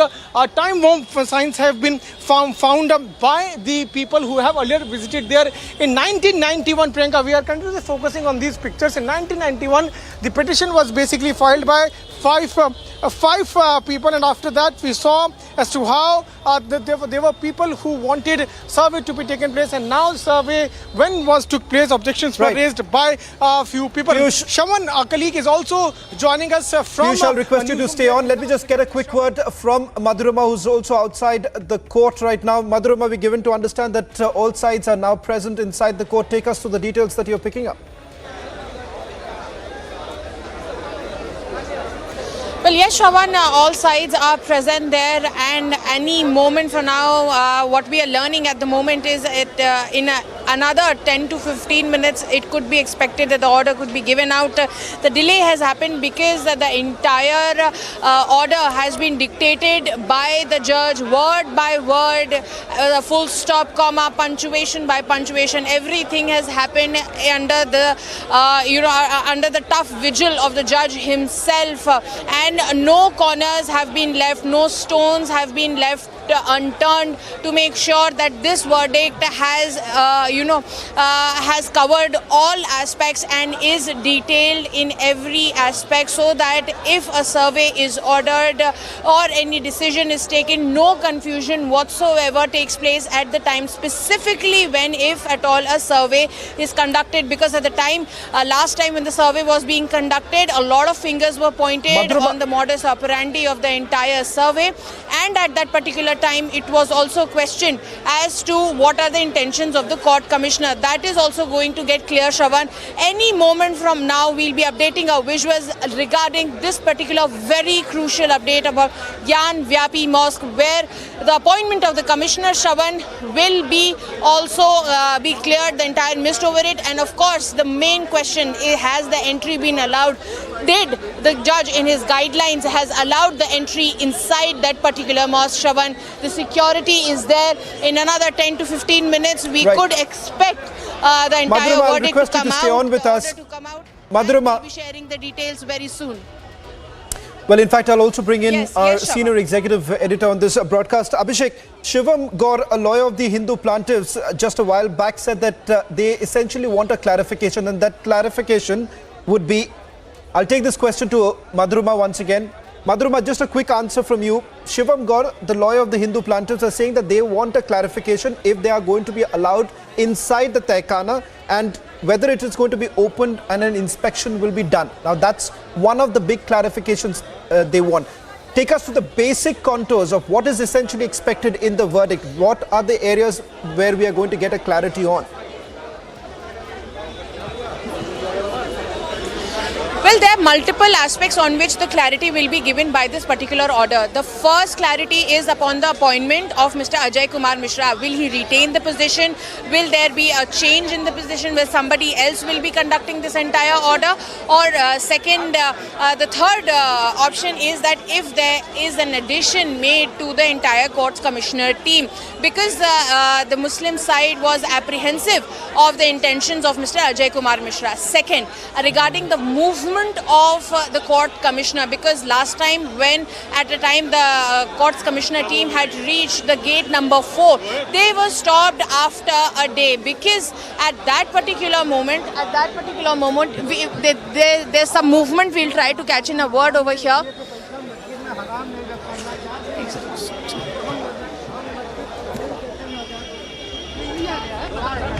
We're getting in some more breaking news right now. We've been closely tracking the developments in Sri Lanka.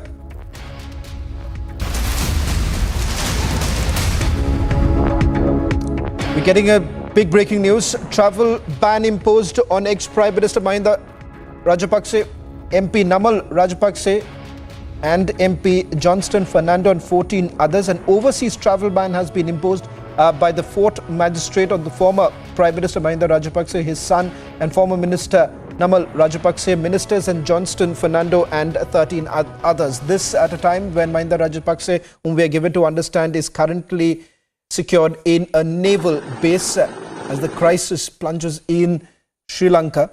We are looking at a situation where Mahinda Rajapaksa has now been banned from leaving the country.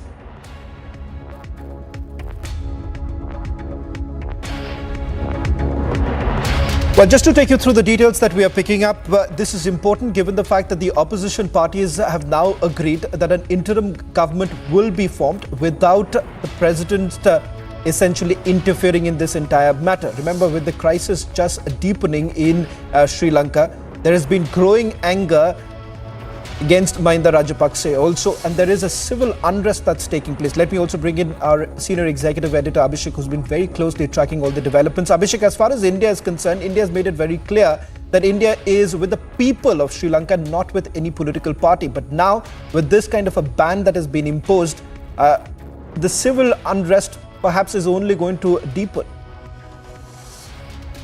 Well, absolutely, Shiva. In fact, in the pictures that we were seeing just a while back, few seconds back of a chopper and evacuation of the Rajapaksas, that was an internal issue, and there was this rumor that maybe the Rajapaksas have been evacuated to India, and India came out strongly and made a statement that nothing like that has happened, that there is no VIP movement taking place out of Colombo and towards India, and the Rajapaksas are very much in Sri Lanka. They had been in fact taken to Trincomalee Navy base, and they are there as of now. And Mahinda Rajapaksa, that is the former Prime Minister, and we had Namal Rajapaksa there making a statement yesterday and today amid reports that Ranil Wickremesinghe could again be made the Prime Minister, who is in the opposition in the present. This order coming in from a Sri Lankan court which clearly states that none of the Rajapaksas and many of the ministers would be allowed to leave Sri Lanka. Obviously, the nation is in a crisis. All right, Kyan, it's coming in. Shaman, over to you if you have the breaking details. We're getting in some more breaking news right now, closely tracking all the developments of the Gyanvapi. We'll also bring in our colleagues who are on the ground, Piyush and Madhurima, getting us every development. The latest, both sides are present inside the courtroom anytime now. The order has already been typed on your screens. These are the images and the evidence that we were talking about. Abhishek, if I can get a quick word from you with regards to the evidence that has been put forth, the presence of Hindu relics. The fact of the matter is, one of the Hindu lawyers, plaintiffs who had basically said that there is evidence, let that evidence come out, and if the evidence points towards a mosque, we will back out. Now that's the latest statement coming in from one of the lawyers for the Hindu plaintiffs. Well, that has been the position, in fact, Shawan, since the case has been in the courts 1991 and subsequently. What is important is that since there was no clarity, or at least the government or the court wanted everything on record, and that's Abhishek, why the survey was ordered Abhishek, on April I'm sorry to interrupt you. Abhishek, sorry to interrupt you. We're getting in some information. It does appear that the verdict is almost out anytime now. Let me just quickly, I'm very sorry to interrupt you, Abhishek. Let's just quickly go back to Madhurima on the ground. She's outside the court. Madhurima, what's the latest that you're picking up? Some reports suggesting that the verdict is already out. Well, absolutely, Shravan. Any minute now, the verdict could be out. As you very rightly pointed out, that the court has assembled, all the sides are present there, and at any particular moment, the order will be recited in front of them, and then it will be out in the public. Here is the place where the lawyers will come and tell us as to what has happened. We'll be breaking a first for our viewers as the crucial verdict of our. They have come outside. They have come outside. They have come outside. The lawyers have come outside amidst the chant of. The verdict is out. Verdict is out. That's the breaking news you are getting in Madhurima. That's the big breaking news. Aishwarya is getting as the latest officer. That's the commissioner who's not going to be removed. 17th. That's the date that has been given for the survey to happen again. That's the latest coming in. We're getting you the big breaking news that we quickly bring in. Abhishek, the latest details. The court order is now out. 2 big points coming in. Aishwarya is, even you are getting us the details. Abhishek, walk us through the details that you're picking up. The verdict is out. All right, yes, the verdict is out, Shawan, and it's a big breaking development. 2 arguments of the Muslim side, they have been rejected. A, that the court commissioner is not going to be changed, and B, that the survey would go on. So in a way, the court agreeing with the Hindu side in this and saying that the survey cannot be disallowed, cannot be obstructed, and that on 17th of May, under Court Commissioner Ajay Mishra, who is lawyer there, appointed by the court.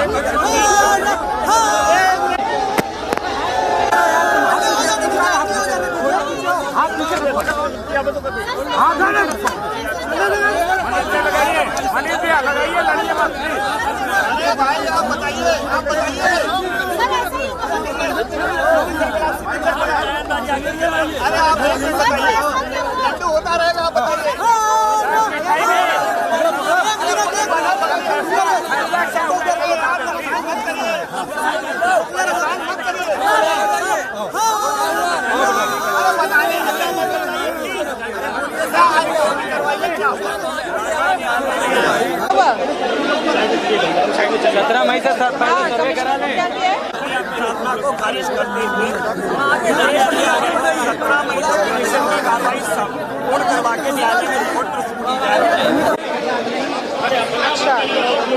अपनी उनके साथ एक अन्य अधिवक्ता की नियुक्ति गई है, अधिवक्ता कमीशन की नियुक्ति की गई है। जिला प्रशासन को निर्देश दिया गया है किसी भी परिस्थिति में कमीशन की कार्रवाई को संपन्न कराया जाए।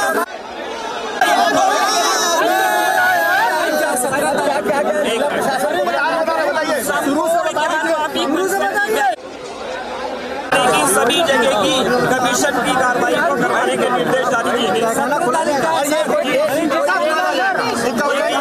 न्यायालय ने निर्देश दिया है, डेट क्या मिला है? 17 तारीख तक हमें कमीशन की कार्रवाई की रिपोर्ट न्यायालय में। न्यायालय ने स्पष्ट कहा है कमीशन की कार्रवाई प्रारंभ करके अगर 1 दिन लगता है, 2 दिन लगता है, 3 दिन लगता है, जब तक कार्रवाई संपन्न नहीं होती है निरंतर कार्रवाई की जाए। 17 मई को रिपोर्ट देखिए मेरा गला भी कल से स्टार्ट हो जाएगा। हम यहाँ से जाए लगाए गए हैं। एक देखिए अभी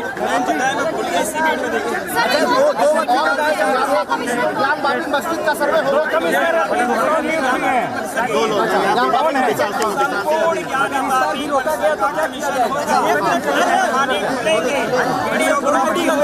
समाज के सामने सच्चाई आएगी।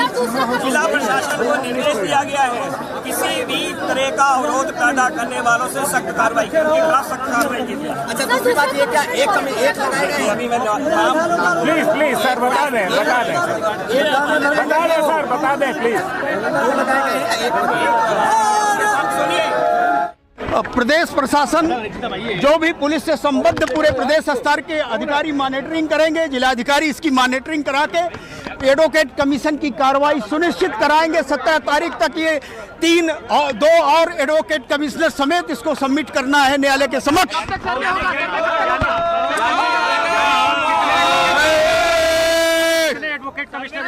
2 और अजय कुमार के साथ 2 और एडवोकेट कमिश्नर नियुक्त हुए हैं और ये कार्रवाई 17 मई के बीच संपादित करानी है, जिसमें प्रदेश का शासन, जिला प्रशासन, पुलिस कमिश्नरेट इत्यादि का सहयोग ज्ञानवापी मस्जिद से लगा प्रत्येक भाग में यह कार्रवाई संपादित होगी। 17 तारीख से पहले हाँ 17 मई के पूर्व ही इसको सबमिट करना है न्यायालय के समक्ष। जिस तरह से एक चीज का स्पेसिफिक आदेश होने की बात थी, बैरिकेडिंग के भीतर थे, इसको लेकर क्या कहना?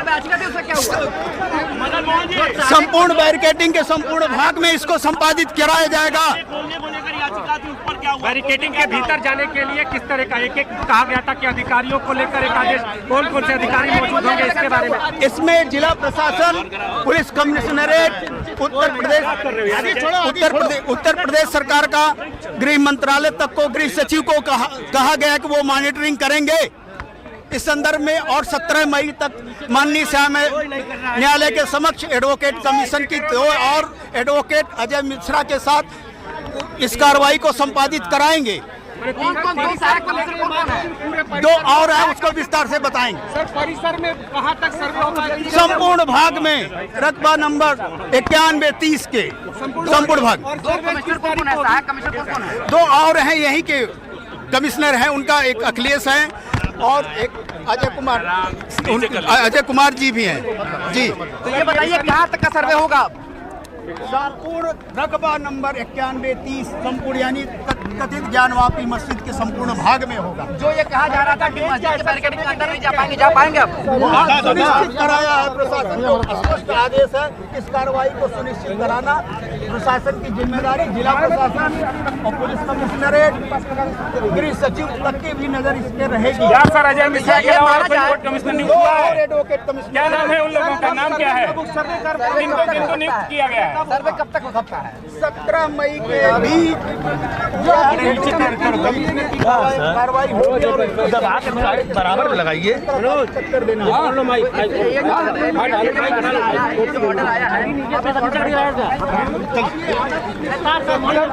सर्वे की कार्रवाई इसकी तिथि क्या है? डेट कंटिन्यू चलेगी, कोई दिन नहीं लगेगा। माननीय कोर्ट ने कोई डेट दी, कल से शुरू हो गया, परसों न्यायालय डेट निर्धारित कर सकती है। ये डेट हम निर्धारित करेंगे। 17 तारीख तक सर्वे की रिपोर्ट हर कोर्ट में सबमिट करनी है 17 तारीख तक, और कंटिन्यू कार्रवाई चाहे कल से शुरू कर दें या परसों से। तो हम अपनी तैयारी कब बैठेंगे? अब मैं उम्मीद करता हूँ परसों से कमीशन की कार्रवाई प्रारंभ करें। परसों से तो भी कमीशन कार्रवाई होगी, और कमीशन कार्रवाई में यदि कोई विरोध करता है उस पर FIR दर्ज होगा, मुकदमे किए जाएंगे। हाँ साथ में 2। क्या है उनका नाम? अजय कुमार मिश्रा, विशाल सिंह। 17 मई का क्या 17 मई तक की कुछ डेडलाइन? 17 मई तक रिपोर्ट दाखिल कर देनी है। ये अजय कुमार मिश्रा, विशाल सिंह डेट तय करेंगे। हर चीज के स्पेसिफिक आदेश की बात थी। हर चीज का अलग अलग उन्होंने आदेश कर दिया, और सारा अधिकार जिलाधिकारी क्या है, सबको है क्या है दे दिया। ताला खोल करके, ताला तोड़ करके कमीशन कार्रवाई का आदेश मिल गया।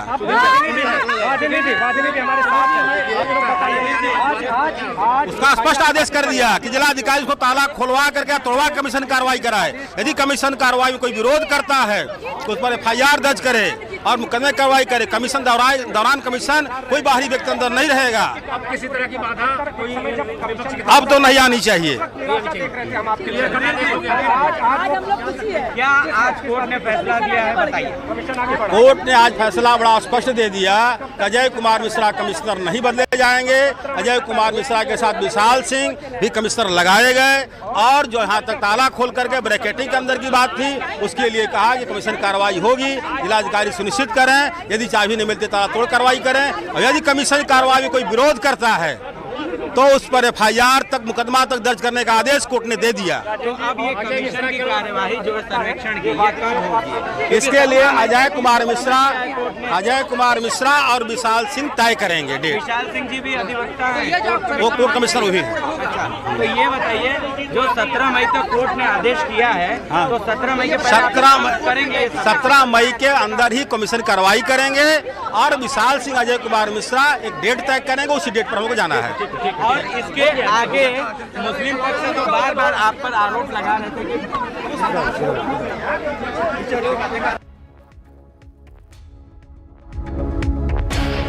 Well, let me also bring in my colleague Madhurama, who's been tracking all the developments. Madhurama, quick takeaways. One, the inspection will carry on. Second, the commissioner is going to stay. 2 more advocates are going to join. And the report has to be submitted by the 17th. Anything more that you're picking up? Well, absolutely, Shravan, you very rightly pointed out that yes, Mr. Ajay Kumar Mishra is going to retain the position. One more addition of Mr. Vishal Singh is along with Ajay Kumar Mishra. Initially, there were talks of 3, but the final order has come out and it is 2. 2 commissioners will be heading this entire survey, and the district court has been given, the district administration has been given clear instructions from the side of the court to support the entire survey and take serious action against whosoever is not supporting the entire endeavor or whosoever is trying to create any hindrance in the particular matter. The details will be out soon as to whether what would be the kind of movement in and around the mosque. आप लोग खुद भी जाएंगे? हम लोग भी खुद जाएंगे। क्या नाम है? रेखा पाठक। रेखा जी, क्या किस तरह का फैसला आया? आज फैसला आया, कमीशन फिर से शुरू होगा और अजय मिश्रा को हटाया नहीं जाएगा और एक लोग और रखाए हैं, विशाल सिंह। दोनों लोग मिलकर कमीशन करेंगे और 17 मई तक रिपोर्ट देना है उनको। और जिलाधिकारी को आदेश है कि आप ताला तोड़ के मतलब दिखाइए, अंदर जाइए, दिखाइए। बहुत दूसरी जीत है, अभी हम लोग की सामान्य जीत है, अभी और जीत बाकी है। देखिए आप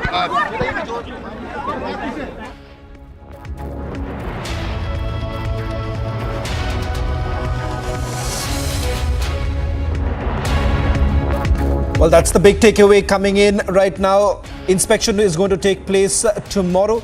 In fact, the report has to be submitted by the 17th. That's the survey report. In fact, we're also being told that 2 commissioners, 2 more advocates would be appointed. Let me bring in my colleague and our executive editor, Abhishek Kapoor, and along with us on this broadcast, Atikur Rahman. Atikur Rahman, you're... तो अंदर जाने की आज्ञा मिली है? बिल्कुल मिली है। तो अंदर जाके कोर्ट के अंदर जाके ही मंदिर जाके तहखाने के अंदर जाने की परमिशन मिली। अगर ताला किसी भी कारणवश नहीं देंगे चाबी तो ताला तोड़ के कमीशन जांच होगी। ये आप और सुरक्षा वगैरह की भी जांच बोला था, बिल्कुल सब सुरक्षा वगैरह सब मिलेंगी। अब तो हमारे कोर्ट ने आदेश मिल गया है, बहुत खुश है, आदेश मिल गया। और जहाँ तक कब होगा ये सर्वे? ये सर्वे आप कमिश्नर तय करेगा किस तारीख को सर्वे होगा। 17 तारीख को कमिश्नर की जांच में रिपोर्ट देंगे। अब ये नहीं लगा सकते, अब ये लोग कमिश्नर ही बता सकते हैं। सर, सर्वे कब तक होगा? सर्वे 17 तक रिपोर्ट दे देनी है और सर्वे के लिए डेट जो है अजय कुमार मिश्रा और विशाल सिंह तय करेंगे। अच्छा, अंदर जाने की परमिशन दी है? खुल्लम खुला उसने न्यायाधीश द्वारा ऑर्डर कर दिया गया कि ब्रैकेटिंग के अंदर ताला खोलकर या ताला तोड़कर जिलाधिकारी कराएंगे और जो इसमें विरोध करेगा उस पर एफआईआर तक दर्ज हो जाएगा, मुकदमे दर्ज हो सकते हैं।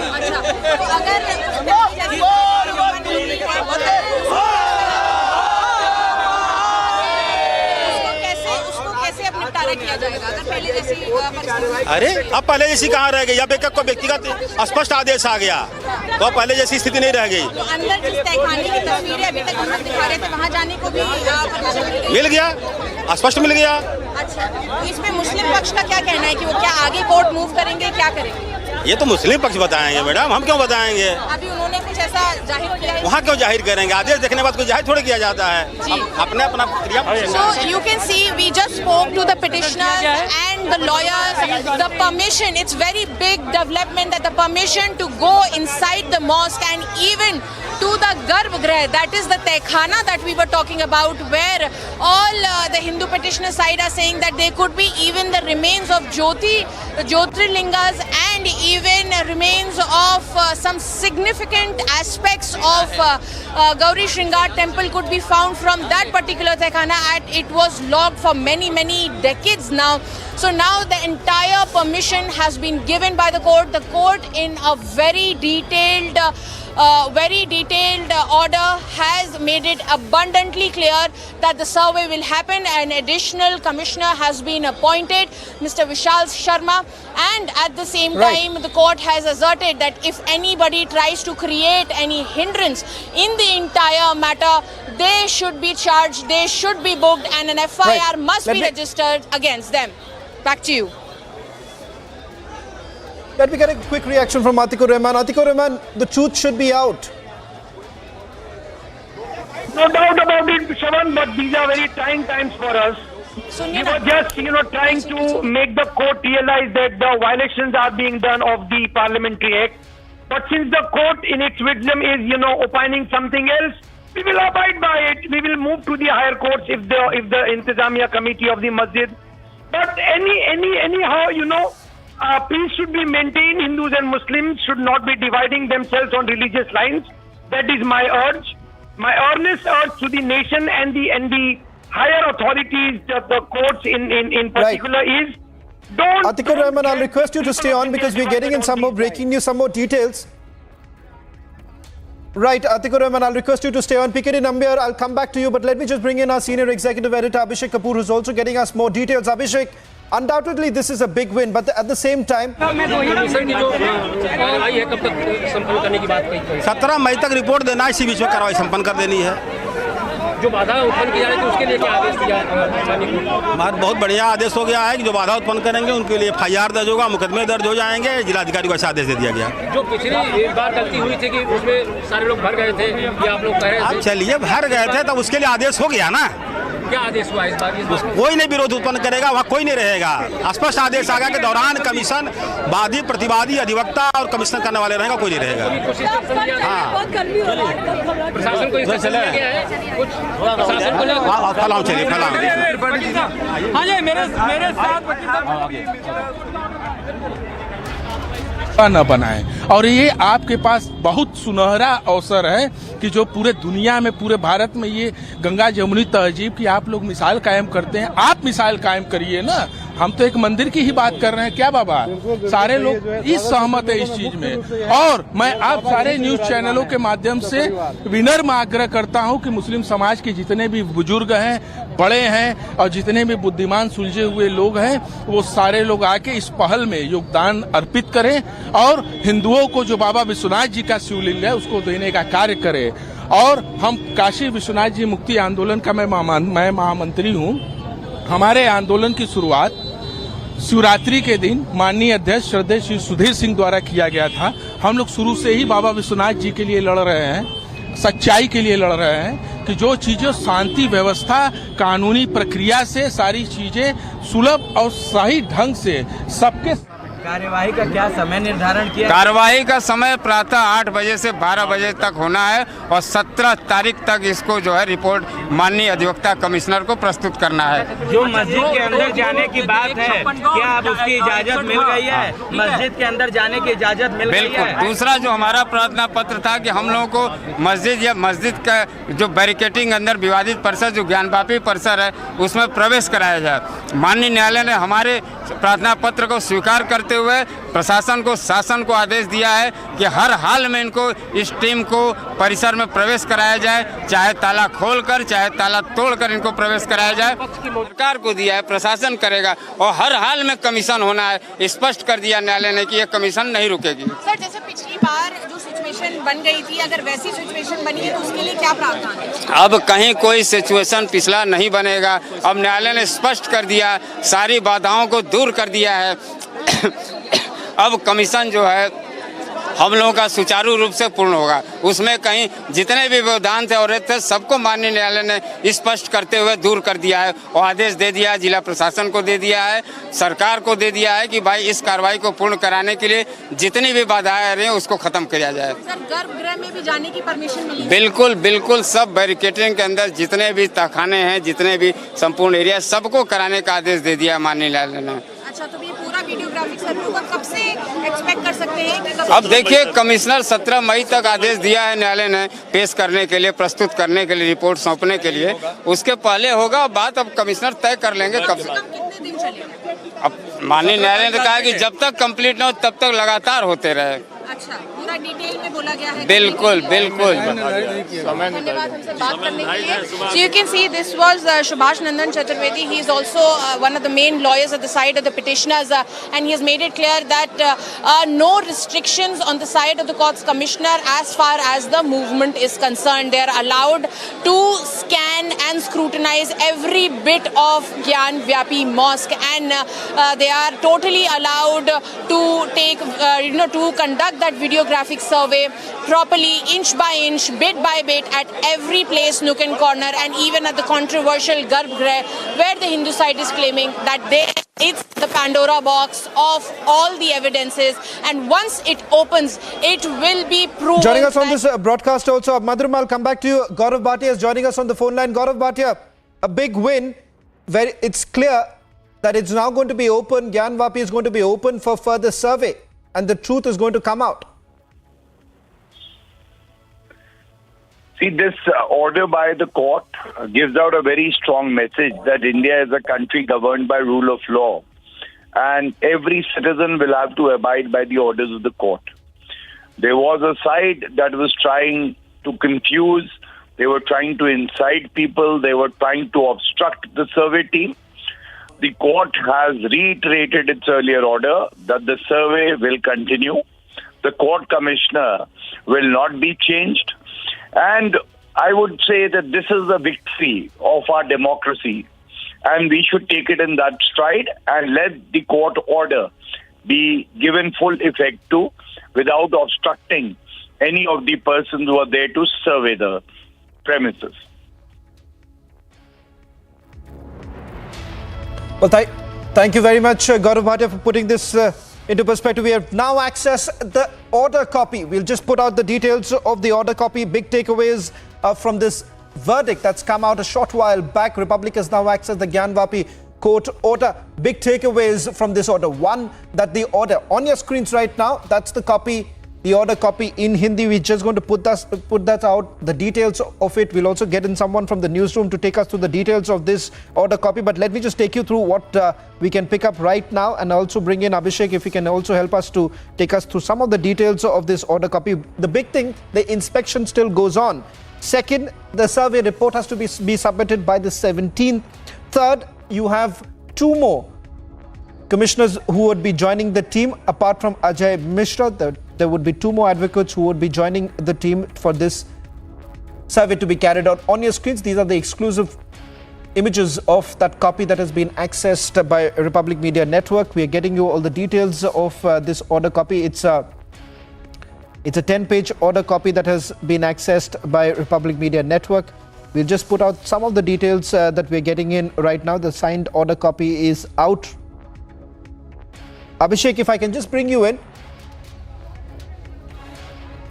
Yes, Shawan, so some details are coming out of the order copy. Yes, I can hear you, and if you're also getting me, it's a very strict order which instructs the DGP of Uttar Pradesh Police to supervise the carrying out of survey and to make sure that there are no obstructions. And it goes on to add that the administration should make sure that if में दिक्कत की क्या बात है। और एक आखिरी और बहुत ही शुभ अवसर है, आपके मुस्लिम धर्म में बड़े पैमाने पे इतने मस्जिद हैं, आप कहीं भी पूजा अपना क्या कहते हैं नमाज अदा करिए, और हम सारे हिंदू भी खुश रहेंगे कि आप अजान जहां मन तहां अदा करिए।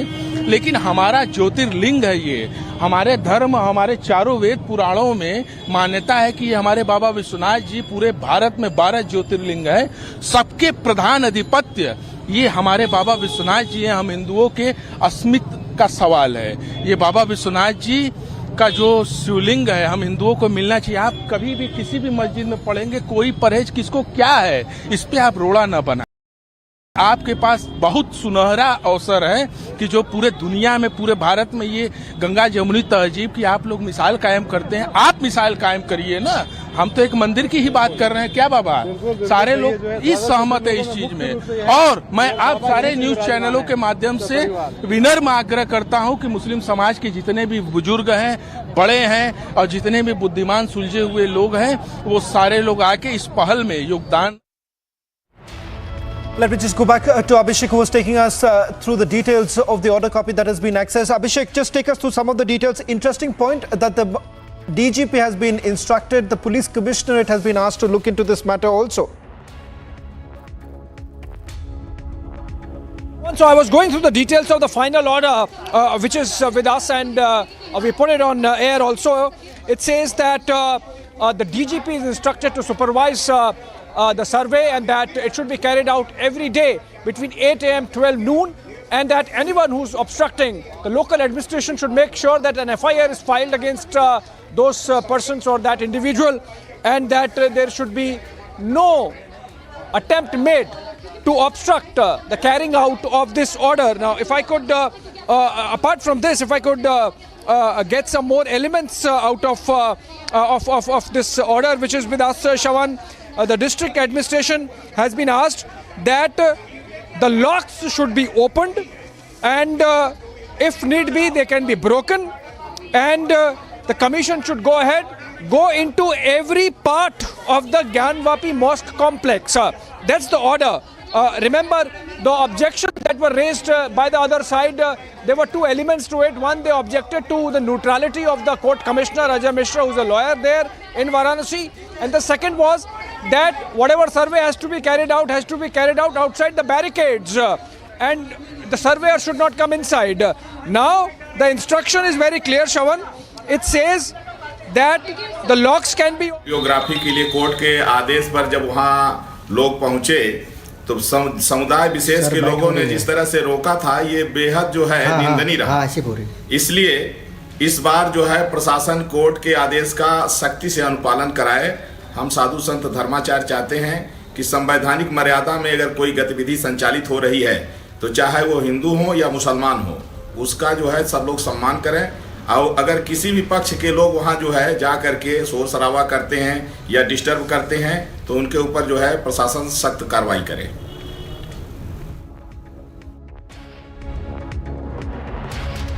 Well, in fact, Abhishek, this is undoubtedly a big win for the rule of law and not the rule of mob right now. Very clear, very strict instructions coming in as far as opening up of the Tehkana, because that was the biggest bone of contention. A short while back, we had also accessed some of the pictures. Abhishek, I'll come back to our guests, but let's just quickly take our viewers through all that we know so far. The verdict was pronounced around 2 o'clock this afternoon. It's a big win, undoubtedly, given the fact that the inspection will carry on. It's going to take place immediately. The commissioner is supposed to submit the report by the 17th, and as Abhishek was pointing out, the police commissionerate has also been asked to provide the necessary security. We've seen what has happened just a few days ago when the commissioner had actually reached the very place to carry out the survey. He was blocked. He was not allowed to carry on. Let's just... Abhishek, I'll just quickly take you through some of the salient points of the order and then bring in our guests. If you can just, in next 30 seconds, just take us through some of the big details emerging from that order. Well, so whatever objections were there, Shawan, by the other side, by the Muslim side, have been overruled, and the court has said that the survey should go on and should be completed by May 17, the date by which a report has to be submitted to the court. Also, Shawan, there is a clear instruction that if there is any obstruction created by anyone, police should provide security, and local administration will file an FIR. I'm sorry to interrupt you. Madhurima is just joining us on the broadcast because she's got a guest with her. I'll just come back to you. Sorry, Abhishek. I'll just go across to Madhurima. Madhurima, take us through the details that you're picking up, and I believe you have a guest with you. Yes, Shravan, with us we have the first petitioner in the case who has been fighting this case ever since 1994, and his wife is one of the 5 women who have sought permission to worship at the Gauri Shringar temple. तो sir आज जो पूरा court का order रहा कैसा लग रहा है भैया? ये तो धर्म तजो जय, जहाँ धर्म होता है वहाँ सत्य की विजय होती है। आज हम हर्षित हैं, उत्फुल्लित हैं माननीय न्यायालय के निर्णय से। श्रृंगार गौरी के साथ मंदिर के मुक्ति का द्वार प्रशस्त हो गया है। सर अब जहाँ आप कह रहे थे कि मंदिर के घर में है विशेष रहते हैं, गेट के अंदर विशेष रहते हैं, दीवारों पे विशेष रहते हैं जहाँ एंट्री नहीं मिल रही थी, अब वहाँ सब जगह है, तो किस तरीके से आप भी वहीं रहेंगे? हाँ, हम हर जगह माननीय न्यायालय ने स्पष्ट निर्णय कि तहखाने में डीजी की वो वीडियोग्राफी होगी। हर जगह माननीय डीजी के साथ जो है बहुत ही, या मस्जिद तहखाना हो, मस्जिद हो, कहीं भी हो, पश्चिमी दीवार जो हमारा ध्वंस आराध्य स्थल का है सब जगह होगा और हमें बहुत ही हर्ष है। 17 मई के पूर्व ही यह होगा, यह भी है। और साथ ही साथ जिस पर आपत्ति ज्ञान बापी इंतजामिया कमेटी ये किया था कि जांच कमिश्नर को बदलने की मांग, जांच कमिश्नर वो अजय मिश्रा पुनः बहाल हो गए हैं, इससे ज़्यादा और क्या हमें हर्ष होगा।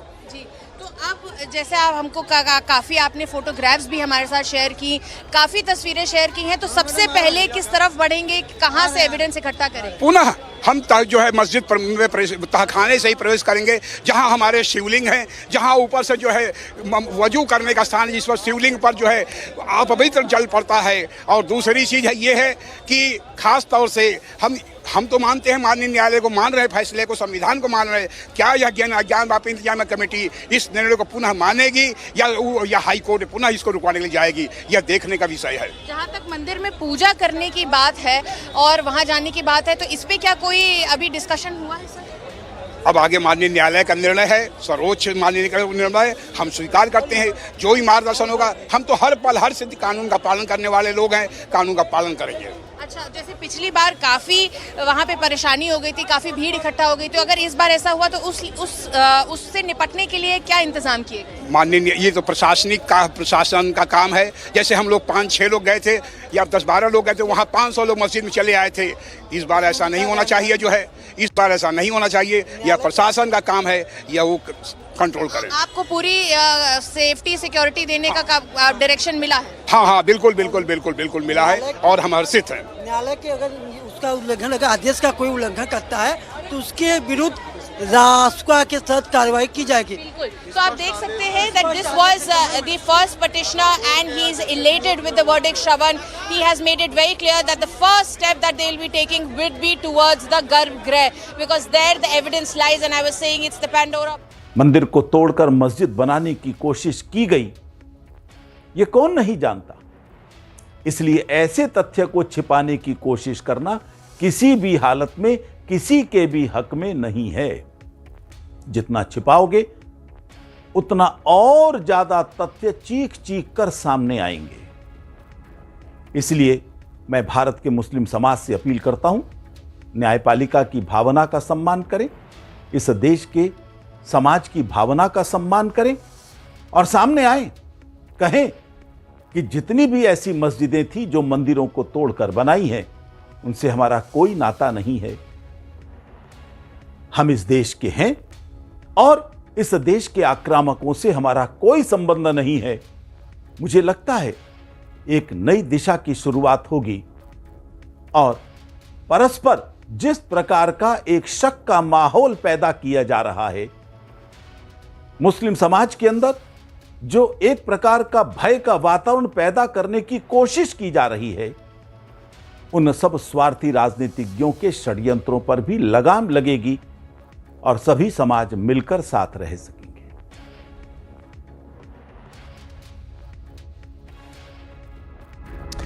Well, that's the first reaction now coming in from the VHP. We've got some more details of that court order that has been accessed, 10-page court order that has been accessed by Republic TV. So let's just quickly take our viewers through the order points, and while we stay with these images also, these are the latest pictures of sweets being distributed. This is on the west side of the Gyanvapi Mosque. But let me quickly take our viewers through the latest coming in from the court order. Open the lock or break lock to conduct the survey. That's one. Second point is district administration to unlock Gyanvapi.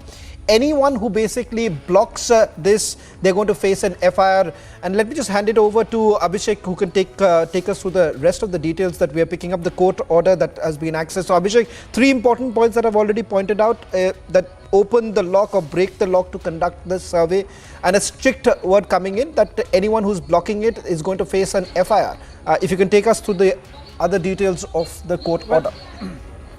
Well, absolutely, Shawan. So unlock the gates, break them if need be, have administrative supervision or the local police supervision, take care of the obstructions if there are any, and file FIRs if need be, and go ahead and carry out the survey between 8 and 12 noon, 8 a.m. and 12 noon every day, and file a report or submit a report by May 17th, which is 5 days from now. So I think the court there not taking kindly to the obstruction that the court appointed survey and the surveyors really faced over the last 1 month, and doubling down on its order, both in terms of continuing with the present court commissioner, Advocate Ajay Mishra. Of course, he gets 2 more additional surveyors with him, and asking the administration to facilitate the survey, which was not the case earlier.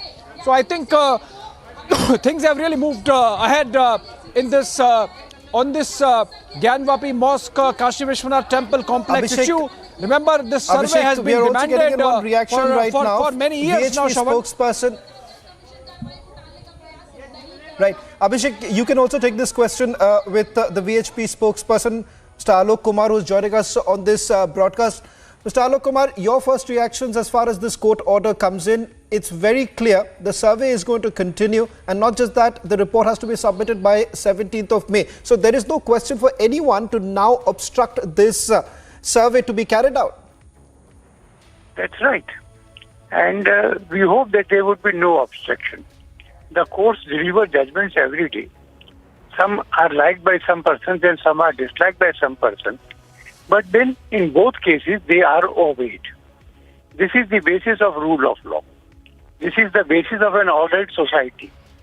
So now, after hearing both parties, the court has made a decision, and I would hope and pray that this decision is not resisted by anybody. Both parties would respect it, cooperate in the completion of survey, and the factual edifice would now come before the public. Mr. Alok Kumar, this is Abhishek Kapoor. The other side has an objection on some material grounds, and that is that there is a 1991 Places of Worship Act which stops any change in any religious structure as it existed on August 15, 1947. Now, if the whole purpose of this exercise of carrying out survey is to change the structure itself, the Gyanvapi Mosque, then that law would be an impediment. As far as I am aware, the 5 women who had gone to the court had sought the right to continue to pray before Shringar Gauri. Shringar Gauri is engraved on the outer wall. That is the wall on the side of the road. So there is no question of changing, as of now, there is no question of changing the mosque to a temple, but a temple which is engraved on the outer wall and which had been worshipped till the 1990s.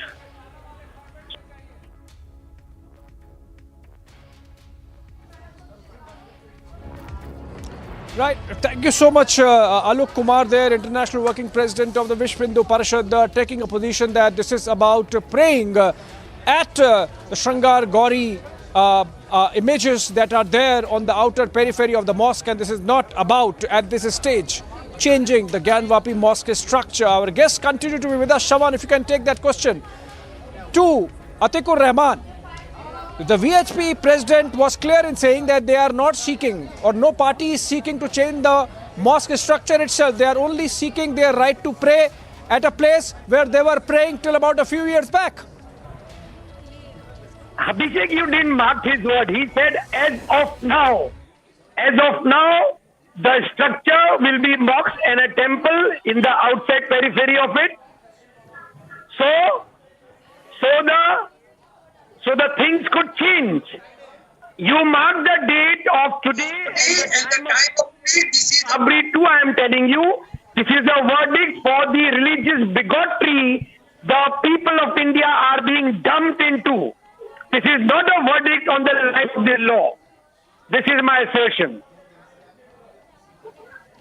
PKD Nambiar is with us. Mr. Nambiar, Atikur Rahman believes that this verdict is a move in the direction of bigotry. Can you say that? Can you even say that? How can you even say that? How can you even somebody who is an Indian citizen can even object or even a court order? You have to understand the democracy still in this country. Nobody will be allowed to do a mobocracy. Mobocracy is what is happening in the last couple of days. If you really look at it. Joining us on this broadcast is Senior Congress leader Mr. Salman Khurshid. Mr. Khurshid, your first reactions on this order. It's very clear that the court has instructed that the inspection will be carried out. The report has to be submitted as soon as possible. The Gyanvapi truth needs to come out, Mr. Khurshid. Syed Salman Chishti is also joining us on this broadcast. Mr. Chishti, your first reactions as far as the order that has come in. It's very clear that the survey has to continue.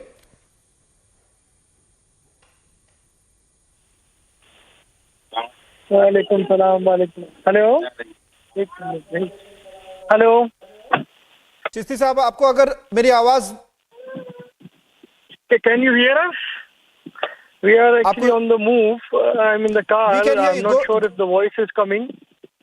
Hello. Mr. Chishti, we can hear you. We can hear you. I want your initial reactions, because some here on this broadcast have already indicated that this is a step towards bigotry. But how would you react? Because here people are demanding that the truth should come out. And what is wrong if a survey is carried out?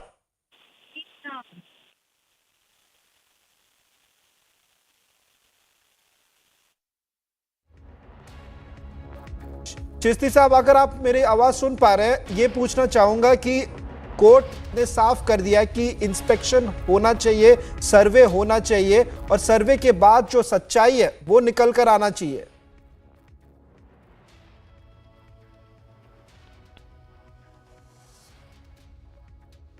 We seem to have lost the connection. We will try and reconnect with him. Let's just quickly go back to PKD Nambiar, who was making a point. PKD Nambiar, the fact of the matter is, we seem to have also lost PKD Nambiar right now. We'll try and go across to our other guests. Atikur Rahman, if I can come back to you. As Abhishek was pointing out, that why would you essentially say that this is a step towards bigotry? The court has said that let this happen, let the truth come out. In fact, some of the lawyers have, even the lawyers from the Hindu plaintiffs have been saying, let the evidence come out, let the truth come out, and then we'll see what has to happen. Shavan, let us be very much, clear on this. Since day one, I am telling you that the pro-Hindu government at the central government should first of all either amend or repeal the 1991 Places of Worship Act before moving an inch. Towards this. Secondly, even if the court is that does not apply. That act does not really apply. That has already been argued in the court. No, Shavan, tell me one thing. That has already been argued in the court. I would like to just jog your memory. I would just like to jog your memory as far as this entire argument about the Places to Special Worship Act is concerned. It's very clear.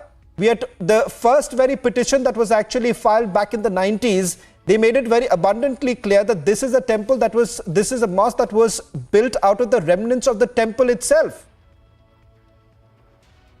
So, Shavan, tell me, what is the philosophy of the 1991 Place of Worship Act? The philosophy is not to unearth anything which can cause disunity in the country. The two major communities of India, Muslims and Hindus, want to live in peace. And this was time and again when the Ayodhya verdict was going on, the hearing was going on in the Supreme Court, the judges made us realize that we do not have control over our history, but we do have control over our present.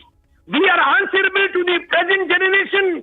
What has been done in the past by the colonial and the rulers, which were, very much absurd ideas with them, they did it in the absence of law, in the absence of a constitution, in the absence of any United Nations Human Rights Charter. But today, we, the people of India, do have a constitution, do have a UN Human Rights Charter. This is all in violation of it. This is a religious bigotry. Not only this, I will further my argument saying it's strangulation of the rule of law. This is killing the rule of law.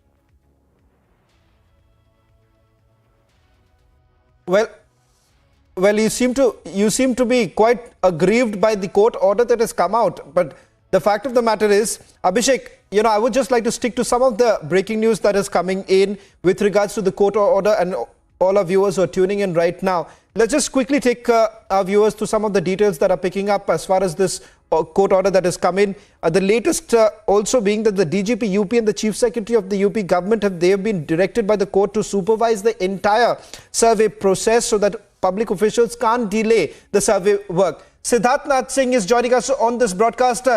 Mr. Singh, your first reaction on the court order?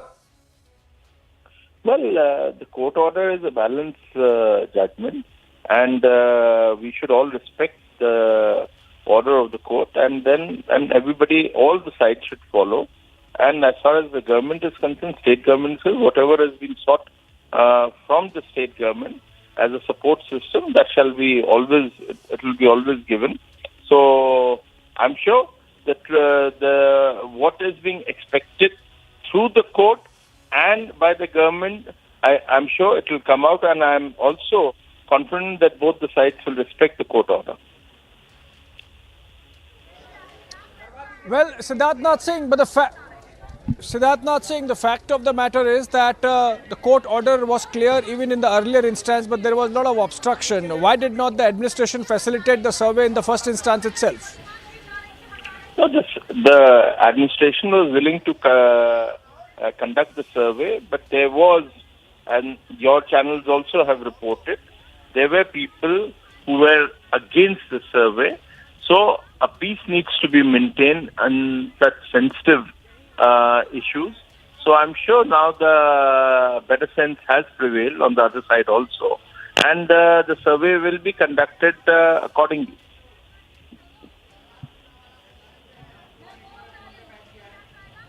Right. Siddharth Nath Singh there, former minister, spokesperson of the government, senior leader of the BJP, maintaining that it's an order which is neutral and that both sides should be drawing the right conclusions and letting the survey happen. Shawan, we believe that's the latest reaction now coming in, and that's the latest reaction now coming in from the state administration also. In fact, Abhishek, all eyes would essentially be on when the inspection actually begins tomorrow, starting at around 8 o'clock until about noon is what the inspection is going to be carried out. Remains to be seen how exactly will that be facilitated by the state administration itself. We've seen the ruckus that has happened in the past when the survey was supposed to be carried out. But what's very clear, that Tehkana is going to be opened up. It's going to be open for a clear survey. Once again, Atikur Rahman, you've heard the cross-section of views that have basically come in. Why this fear-mongering? Let the truth come out. Shavan, if you are saying this is fear-mongering, I would say, do the minorities have any rights in the country left? Do the minorities not have the right to approach the courts and the higher courts? Or do the minorities have the right to say that we are really aggrieved? Once we say that, you will say that you are playing the victim card. We are the victims. Because we were till now in the hope that after the Ayodhya verdict, the country will be in peace, these bigotry will end. What Aurangzeb had done in the 16th and the 17th century won't be repeated by the same people who criticize Aurangzeb. What Aurangzeb was a religious bigotry, what the BJP and RSS is doing, what the Hindu Parivar is doing is religious bigotry. What is the difference between Aurangzeb and they themselves?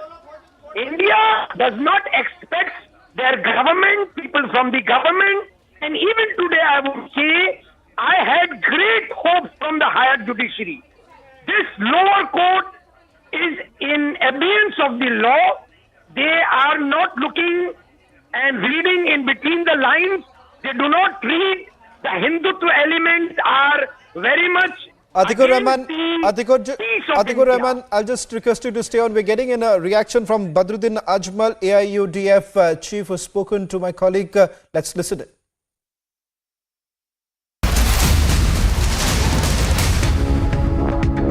साथ जुड़े हैं AIUDF के अध्यक्ष मौलाना बदरुद्दीन आजमल। आजमल साहब, सबसे पहले मैं आपसे सवाल करना चाहूँगा कि जो ज्ञान बापी मस्जिद और मंदिर को लेकर के काफ़ी सरसे में है, सुर्खियों में है, इस पर आप क्या टिप्पणी रखेंगे? बात अब सुप्रीम कोर्ट तक जा चुका है। देखो भाई, हिंदुस्तान को अगर मुल्क को आगे बढ़ाना है और मोदी जी जो बोलते हैं 100 या 1000 ट्रिलियन का मुल्क बनाना है और चांद के ऊपर जाना है, तो मस्जिद मंदिर के झगड़े से ऊपर आना पड़ेगा। ये मस्जिद मंदिर का झगड़ा खालिस पॉलिटिकल है। बाबरी मस्जिद का भी था, पॉलिटिकल ही था, और ये मस्जिद का भी पहले ही लोगों ने बोला था कि जैसे ही बाबरी मस्जिद खत्म होगा ज्ञान वापी मस्जिद के ऊपर ये लोग अटैक करेंगे।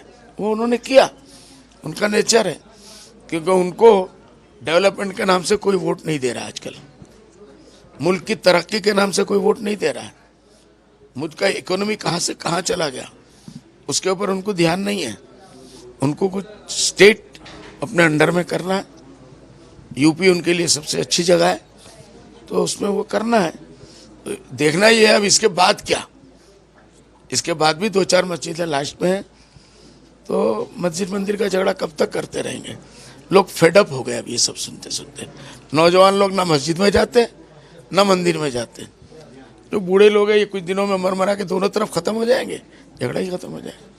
सिर्फ ज्ञान बापी मस्जिद ही नहीं बल्कि ताजमहल और कुतुब मीनार को लेकर भी इस पूरे मामले में कुतुब मीनार और ताजमहल को भी घसीट लिया गया है। इस पर आप क्या टिप्पणी रखेंगे? पर कुछ नहीं बोलना है, इतना है कि आज तुम्हारी हुकूमत है, पूरा हिंदुस्तानी तुमने अपने नाम कर लिया है, तो ये ताजमहल क्या चीज़ है और लाल किला क्या चीज़ है। तो इसलिए थोड़ा सब्र करो ना, एक एक करके हजम करो गोली को, इतना जल्दी जल्दी मत करो कि बदहजमी हो जाए। इसलिए हम लोग के अंदर धीरज बहुत है। मुसलमान बहुत ही शांति से इन चीज़ों को देख रहा है, और हिंदुस्तान के सेकुलर लोग जो आज भी मेरे ख्याल से 85-90% लोग सेकुलर हैं और वो इन चीज़ों को पसंद नहीं करते, वो वॉच कर रहे हैं, और उनका गुस्सा एक ना एक दिन फूटेगा और उस दिन इन लोगों को अपने लिए संभालना मुश्किल होगा। आरएसएस के कई विंग्स इतिहास के पुनर्लिखन की भी बात करते हैं, क्या ये भी एक इसी का एक हिस्सा है? आप क्या सोचते हैं? उसी का हिस्सा है। लेकिन देखो, हिस्ट्री आज 200 साल, 400 साल, 500 साल अंग्रेजों ने भी एक हिस्ट्री लिखा। जब हमारे लोगों की हुकूमत आई इंडिया में, देशवासियों की, वो पूरा का पूरा एज इट इज चालू है या बदल रहा है? बदल रहा है, हर जगह बदल रहा है। अंग्रेजों ने ये किया, अंग्रेजों ने ये किया, अंग्रेजों ने ये। इसके बाद भी एक ज़माना आएगा जो लोग ये सब चीज़ों को चुन चुन के निकालेंगे कि ये आरएसएस का किया हुआ है, ये आरएसएस का किया हुआ है, तो लोग बिल्कुल अलग कर देंगे आरएसएस।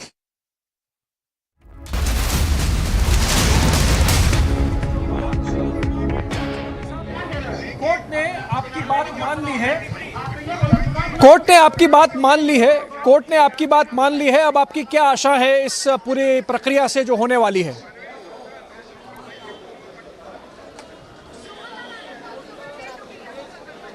यह कोर्ट का आदेश है और कोर्ट के आदेश का अनुपालन मौके पर अक्षरशः सुनिश्चित कराई जाए, मैं यही चाहूँगा।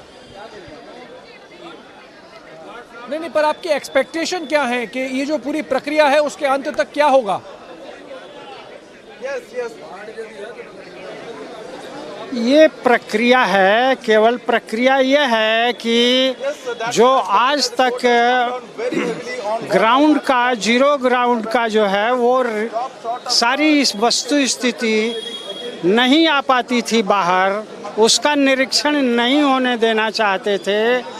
बाहरी व्यक्ति या विशेषकर हिंदू उसमें प्रविष्ट ही नहीं हो पाते थे, न उसका वीडियोग्राफी हो पाता था, न फोटोग्राफी हो पाता था। उसका प्रॉपर निरीक्षण हो करके, वीडियोग्राफी हो करके, फोटोग्राफी हो करके सारी वस्तु स्थिति न्यायालय के समक्ष आए और पूरे देश की जनता उसे देखे कि उनके साथ क्या हुआ है और न्यायालय यह उसको देख करके न्यायपूर्ण आदेश पारित करे, ऐसा मैं चाहूँगा।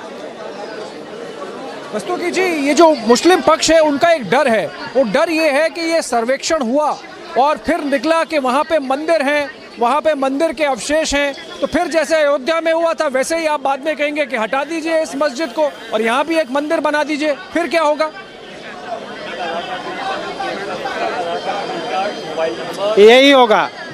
यही होगा क्योंकि वो मस्जिद हो ही नहीं सकती।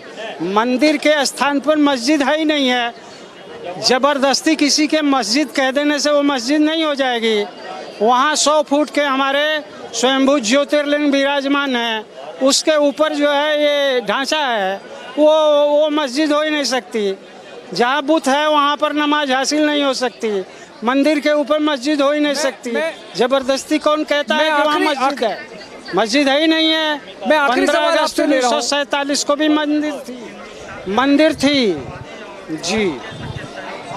हाँ, ये जो 1991 का कानून है कि जो 15 अगस्त 1947 को जो जैसा स्ट्रक्चर था वैसा रहेगा, तो फिर अगर मंदिर है तो भी आप वो ऊपर ढांचा जो है उसको हटा नहीं सकते। जी भाई साहब, आप 15 अगस्त 1947 का जो था वो रिलीजियस कैरेक्टर स्टेटस को रखने की बात हुई है, उसका कंस्ट्रक्टिव पोजीशन स्टेटस को रखने की बात नहीं करता। आप सेक्शन 4 पढ़िए। It is hereby declared that the religious character of the place of worship shall remain the same as it existed on the 15th day of August 1947। तो मंदिर के ऊपर अगर कोई भी ढांचा बना है तो उसकी रिलीजियस कैरेक्टर जो है वो मंदिर की कैसे परिवर्तित हो गई, कब परिवर्तित हो गई, मुझे बताओ। ला नहीं परमिट करता, मस्जिद हो ही नहीं सकती। मुसलमान का कानून वर्जित करता है, हिंदू का कानून वर्जित करता है, इस देश का कानून वर्जित करता है, तो मस्जिद हो ही नहीं सकती। 15 अगस्त 1947 को हमारा मंदिर रहेगा, सर्वदा रहेगा और हम उसे बनाएंगे, हम उसे पुनर्निर्माण करेंगे। मस्जिद का वहाँ कोई अस्तित्व नहीं है, न कभी था। Atikur Rahman, if you are listening to that side, the lawyer petitioner Mr. Rastogi, he is very clear that there is no mosque that exists there. It's only a structure like there was Babri Dhacha, and that there is a temple beneath that. So the 1991 Places of Worship Act is not an obstruction in any way. Abhishek, the whims and fancies of myself and these people won't count. There are legal luminaries opining that this is a clear violation of the 1991 Act. The parliament is getting undermined, the constitution is getting undermined, and I'm expecting the fourth pillar of democracy at least to give a clear picture that what I am saying is, can we really prevent our nation going towards this bigotry? Can we really safeguard these institutions? This is the time to decide, not, get carried out by the flow of the things. I am pinpointing that the 21st century India does not require this bigotry. We are killing our own people. We are dumping them in what has been dumped in Pakistan in the 1980s by General Ziaul Haq. They declared Pakistan to be a theocratic state. We, after undermining democracy, democratic India will be moving fast on the path of a bigoted state, a theocracy. Can we really expect this? India will be known in the world by the same elements of the Pakistani theocracy? No. India is a leading country in the world today. Why are we doing this injustice to the people of India? I do not realize. This is quite scary, you know, Abhishek. This is quite scary. Atikur Rahman Sahab, I can't see any stifling of democracy or any move towards a theocracy in this process that is taking place in Varanasi. And if a survey is carried out, at least the process can be allowed. And then if you believe that there is any breach of law that has happened, any breach of constitutional... Abbas Haider of the Samajwadi. I'll come to you, Atikur Rahman. This is a very engaging conversation we are having, and we'll continue that. But Abbas Haider of the Samajwadi Party is joining us. Mr. Haider, court ने जो वाराणसी के court ने आज order किया है सर्वे होने देना चाहिए, उसको आप कैसा देखते हैं? How do you see this development today, Mr. Abbas Haider of the Varanasi court allowing the survey to go on? Yeah, I think 2 additional advocate commissioners have been appointed by the court, and I think both the party will abide by the court decision and they'll get it done. So I think I request all the political parties to not politicize this issue. This is a dispute between 2 parties. Let them settle it down. I think by appointing 2 additional advocate commissioners in this for the survey, the other party would have been. Right, but you believe that in the first instance itself, the survey should have been allowed to be completed. That would have been better. It would have shown the other side in a better light. See, there was a confusion between both the parties. Now the air has been cleared by the district court.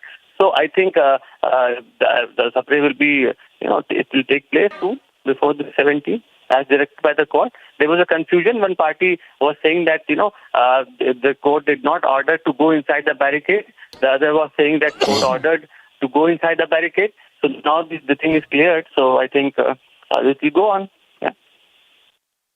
And does the Samajwadi Party have any view on whether prayers should be allowed outside the periphery of the mosque at the Shangar Gauri temple? No, see, we are a political party. This is a sub judice matter. We can't comment on something which is going inside the court. So it's better the court to decide. It's better on the court to decide. Let the survey happen and let court decide who's right and who's wrong. Right. Thank you so much, Abbas Haider there, Samajwadi Party spokesperson, joining us on phone and maintaining that since it's a sub judice matter, the Samajwadi Party need not have a view, and that as per the instructions of the court, with 2 additional court commissioners, the survey should go on. Shavan. Well, thank you very much, Abhishek, for getting us the latest details. Also, we'll try and also go across to our reporters on the ground just to get a sense of what's really happening, given the fact that it does appear that this is being largely viewed as a big win for them, especially for the petitioners. The fact of the matter is that they were looking at a long-drawn process in which they are essentially allowed to pray. Atikur Rahman, just coming back to you for a quick reaction on what you have already heard. Are we really jumping the gun by trying to politicize the entire matter? As Abhishek was pointing out, let the process at least take place. What is the harm in letting that process to continue? Yeah, that's the moot point, Shavan. Shavan, since day one, I am saying that if anybody can ensure me that there won't be any politicization, since day one, I am saying that what next after the videography? Of course, there will be things in the past which has been there in the box within the basement and all. They will realize that there are distinct Hindu monuments beneath it. Union Minister S.P. Baghel is joining us on this broadcast. Mr. Baghel, thank you very much for speaking to Republic TV. Your first reactions on the court order that's come in, a clear verdict that the inspection is going to happen. The survey report is to come in by the 17th of May. मेरा इस verdict पर पहली प्रतिक्रिया है कि माननीय वाराणसी के जिला एवं सत्र न्यायाधीश के द्वारा जो ये आया है उसका मैं स्वागत करता हूँ। नंबर 2 बात है कि बहुत क्लियर आदेश है कि जो कोर्ट कमिश्नर हैं अजय मिश्रा नहीं हटेंगे, दूसरे अजय प्रताप सिंह और विशाल सिंह उनको सहयोग भी करेंगे। तीसरी बात बहुत स्पष्ट कही गई है कि तहखाने के अलावा बाकी चीजें भी खोली जा सकती है। चौथा ये है कि टाइम बाउंड भी है कि 17 तारीख से पहले जो है कोर्ट कमिश्नर ये सर्वे रिपोर्ट भी देंगे।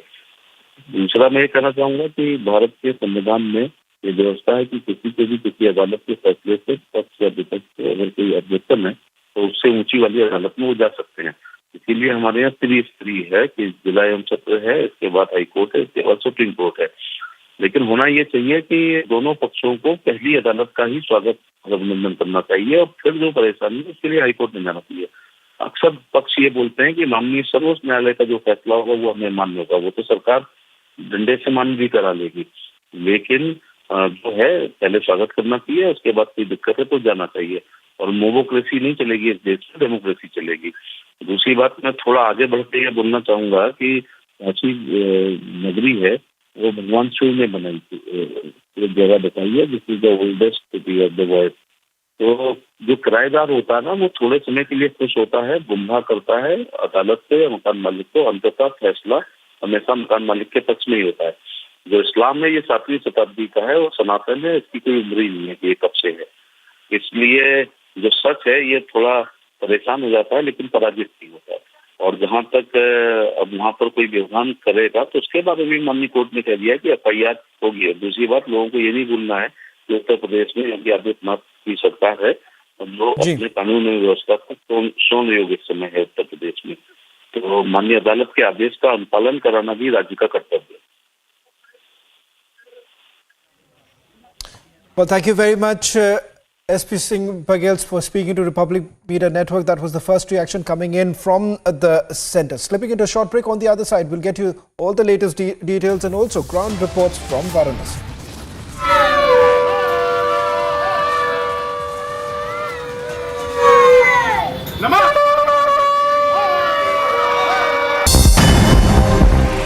And here's a look at some sport news. A 144-run stand between Mitchell Marsh and David Warner helped Delhi register an 8-wicket victory against Rajasthan at the D.Y. Patil Stadium in Mumbai. It was a memorable day for Delhi, who put on an all-round performance to keep their playoff hopes alive. With this win, Delhi is currently at 5th position in the points table with 12 points. The 59th match of the Tata IPL 2022 will witness the clash between Chennai and Mumbai on the 12th of May at the Wankhede Stadium in Mumbai. Both teams have played 11 matches so far, where Chennai have won 4 games, while Mumbai won just a couple of them. Mumbai are standing at the last position on the points table, while Chennai are standing second last. The poster boy of Indian cricket, Virat Kohli, who's going through an unprecedented lean patch, that he felt absolutely helpless after his second first ball duck in the ongoing IPL. Kohli has only 216 runs in the 12 innings for Bangalore.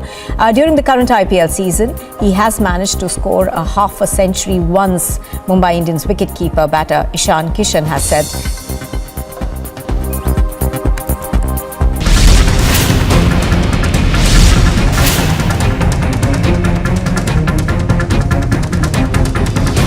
Citizens have gathered in huge number here at Kashmiri Gate, and there is a constant resistance by the citizens against the bulldozer drive of the SDMC to push forward their anti-encroachment area.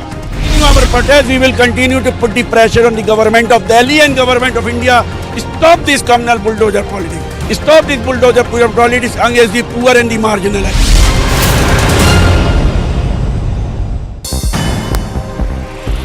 Russia was reported to have demanded an official apology from the Polish authorities in Warsaw. The apologies came about in connection with the paint attack on Russian ambassador in Warsaw.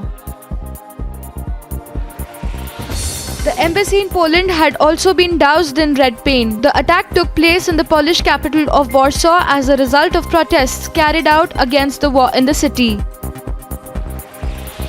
Russia's Ministry of Defense published footage of the launch of one of its missiles in its arsenal. The particular missile in the footage was Iskander supersonic missile aimed towards Ukrainian targets in the region.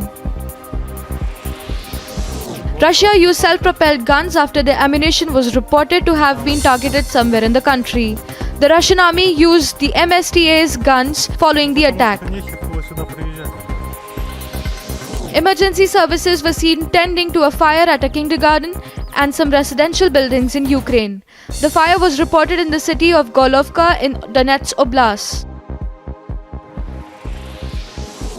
Attempts of Russian forces making the effort to cross unidentified river somewhere in Ukraine were reportedly foiled by Ukrainian forces.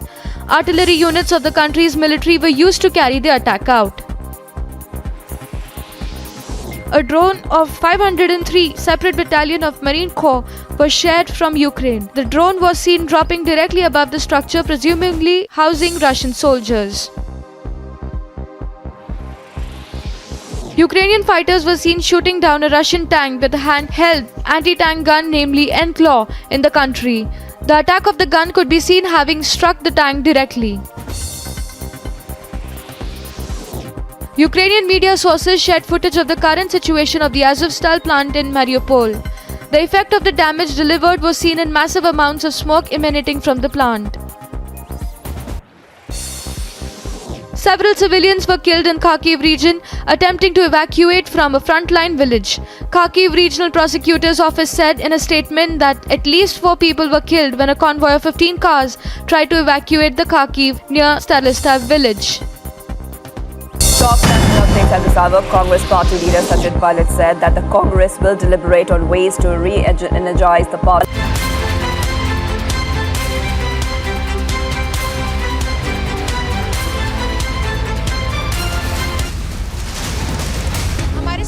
जुड़ चुके हैं newly appointed commissioner है हमारे साथ जो कि अजय कुमार मिश्रा जी के साथ अब ये विशाल जी हैं जिनका नया अपॉइंटमेंट हुआ है। सर धन्यवाद हमसे बात करने के लिए। अब बहुत बड़ी जिम्मेदारी मिली है, अब आपको किस तरीके से अब इस जिम्मेदारी को अब आगे आप निभाएंगे? माननीय न्यायालय ने बहुत बड़ी जिम्मेदारी दे दी है, इसको निष्पक्ष तरीके से बिना किसी भेदभाव के और दोनों पक्ष की उपस्थिति में सर्वे कमीशन की कार्रवाई अमल में लाई जाएगी। सर पिछली बार जब कमीशन अंदर गई थी तो आपने देखा था कि किस तरीके से भीड़ उमड़ आई थी, तो इस बार क्या कुछ नई तैयारी, कुछ नए सुरक्षा की मांग रखेंगे? इस बार माननीय न्यायालय ने एकदम स्पष्ट आदेश पारित कर दिया है कि जिला अधिकारी और पुलिस कमिश्नर वाराणसी के निर्देश में और उनके निगरानी में ये कमिश्नर की कार्रवाई अमल में लाई जाएगी और एक प्रति आदेश की डीजीपी उत्तर प्रदेश पुलिस को दे दी गई है तथा उत्तर प्रदेश शासन के मुख्य सचिव को भी एक आदेश की प्रति भेजी गई है शांति व्यवस्था कायम रखने के लिए और सर्वे कमीशन की कार्रवाई शांतिपूर्ण तरीके से अमल में लाने के लिए। सर कब तक शुरू हो सकती है ये पूरी सर्वे? 17/5 अगली नियत तिथि है, उससे पूर्व जो है साथ में अजय कुमार मिश्रा जी भी सर्वे कमिश्नर हैं तो उनके साथ बैठ के बातचीत हो जाएगी। रिट की कॉपी अभी मुझे नहीं मिली है, प्राप्त नहीं हुई है, तो रिट की कॉपी प्राप्त होने के बाद जो चीज़ें लिखी रही होंगी पूरी फाइल पढ़ने के बाद जो पत्रावली में लिखा होगा उसकी जानकारी लेने के बाद ही कोई बात की जा सकती है। सर जो पहले अभी तक जो सर्वे हुआ था क्या वो मान्य है कि उसको अब पीछे करके नया सर्वे? वो सर्वे मान्य रहेगा, उसके आगे बढ़ाते हुए ये चीज़ें की गई हैं। अच्छा, तो मतलब बाहर का हो गया, अब सीधे सबसे पहले अंदर ही जाया जाएगा? ऐसा कुछ नहीं है, उस आदेश में ऐसा कोई चीज़ नहीं लिखा गया है। कहिए तो मैं आदेश पढ़ देता हूँ। इस आदेश में साफ साफ लिखा गया है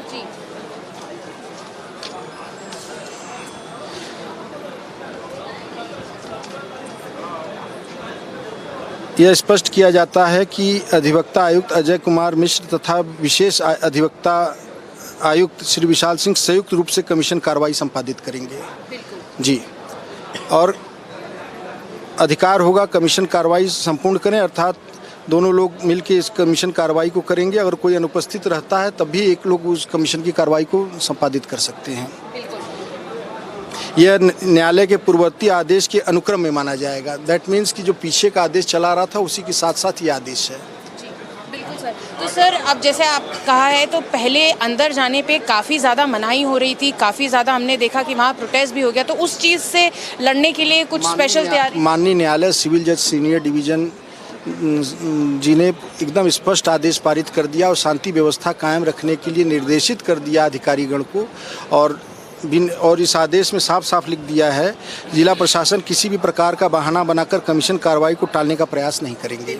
बिल्कुल। तो सर, अब गर्भगृह तक जाने की परमिशन है आपके पास? जी, अब अभी पूरी पत्रावली मिल जाए, रिट पढ़ने के बाद ही कोई बातें की जा सकती है आगे। मैडम जी, धन्यवाद हमसे बात करने के लिए। So this was the special commissioner appointed by the court, और इनकी ही निगरानी में अब आगे की कोर्ट की कार्रवाई होगी। इन्होंने कहा है कि 17 तारीख तक देना है, तो उससे पहले तक जल्द से जल्द इनकी कोशिश रहेगी कि जल्द से जल्द ये कार्रवाई शुरू की जाए। Back to studios.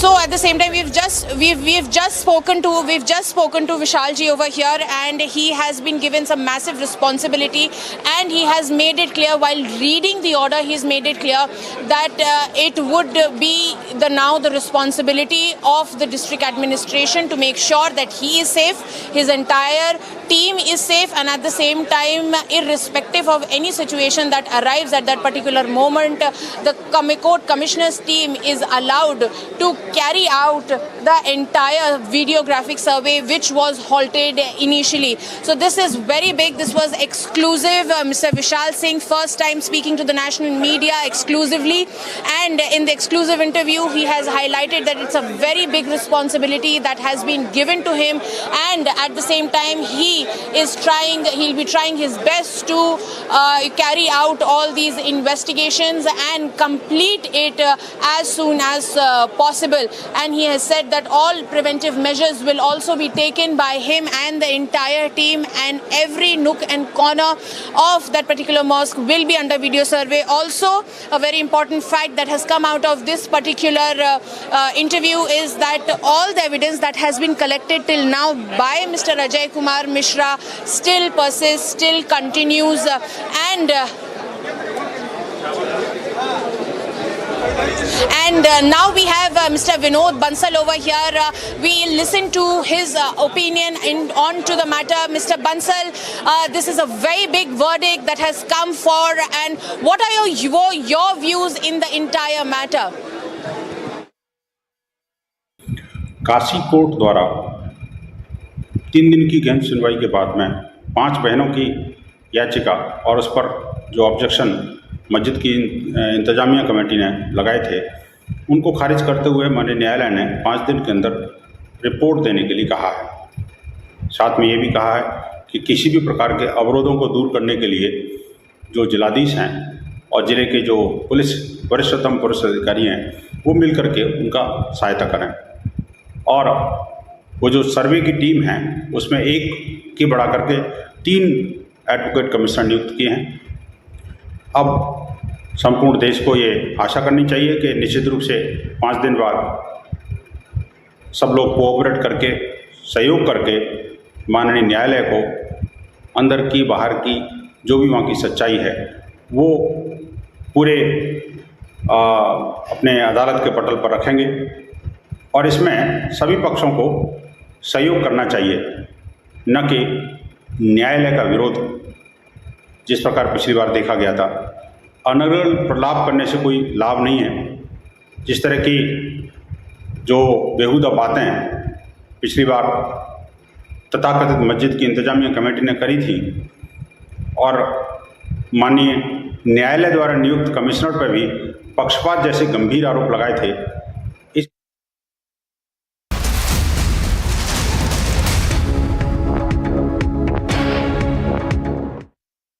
ज्ञानवापी मामले में जिस प्रकार से माननीय कोर्ट ने जो आदेश दिया है बहुत ही सराहनीय, मैं इसका सराहना करता हूं, इसका स्वागत करता हूं। और उसी तरह से उन्होंने कमिश्नर को हटाने से मना कर दिया है और ये कहा है कि कमिश्नर वही रहेंगे और दोबारा जांच शुरू होगा। ये जो जिहादी मानसिकता के लोग हैं उनको सबसे बड़ा एक कालिख पूतने का काम किया, और माननीय कोर्ट ने ये वो कर दिया कि जो उन्होंने कमेटी बनाई थी वो बिल्कुल सही था। मैं पुनः एक बार माननीय कोर्ट के इस जो निर्णय है उसका हम स्वागत करते हैं। और हम पुनः एक बार अपील करते हैं मुस्लिम पक्षकारों से कि अपनी जिद छोड़े, विदेशी जो आक्रांता है उनके समर्थन में खड़ा होना बंद करे और कानून का सम्मान करे, कोर्ट का सम्मान करे और माननीय कोर्ट ने जो निर्णय दिया है उसको स्वीकार करे और ज्ञानवापी में जो भी वीडियोग्राफी और जांच होगा उसमें सहयोग करे।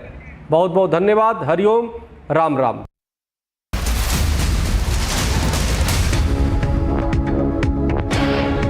The verdict in Gyanvapi case is a big vindication for those who are for Samvidhan and video survey, and a big slap on the face of those who in the name of Gyanvapi were actually Samvidhan Papi. The question is that when the court had already said about the video survey, why was the order of the court communalized and politicized by the Samvidhan Papi ecosystem, the SP ecosystem, whether it is Owaisi, whether it is SM Yasin of the Intizamiya Committee, the Congress Party, the Samajwadi Party, who tried to incite, not just in this case, but in the case of every court order. These are the Samvidhan Papis who said, हम कागज नहीं दिखाएंगे, हम loud speaker नहीं उतरवाएंगे, हम हिजाब पहनते जाएंगे, हम सर्वे नहीं करवाएंगे, हम ताले नहीं खुलवाएंगे। Today the court has clear cut told them कि वोट बैंक का काम नहीं चलाएंगे, संविधान से ही चलते जाएंगे। Will this संविधान पापी ecosystem apologize now?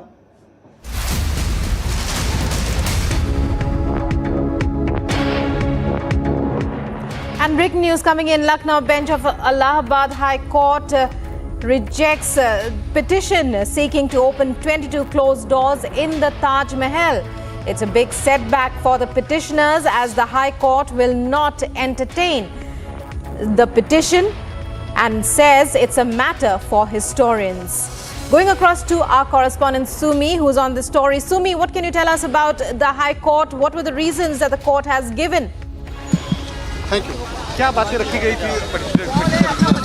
पिछले की मांग थी कि उनका अमृतसर नाम है, मैं गवर्नमेंट ऑफ इंडिया की तरफ से काउंसिल हूँ और उनकी डिमांड थी कि 22 कमरे खुलवाया जाए और उसमें बहुत से ऐसी प्रेयर थी जो कि मेंटेन नहीं था।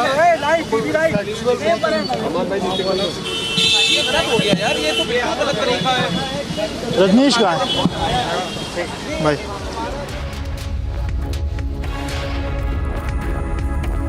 And joining us now is our correspondent Sumi on this case. Sumi, a big setback for Taj Mahal petitioners. High Court has refused to allow the opening of the 22 closed doors as requested.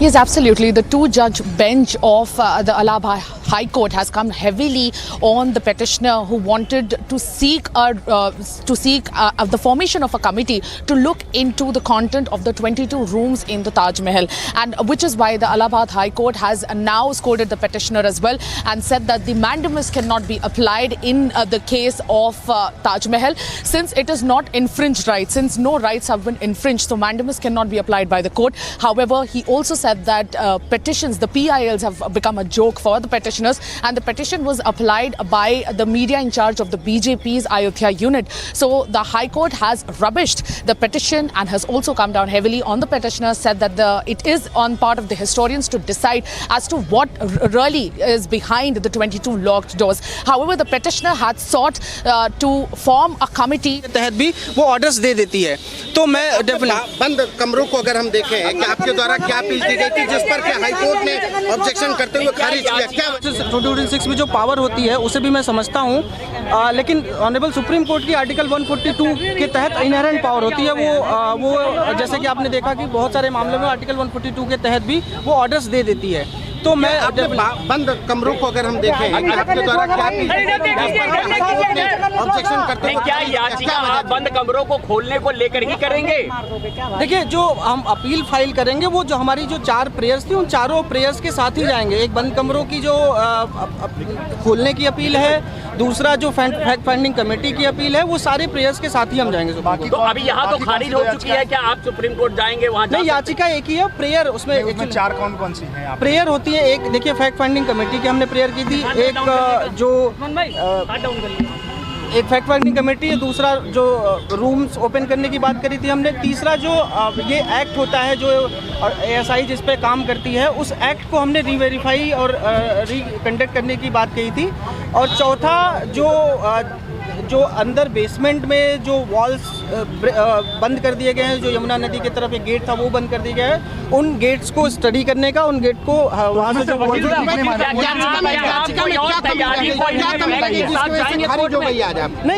कमी क्या रहेगी? कमी कोई नहीं रहेगी। आप order पढ़ेंगे तो आपको समझ में आएगा। कमी मेरे ख्याल से कोई कमी नहीं रह गई है।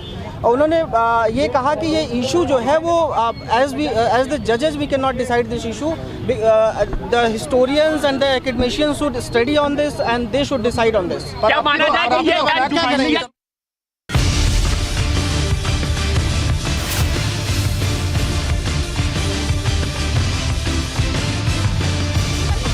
सर्वे 17 तक रिपोर्ट दे देनी है और सर्वे के लिए डेट जो है अजय कुमार मिश्रा और विशाल सिंह तय करेंगे। The district administration has been given clear instructions from the side of the court to support the entire survey and take serious action against whosoever is trying to create any hindrance in the particular matter.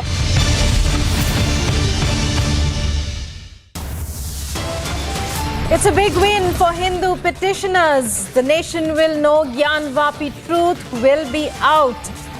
And it's a big win for Hindu petitioners. No stopping now from knowing the truth about Gyan Vapi.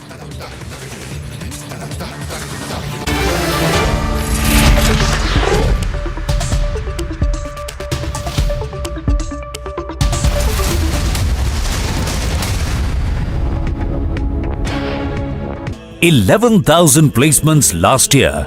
At Amity, we are committed to nurturing passionate, hardworking and proactive professionals.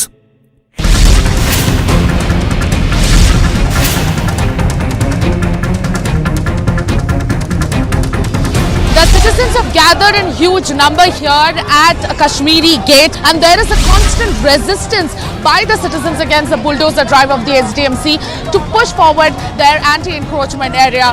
In our protest, we will continue to put the pressure on the government of Delhi and government of India. Stop this communal bulldozer politics. Stop this bulldozer politics against the poor and the marginalized. 11,000 placements last year. At Amity, we are committed to nurturing passionate, hardworking and proactive professionals. Russia was reported to have demanded an official apology from the Polish authorities in Warsaw. The apologies came about in connection with the paint attack on Russian ambassador in Warsaw. The embassy in Poland had also been doused in red paint. The attack took place in the Polish capital of Warsaw as a result of protests carried out against the war in the city. Russia's Ministry of Defense published footage of the launch of one of its missiles in its arsenal. The particular missile in the footage was Iskander supersonic missile aimed towards Ukrainian targets in the region. Russia used self-propelled guns after the ammunition was reported to have been targeted somewhere in the country. The Russian army used the MSTA's guns following the attack. Emergency services were seen tending to a fire at a kindergarten and some residential buildings in Ukraine. The fire was reported in the city of Golovka in Donetsk Oblast. Attempts of Russian forces making the effort to cross unidentified river somewhere in Ukraine were reportedly foiled by Ukrainian forces. Artillery units of the country's military were used to carry the attack out. A drone of 503 separate battalion of Marine Corps was shared from Ukraine. The drone was seen dropping directly above the structure, presumably housing Russian soldiers. Ukrainian fighters were seen shooting down a Russian tank with a handheld anti-tank gun, namely Enclaw, in the country. The attack of the gun could be seen having struck the tank directly. Ukrainian media sources shared footage of the current situation of the Azovstal plant in Mariupol. The effect of the damage delivered was seen in massive amounts of smoke emanating from the plant. Several civilians were killed in Kharkiv region attempting to evacuate from a frontline village. Kharkiv Regional Prosecutor's Office said in a statement that at least 4 people were killed when a convoy of 15 cars tried to evacuate the Kharkiv near Stalistav village. Top national updates at this hour. Congress party leader Sajid Palit said that the Congress will deliberate on ways to re-energize the party and challenge the BJP-led National Democratic Alliance in the Nav Sankalp Chintan Shivar being held in Udaipur. He also said that the 3-day brainstorming conclave will be held from May 13 to 15, which will be result-oriented.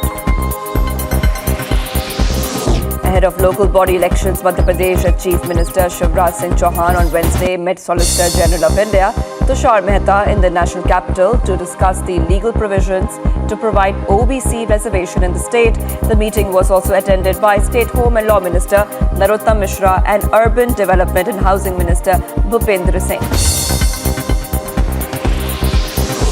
3 Naxals allegedly involved in the Bukintor blast.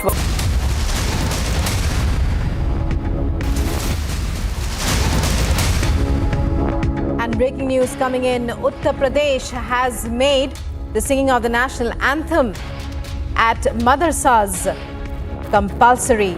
Uttar Pradesh Madrasa Education Board Council has declared this, announcing that the singing of the national anthem is mandatory at madrasas before the start of classes. The UP madrasas making singing of the national anthem before classes mandatory.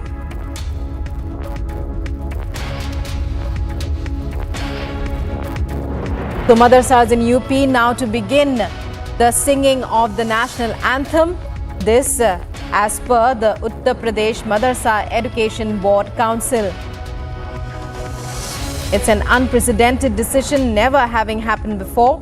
And well, we'll be going to the details of that in a short while. But as of now, news is that the Uttar Pradesh madrasas will have to ensure that students sing the national anthem before classes.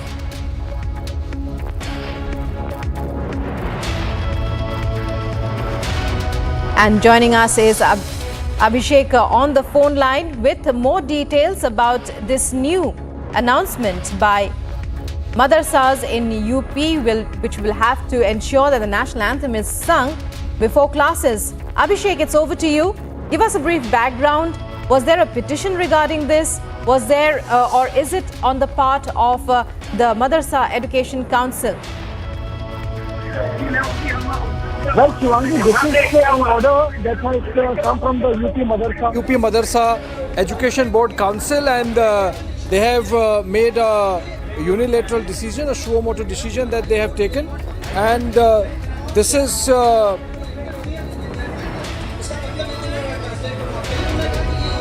in response to a court proceeding. In fact, well, the decision is coming almost 5 years after the board.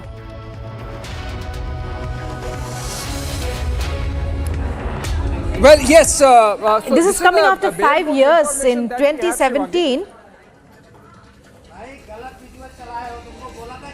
Right.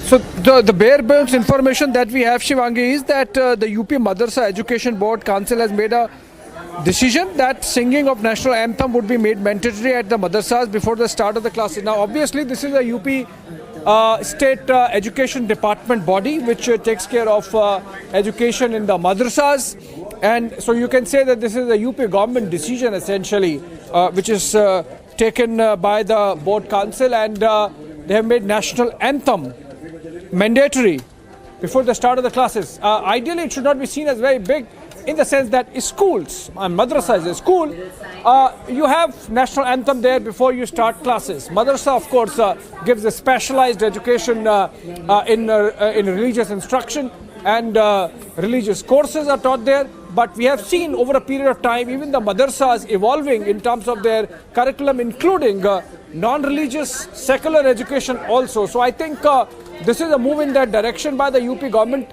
We'll have to see how this is received, how this is accepted, whether there is any opposition to it. But what is important is that you can clearly see in this the imprint of the Yogi Adityanath government in terms of making the board of madrasa's education decide and instruct that national anthem precede all instruction whenever the classes take place. Shivangi.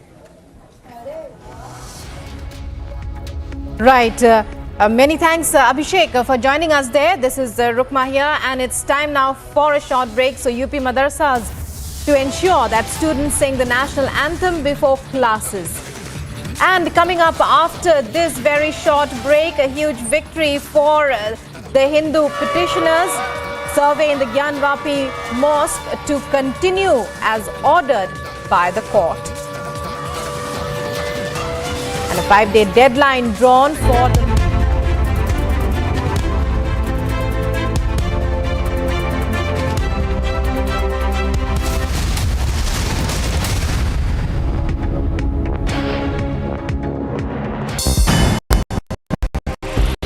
Russia was reported to have demanded an official apology from the Polish authorities in Warsaw. The apologies came about in connection with the paint attack on Russian ambassador in Warsaw. The embassy in Poland had also been doused in red paint. The attack took place in the Polish capital of Warsaw as a result of protests carried out against the war in the city. Russia's Ministry of Defense published footage of the launch of one of its missiles in its arsenal. The particular missile in the footage was Iskander supersonic missile, aimed towards Ukrainian targets in the region. Russia used self-propelled guns after the ammunition was reported to have been targeted somewhere in the country. The Russian army used the MSTA's guns following the attack. Emergency services were seen tending to a fire at a kindergarten and some residential buildings in Ukraine. The fire was reported in the city of Golovka in Donetsk Oblast. Attempts of Russian forces making the effort to cross unidentified river somewhere in Ukraine were reportedly foiled by Ukrainian forces. Artillery units of the country's military were used to carry the attack out. A drone of 503 separate battalion of Marine Corps was shared from Ukraine. The drone was seen dropping directly above the structure, presumably housing Russian soldiers. Ukrainian fighters were seen shooting down a Russian tank with a handheld anti-tank gun, namely Enclaw, in the country. The attack of the gun could be seen having struck the tank directly. Ukrainian media sources shared footage of the current situation of the Azovstal plant in Mariupol. The effect of the damage delivered was seen in massive amounts of smoke emanating from the plant. Several civilians were killed in Kharkiv region attempting to evacuate from a frontline village. Kharkiv Regional Prosecutor's Office said in a statement that at least 4 people were killed when a convoy of 15 cars tried to evacuate the Kharkiv near Stalistav village.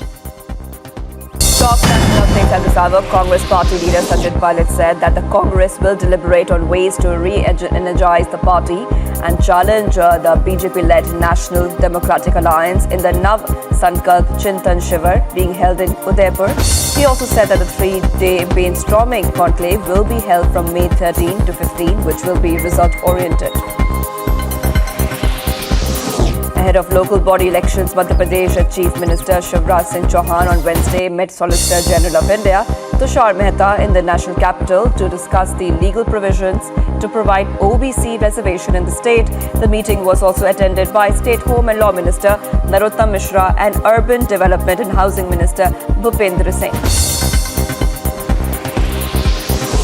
3 Naxals allegedly involved in the Bukintor blast were arrested in Chhattisgarh, Narayanpur district. The Superintendent of Police of Narayanpur said that those arrested include the main accused. The Naxal squad blew up a bus carrying police personnel near the village between a couple of areas like the Kahanhar Gaon and the Kadenar area using an improvised explosive device. Himachal Pradesh Chief Minister Jairam Thakur on Wednesday held a meeting with PM Modi and invited him to visit the state to inaugurate various ongoing projects, talking about the 15-day program that the BJP is kickstarting on May 30th to celebrate the 8-year anniversary of the party coming to power at the centre. The CM said that he wanted a program to be held in Himachal on the anniversary celebration on May 31st in the presence of PM Modi.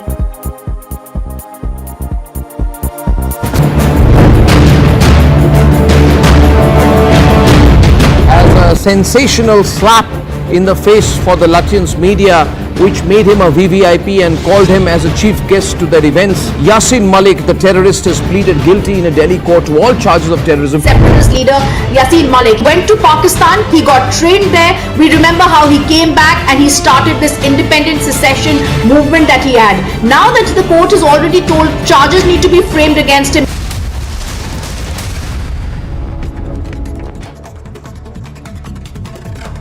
Varanasi court announces Gyanvapi verdict. Court allows videographic survey of the Gyanvapi Mosque premises on May 17th, days after it had to be aborted owing to vehement opposition. 22-year-old Mithun Thakur succumbs to his injuries after being brutally beaten to death by brother of his Muslim partner. Tension simmer in Rajasthan's Nohar after attack on VHP block chief. Attack reportedly took place when the VHP leader tried to stop some youth from molesting girls. Prime Minister Narendra Modi virtually addresses a gathering Utkarsh Samaroh today. Program marks 100% saturation of key state government initiatives.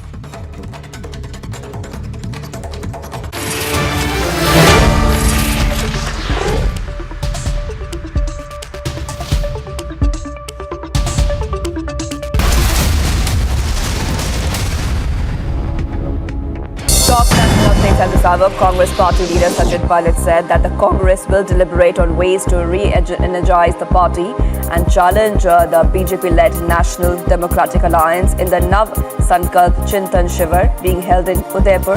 He also said that the 3-day brainstorming conclave will be held from May 13 to 15, which will be result-oriented. Ahead of local body elections, Madhya Pradesh Chief Minister Shivraj Singh Chauhan on Wednesday met Solicitor General of India Tushar Mehta in the national capital to discuss the legal provisions to provide OBC reservation in the state. The meeting was also attended by State Home and Law Minister Narottam Mishra and Urban Development and Housing Minister Bhupendra Singh. 3 Naxals allegedly involved in the Bukintor blast were arrested in Chhattisgarh, Narayanpur district. The Superintendent of Police of Narayanpur said that those arrested include the main accused. The Naxal squad blew up a bus carrying police personnel near the village between a couple of areas like the Kahanhar Gaon and the Kadenar area using an improvised explosive device. Himachal Pradesh Chief Minister Jairam Thakur on Wednesday held a meeting with PM Modi and invited him to visit the state to inaugurate various ongoing projects, talking about the 15-day program that the BJP is kickstarting on May 30th to celebrate the 8-year anniversary of the party coming to power at the centre. The CM said that he wanted a program to be held in Himachal on the anniversary celebration on May 31st in the presence of PM Modi.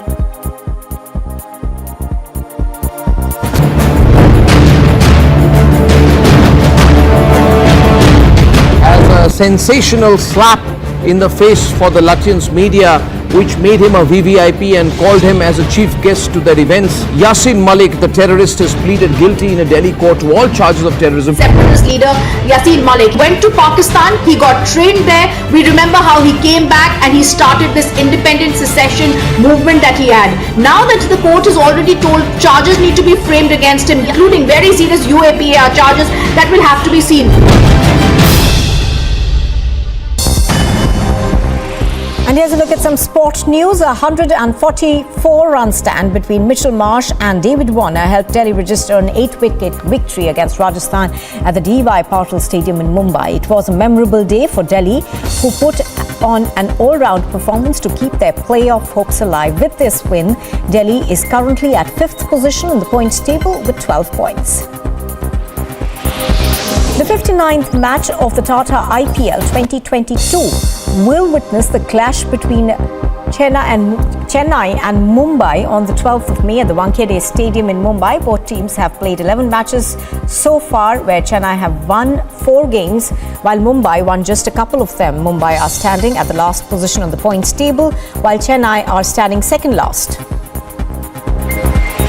The poster boy of Indian cricket, Virat Kohli, who's going through an unprecedented lean patch, that he felt absolutely helpless after his second first ball duck in the ongoing IPL. Kohli has only 216 runs in the 12 innings for Bangalore. During the current IPL season, he has managed to score a half a century once. Mumbai Indians wicketkeeper batter Ishan Kishan has said.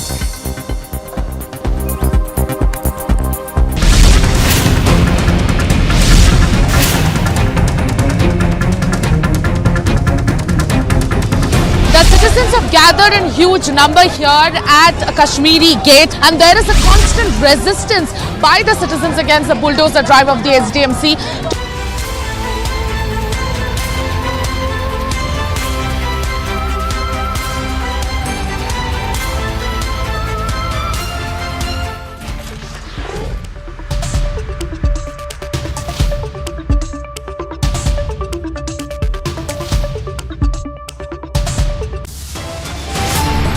It's a big win for the Hindu petitioners. Court says the survey will continue at the Gyanvapi Mosque. The basement shall be unlocked.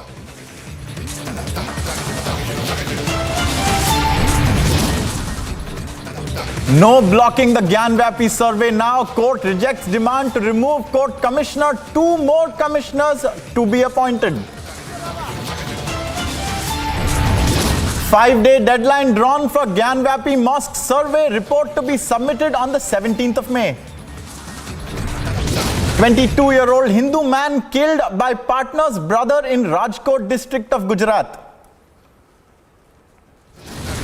From Rajasthan, Republic accesses CCTV footage of the accused just moments before the Pilvara murder. Aam Aadmi Party blocks the bulldozer again. MLA Amanatullah Khan detained by Delhi police this time.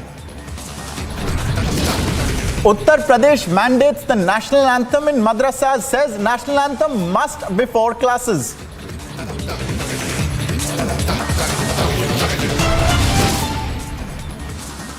Sources suggest Ranil Wickremesinghe is likely to take oath as the next Sri Lankan Prime Minister.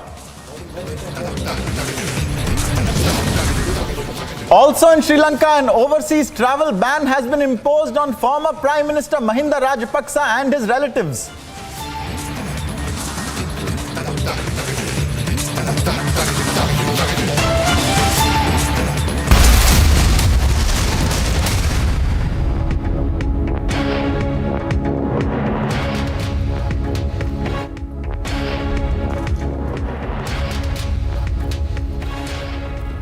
Welcome viewers. We have a number of stories breaking today, and we're starting off with news from Uttar Pradesh, where the Madrasa Education Board Council has made the singing of the national anthem mandatory at madrasas before the start of classes. This is an order that has just come in, and it has wide ramifications because it extends to all madrasas, and it orders that along with other prayers, the national anthem will be made mandatory before the start of classes.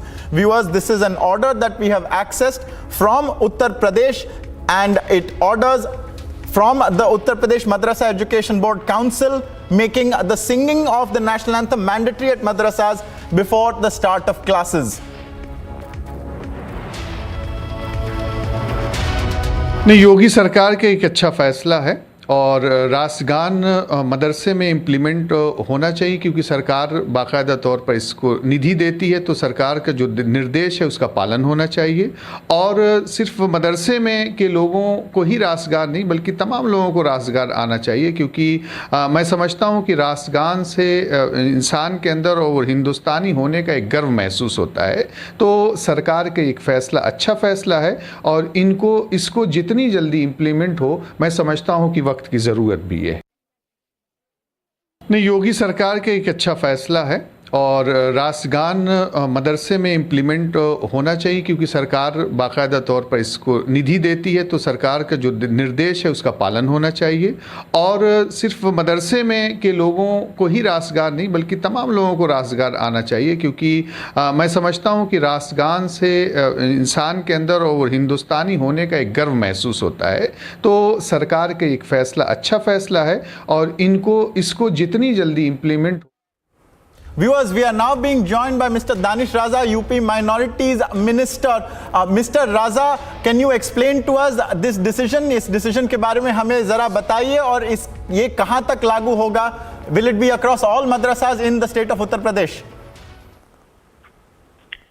जी, ये उत्तर प्रदेश के मदरसा board के अंतर्गत संचालित होने वाले तमाम मदरसों में ये लागू होगा और ये बहुत अच्छी पहल है सरकार की और इसका जो है हर जगह से इसकी तारीफ हो रही है। और आज जो है हमारे मदरसे का बच्चा, हमारी सरकार ही एक ऐसी सरकार है जिसने उनके तालीम पे पूरा फोकस किया है। तब तक जहाँ वो दीनी तालीम हासिल करता था, आज वो आधुनिक शिक्षा से भी जुड़ रहा है और मदरसों में भी अब जब राष्ट्रगीत राष्ट्रगान ये पढ़ा जाएगा तो आप देखिए कि हमारे जो मदरसे के बच्चे हैं वो और अच्छा और बेहतर प्रदर्शन करेंगे। उनके अंदर जो पहले से देशभक्ति की भावना है वो और बढ़ेगी। इसी कदम की तरफ हमारे प्रयास है।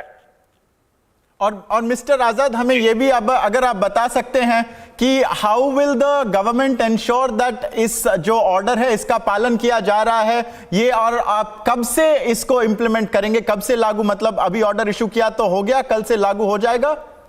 जी, ऑर्डर इशू हो गया और इसको लागू किया जाएगा। हर जिले के जिला कल्याण को भेज दिया गया है और ये खुद हर मदरसे में अपने आप ये फॉलो होगा। और उन्होंने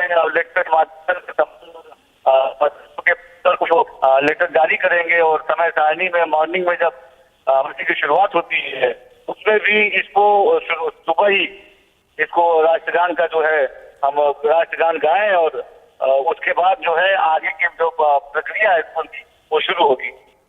जी, thank you, Mr. Danish Azad, UP Minorities Minister, speaking to Republic on the order that madrasas will also sing the national anthem before their prayers every morning. We also have Piyush joining us for more details on this. Piyush, this is a big move by the Uttar Pradesh government. We've also just spoken to the Minorities Minister. What more can you tell us about this move? How was it taken? There has also been a drive to modernize the madrasas in the state. Is this a part of that? Well, yes, Ankit, like you rightly mentioned that yes, it's a very big decision taken by the government and it will now be mandatory in all the madrasas to sing a national anthem. Remember that this is not the first time that this demand has been put forth. Earlier also we had seen a similar demand coming up in open, where there were many organizations who were demanding that national anthem should be made mandatory, and now the government has also allowed this. We are also seeing as to how many people from different quarters are now welcoming this move. Earlier there was a politics which was taking place on this, but now this has been made mandatory by the government. Few people were also opposing this move, doing politics on this, but the government has come out and made it very clear. In fact, this has been welcomed by the Minority Commission and also the other bodies there of the UP government. We'll have to wait and watch how the government is going to implement this, but yes, a very big move which is going to instill a sense of patriotism among the people who take study there, who go there on daily basis. Right. Piyush, I thank you for those details. We've also received word from former UP Minorities Minister Mohsin Raza. Let's listen into what he had to say.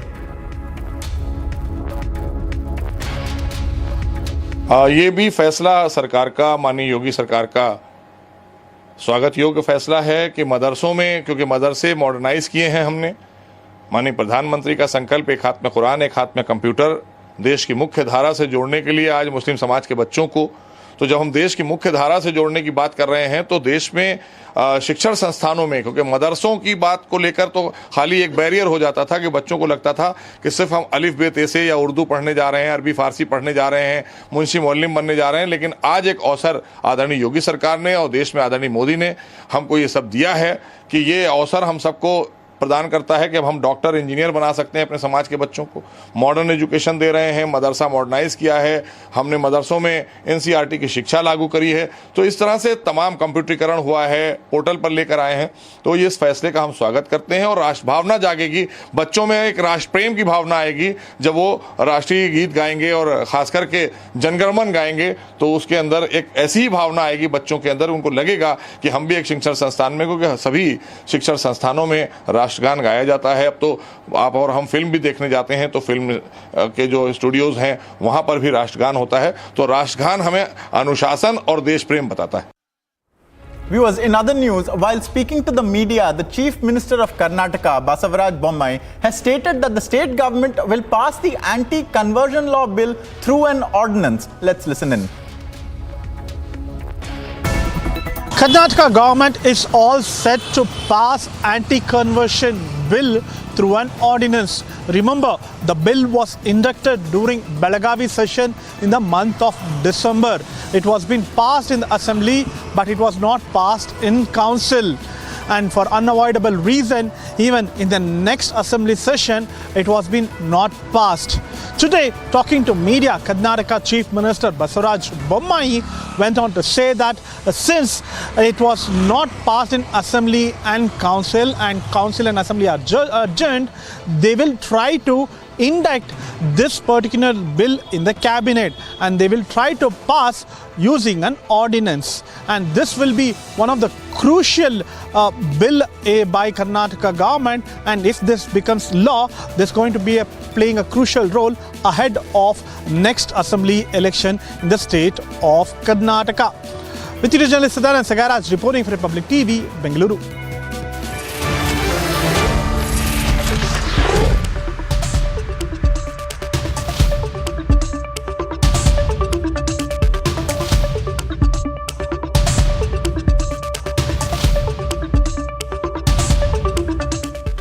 Viewers, the Lucknow bench of the Allahabad High Court has rejected a petition seeking to open 22 closed doors at the Taj Mahal. At the hearing, the court was quite harsh with the petitioner and stated also that it was not a justiciable matter and it quashed the petition. We are now also being joined by Firoz Bakht Ahmed. Mr. Ahmed, if you are with us, could you spell out the finer details of this development in the court? What was being prayed for and what did the court observe? You see, Ankit, basically, this is an old case and the court had just ordered a survey inside the mosque. I mean, there is nothing wrong about it. Now, the problem with the local community was, and some senior Muslim leaders, that they did not allow this local court commissioner to enter the mosque. I do not know what the fear was. If they will do this, if they will interfere in the court, orders, then this case, Ankit, might go the Babri and Ram Mandir way, which Mr. we do not want. I'd just like to interrupt you there. That is, of course, on the Gyanvapi Mosque survey. My question also to you was about the Taj Mahal hearing that also transpired, where the petitioner was pulled up rather by the court over the matter of opening 22 doors at the Taj Mahal and ascertaining what was inside there and conducting a survey there. If you could also, don't mind sharing us details of what happened there also and your views on that. Ankit, sure.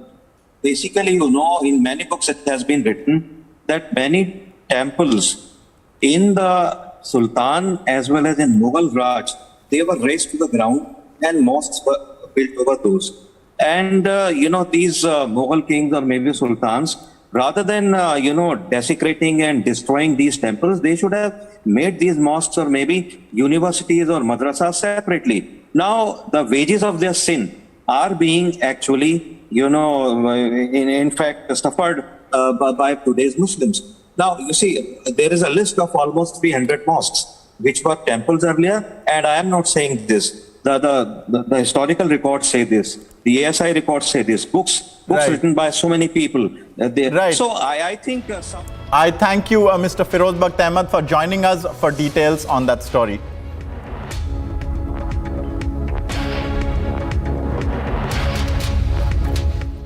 Sir, the Indian Medical Association has said that NEET examination, that is PG 2022 NEET examination, must be postponed because of the stress. Tamil Nadu government time and again has stressed that NEET examination has been unfair for the students. What is your reaction on this? Yes, since as you people know, for the NEET we are fighting for last 5 years, and our Honorable Chief Minister is very much particular on that one. We will be fighting against the NEET always. And since you are talking about some medical report kind of thing, the department minister and Maswane has to sit with the chief minister and he has to take a call on that. Several states, not only Tamil Nadu and southern states, several other states have also, students are calling out saying NEET examination has put a lot of mental pressure on them. Not only on the pressure, you know about what you heard about, like how these students been whenever they enter into the examinations, all they use to examine whether they are having anything on there. Even the hairband also they are removing. So these kind of things should not, this kind of torture should not be happen. That is our main thing.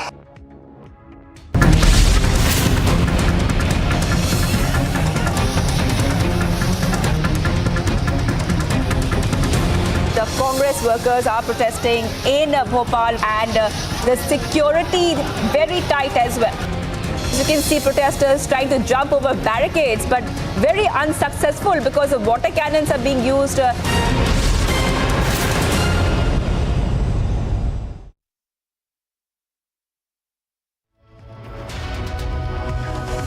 Viewers, a clash broke out between two groups in Karedi village of Madhya Pradesh. A shop and 2 to 3 bikes were set ablaze. 2 people have been admitted to hospital in a critical condition, and the police had to use tear gas to disperse the crowd. You can see, viewers, the visuals. करीबन 12 kilometre ये राजगढ़ से दूर स्थित है। यहाँ पर 2 पक्षों के बीच में विवाद हुआ। इसके बाद दोनों विवाद के बाद कुछ दोनों पक्षों से लोगों को चोटें आई हैं, जिनको अस्पताल भेज दिया गया। इसके बाद जो आसपास लोग मौजूद थे, उनके द्वारा 2-3 मोटरसाइकिलों में और एक दुकान में आगजनी की घटना की गई। अभी पूरी तरह से स्थिति नियंत्रण में है।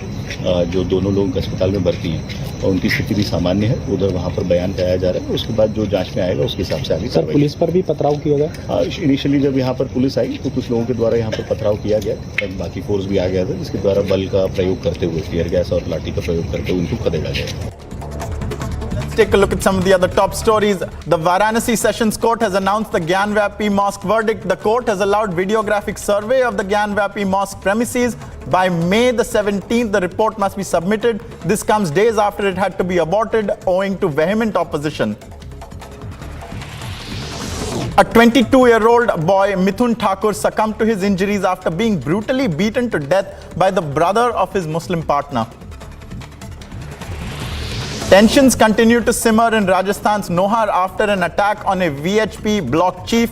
The attack reportedly took place when the VHP leader tried to stop some youth from molesting girls. Prime Minister Narendra Modi virtually addressed a gathering, the Utkarsh Samroh, today. The program marks 100% saturation of key state government initiatives. The Allahabad High Court is to pronounce the verdict on the petition seeking to open 20 closed rooms of the Taj Mahal, which in fact has been done. Justice D.K. Upadhyay has slammed the petitioner and said that the PIL system must not be misused. Clashes broke out between 2 groups in the Karedi village of Madhya Pradesh. Shops and bikes were set ablaze and at least 3 people were injured. BJP leader Kirit Somaiya and Gopal Shetty met the Ranas in Delhi. The MP-MLA couple went to Delhi to hold a brief meeting with the Lok Sabha Speaker about the incidents that happened with them during the entire Hanuman Chalisa row. While speaking to the media, the Chief Minister of Karnataka, Basavaraj Bommai, said that the state government will pass the anti-conversion bill through an ordinance. The BJP has released another Congress party video after Rahul Gandhi's video. It says that the Congress is more interested in partying than their party. NEET aspirants have written to Prime Minister Narendra Modi demanding a postponement of the NEET PG examination scheduled to be conducted on May the 21st, 2022. The IMA has asked the centre to consider the delay in the timeline.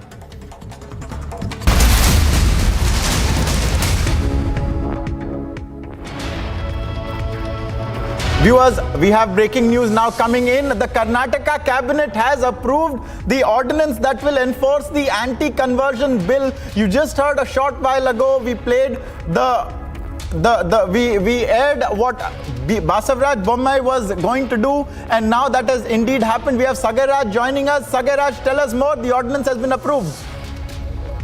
Yes, the cabinet has approved the ordinance of anti-conversion bill, which is now officially called as a right to religion protection bill, and it will be into existence unless next assembly session, where in the next assembly session it will be tabled again in the council, and once it has been passed, it will be made as a law. And Karnataka Minister for Law and Parliamentary Affairs, Madhuswamy, who spoke to media, had given a clarification that they don't want to keep this particular bill in dark unless the next session begins, and that is the reason they are bringing this ordinance, where it will be executed immediately after this. Right, Sagaraj with the details there. A big move in Karnataka. The Basavaraj Bommai government cabinet has approved the ordinance for the anti-conversion bill.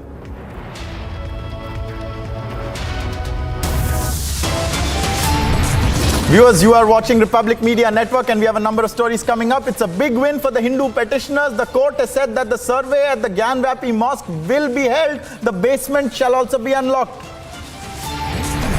And the Aam Aadmi Party blocks the bulldozer again in Delhi. MLA Amanatullah Khan detained by the police this time.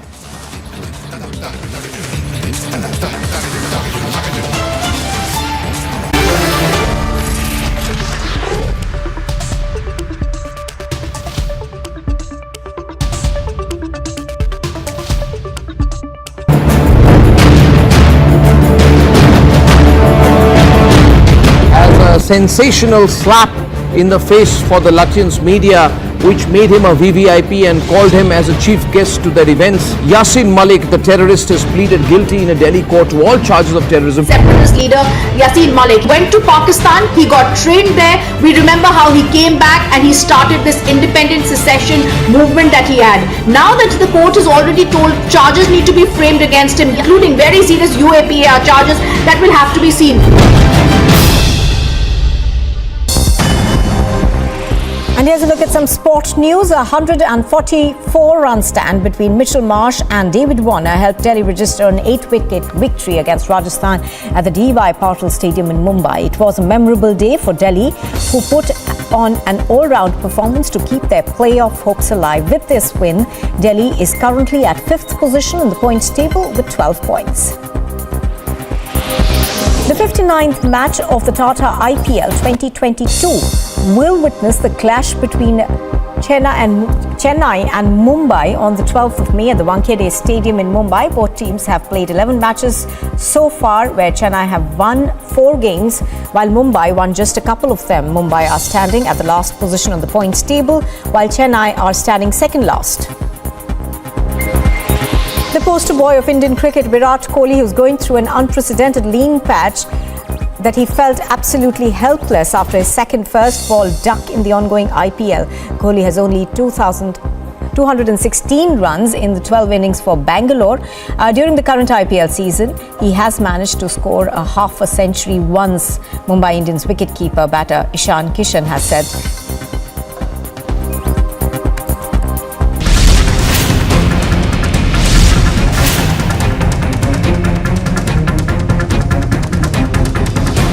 Citizens have gathered in huge number here at Kashmiri Gate, and there is a constant resistance by the citizens against the bulldozer drive of the SDMC to push forward their anti-encroachment area. In our protest, we will continue to put the pressure on the government of Delhi and government of India. Stop this communal bulldozer politics. Stop this bulldozer politics against the poor and the marginalized.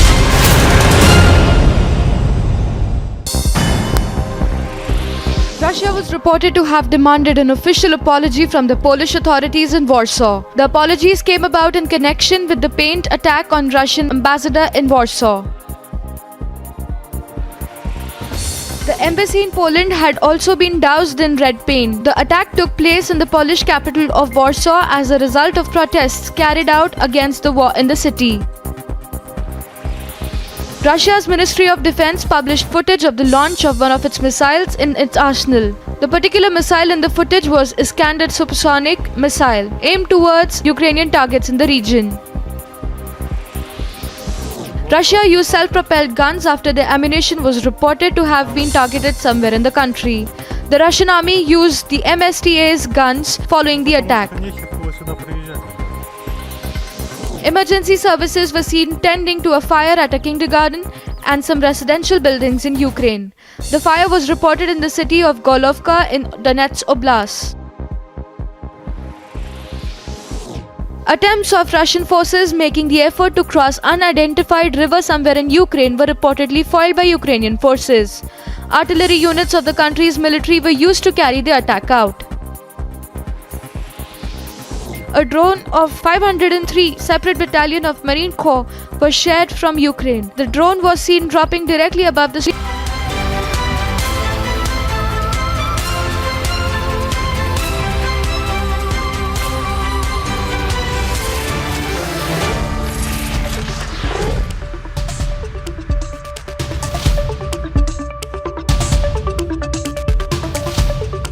Viewers, a special court has issued a non-bailable warrant against the son and wife of Samajwadi Party leader Azam Khan in a fake birth certificate case. Abdullah and Tazin Fatma were issued warrants for non-appearance in court. Take a look. The special MP MLA court in Uttar Pradesh has given non-bailable warrants against the wife and son of Samajwadi Party staunch leader Azam Khan. In fact, the son Abdullah Azam Khan, who recently won from the Suar seat of Uttar Pradesh that was recently concluded elections, he has been issued non-bailable warrant along with his mother Tazin Fatma for non-appearance in the court despite several warnings on the 11th of May. The next hearing will be held on the 16th of May. However, they have been constantly absent from the hearings, and which is why a non-bailable warrant has been issued against them by the court. Akash Saxena, the BJP leader, filed this case of fake birth certificate of Abdullah. Akash Saxena brought this fake birth certificate case to the foray, and that's how the entire case came to the foray, and they have been booked for it. Now a non-bailable warrant has also been issued against both the duo. This is Umi Rajapan for Republic Media Network with video journalist Narudeshwar, New Delhi. Viewers, a lot more news coming up. A 5-day deadline has been drawn for the Gyanvapi Mosque survey. A report is to be submitted on the 17th of May. And in Sri Lanka, an overseas ban has been imposed on former Prime Minister Mahinda Rajapaksa and his relatives. They cannot travel abroad. All that and more coming up on Republic. Stay with us.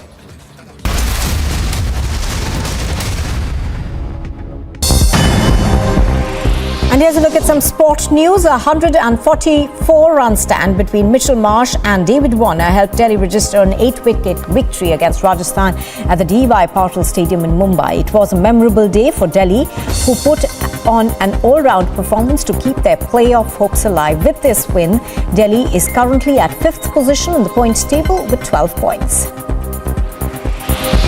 The 59th match of the Tata IPL 2022 will witness the clash between Chennai and Mumbai on the 12th of May at the Wankhede Stadium in Mumbai. Both teams have played 11 matches so far, where Chennai have won 4 games, while Mumbai won just a couple of them. Mumbai are standing at the last position on the points table, while Chennai are standing second last. The poster boy of Indian cricket, Virat Kohli, who's going through an unprecedented lean patch, that he felt absolutely helpless after his second first ball duck in the ongoing IPL. Kohli has only 216 runs in the 12 innings for Bangalore. During the current IPL season, he has managed to score a half a century once, Mumbai Indians wicketkeeper batter Ishan Kishan has said.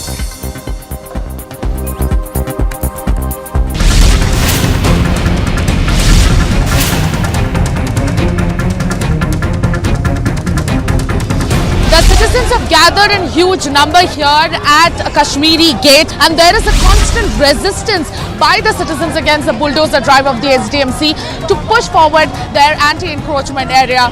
In our protest, we will continue to put the pressure on the government of Delhi and government of India. Stop this communal bulldozer politics. Stop this bulldozer politics against the poor and the marginalized.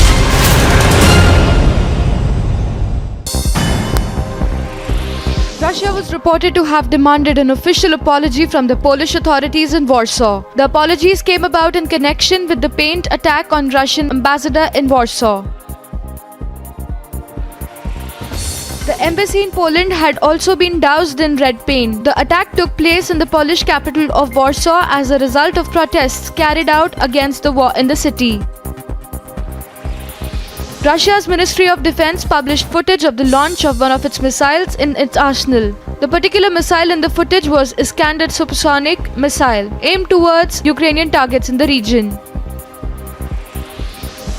Russia used self-propelled guns after the ammunition was reported to have been targeted somewhere in the country.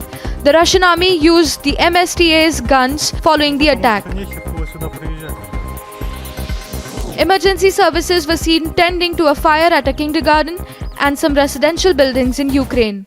The fire was reported in the city of Golovka in Donetsk Oblast. Attempts of Russian forces making the effort to cross unidentified river somewhere in Ukraine were reportedly foiled by Ukrainian forces. Artillery units of the country's military were used to carry the attack out.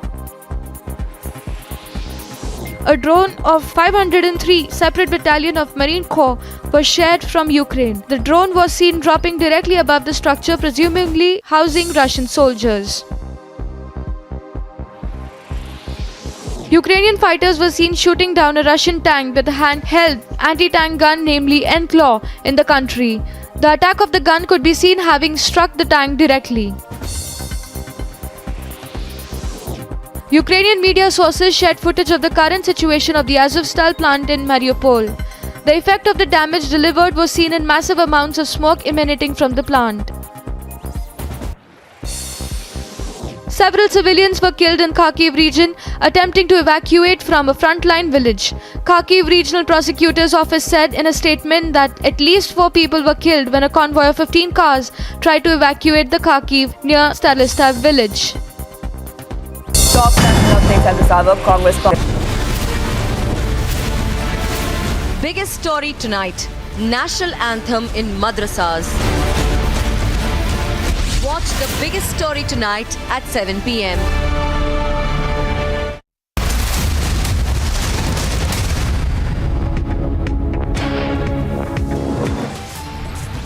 It's a big win for Hindu petitioners. Court says survey will continue at Gyanvapi Mosque. Basement shall be unlocked. No blocking the Gyanvapi survey now. Court rejects demand to remove court commissioner. 2 more commissioners to be appointed. 5-day deadline drawn for Gyanvapi Mosque survey report to be submitted on the 17th of May. 22-year-old Hindu man killed by partner's brother in Rajkot district of Gujarat. From Rajasthan, Republic accesses CCTV footage of the accused just moments before the Pilvara murder. Aam Aadmi Party blocks the bulldozer again. MLA Amanatullah Khan detained by Delhi police this time. Uttar Pradesh mandates national anthem in madrasas, says national anthem must before classes.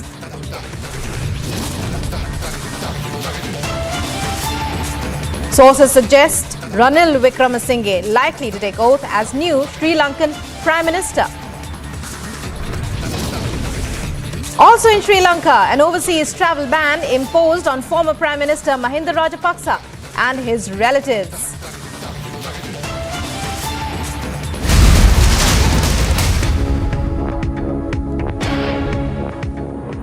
And after Republic broke the story of Uttar Pradesh Madrasa Education Board Council mandating the national anthem at madrasas before the start of classes, the Jamiat Ulema-e-Hind has now reacted to this, welcoming the move, saying the entire country must now implement it. बिल्कुल सबको अनिवार्य होना चाहिए और ये फैसला मैं समझता हूँ केंद्र से जाना चाहिए। हम इसके बारे में प्राइम मिनिस्टर को लिखेंगे कि वो केंद्र से आदेश जारी करें कि देश का कोई भी संस्थान हो, प्राइवेट हो या गवर्नमेंट का, या कोई कोचिंग सेंटर ही क्यों ना हो, वहाँ भी राष्ट्रगान होने चाहिए। और राष्ट्रगान हर चीज़ के लिए अनिवार्य है। जब राष्ट्र से मोहब्बत होगी, राष्ट्र को जानता होगा इंसान, तो कभी धोखा नहीं देगा।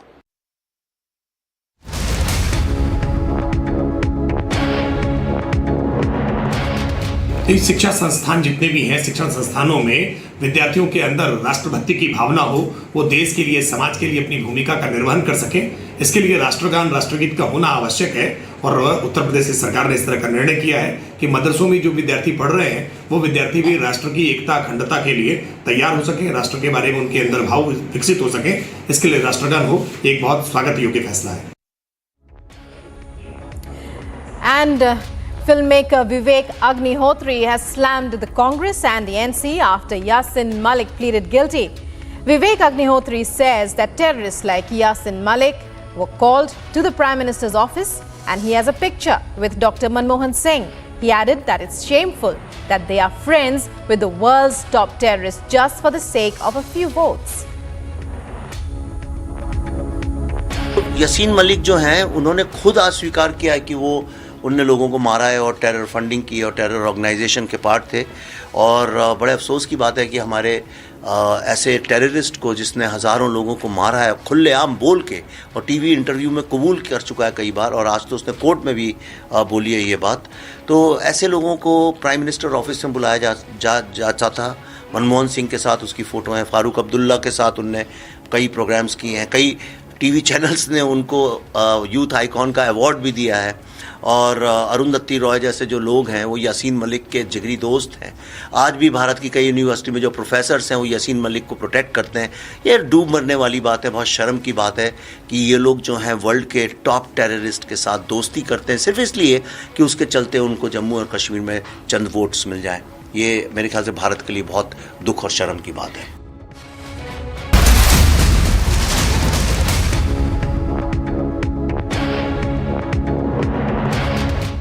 Let's listen in to more reactions coming into the top story of the hour, the Gyanvapi truth.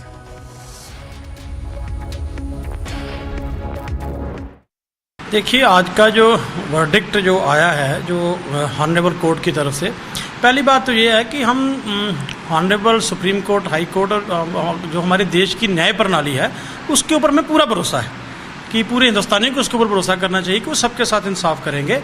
लेकिन आज जो हमारे देश के मसले हैं, आज देश सिर्फ मंदिर मस्जिद की लड़ाई के लिए तो नहीं है ना हमारा मसला, मसले हमारे और हैं। इस लड़ाई से क्या जब हिंदुस्तान की बेरोजगारी दूर हो सकती है, महंगाई पर काबू पाया जा सकता है। सो मैं ये समझता हूँ कि ये जो मसला है, जो कोर्ट का जो वर्डिक्ट है, हमें पूरा भरोसा है कि कोर्ट जो भी फैसला करेगा वो देश हित में करेगा, सब पक्षों को सुन के वो फैसला किया जाएगा और किसी के साथ नाइंसाफ़ी नहीं होगी। जो देश के हित में होगा वो कोर्ट फैसला करेंगे।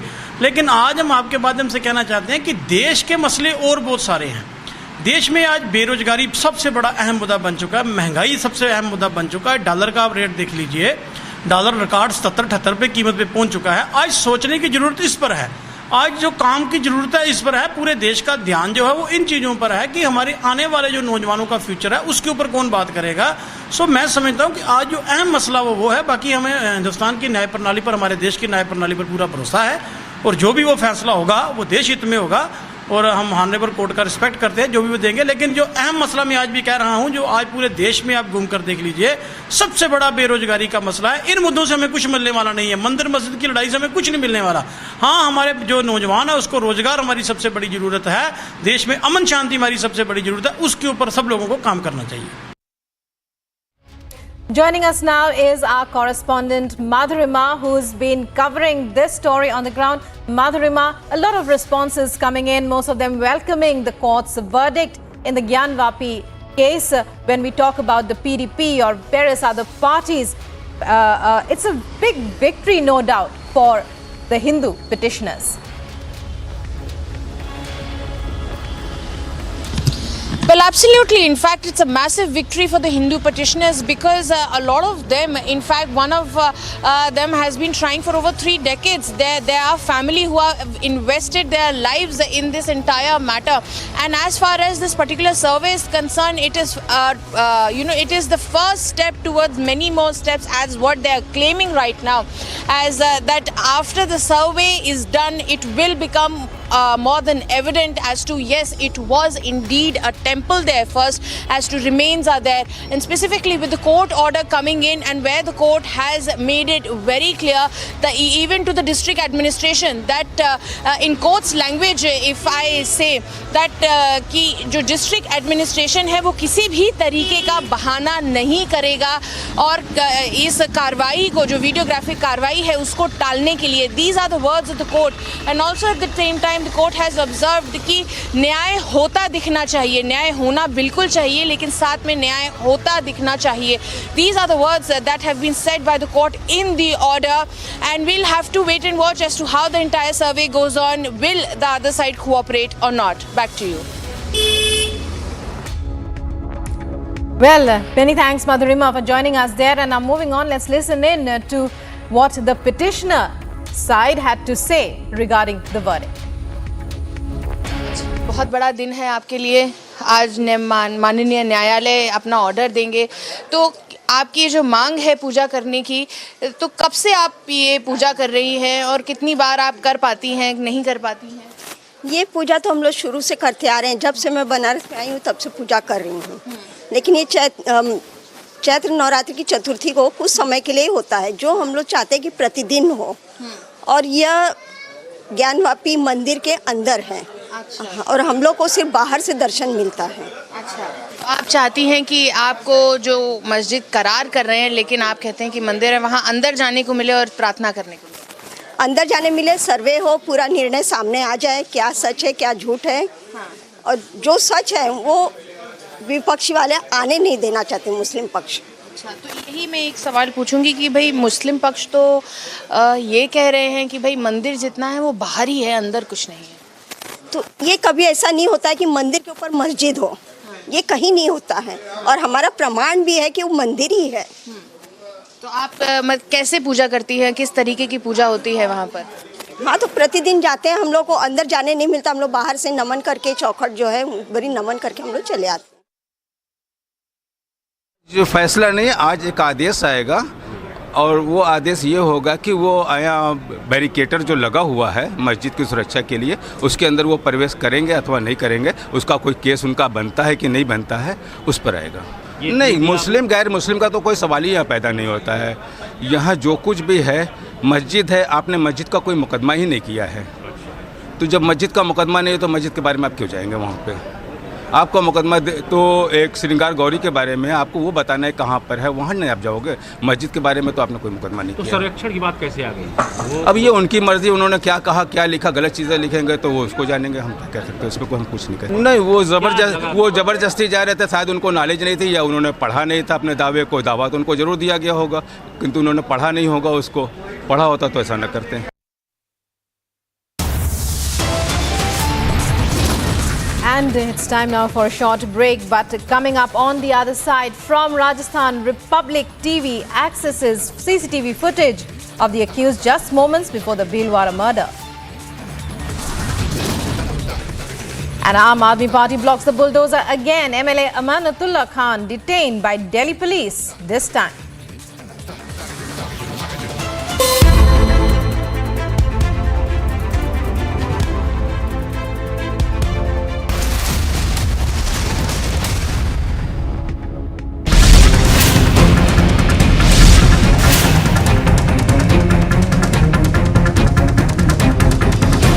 Citizens have gathered in huge number here at Kashmiri Gate, and there is a constant resistance by the citizens against the bulldozer drive of the SDMC to push forward their anti-encroachment area. Our protest, we will continue to put the pressure on the government of Delhi and government of India. Stop this communal bulldozer politics. Stop this bulldozer politics against the poor and the marginalized.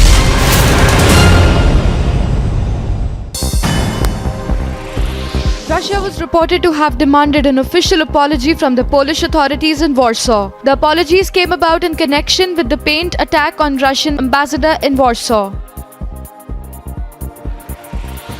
The embassy in Poland had also been doused in red paint. The attack took place in the Polish capital of Warsaw as a result of protests carried out against the war in the city. Russia's Ministry of Defense published footage of the launch of one of its missiles in its arsenal. The particular missile in the footage was Iskander supersonic missile aimed towards Ukrainian targets in the region. Russia used self-propelled guns after the ammunition was reported to have been targeted somewhere in the country. The Russian army used the MSTA's guns following the attack. Emergency services were seen tending to a fire at a kindergarten and some residential buildings in Ukraine. The fire was reported in the city of Golovka in Donetsk Oblast. Attempts of Russian forces making the effort to cross unidentified river somewhere in Ukraine were reportedly foiled by Ukrainian forces. Artillery units of the country's military were used to carry the attack out. A drone of 503 separate battalion of Marine Corps was shared from Ukraine. The drone was seen dropping directly above the structure, presumably housing Russian soldiers. Ukrainian fighters were seen shooting down a Russian tank with a handheld anti-tank gun, namely Enclaw, in the country. The attack of the gun could be seen having struck the tank directly. Ukrainian media sources shared footage of the current situation of the Azovstal plant in Mariupol. The effect of the damage delivered was seen in massive amounts of smoke emanating from the plant. Several civilians were killed in Kharkiv region attempting to evacuate from a frontline village. Kharkiv Regional Prosecutor's Office said in a statement that at least 4 people were killed when a convoy of 15 cars tried to evacuate the Kharkiv near Stalistav village. Top national updates at this hour. Congress party leader Sachin Pilot said that the Congress will deliberate on ways to re-energize the party and challenge the BJP-led National Democratic Alliance in the Nav Sankalp Chintan Shiva being held in Udaipur. He also said that the 3-day brainstorming conclave will be held from May 13 to 15, which will be result-oriented. Ahead of local body elections, Madhya Pradesh Chief Minister Shivraj Singh Chauhan on Wednesday met Solicitor General of India Tushar Mehta in the national capital to discuss the legal provisions to provide OBC reservation in the state. The meeting was also attended by State Home and Law Minister Narottam Mishra and Urban Development and Housing Minister Bhupendra Singh. 3 Naxals allegedly involved in the Bukindor blast were Nobody can stop Gyanvapi truth.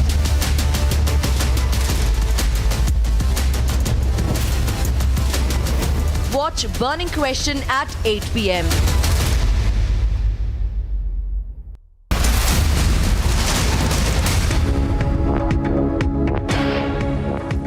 And news just coming in. Breaking news, Kashmiri Pandit fired upon by terrorists. Gunshots were heard in Chadura near the Tehsil office there. Reports suggest Rahul Bhatt, a clerk in the Tehsil office in Chadura, was fired upon by terrorists. He is injured. For more details, let's go across to our correspondent Zeenath, who's joining us right now. Zeenath, tragedy there, but what is the condition of Rahul Bhatt?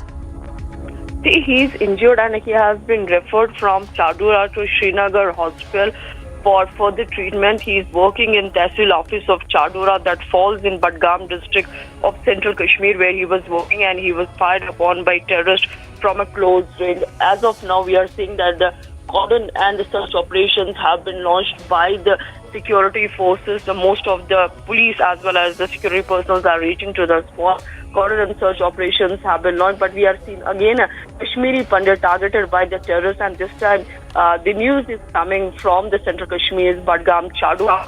This is the Tehsil office where he was working. He's been identified as Rahul Bhatt, who has been targeted by the terrorists, and injured has been referred from Budgam to Srinagar.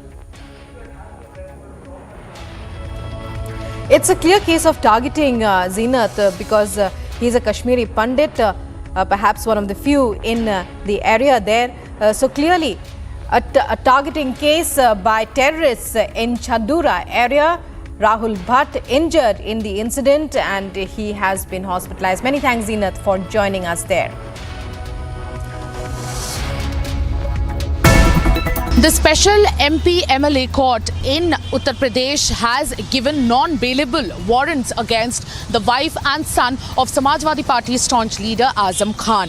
In fact, The son, Abdullah Azam Khan, who recently won from the Suar seat of Uttar Pradesh, that was recently concluded elections, he has been issued non-bailable warrant along with his mother Tahseen Fatima for non-appearance in the court despite several warnings on the 11th of May. The next hearing will be held on the 16th of May. However, they have been constantly absent from the hearings, and which is why a non-bailable warrant has been issued against them by the court. Akash Saxena, the BJP leader, filed this case of fake birth certificate of Abdullah. Akash Saxena brought this fake birth certificate case to the foray, and that's how the entire case came to the foray, and they have been booked for it. Now a non-bailable warrant has also been issued against both the duo. This is Umi Rajaman for Republic Media Network with video journalist Narudeshwar, New Delhi.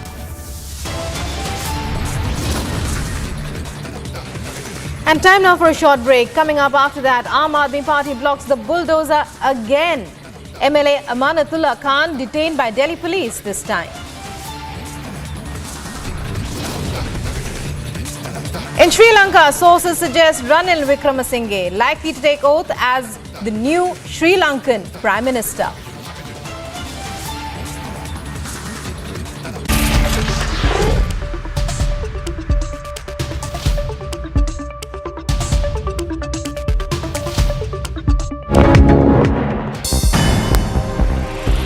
Russia was reported to have demanded an official apology from the Polish authorities in Warsaw. The apologies came about in connection with the paint attack on Russian ambassador in Warsaw. The embassy in Poland had also been doused in red paint. The attack took place in the Polish capital of Warsaw as a result of protests carried out against the war in the city.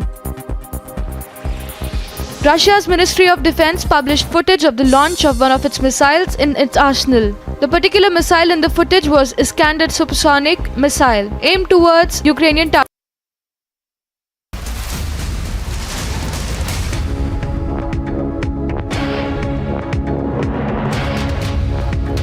Once again to our correspondent Zinat to more about the incident of firing by terrorists on a Kashmiri Pandit in Chadura in Jammu and Kashmir.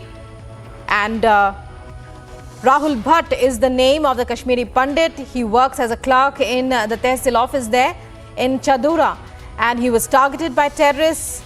Rahul Bhatt, as reports last suggest, is injured and he's being taken care of, but it's clear that it's a case of targeting by terrorists, as Rahul Bhatt must be one of the few Kashmiri Pandits in the area.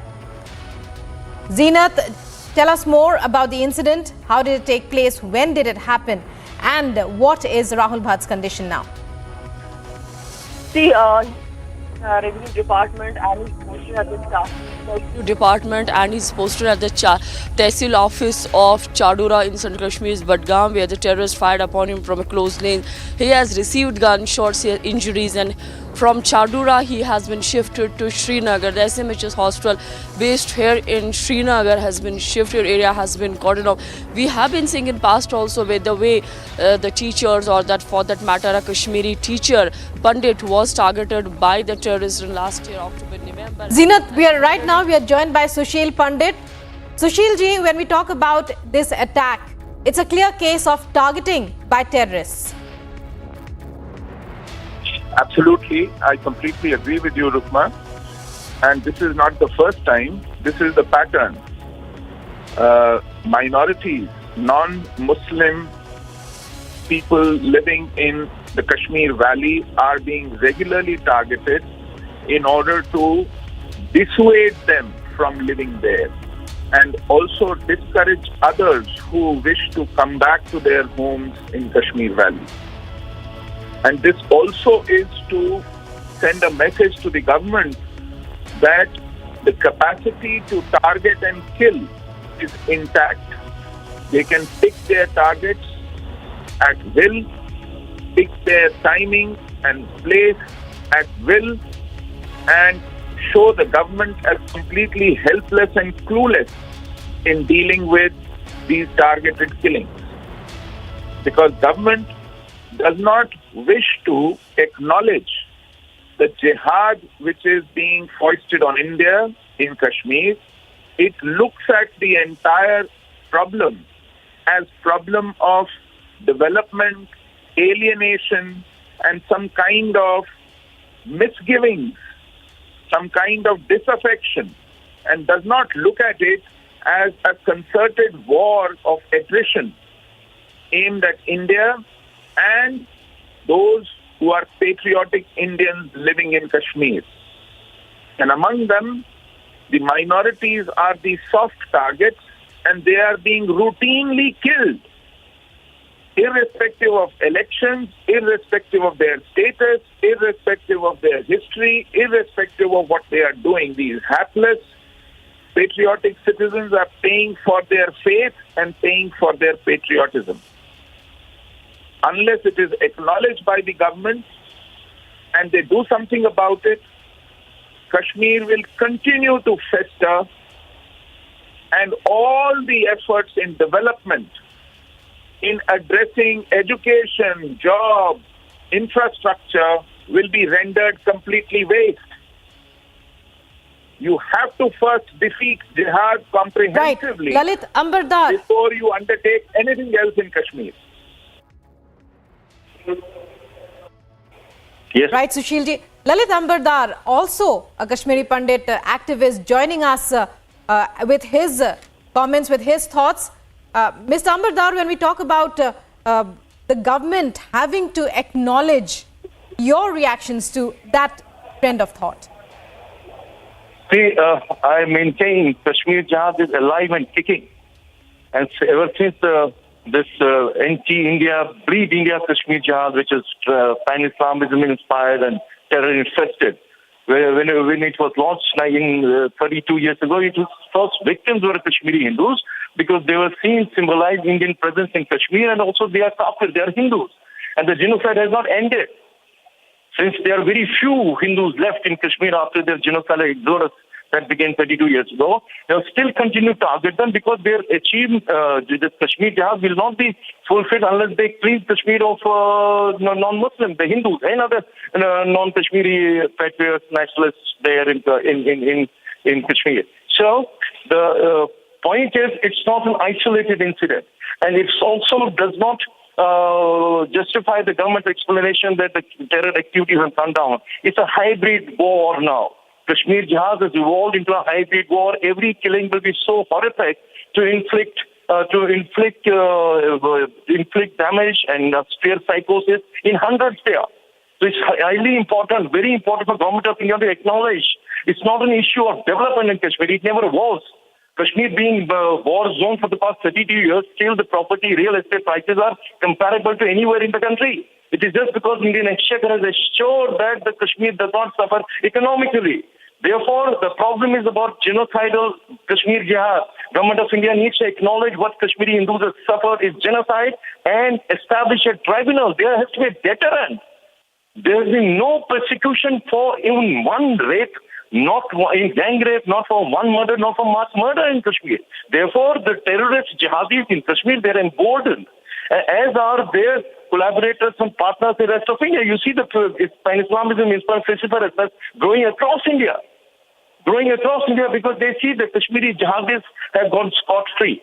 It's high time government of India acknowledge those Kashmiri Hindus suffered was genocide, establish a tribunal, haul all those who were responsible for these atrocities committed on Hindus, and also all those who were at the helm of affairs that time in Srinagar and in Delhi.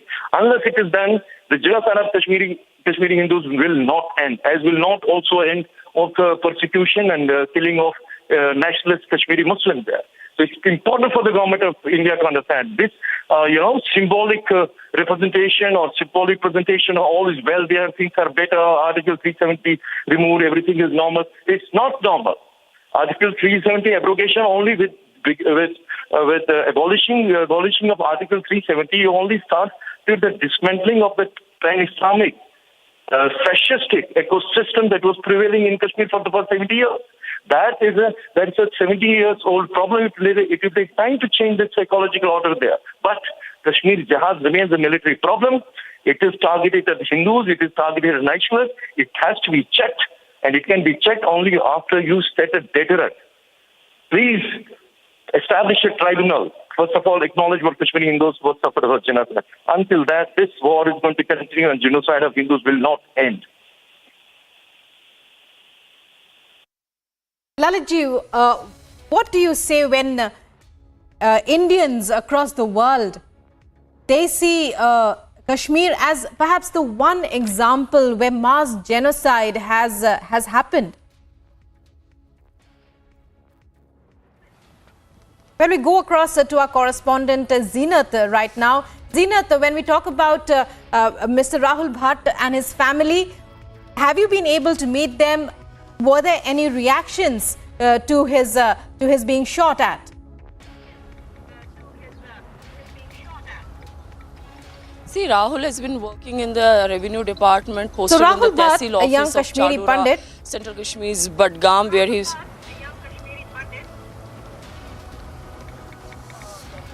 Right, Zeenat, continue.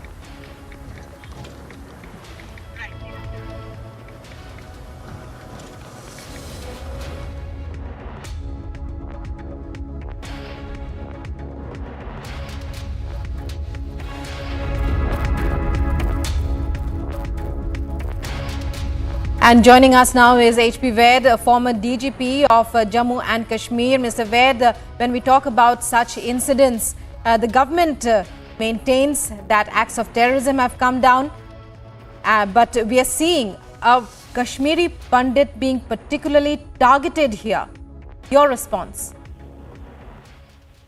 See, this is the very same forces who were responsible for genocide of Kashmiri Pandits and the intolerant the character of these people who are doing this. They cannot see the Kashmiri Pandit and minority in the valley, so that's why they are doing it with a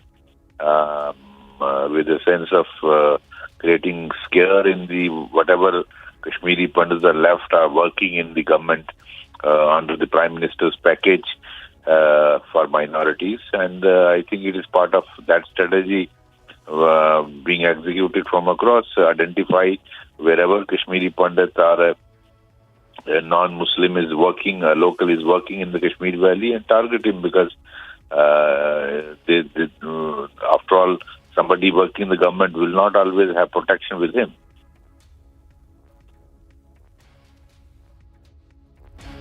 Well, the call is now that the government has to acknowledge, Kashmiri Pandit activists are saying the government has to acknowledge, because without this kind of acknowledgement of the threat of genocide, of the threat of members of a particular community being targeted, the fact that they need protection in particular, as long as the government does not acknowledge that, there can be no development in Kashmir. That's what activists of Kashmiri Pandits are saying. Your response? See, they are absolutely right. I think the mere fact that the genocide was committed in the early 90s and against Kashmiri Pandits, and that was, I think, major crime in this part of the world, and that fact needs to be recognized. And I think those who were behind this genocide of Kashmiri Pandits must be brought to book, and I think some action has started. You saw in case of Yasin Malik and others who were responsible for this. Now they are facing the law. So for last 3 decades, they had escaped the grip of the law. Today, now they are getting accountable. I think once these people, once genocide is recognized and these people who were responsible in the 90s are made to face the law, things should fall in place. Many thanks, Mr. Vaid, for joining us there. Joining us now is our bureau chief in Srinagar, Zeenat. Zeenat, it's over to you. Give us more details about the incident. As you were telling us, he lives in a hostel, working in the Tehsil there in Chadura. As far as the Chadura is concerned, we have seen one of the known terrorists of the Budgam district recently neutralized by Budgam police along with Baramulla police, the terrorist who was Yusuf Kantru, he's been neutralized. So we were expecting, the police agencies were expecting a retaliation after he was neutralized by the security forces. So we were expecting the retaliation, but since today finally the terrorists have retaliated, as far as they have targeted the Kashmiri Pandit who was working in the revenue department, and he has been targeted. He has been fired fired from a very close range. He has received the gunshot injuries, some 4 in number, and from Central Kashmir's Chadura Tehsil. Zinat, we'll be coming back to you in a short while. We have with us Major Gaurav Arya. Mr. Arya, what can you tell us about this latest incident of targeting a Kashmiri Pandit? Incidents like this, we believe, are not isolated ones. No, absolutely. This targeting of a Kashmiri Pandit in Chadura is, essentially it is a drive by the radical Islamist terrorists to scare the Kashmiri Pandit community, the Kashmiri Hindu community so much that people leave. The idea is to use terrorism as a tool to get out of Kashmir, throw out of Kashmir anybody who is non-Muslim. This is what the terrorists are trying to do. They are causing great disservice to both the Hindus and Muslims of the Kashmir Valley by doing this. But this is essentially what they call jihad by the Kashmiri, by the terrorists who want it to be a pure Islamic emirate, so to say, or a place where there are absolutely no scope for non-Muslims. This is what the terrorists want, and this is why they're doing it. Well, the government says it's being successful in curbing terrorism. But these incidents, they make us think again. Your response? See, I think to a very, very large extent, the government has been successful. I will not say 100% because these things are happening. And, these are kind of lone wolf attacks, which will keep on happening. 2 people in a pair, they kill some innocent person. There is no mass terrorist movement in Kashmir now. And that is also true. So the government claims are largely true. If not 100%, they are largely true. That there is no mass movement of terrorists in Kashmir. And also the fact that infiltration is at an all-time low. Because the Pakistani army has got no appetite now to continue this so-called jihad in Kashmir. But there are remnants, and these people, they will have to be weeded out. But I will tell you, it's not just about counter-terror operations. It is also de-radicalization and counter-radicalization which must happen in the Kashmir Valley. This entire concept of an armed jihad, this must be washed away.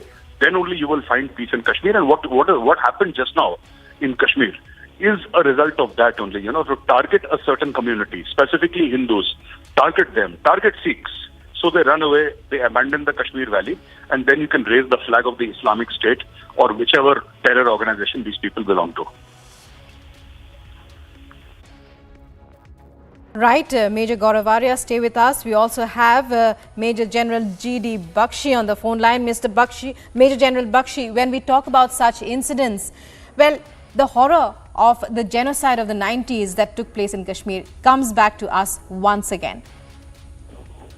Yes, you are right, and that is the aim of this selective targeting of, Kashmiri Pandits in the valley, because they are now fearing that the Pandits will soon be resettled in the valley, and they want their ethnic cleansing to endure. Therefore, the aim is to once again spread selective terror by low danger strikes against individual, helpless, unarmed targets. And generally these are done not even by using Kalashnikov rifles, but by using small hand pistols which are so easy to hide and carry along. And these are delivered to the assassins who carry it out and then hide the weapons and merge with the population.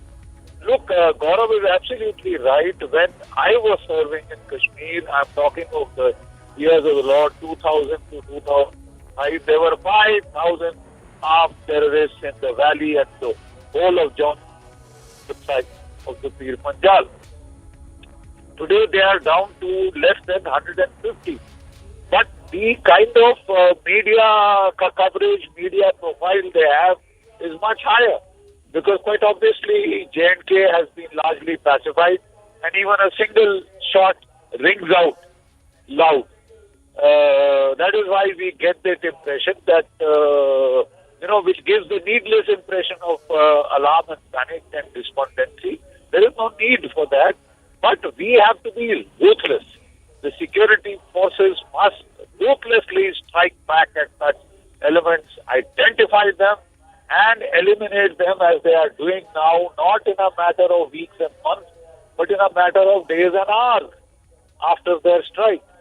We have adequate intelligence resources, human as well as video cameras, surveillance cameras, which can help you pick up these assassins.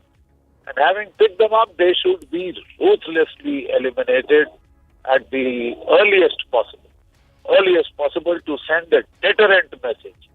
You try this, mess with the state, and the empire will strike back so fast and furious that you will be surprised. You will be very, very astonished by the speed of the response. It is the last flicker of the flame of terrorism in Jammu and Kashmir. What we need to guard against is the fact of what is happening in Punjab. There is a definite ISI plan, K2 plan, to revive terrorism in Kashmir and Punjab both. And what we have seen in the Punjab now is the induction of high-profile weapons like RPG-7, disposable rocket launchers, which are basically anti-tank weapons. And that has been used. So if that has come to Punjab, I'm very sure they'll try and induct it into J&K if they already have not done so. So we have to be very vigilant, we have to be very alert, and I don't think there is a need to make the ceasefire an article of faith. The ceasefire is an article of faith as long as Pakistan is sincere in wanting peace, in holding the peace. But we find that whenever a civilian regime comes like Shahbaz Sharif's and Mia Nawaz Sharif was very keen to have these talks with India because he realized the futility. But we should not get carried away. We should not get carried away. We should be vigilant. Right, Major General. We also have with us Mr. Kavinder Gupta, former Deputy CM of Jammu and Kashmir. Mr. Gupta, when we talk about action being taken by the government, is it enough that we are moving on to holding Panchayati Raj elections and we are mobilizing local bodies and abrogation of various articles that were not that discriminated against the people of Jammu and Kashmir? Is that enough, or is there need to do much more as this particular incident shows? देखिए, जिस प्रकार से माहौल बनाने की कोशिश की जा रही है उसमें हमें समझना होगा कि कहीं ना कहीं हमें अलर्ट रहने की जरूरत है। टेररिस्ट ऑर्गेनाइजेशन आज भी वहां पर उनके इन्फॉर्मर्स, उनके जो ओवरग्राउंड वर्कर्स, अंडरग्राउंड वर्कर्स वहां पर काम कर रहे हैं, जो कि नहीं चाहते कि कश्मीर का माहौल सुधरे। और इसके साथ ही पाकिस्तान द्वारा भी हमेशा कोशिश की जाती है कि जम्मू कश्मीर के जो हालात सुधर रहे हैं उनको किस प्रकार से फिर से बगाला जाए, और खास करके वो लोकल हमारी पॉलिटिकल पार्टीज भी जिम्मेवार है जो बार बार इस प्रकार से बयान करती हैं, चाहे वो पीडीपी के लोग हों, चाहे नेशनल कॉन्फ्रेंस के लोग हों, जो कहीं ना कहीं जब यासीन मलिक पर कोई एक्शन होता है तो वो उनके प्रति ज्यादा चिंतित रहती हैं, ना कि लोगों के प्रति। इस प्रकार का माहौल बनाने की कोशिश की जा रही है। सुरक्षा बलों द्वारा बहुत ही अच्छा काम किया गया है पिछले 1.5-2 वर्षों में, और वहां पर जो 0% टॉलरेंस है उसकी तरफ पूरी कोशिश की जा रही है। लेकिन इस प्रकार की इक्का दुक्का घटनाओं से वो अपने आप की प्रेजेंस कहीं ना कहीं शो करना चाहते हैं।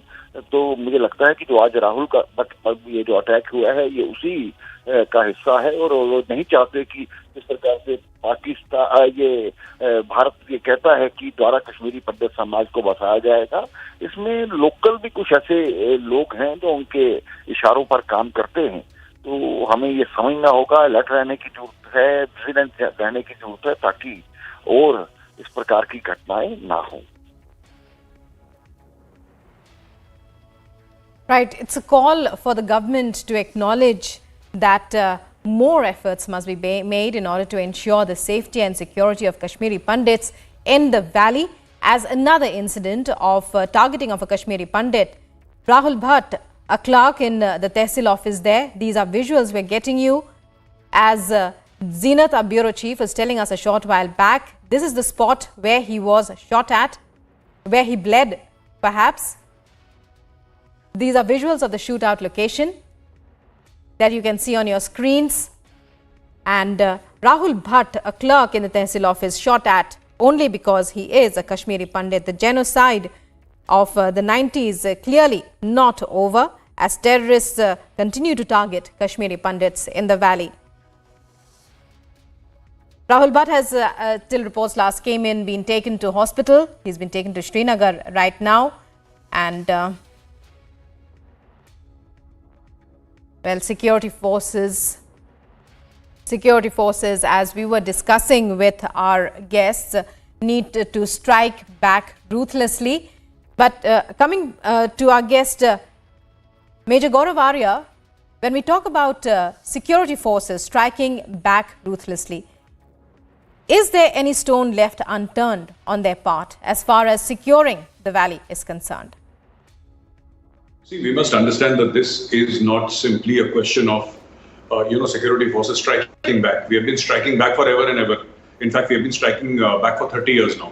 What we must understand is, sometime back, G.D. Bakshi very rightly said that during his time there were 5,000 or more than 5,000 terrorists. Now they are down to 150. You see, you kill 150, next year there will be again 150. The problem there is not simply terrorism. The bigger problem in Kashmir Valley is radicalization. So counter-radicalization, de-radicalization is something in which the government must invest both effort and money. Of course, the security forces, whether it's Indian Army, J&K Police, CRPF, and of course in the border areas, the BSF also. I think they're doing a great job. They're doing a fantastic job. There is a lot of synergy amongst the forces.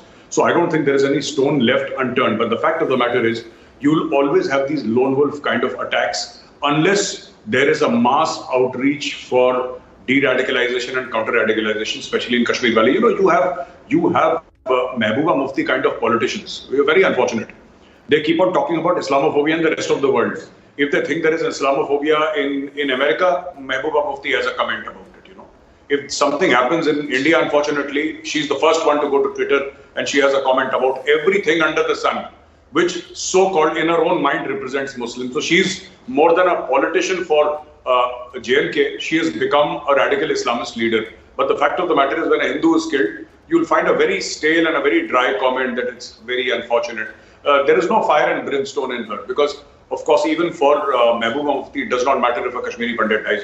For her, it's not a big deal. But a small instance of, let us say, a hijab somewhere else in the country, in which no lives are lost. I mean, it is something which is going on, and it's sub judice in front of the court. Mehbooba Mufti will create a huge problem for everybody. Going to town, spilling venom on social media, spilling venom of national television, and saying that Muslims are being discriminated against, which is absolutely blatantly false. But if Hindus die, you will hardly hear any comment from her. Major Gaurav Arya, we are seeing here those visuals that Republic TV has accessed, exclusive visuals of heartbreaking rather, of a young innocent man just because he belongs to a particular community being shot at there, so badly injured, rendered totally helpless. But we are also seeing Major Arya, how people have rallied around him. No, absolutely. the local people, people in Jammu and Kashmir. Yes, absolutely. They have rallied around him because the people in Kashmir, Muslims, Hindus, everybody is sick of these terrorists. You see, absolutely. I go to Kashmir almost every month. Almost every month I'm in Kashmir. I meet with a lot of civilians. I meet with, the common people in Kashmir. And without exception, Hindu, Muslim, Sikhs, all of them have told me that they just, up to their necks in this problem, and they've absolutely had it, and all of them not only condemn it. Now they have started, how these terrorists die. I just want to tell our viewers one very important thing. How do these terrorists die? How do the security forces manage to kill them? There is no identification of a terrorist unless he becomes famous or unless his photograph is circulated everywhere. But how do these people die? How do they get targeted inside houses? It is the common Kashmiris, including Kashmiri Muslims, because that is the 97-98% of the population of the valley is Kashmiri Muslims. It is the Kashmiri Muslims who go to the security forces and say that he's a terrorist here, come get him. And that is how the J&K police has got such fantastic human intelligence. And army also benefits from that. Army has its own network. Because the common people are sick and tired of these terrorists, and that is a truth that we must all acknowledge. Is the common Muslim, the common Hindu in the valley who is absolutely sick and tired of these incidences. This, Rahul Bhatt, this young man who's shot, he was shot for no other crime but the fact that he's a Kashmiri Pandit. That's all. That's his only crime. And that is why the genocide which happened on the 19th of January 1990, it happened. Why? It happened because there were Kashmiri Pandits. Yes. It appears as our correspondent and bureau chief has just informed us, he was working on the PM's Pandit scheme, PM scheme for Pandits. So it's a clear case of not just attacking him because of his ethnicity, but also because of the kind of work that he was doing for the government of India, for the welfare of Kashmiri Pandits. See, he would have been targeted anyway, whether he was working on the Prime Minister's scheme for Kashmiri Pandits or not. The day he was born as a Kashmiri Pandit into a Kashmiri family, he became a target for terrorists. It is just that they took so long to target him. You see, this young man, I don't know his age. I don't know Rahul Bhatt's age.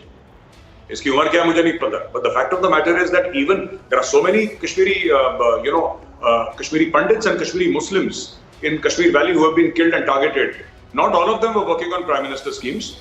There was this Kashmiri constable, Kashmiri Muslim, J&K police constable. वो नमाज पढ़ के आया, उसकी पीठ पे 4 गोली मार दी. He was not working on any Prime Minister scheme. There's some other person who's a local politician. He's working for the welfare of local Kashmiris. They killed him. Why? He was not working on any Prime Minister scheme. They will kill anybody who they think is, represents any ideology which is against their own ideology. And Rahul Bhatt is a target simply because he's critical right now, as I see your breaking news. Rahul Bhatt was a target simply because he was born into a KP family. That is what the logic is for them. If you're a Kashmiri Pandit, they will come and kill you. They will try and harm you. That is what they have done. Well, Gaurav, just want to recap this for people just joining us right now. Viewers, this is breaking news today. Terrorists have fired upon Rahul Bhatt. Rahul Bhatt is a Kashmiri Pandit. And the incident has happened in central Kashmir's Chadura in Badgam area. And as Gaurav, as you were updating, he's been shifted to hospital and the area has been cordoned off for security forces. And in this targeted attack, he's grappling for his life and we're all praying for him. He's fighting for his life in the Srinagar hospital, Gaurav. And his name is Rahul Bhatt and he has been targeted for being a Hindu, for being a Kashmiri Pandit. And if you look at the visuals which we are showing viewers, some visuals coming in from the hospital and some from the area where the attack has happened. And in the pictures we just showed, Gaurav, we saw that the Tehsil office where the firing took place. And in the pictures we ran, there was a pool of blood from that time when Rahul Bhatt was shot. And you can see in those pictures, Gaurav, the complete mayhem caused during the shooting and the firing in the Tehsil office. And the question I'm asking tonight is this, as we bring you this breaking news story on this Thursday evening, will Mehbooba Mufti and company talk about this and call this a terrorist attack? Will Mehbooba Mufti and company and the hypocrite Omar Abdullah admit that Rahul Bhatt was targeted for being a Kashmiri Pandit or not, Gaurav? I think we must squarely look at that subject today. No, absolutely. Arnab, one thing I'd like to add here.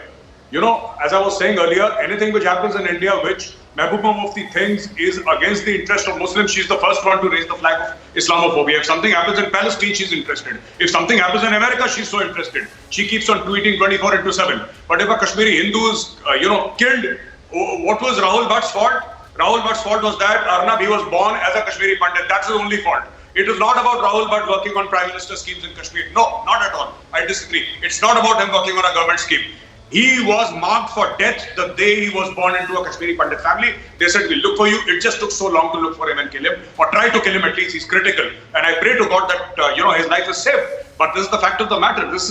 These terrorists are absolutely radicalized. They are looking for people to kill. So they pass a message in the entire Kashmir Valley that, this is what they want. And they've been very upfront about it. Arnab, let's not pull any punches. We know where the Hizbul Mujahideen ends and where the Jamaat-e-Islami starts, and where the Jamaat-e-Islami ends and where Mehbooba Mufti's political party, the PDP, starts. We know it is a seamless connection between all three. This party is full of ex-terrorists, and they have terrorist leanings. It's a shame that she was the chief minister of this state. And also Gaurav, Rahul Bhatt, who is fighting for his life right now, he has been shifted from Budgam to Srinagar, and he's still believed to be in a critical condition, and I'm getting more updates as I bring this to you. He's been shifted to Srinagar to the SMNH hospital, and we have the live shots coming in from the hospital, and Gaurav, as I play those live pictures coming in from the hospital, and we're all praying for Rahul Bhatt. Let it also be said here that Rahul Bhatt was working in the revenue department in Chadura in Budgam. And the information I have, Gaurav, I'd like to share this with all the viewers, is that Rahul Bhatt was working under the Prime Minister's package for Kashmiri Pandits. In other words, Rahul Bhatt was being targeted for trying to help the people of the Kashmiri Pandit community. So they were trying to make an example of him, obviously. No, absolutely, Arnab, absolutely. He has been targeted, and anybody who is seen as being friendly to the Indian state, whether it's a Kashmiri Muslim policeman, or whether it's a Kashmiri Pandit politician, or anybody for that matter, they target him. But a person like Rahul Bhatt is a special target, Arnab. Yes, he was targeted because he was working on the PM KB scheme, Kashmiri Pandit scheme. But had he not been working on that scheme, he would still be a target, because the day he was born into a Kashmiri Pandit family, he was marked for death, Arnab. The day he was born into a KP family, they said, looking for him and trying to kill him, an innocent man. He's alive, thank God, and we pray that he recovers, Arnab. No, of course, we pray that he recovers, and I think, Gaurav, your live reporting right now will be very useful for people joining in right now. So if you can help me do a recap for our viewers, ladies and gentlemen, 5:24 p.m. on this Thursday evening, and Gaurav, Arya, and I are bringing you the breaking news story about the attack on yet another, and I would say a very targeted attack on yet another Kashmiri Pandit. A young man who's working to try and implement the Prime Minister's office efforts to help Kashmiri Pandits is the victim of another targeted attack, and he's just been moved to Srinagar. And I also want to point out here that those people, Gaurav, who are in denial about the Kashmiri Pandit reality, and those people like Shashi Tharoor, who celebrate when a film which tells the truth about the Kashmiri Pandits gets banned in Singapore, and in a most selfish and unthinking manner, a person brutalizes all those people who have suffered at that point of time by celebrating the ban on the film. I think people like Shashi Tharoor should be the first to answer today. Will they not talk about what is happening, what has happened, what continues to happen to the Kashmiri Pandits? We will not ask these people to break the silence of these bleeding hearts today, Gaurav.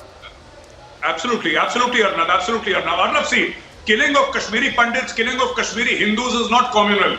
But a film that tells the truth about those killings, that genocide, that exodus, is a highly communal film. This is the logic that is given, Arnab. So, 5 lakh Kashmiri Pandits displaced, thousands killed, women raped unfortunately, children murdered in front of their parents, and parents murdered in front of their children. That is not communal. No. But if Vivek makes a film on the plight of Kashmiri Pandits, Vivek is communal and his film is communal. This is what they're trying to do. Why was this Rahul Bhatt shot at? Rahul Bhatt was shot because he was a Kashmiri Pandit. That he was implementing the Prime Minister's program in Kashmir is another matter altogether.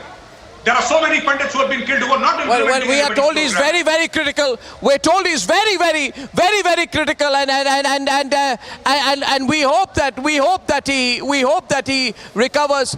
But we have just been told, that Rahul Bhatt has passed away. Gaurav, this is heartbreaking news,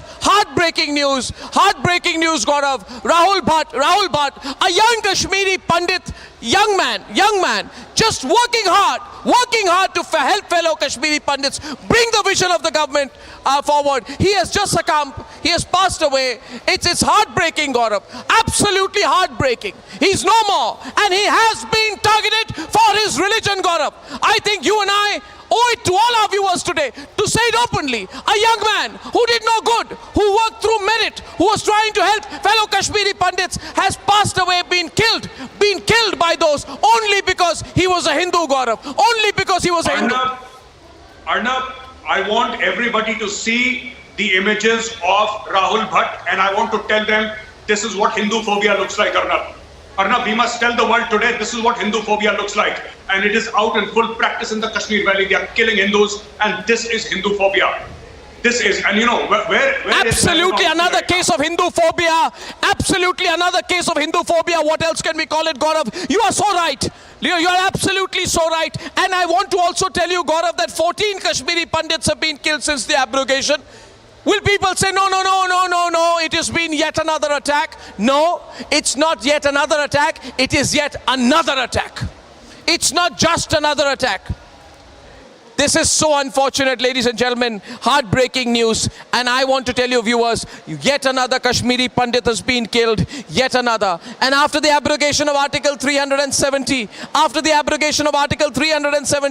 one after the other Kashmiri Pandits, Hindus are being targeted, one after the other. The only attempt of all these people to teach the Kashmiri Pandits a lesson. A case of Hindu phobia, ladies and gentlemen. Rahul Bhatt has been killed, and the silence of these people cannot be tolerated anymore. Gaurav Arya, I'm just recapping the breaking news story. I know a lot of thoughts must be going through your own mind. And Gaurav has served in Kashmir.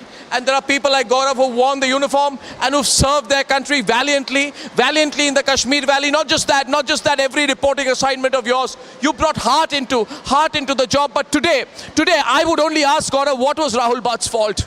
What was his fault? I think, what was his fault, and who truly is responsible, Gaurav? Who truly is responsible for this? Arnab, Rahul Bhatt's fault was that he was born into a Kashmiri Hindu family, a Kashmiri Pandit family. And I say again and again, Arnab, the day he was born, he was marked for death. And this is the truth about the Kashmir Valley. I do not blame Pakistan so much, Arnab. I do not blame Pakistan so much. I blame the snakes inside the Kashmir Valley. I blame snakes like Mehbooba Mufti. Let me name them, Arnab. These people are snakes. The Abdullah family, the Mufti family. And Mehbooba Mufti, somebody should ask her, who are your cadres? Who are the PDP cadres? Most of them are people who have left the Hizbul Mujahideen. Most of them are people with Jamaat Islami ties. These are the people who are part of Mehbooba. These are the snakes who are doing all this. They have radicalized the society for political gain. They have radicalized the society so much that entire 2 generations have grown up in Kashmir without even knowing a Hindu brother. It is all the fault of these 2 political families, Arnab. Today, the Abdullah family is trying to play saint and trying to say that, no, we love everybody together. Mehbooba Mufti is such a hypocrite. She's such a hypocrite. She's such an entitled, dynastic hypocrite. That's what she is. I want to ask Mehbooba Mufti today, Gaurav. She thinks she's so worried about Sri Lanka. She says India will become Sri Lanka. Well, what have you made of things that you are nothing but a terrorist supporter sympathizer? You're a pro-Pak terrorist supporter sympathizer, hypocrite of the highest order. Mehbooba Mufti, the nation wants to know. You're worried about Sri Lanka. What are you doing? Why are you supporting the terrorists who kill Kashmiri Pandits? I want to ask you, Mehbooba Mufti, if you have the guts, the slightest bit of empathy or courage, then answer me today and answer Gaurav Arya. And who are the other people who must be held responsible for the killing of Rahul Bhatt, Gaurav? Arnab, the people inside Kashmir, the politicians from the 2 dynasty families, especially Mehbooba Mufti, and I request His Excellency Shri Manoj Sinha ji, Lieutenant Governor, to remove Mehbooba Mufti's security. Please remove her security. Let her walk on the streets of Kashmir like a common person. Then we will remove Mehbooba Mufti's security. Remove Mehbooba Mufti's security, for she abuses the security forces every single minute. If there is a living epitome of hypocrisy, it is Mehbooba Mufti, followed a close runner-up by Omar Abdullah. And I'm joined by a video journalist, Mubashir. Mubashir, मेरी आवाज आपको आ रही है? मैं अर्नब बोल रहा हूँ. मुबाशिर, क्या मेरी आवाज आपको आ रही है? Mubashir, can you hear me? बिल्कुल आपकी। मुबाशिर, आपकी लोकेशन बताइए, जितने दर्शक हमारे हैं उनको पहले आपकी लोकेशन बताइए। What is your location Mubashir? जी, लोकेशन बताइए मुबाशिर। जी बिल्कुल, मैं यहाँ हॉस्पिटल की बिल्कुल करीब ऑपरेशन थिएटर के बाहर खड़ा हूँ, जहाँ पे राहुल भट्ट के सारे रिलेटिव आए हैं। और अभी ये खबर भी है कि राहुल भट्ट को राहुल भट्ट की मृत्यु हुई है, क्योंकि मैं अगर राहुल भट्ट की बात की जाए तो राहुल भट्ट एक माइग्रेंट पंडित था और बड़गाम के पंडित कॉलोनी में वो रहता था। अभी यहाँ पे राहुल भट्ट के जितने भी रिलेटिव हैं वो यहाँ पे जमा हुए हैं। ऐसा माना जाता है कि राहुल भट्ट के शव को यहाँ से शिफ्ट किया जाएगा। तो ये कितने बजे ये जो तहसील ऑफिस में राहुल भट्ट पे जो अटैक हुई, इसके बारे में जरा बताइए मुझे। इसके बारे में भी जरा बताइए मुझे कि किस वक्त हुई ये जो हादसा हुआ, किस वक्त हुआ, वो कहाँ पे थे, क्या कोई थ्रेट थी उन पर पहले से? देखिए, अगर थर्ड की बात की तो राहुल भट्ट की अगर बात की जाए तो राहुल भट्ट एक तहसील ऑफिस में काम कर रहे थे, एक पब्लिक सर्वेंट की तरफ से काम कर रहे। अगर तहसील ऑफिस की बात की तो तहसील ऑफिस में आम लोगों का काम होता है, चाहे जमीन का है या कागज का काम हो या रिलीफ और रिहेबिलिटेशन का काम है, वो ये देखते थे वहाँ पे। राहुल भट्ट काफी टाइम से बड़गाम तहसील ऑफिस में काम करते थे। उसके बाद वो शिफ्ट यहाँ पे चाडोरा हो गए। सुनने में आया है कि 2 से 3 लोग उसके चैम्बर में घुस गए, जिसमें उन्हें 4 गोलियां उसको लगा दी थी। ये जब रेवेन्यू ऑफिस में थे तो उस वक्त कितने लोग थे? कितने लोगों ने टारगेट की? कोई सिक्योरिटी थी वहां पे ऑफिस में? कोई सिक्योरिटी की इंतजाम थी या नहीं थी इनको? अगर लोकल ऑफिस की बात की जाए तो हर एक लोकल ऑफिस में यहाँ पे सिक्योरिटी नहीं है। हर एक लोकल ऑफिस में यहाँ पे सिक्योरिटी नहीं होती है। मगर ये जो लोग कहते, जो हमने इनसे बात की, अभी यहाँ पे राहुल, मैं आपको दिखाना चाहता हूँ कि राहुल यहाँ पे शव की तैयारी हो रही है, जिसको यहाँ से शिफ्ट किया जाएगा श्रीनगर की तरफ।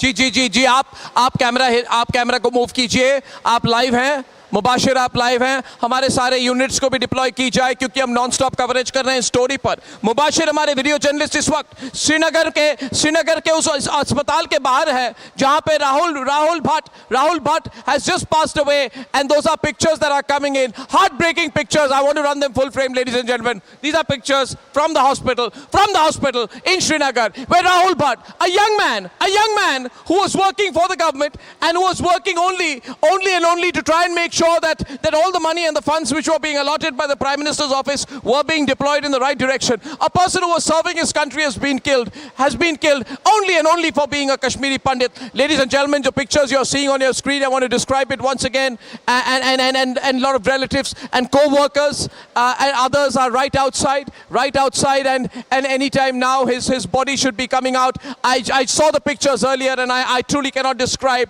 the pain that it caused me as I bring you this live broadcast. When Rahul Bhatt was being taken in, he was in great pain, but he was fighting to live. In that very moment, the camera's on him, he was looking around, he was turning his neck to the left. He knew he had been very, very badly wounded, but he was not giving up. He was fighting to the very last. Fighting to the very last, Gaurav. I mean, I don't know what to say today, Gaurav, that when you see a young man killed so senselessly like this, and all this country can do is wait for yet another stretcher to bring out yet another body, yet another stretcher, and yet another hospital, and yet another attack, and yet another body of a Kashmiri Pandit that comes out, and we are still saying, why don't we go all out? Why don't we go all out against the people who do this, Gaurav? Don't we need to really start Operation All Out in Kashmir? All out in every single way. All out against the perpetrators of this violence. All out to teach them a lesson. All out in the implementation of the intelligence information that we have in an uncompromising way, so that not just the terrorists but their sympathizers are held to account, Gaurav. Absolutely, Arnab, there is an ecosystem, a political ecosystem in Kashmir that feeds off terrorism, Arnab. The people who pull the trigger are pawns. The real kings who are ideologically behind this are on Gupkar Road. And I say this with a lot of responsibility. These people have made sure that Kashmir, Arnab, burns for their political benefit. Every single day these people tweet, these people give media bites to make sure that the poisonous cauldron of communalism and of terrorism keeps on bubbling in Kashmir, and this is how these people survive. And every time a terrorist kills, they have people on television, trying to say that no, it's okay, and it's not like that, and this is a communal problem. Arnab, this is a communal problem. Let's call it for what it is. This is a communal problem. That is number one. Number two, Arnab, it is being supported at the top by people like Mehbooba Mufti. It is time today to call out her name and tell this nation that she is and her family is behind the poison that you see spread in Kashmir Valley today. And this is these two families, Arnab, the Abdullahs and the Muftis. And I blame the Muftis more than the Abdullahs. The Muftis are more poisonous than the Abdullahs. This unfortunate death of this young person who had so much of life, so much of promise, Arnab, is because the poison these people spread. They love Pakistan, they love supporting Pakistan, and they give directions. Arnab, this is why stone pelting happened in Kashmir, this is why terrorism happened in Kashmir, because of such people.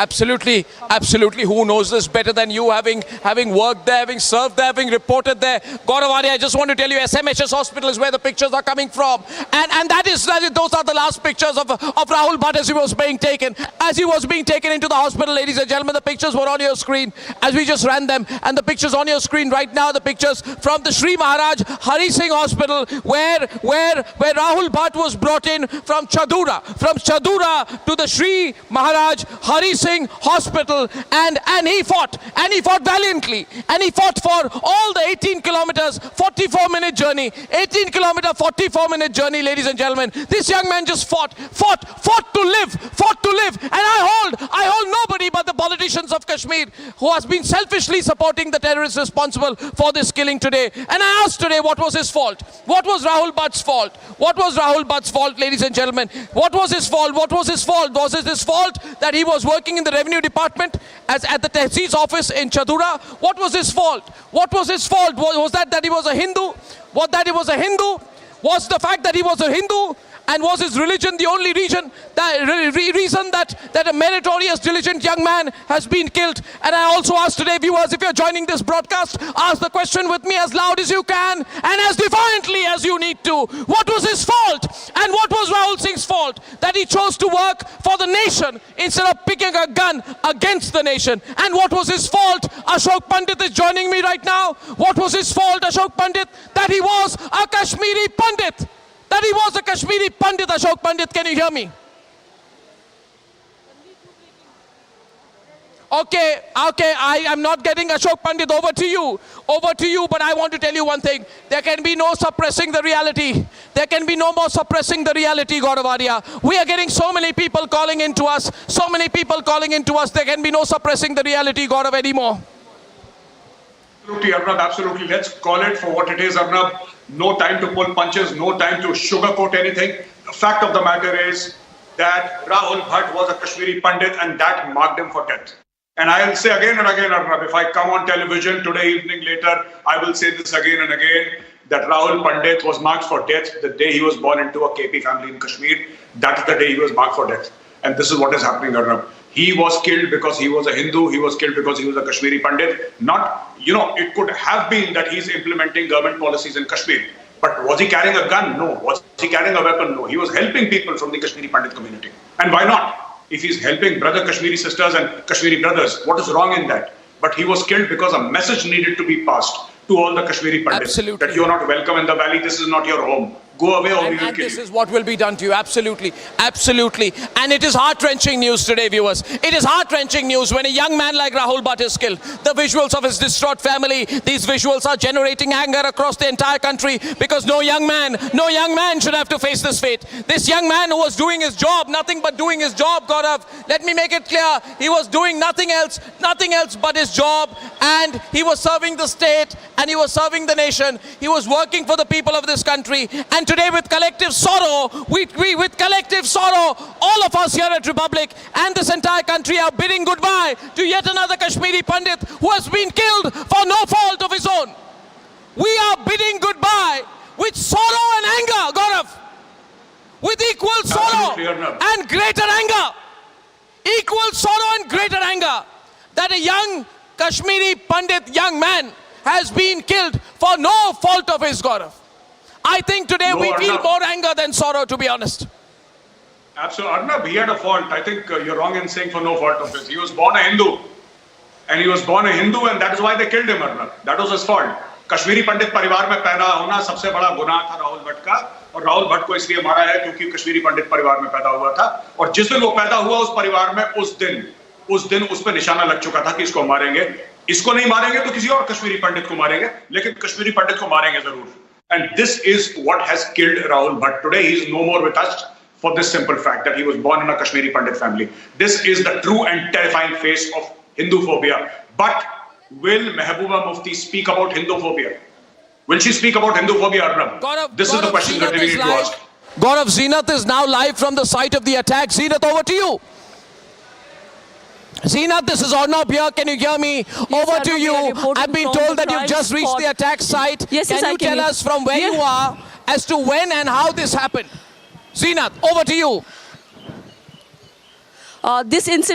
This incident happened some 45 to 50 minutes back here in the Tehsil office of Chadora, as my VJ Firdaus is showing you the visuals of this very spot. This is the place where the Rahul Bhatt, basically hailing from Birwa constituency of Badgam, but was residing at the Sheikhpura Pandit colony again in Badgam, and was doing his office, was posted rather here in this Tehsil office of, he was posted here, and terrorists came to this very place. They they shot at him from a very close range. He received some 4 multiple gunshot injuries, and from here first he was referred to sub-district hospital Badgam, but injuries were quite grave, and from here he was shifted to SMHS hospital, for the advanced treatment. But he has come to the injuries. It seems a kind of pattern again coming back, which started in October with the first killing of the Kashmiri Pandit Bindru, who was also a chemist, when the terrorist barged into his shop and then fired upon him from a close range. And again we are seeing that the Kashmiri Pandits are being tried. What was the fault of the Rahul? It's only what we are picking, that he was a Kashmiri Pandit, and the terrorists are sending a loud and clear message to every Kashmiri Pandit that this land does not belong to you people. Whatever the government is claiming that Kashmir is safe, no Kashmiri Pandit is safe. Just have pictures. I just have pictures coming in. Most unfortunate pictures coming in from the hospital of the body of Rahul Bhatt just being taken out, and our video journalist Mubashir is on the spot, ladies and gentlemen. We're reporting live this Thursday evening, and the body of Rahul Bhatt, a young Kashmiri young man working in the Tehsil office, targeted, killing here, targeting another Kashmiri Pandit, and the pictures of his body just being taken from outside the hospital, presumably will be taken off to Badgam. Zeenat is reporting in Badgam. The country is in an absolute state of shock as we're bringing you the heart-wrenching news that there has been yet another targeted killing of a Kashmiri Pandit, and we are told that this was an attack in which 2 or 3 terrorists were involved in this attack, and of course he was defenseless at that point of time. There's a crowd, there's a lot of media you are seeing there, Gaurav. You've been to this hospital many times out there. We are getting a lot of reactions across the country, people feeling very, very strongly about this, and especially, Gaurav, you know, recently the movie Kashmir Files really brought the agony, the pain, the trauma, and the unending suffering of the Kashmiri Pandits to the light, to the people across this country. And for all those people who've suddenly awakened even now, you see the pictures out there, Rahul Bhatt being given oxygen, a young man, 18-kilometer journey after being killed, but he just could not. He's gasping for breath in those pictures, ladies and gentlemen. He's just being taken out of the ambulance, and now, about an hour later, his body is coming out. And I'm asking you today, viewers, I'm asking you, viewers, today, as we are bringing you these pictures, for how long will this country remain silent against this? And who should not say today that we should not resolve in this country that there shall be no more body bags, there shall be no more shootouts, there shall be no more violence? And are the Muftis and the Abdullahs silent today because Rahul Bhatt was working at the Tehsildar office to work for Kashmir, to work for the people of Kashmir, and not against the agenda of Kashmir, like Yasin Malik, the person their support was? And ladies and gentlemen, we are getting more and more pictures, and I want to ask you, viewers, if you're watching these pictures, are the Muftis and the Abdullahs silent today because Rahul Bhatt, whose just fault it was that he was a Kashmiri Pandit, was diligently working in the government office, and not like those people who had underhand dealings with the Pakistani terrorists? And I'm asking you today whether this country, watching the pictures of yet another young man being killed at a time of his prime youth, whose only fault was that he was a young man, viewers, who picked up the vision of a Naya Kashmir, who decided that he will work hard to build a Naya Kashmir, that he will not be a stone pelter. Is this the price a person pays for choosing not to be a stone pelter in this country, ladies and gentlemen? Is this the question that Mehbooba Mufti should answer today? But no, they will not answer. They will want this episode to go away. Zeenat is also reporting. Zeenat today, as we are bringing these pictures, and I don't know agar Mubashir hamare saath hai. Mubashir, meri आवाज आपको आ रही है क्या? Mubashir, can you hear me, Mubashir? आपकी आवाज मेरे को आ रही है, आपकी आवाज मेरे को आ रही है। मुबाशिर, पूरे देश में एक सेंस ऑफ शॉक है इस पूरे इंसिडेंट को लेकर। तो आप हॉस्पिटल में हैं, आप मुझे जरा लेटेस्ट वहां से बताइए। जी मुबाशिर, राहुल भट्ट की जो डेड बॉडी है उसको यहाँ से निकाला गया। जितने भी राहुल भट्ट के रिलेटिव है काफी गुस्से में थे और ये कहते हैं कि ये कौन सी सिक्योरिटी है, हर रोज हमें मारा जा रहा है ऐसे। अगर राहुल भट्ट की का बात कीजिए, जितने भी यहाँ पे रिलेटिव थे यहाँ पे वो काफी भावुक थे और रो रहे थे। अभी राहुल भट्ट को यहाँ से शिफ्ट करके पीसीआर लिया गया, जहाँ पे उसके शरीर को पंडित कॉलोनी लिया जाएगा। उसके बाद उसको अभी ये कन्फर्म नहीं हुआ है कि उसका अंतिम संस्कार कहाँ पे होगा। जी मुझे बोला जा रहा है कि कोई Omar Abdullah has put out a tweet. Omar Abdullah, I'm told, has put out a tweet, and let me tell you what a complete hypocrite with a capital H Omar Abdullah is. We're really ashamed of politicians like him who cannot even have the guts to say that Rahul Bhatt was targeted for being a Kashmiri Pandit. What a hypocrite he is. Viewers, in case you want to know what a political hypocrite looks like, please see the tweet of Omar Abdullah. But unfortunately, you shall see many more. Viewers, we are all collectively in grief today. We have been broadcasting this non-stop. And Gaurav, was Rahul Bhatt killed for diligently working in the Tehsildar's department because his job was to scrupulously record the crop statistics of the area, and he was therefore working towards building the economy at a micro level. But hasn't it also been true that people who work in the government have become the soft targets in Kashmir? Absolutely, Arnab. Absolutely, you're right. People who work for any government department or furthering of any government policy, even if it is to benefit the common people, they are special soft targets because government cannot give security to everybody, and those people live amongst the common people, and these are the people that the terrorists mark. There are so many JNK policemen who have been killed, Arnab.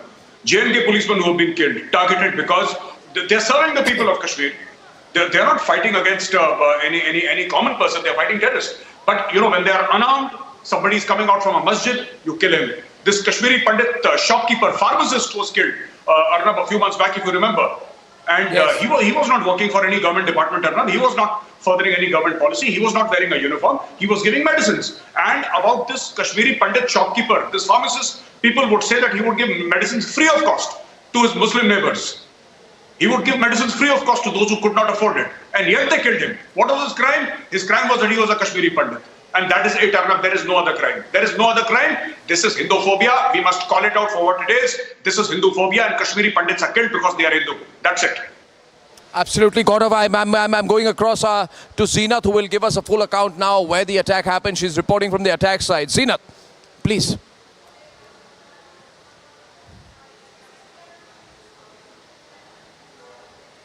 Zeenat. Zeenat? Yeah, go on.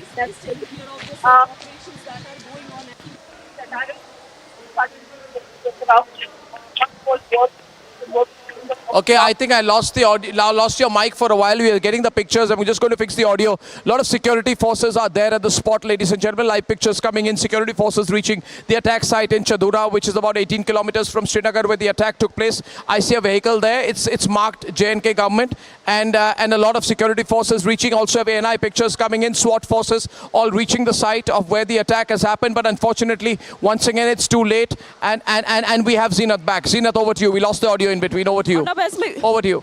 Yes, Arnab, one can see the search operation that is being taking place here in the Chadora Tehsil office. In fact, this place is also, one can see the residential houses here. So the search is being done by the Jammu and Kashmir police. They are trying to scan the entire area because this is a place where they are picking up that the terrorist might have managed to escape from the spot. You can see the SOG of Badgam doing the search operation when the terrorists from this very place, what we are picking, that they had come, because one can see the residential houses. They might have been hiding at this very place because the way search is being done by the police here.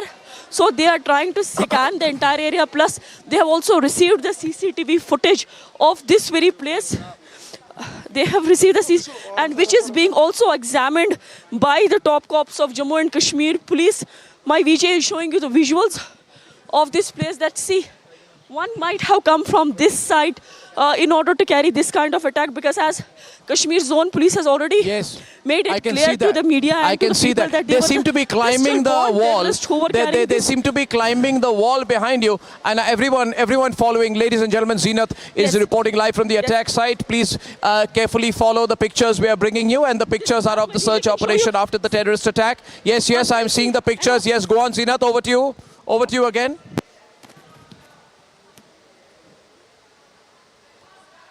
Over to you again, Zeenat. Over to you. Over to you. This Arnab here. Over to you, Zeenat. I think I lost the audio there again.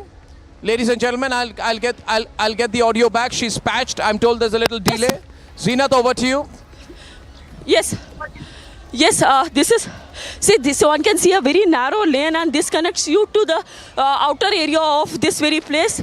And these are all the residential houses where this office is also. Go into the lane and follow them, Zeenat, so that you understand which area they are moving in, please. Yes, thank you.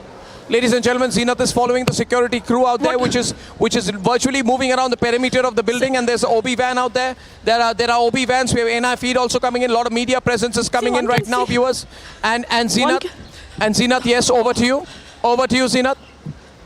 See, this is one of the lanes that the police have some apprehensions that the terrorists might have used this lane, because this is one of the narrow lane, and this is the back side of the Tehsil office. That is what has also been showed in the CCTV footage that has been accessed now by the Jammu and Kashmir police. They are observing. Yes. Because as of now, we are picking that the two terrorists who were the pistol-born terrorists, they had come from this very side. They have climbed this very wall, because the height of the wall is not very, it's a very small wall, and they have climbed from here and entered into the Tehsil campus. That is what I am picking from my sources within the department, that yes, from here they have climbed, and they have also managed their escape from this very spot. Two pistol-born terrorists involved in the killing of Rahul Bhatt, a Kashmiri Pandit living in Sheikhpura colony of Badgam, has been killed by the terrorists in this attack. As my VJ is showing you, see, this is the backside of the Tehsil office, and very less movement usually from this side. They have managed to come from this side, and then they entered to this Tehsil office where the Rahul Bhatt was working. In fact, it's quite clear they might have done the recce of this place, because without conducting recce, such kind of attacks are not at all possible. So we're using this lane, because if you see the front side of the Tehsil office, you have a lot of hustle bustle. So the only thing that remains that the terrorists can manage their entry is this very lane, where from them have come. They have stayed at some place, they climbed that wall, and finally they reached here, and from here they again use the same route in order to manage their escape, because this is the Tehsil office where they have attacked Rahul Bhatt, a Kashmiri Pandit working with the Government Department of Revenue. He was posted here at Tehsil office, and he received 4 gunshots. That is what I am picking, that they go for gunshot injuries that he received, and he was from here shifted to Sub-District Hospital, Badgam, and from there he was shifted to SMHS Hospital, where doctors tried to help him to provide medical facilities, but he succumbed to the injuries. Yes, Rahul Bhatt succumbed to the injuries, as my VJ also reporting from the SMHS Hospital said that the relatives of Rahul Bhatt were quite angry because they have raised once again the question about the security being provided by the government of India as far as the Kashmiri Pandits are concerned. Kashmiri Pandits being targeted continuously. This is not the first time. We are seeing a pattern since October when first killing of Bidru, the chemist, in near outside this out Shergadi police station. He was killed when he was working at his shop. He was killed. It was a cold-blooded murder, and then pattern followed when a Sikh principal along with a Kashmiri Pandit teacher was killed again in downtown. If we talk about last Saturday, again a Kashmiri constable working with the PCR was killed because he was on his way to the hospital. Though the security chiefs here do maintain that it is not possible to provide security to each and every person, they have to pull up their socks because this kind of killings cannot go every now and then. We need to see that what I am picking from the sources is that it is the LLT, the Lashkar terrorists who have carried this killing. As of now, yes, the Jaish has claimed, but they just want to confuse police with the claim, but it is the LET, the local as well as the foreign terrorists involved in the killing of Rahul. But we are seeing not only the coordinated search operations, one can see the vehicles of Jammu and Kashmir police along with other security forces stationed here as the search operation continues. Tehsil office is just close to the road, so a lot of hustle bustle usually here. So the terrorists have used a back entry to carry this kind of attack. The recce had been done in this incident, and police says that they are investigating and also investigating the CCTV footage that has been accessed by them now. Absolutely. Well, that's Zeenath reporting live to you. And for our 6 p.m. Special broadcast, which is beginning now, I'm handing over to Shawan and the crew. Well, thank you very much. Out of shocking news now coming in, joining us on this broadcast is my colleague Zeenath on the ground and Abhishek Kapoor from the newsroom. Zeenath, just coming back to you with regards to the latest, the operation which is basically under, which is going to be extremely crucial to basically find out what really happened. We just saw a short while back the commandos scaling those walls, and you were essentially explaining that very entire area where the incident took place. Can you just take us through those visuals once again, and then I'll also bring in Major Gaurav Arya and Abhishek Kapoor also. Shravan, let me tell you, as my VJ Firdos is showing you, this is the front entry, the main entry of the Tehsil office, usually where from the vehicles and the public movement is usually for everyone. But this time the terrorists have used the back entry where the residential houses are there, and that also comprises of a very small and a very narrow lanes. And in fact, one can climb the wall in order to go to the house or to the lane. So it was not possible. It seems that terrorists used the back entry, but before going for this kind of attack, definitely a recce, a kind of to see where the things are actually in place was done. What I am picking from the sources, yes, LET behind the killing of Rahul Pandit, Jaish has claimed the responsibility, but it is more to confuse the security forces to the world that Jaish managed to do it. We are picking from our sources that it is Lashkar. The LET has carried this attack. They were local boys along with a foreign terrorist who managed to come to this place. Rahul was working in this very office, and they fired a shot at him from a close range. He received 4 bullet injuries. From here, he was shifted to SD Sub-District Hospital. And because the treatment at the sub-district hospital was not the advanced kind of treatment for which he was referred to SMHS hospital, but before the doctors could help him, he succumbed to the injuries. Anger was quite witnessed among the relatives of Rahul Bhatt. Rahul Bhatt is actually from the Sheikhpura, presently living in Pandit of Badgam. Now the question is how long these kind of killings will continue, how long Kashmiri Pandits, Rajputs, even the commoners, how long will they be targeted? On the one side, we are seeing government claiming that the security is quite better, situation has improved. But as of now, it seems, yes, the terrorists have not stopped carrying these kind of attacks. But security forces, again, the Kashmir police is maintaining that whosoever has carried this kind of this kind of, they have bolted a door, so they are not allowing anybody to come in. But yes, one can see that the SOG group of Badgam police carrying the thorough search here as well, because again, this is the back entry of the Tehsil office. They are actually investigating and evaluate what went wrong and how they managed to come in. So the Kashmir police chief maintaining that whosoever is behind the killing of Rahul Pandit will not be spared. He will be neutralized soon, because the way things have happened in past, because whether it was the killing of Bindru, the Sikh principal, the Kashmiri Pandit teacher Deepak, or for that matter, the Rajput hailing from Kulgam or the others, every one of them were neutralized in different anti-terror operations. We are seeing the way anti-terror operations are being carried by the J&K police along with army. Majority of the operations have been successful.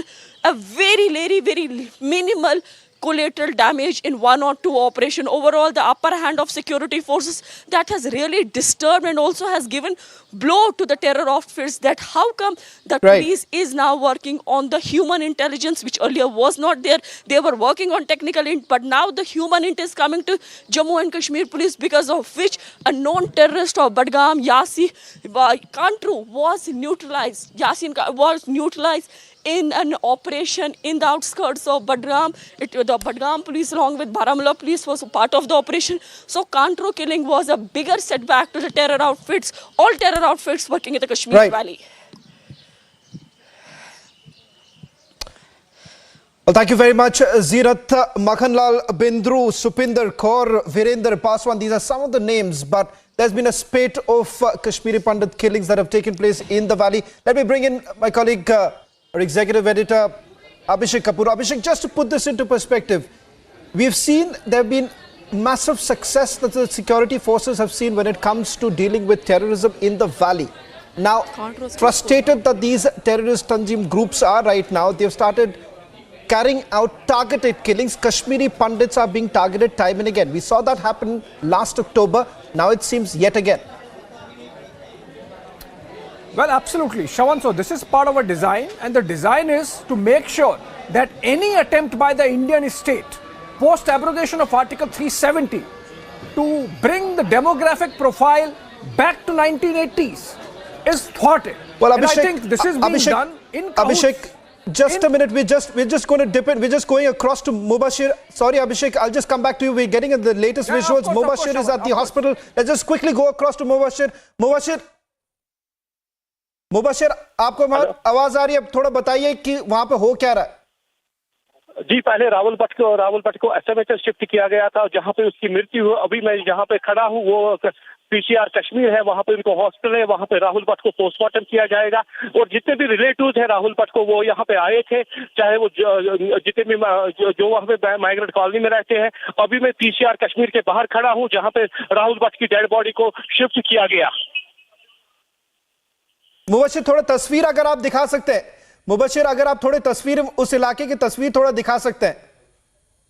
अगर यहाँ की बात की जाए तो यहाँ पे security reason आगे अंदर नहीं आने दे रहे हैं। मैं आपको पीसीआर कश्मीर की तस्वीरें दिखा रहा हूँ, जहाँ पे अभी राहुल भट्ट के सारे रिलेटिव वो अंदर चले गए हैं। यहाँ पे किसी को एलो नहीं किया जा रहा है।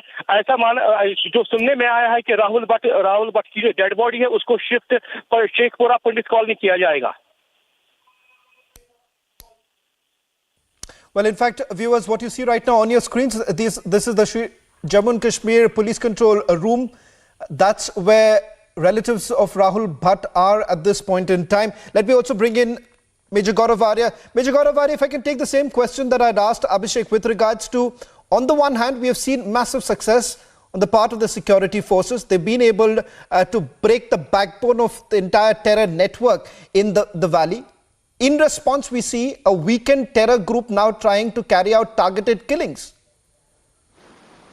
Absolutely, and like Abhishek very rightly said, you see the demographic issue that exists in Kashmir today. Also for a fact that they want to pass a message, and Zeenat also brought this point out, that they want to pass a message that Pandits are not safe in the Kashmir Valley. And this is also happening as a reaction because the security forces have really hit very, very hard at the terrorists. And somehow, if they want funding from Pakistan, if they want funding from any international, organization or bodies, they have to prove that they are still relevant in Kashmir. And what is the best way to do it? The best way to do it is to, sort of attack soft targets. Now, what needs to be done is something very simple. You see, there needs to be a massive de-radicalization and counter-radicalization campaign by the government of J&K, duly supported by the central government. Not just de-radicalization, but also counter-radicalization, which is preempting de-radicalization before it happens, So this is something that they need to do, and something that they need to understand, that here is a society that, a large part of Pakistanis, the part of their establishment, or, some former Pakistani army officers of the ISI, or like the Lashkar-e-Taiba and the Jaish-e-Mohammed, these terror outfits, have been using the internet to radicalize Kashmiri youth. Because the Indian army has literally clamped down the line of control. There is almost no movement that takes place across the line of control. The Indian army has almost sealed it, 99% it's sealed. 1% may get through, taking advantage of weather or taking advantage of heavy snow in certain places. Otherwise, it's almost impossible to get through the line of control. So what Pakistan is doing is using the internet, radicalizing sections of the population, and getting those populations to attack these innocent people.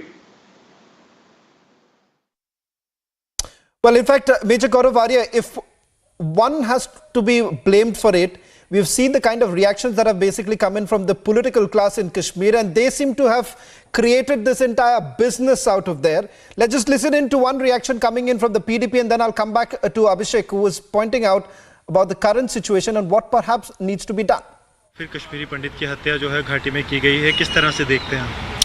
देखिए, सबसे पहले तो मैं इस जो आतंकवादी act जो आज हुआ है, मैं उसके पुरजोर शब्दों में मजम्मत करता हूँ। मैं समझता हूँ कि इंसानी जान की बहुत बड़ी कीमत है, और आज हमारा नौजवान साथी था राहुल भट्ट, जो कि आज इस दुनिया से चला गया।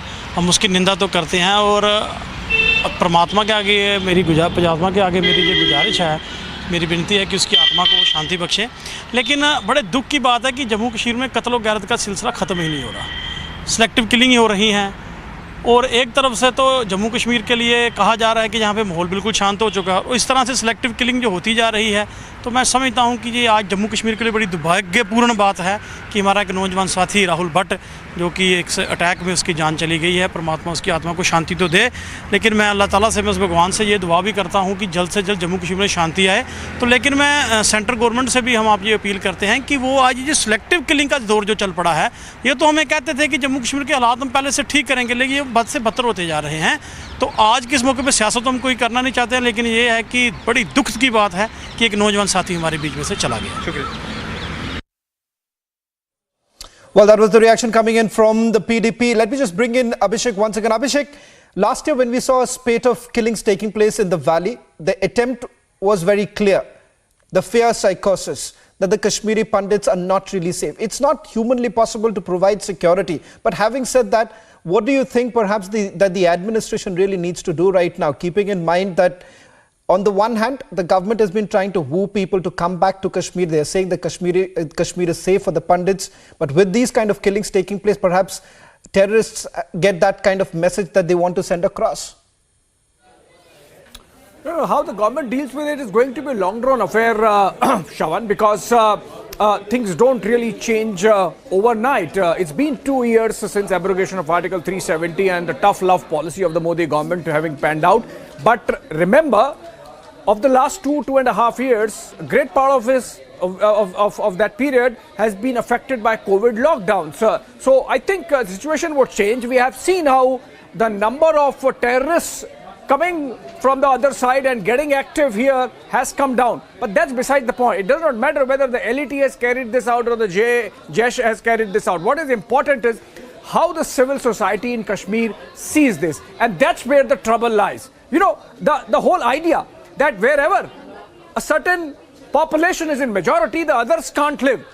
That's something which has to be dealt with. If Kashmir is sending a message that Kashmir is meant only for Kashmiri Muslims, and that Kashmiri Pandits, the way they were eliminated, that process will continue, and that if government makes any attempt to rebalance the situation status quo ante 1989, then this won't be allowed. I think the civil society in Kashmir also has to speak. We saw how the Mehbooba Mufti's and Omar Abdullah's speak in double tongue. In the morning itself, there was a tweet by Mehbooba Mufti talking about Sri Lanka, and we have yet to hear from her after almost an hour of this dastardly act of terror in which one Kashmiri Pandit, young man, has been killed. So I think, Shawan, this is about demographics. This is about these terror organizations thinking that Kashmir is to be made bereft of all Kashmiriyat, and that it is meant for one very homogeneous kind of population which does not tolerate other religion, which does not tolerate diversity. Remember, of the 14-odd non-Muslim Kashmiris killed over the last few months, about half of them were non-Kashmiris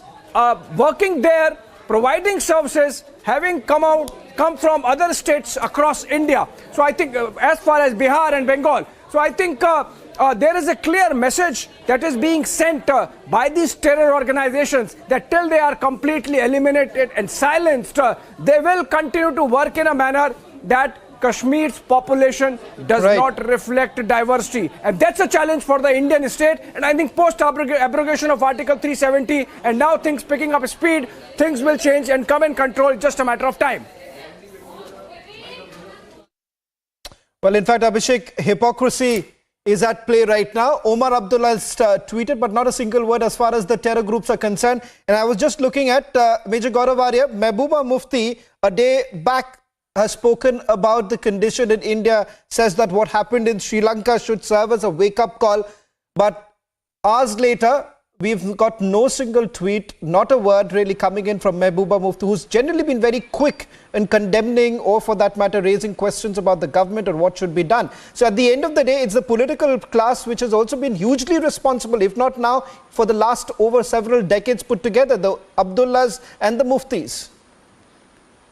See, Mehbooba Mufti is a petty, venomous and a vindictive person. Her family is one of the main reasons why we have terrorism in Kashmir and why Pakistan was able to take advantage of such a situation.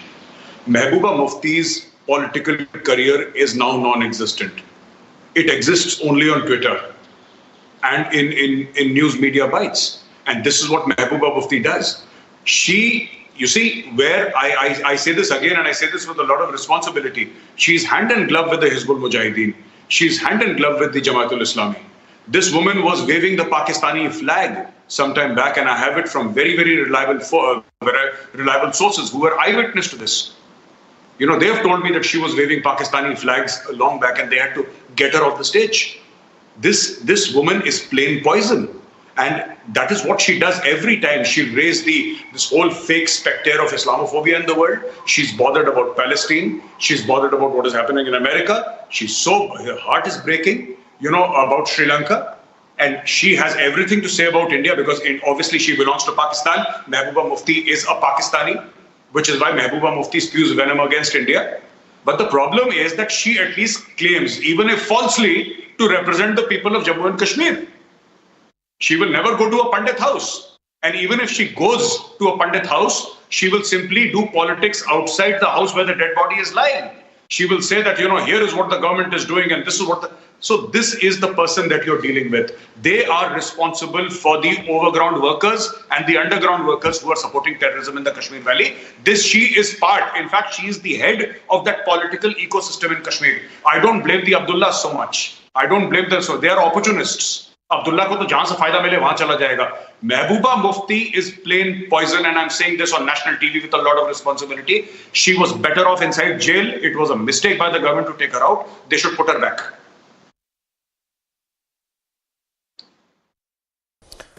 Well, Abhishek, just to get the latest now, these are the latest images coming in from the hospital. We'll also try and bring in our reporters on the ground. But Abhishek, are you picking up anything in terms of the investigation that is being carried out? Any further details? Not yet, someone. I mean, whatever Zeenat gave us there, that there is a claim made by Jesh that they carried it out, and or by LET, in fact, that they carried it out, and actually Jesh doing it. But irrespective, the police is on the trail, and we are told it's hot, and they should be able to zero down on the terrorists and corner them soon, possibly this evening itself. But what is important is, Shawan, as we were discussing, that this is a design essentially aimed at not letting government bring back Kashmiri Pandits back to the valley. Now imagine, this comes within 48 hours of Yasin Malik admitting in the court, pleading guilty to all the terror charges. Now, is the terror machinery in Kashmir getting frustrated? Are they getting restless? Are they at their wits' end and retaliating in this manner? That's something I think we'll have to see, because Yasin Malik had become the darling of the liberal intelligentsia in Lutyens' Delhi. And yet, when it comes to the processes of law, we have seen how the long arms of the law have really caught up with him. He had no option but to accept that he indulged in terror. And remember, this is one of the recent cases in which Yasin Malik has accepted and pleaded guilty. There are even bigger terror cases against him still coming up. The biggest one, of course, being the killing of 4 IAF personnel in Srinagar in 1989 itself. So I think these terrorists have realized that long arms of the law would catch up with them, that there is no indulgence whatsoever that they are going to they're going to see, like it has happened in the case of Yasin Malik. It's a different government now in Delhi, in Srinagar, and it brooks no indulgence. So I think this is more a retaliation, expressing their own frustration at the recent development of Yasin Malik, but of course falling in pattern with a larger design to make sure that Kashmiri Pandit. Rahul Bhatt, a Kashmiri Pandit hailing from Birwa of Badgam and posted here at Tehsil office of Chadura, was targeted in a broad daylight by the terrorists. He was shot from a close range. Rahul received some 4 gunshot wounds, and from here he was shifted to Sub-District Hospital Badgam, but for advanced treatment shifted to SMHS Hospital, where doctors could not save him and he succumbed to the injuries. What we are picking from the sources that the 2 terrorists, the pistol-borne terrorists, were behind the killing of Rahul Bhatt. Now the question is, why is Rahul Bhatt targeted in a broad daylight? Just because he is Kashmiri Pandit or was working under Prime Minister's package here? What is it that the Kashmiri Pandit targeted every now and then? And yes, the security forces need to answer, though security chiefs, the Kashmir police zone, do claims that whosoever carried this kind of incidents, they were neutralized within no time in different anti-terror operations. Now, when will the killers of Rahul Bhatt neutralize? That time will tell. What I am picking from the sources that the terrorists who managed to come inside this very campus have used this very lane, the narrow lane that was used by the terrorists. They climbed the wall and then they managed to enter here, and from here they also managed their escape from this very route that my VJ Firdaus is showing. Now we are saying that the coordinated search operations being launched by the Badgam police along with joint forces, CRPF as well as army. Meanwhile, we are also seeing the relatives of Rahul Bhatt have reached to the Sheikhpura residence of Badgam, where he was residing. Lot of anger among the Kashmiri Pandit communities. They are asking, is this the security arrangement that is there for them? And how long the Kashmiri Pandits or the commoners, their blood will be bleeding on ground? With Vijay Firdoswani, I'm Zina Zishan Fazil for Republic in Badgam. Let me also bring in my colleague Mubashir, who is outside Jammu and Kashmir Police's PCR, where the mortal remains have been kept. Mubashir, अब उस वक्त वहां पे क्या हो रहा है, कुछ डिटेल्स आपके पास आ रहा है और इन्वेस्टिगेशन को लेकर आपको कुछ बताया जा रहा है क्या? देखिए इन्वेस्टिगेशन जो है वो अभी चल रही है। मैंने अभी यहाँ पे काफी गहमा गहमी देखी, काफी यहाँ पे ऑप्शन आ रहे थे जो जिन्होंने राहुल ने जिनके साथ काम किया है। अभी मुझे कुछ यहाँ पे एक्स एक तहसीलदार मिला, कुछ उसकी आंखों में आंसू आ रहे थे। कि मैं आपको राहुल भट्ट के एक प्रोफाइल बताना चाहता हूँ। राहुल भट्ट एक तहसील ऑफिस में काम करते थे। तहसील ऑफिस वो ऑफिस होता है जहाँ पे लोगों का काम होता है, चाहे वेरिफिकेशन का मसला हो, जमीन के कागजात का मसला। अगर राहुल की बात कीजिए, राहुल अगर मुझे सही याद है कि 96-97 में जब एक मिलिटेंट अटैक हुआ था पंडित कॉलोनी, उसके बाद इनको शिफ्ट किया गया था बड़गाम के बाद इनके लिए एक सेटल पंडित कॉलोनी बनी थी जहाँ पे राहुल अभी रह रहा है। अगर राहुल की ड्यूटी की बात की जाए तो राहुल ने जितने भी नौकरी की है वो उसने डिस्ट्रिक्ट बड़गाम और चाडोरा में की है।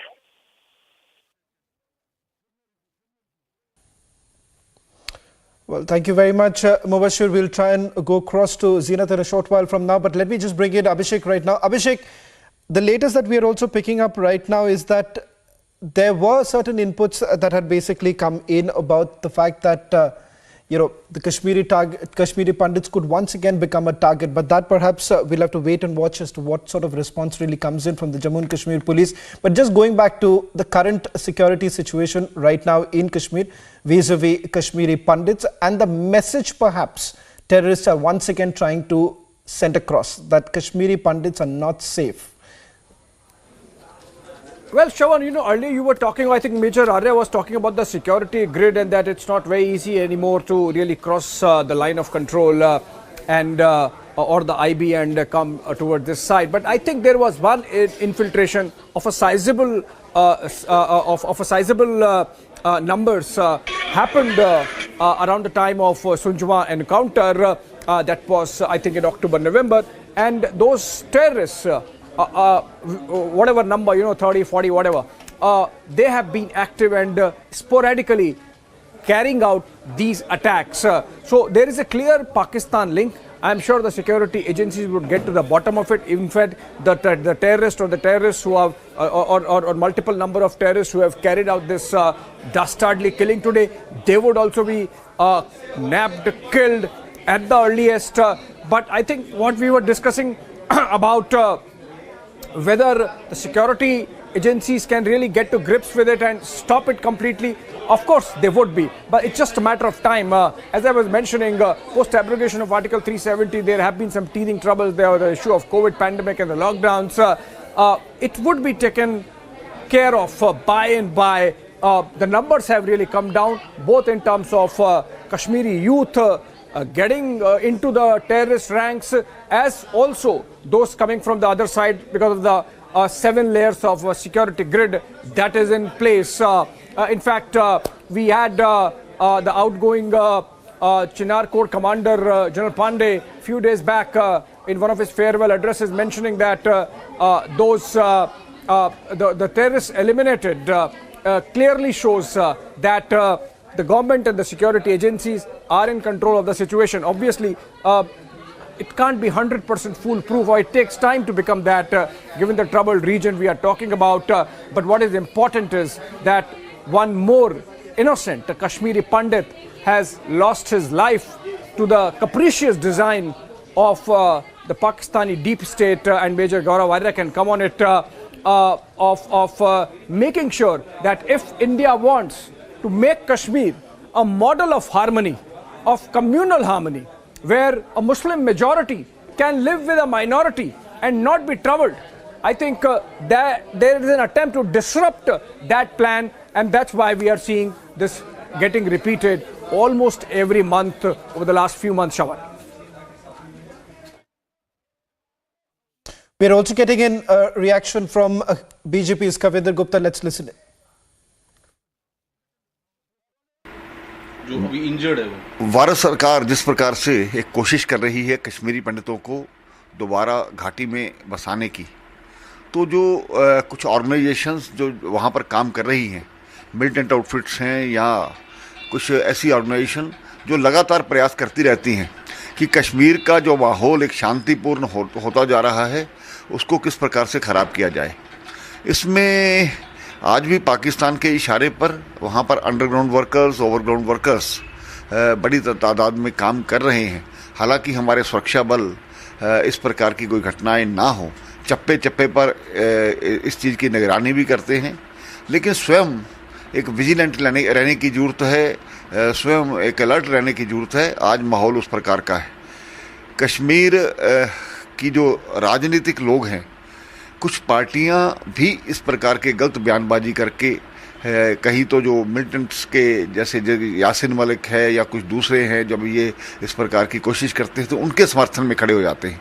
माहौल ख़राब करने में उन लोगों का भी हाथ है। हम चाहते हैं कि राहुल भट्ट का जो जिस प्रकार से गोली मारी गई है उसको वो ठीक रहें, लेकिन जिस प्रकार से भी एक लगातार कोशिश है, उन कोशिशों को नाकामयाब तो बनाया ही गया है। बाकी सुरक्षा बलों पर विश्वास करना चाहिए। और चप्पे चप्पे पर जिस प्रकार से आज भी अमरनाथ यात्रा वहाँ पर होने वाली है, इसके अलावा टूरिस्ट बहुत ज़्यादा आ रहा है, तो उसके कारण से माहौल ख़राब करने से एक मैसेज देने के लिए, अपनी प्रेजेंस शो करने के लिए इस प्रकार की कोशिश की जाए। आतंकियों द्वारा कश्मीरी पंडित और सरकारी कर्मचारी राहुल भट्ट की जिस तरह से गोली मारकर हत्या कर दी है, हम उसकी भरसक निंदा करते हैं। और ये सवालिया निशान भी है स्थानीय प्रशासन और गृह मंत्रालय पर कि वह पूरी तरह से असफल साबित हुआ है ऐसे लोगों को सुरक्षा देने में। और जो दावे सरकार कर रही थी वो पूरी तरह से फेल साबित हुए हैं। गृह मंत्रालय और स्थानीय प्रशासन इसकी नैतिक जिम्मेदारी ले और गृह मंत्रालय स्थानीय प्रशासन को जल्द से जल्द बर्खास्त करे। जिस तरह से आज जम्मू कश्मीर में हत्याओं का दौर रुकने का नाम नहीं ले रहा है। So we get a short break. On the other side, a historic verdict coming in earlier in the day as far as the Gyanvapi truth is concerned.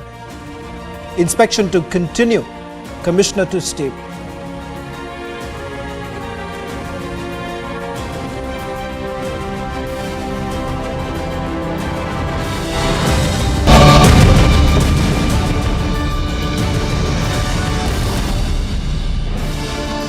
$11,000 placements last year.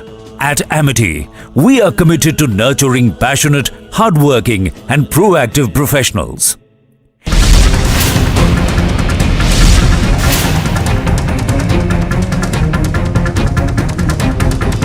The citizens have gathered in huge number here at Kashmiri Gate, and there is a constant resistance by the citizens against the bulldozer drive of the SDMC to push forward their anti-encroachment area. In our protest, we will continue to put the pressure on the government of Delhi and government of India. Stop this communal bulldozer politics. Stop this bulldozer politics against the poor and the marginalized.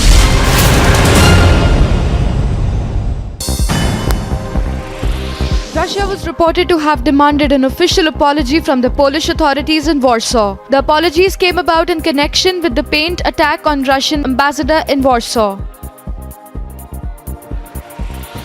The embassy in Poland had also been doused in red paint. The attack took place in the Polish capital of Warsaw as a result of protests carried out against the war in the city.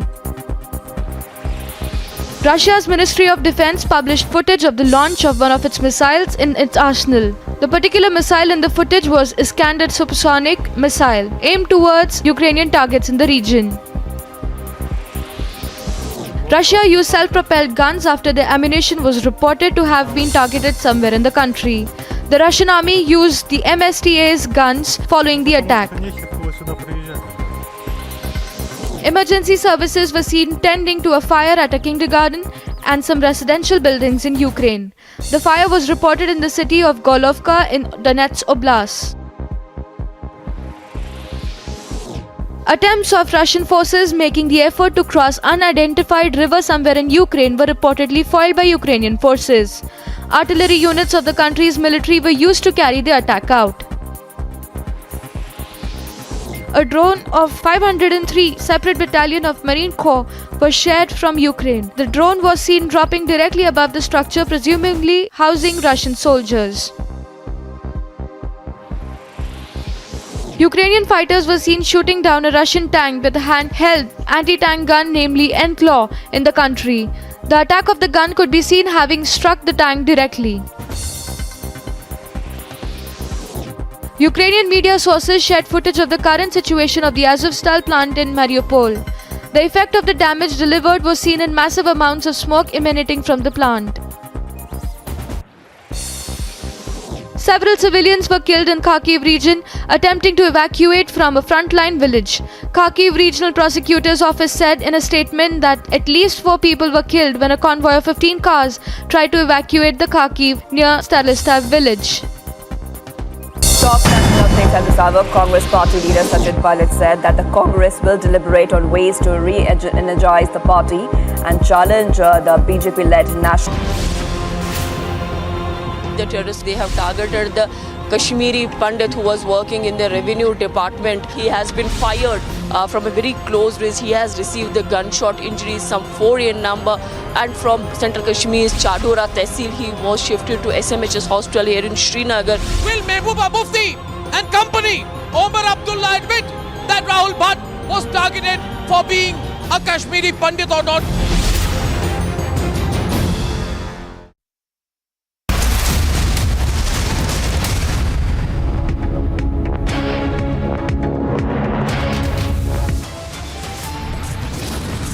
Kashmiri Pandit Rahul Bhatt shot dead by terrorists in Jammu and Kashmir's Budgam. India demands justice for Rahul.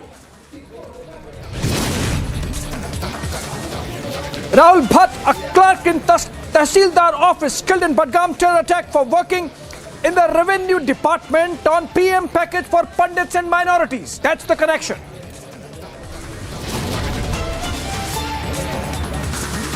Years of Kashmiri Pandit genocide and exodus. Another Kashmiri Pandit killed by Lashkar and Jaish jihadi terrorists.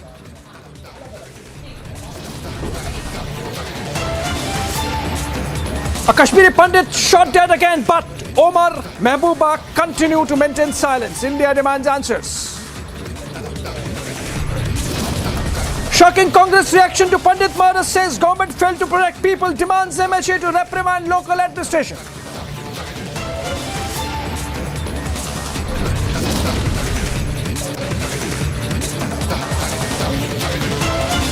It's a big win for the Hindu petitioners. Court says the survey will continue at the Gyanvapi Mosque. The basement shall be unlocked.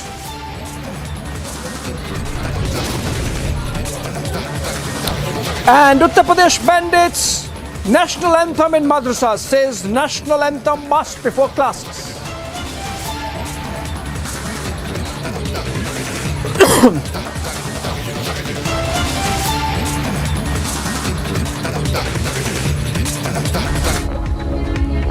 Viewers, in yet another dastardly attack in Jammu and Kashmir, another Kashmiri Pandit has been targeted. Targeted killings by terrorists, part-pack terrorists continue as we see another Kashmiri Pandit killed, Rahul Bhatt, this time working in Tehsildar's office in the revenue department in Budgam. He was originally from Birwa and he has been killed just about an hour back.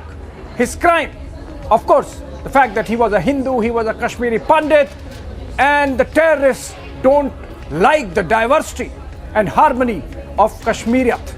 Also, he was working in a department where he was executing the Prime Minister's package for the rehabilitation of Kashmiri Pandits, and that was the second crime. Both not liked by the terrorists. One more life lost to the cowardly designs of Pakistan and Pakistan-backed terrorists, with Rahul Bhatt succumbing to his injuries at a hospital in Budgam. 2 terrorists are involved. Jaish-e-Mohammed has claimed responsibility, but there could be others. It could be a subterfuge, it could be a facade.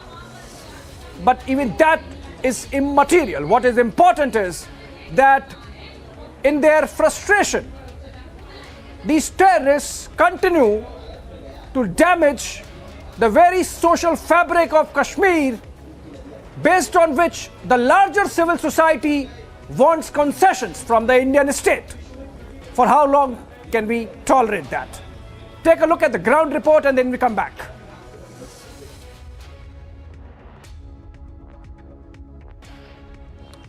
Rahul Bhatt, a Kashmiri Pandit hailing from Birwa of Budgam and posted here at Tehsil office of Chadora, was targeted in a broad daylight by the terrorists. He was shot from a close range.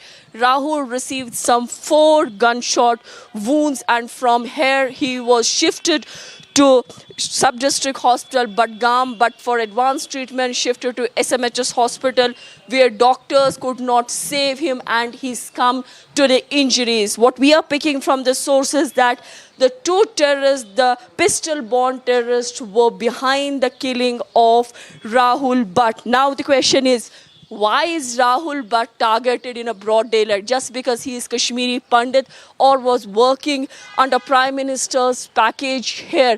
What is it that the Kashmiri Pandit targeted every now and then? And yes, the security forces need to answer, though security chiefs, the Kashmir police zone, do claims that whosoever carried this kind of incidents, they were neutralized within no time in different anti-terror operations.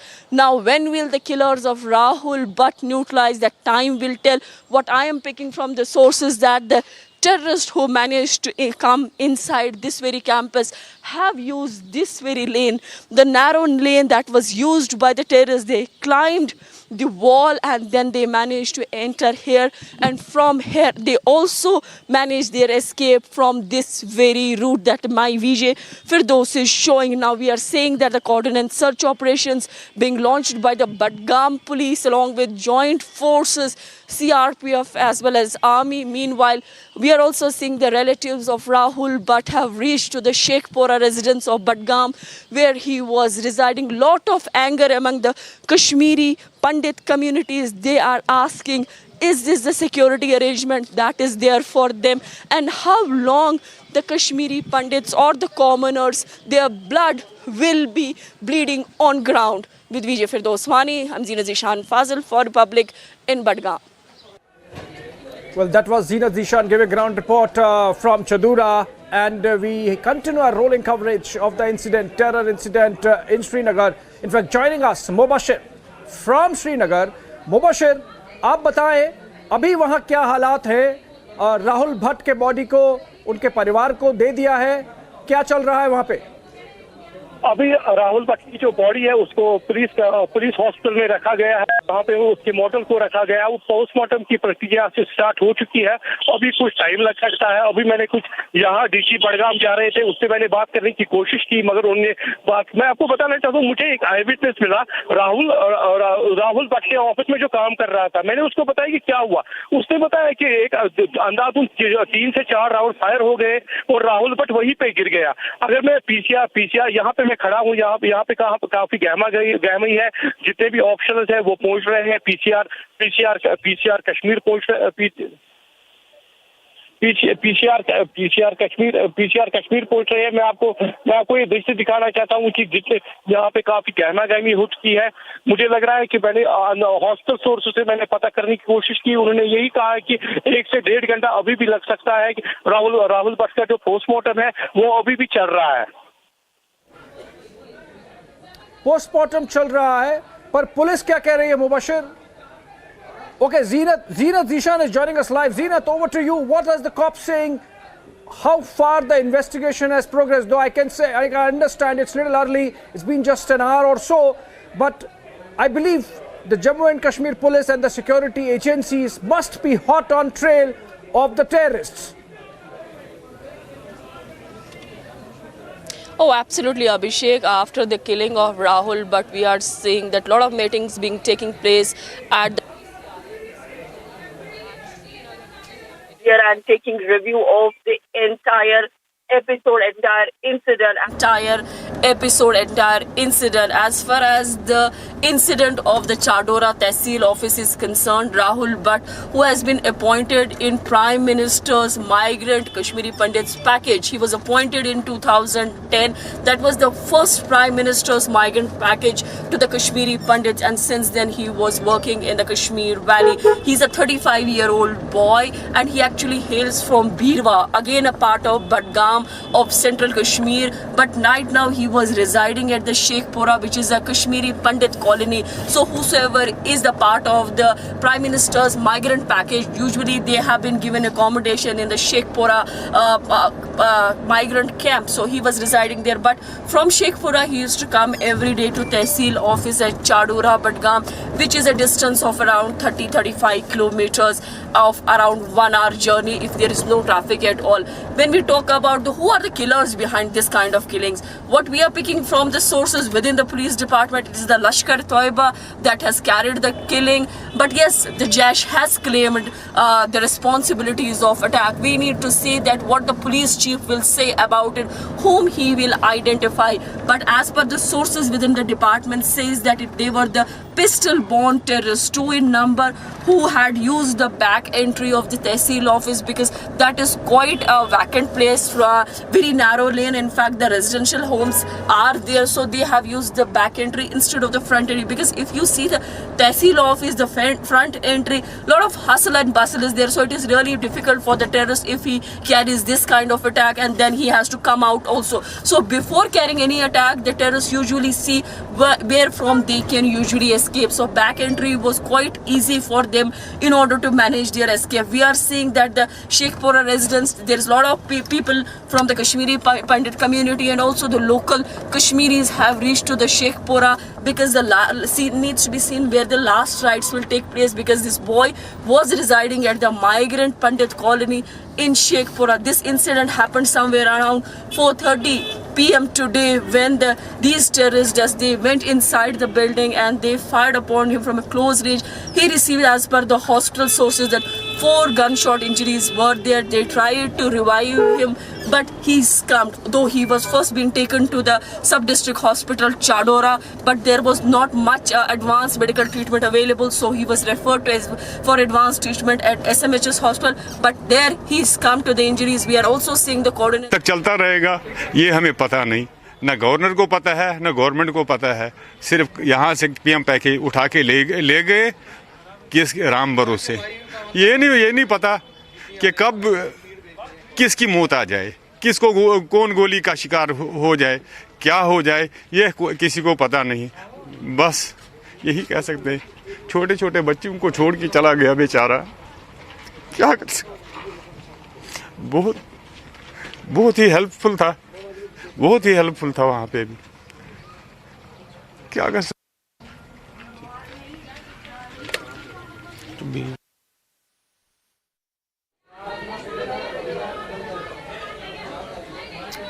All right, another soundbite this time of a relative of an uncle of Rahul Bhatt, which our Jammu correspondent Gursimran has got. Take a listen.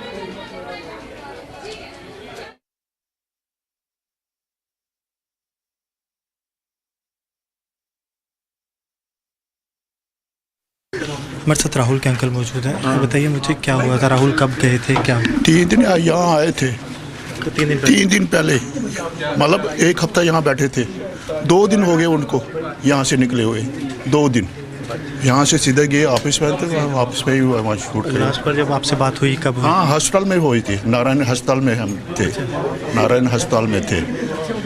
हाँ, इधर ही थे 2 दिन। 3 दिन उनको छुट्टी मिल गई यहाँ से हॉस्पिटल से, तो फिर क्या नाम है वहाँ से ही चले गए, वो वहाँ से ही चले गए वो। तो कुछ बताया उन्होंने आज? कुछ नहीं, टोटली कुछ नहीं बताया। जब बोला मैंने ड्यूटी यहाँ से छुट्टी हो गई अंकल की, तो और क्या नाम है वो चला गया वहाँ से ही चला गया, नारायण कटरा से ही चला गया।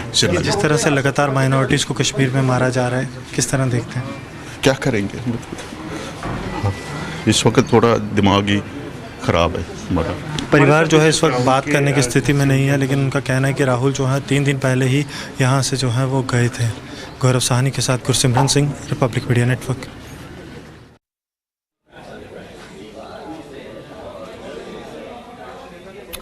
All right, that was an uncle of Rahul Bhatt, the Kashmiri Pandit boy killed in Srinagar, in Chadura area of Srinagar, and the family there in grief, narrating how just 3 days back he was with them in Jammu and how he has left young kids to fend for themselves and the family to grieve.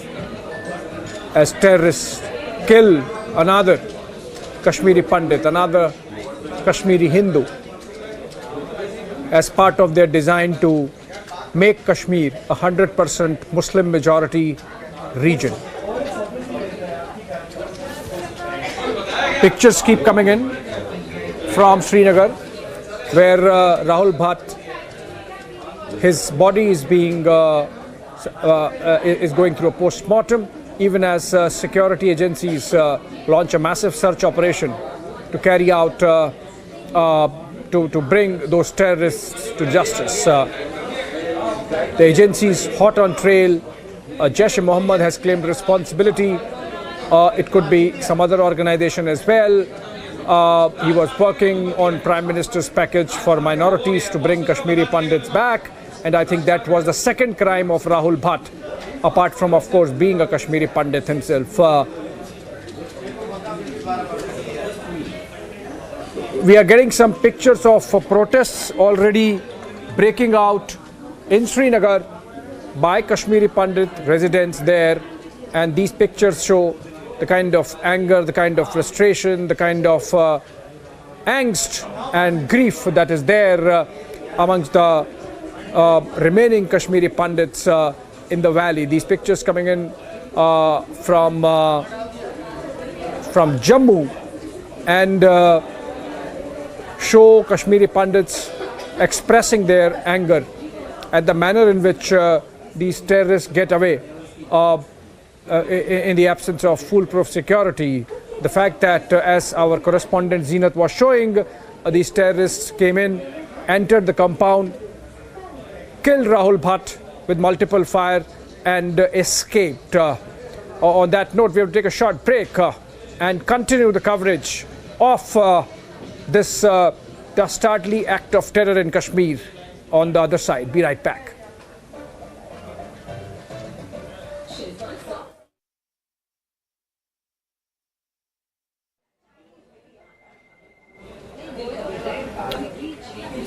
All right, we have to just dip into a few pictures that are coming in of Rahul Bhatt's family, again in Srinagar. These are from Jammu, in fact, at the residence of Rahul Bhatt's uncle, and the whole family, the extended family, relatives, friends having gathered, and family in grief.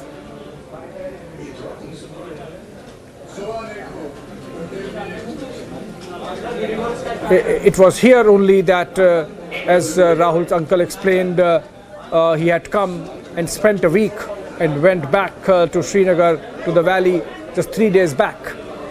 Inconsolable family members, inconsolable women.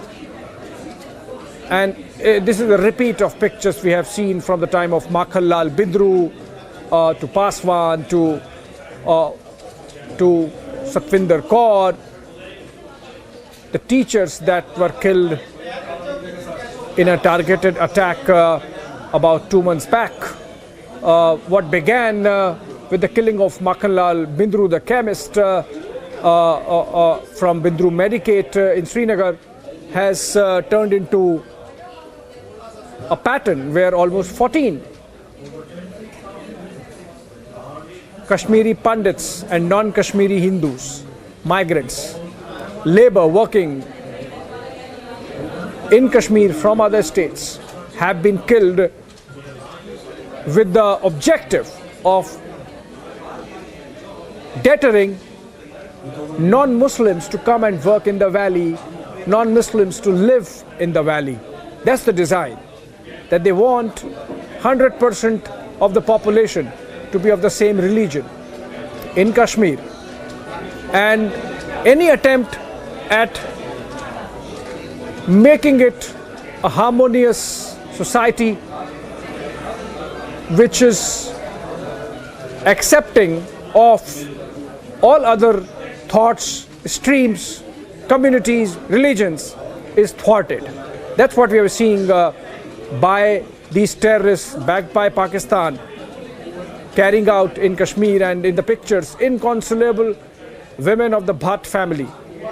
Rahul Bhatt, was here in Jammu just 3 days back. He had spent a week with the family, extended family, and gone back to Kashmir and to his death, unfortunately. We'll take a short break. We're coming back on the other side.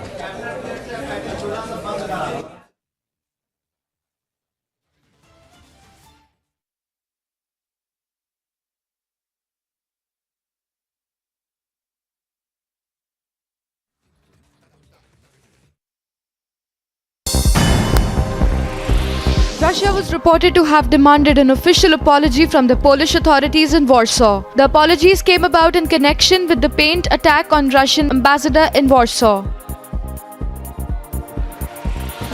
The embassy in Poland had also been doused in red paint. The attack took place in the Polish capital of Warsaw as a result of protests carried out against the war in the city. Russia's Ministry of Defense published footage of the launch of one of its missiles in its arsenal. The particular missile in the footage was Iskander supersonic missile, aimed towards Ukrainian targets in the region. Russia used self-propelled guns after the ammunition was reported to have been targeted somewhere in the country. The Russian army used the MSTA's guns following the attack. Emergency services were seen tending to a fire at a kindergarten and some residential buildings in Ukraine. The fire was reported in the city of Golovka in Donetsk Oblast. Attempts of Russian forces making the effort to cross unidentified river somewhere in Ukraine were reportedly foiled by Ukrainian forces.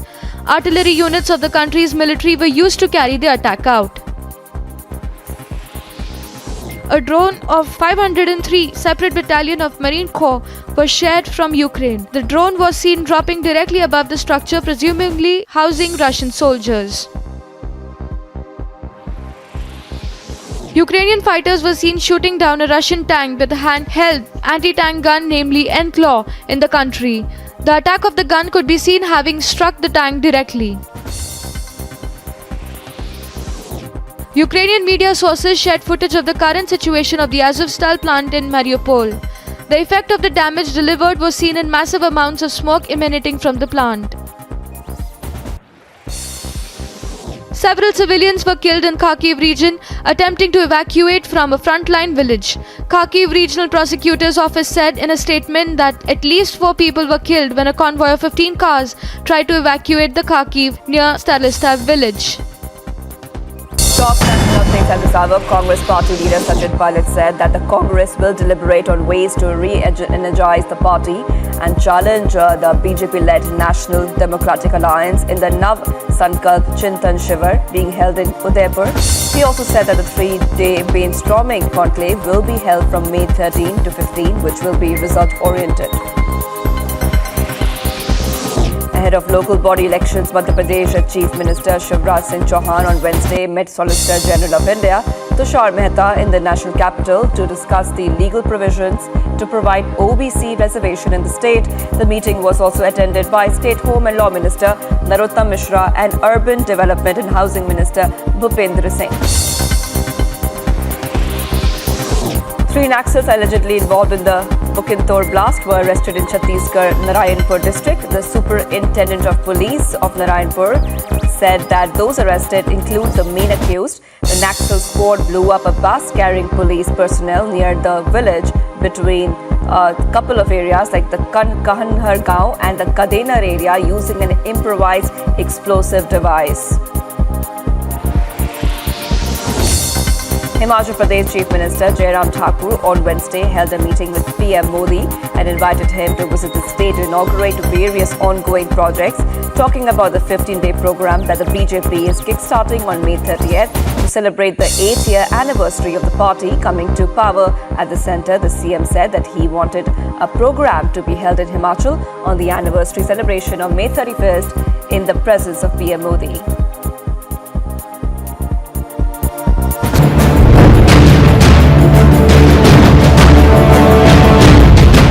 Sensational slap in the face for the Lutyens media which made him a VVIP and called him as a chief guest to their events. Yasin Malik, the terrorist, has pleaded guilty in a Delhi court to all charges of terrorism. Separatist leader Yasin Malik went to Pakistan. He got trained there. We remember how he came back and he started this independent secession movement that he had. Now that the court has already told charges need to be framed against him, including very serious UAPAR charges that will have to be seen. And here's a look at some sport news. A 144-run stand between Mitchell Marsh and David Warner helped Delhi register an 8-wicket victory against Rajasthan at the D.Y. Patil Stadium in Mumbai. It was a memorable day for Delhi, who put on an All right, pictures coming in of the grieving family of killed Kashmiri Pandit, young man Rahul Bhatt. These pictures are coming from Jammu. We also have a soundbite of Rahul Bhatt's father, and let's listen in to what he has to say.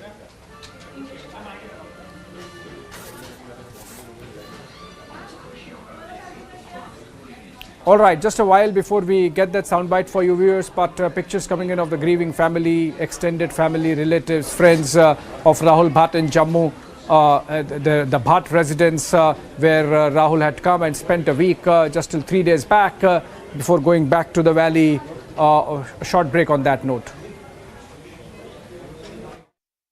Top national updates at this hour. Congress party leader Sachin Pilot said that the Congress will deliberate on ways to re-energize the party and challenge the BJP-led National Democratic Alliance in the Nav Sankalp Chintan Shiva being held in Udaipur. He also said that the 3-day brainstorming conclave will be held from May 13 to 15, which will be result-oriented. Ahead of local body elections, Madhya Pradesh Chief Minister Shivraj Singh Chauhan on Wednesday met Solicitor General of India Tushar Mehta in the national capital to discuss the legal provisions to provide OBC reservation in the state. The meeting was also attended by State Home and Law Minister Narottam Mishra and Urban Development and Housing Minister Bhupendra Singh.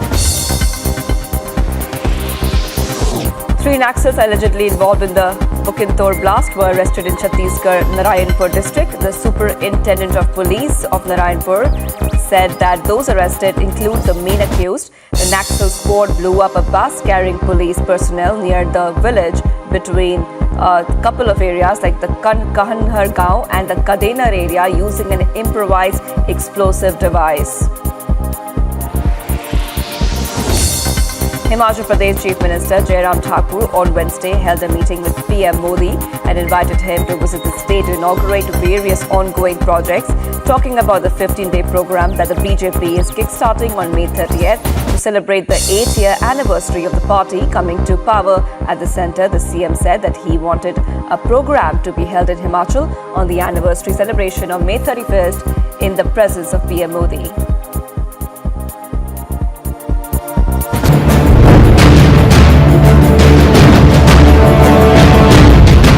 A sensational slap in the face for the Lutyens media, which made him a VVIP and called him as a chief guest to their events. Yasin Malik, the terrorist, has pleaded guilty in a Delhi court to all charges of terrorism. Separatist leader Yasin Malik went to Pakistan. He got trained there. We remember how he came back and he started this independent secession movement that he had. Now that the court has already told charges need to be framed against him, including very serious UAPAR charges that will have to be seen. And here's a look at some sport news. A 144-run stand between Mitchell Marsh and David Warner helped Delhi register an 8-wicket victory against Rajasthan at the D.Y. Patil Stadium in Mumbai. It was a memorable day for Delhi, who put on an all-round performance to keep their playoff hopes alive. With this win, Delhi is currently at 5th position in the points table with 12 points. The 59th match of the Tata IPL 2022 will witness the clash between Chennai and Mumbai on the 12th of May at the Wankhede Stadium in Mumbai. Both teams have played 11 matches so far, where Chennai have won 4 games, while Mumbai won just a couple of them. Mumbai are standing at the last position on the points table, while Chennai are standing second last. The poster boy of Indian cricket, Virat Kohli, who's going through an unprecedented lean patch, that he felt absolutely helpless after his second first ball duck in the ongoing IPL. Kohli has only 216 runs in the 12 innings for Bangalore. During the current IPL season, he has managed to score a half a century once, Mumbai Indians wicketkeeper batter Ishan Kishan has said.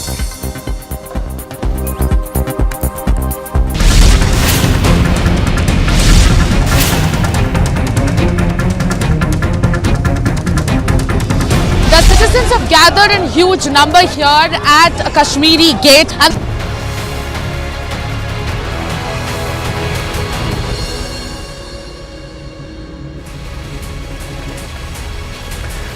thank you for joining us on the biggest story tonight. I'm Niranjan. The Gyanvapi truth will be out soon. The court has given its verdict. We'll tell you all about that. We have a special guest joining us on the show this evening. Asaduddin Owaisi live in 30 seconds. Here are the headlines. Killed for being a Pandit, terrorist gunned down Rahul Bhatt in Budgam.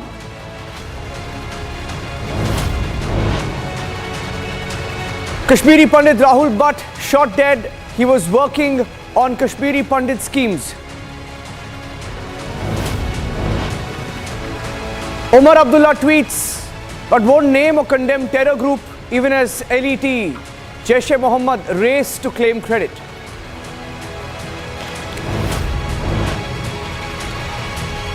No stopping the Gyanvapi truth.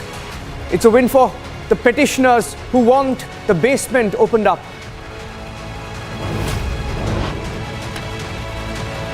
Court gives a go-ahead, says survey will continue, sets a deadline of the 17th of May.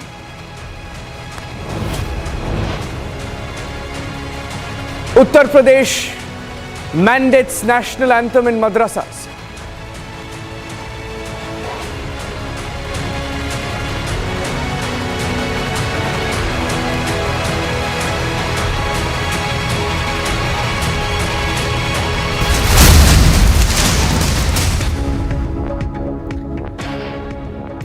And joining me on the biggest story tonight this evening is Asaduddin Owaisi, the chief of the AIMIM.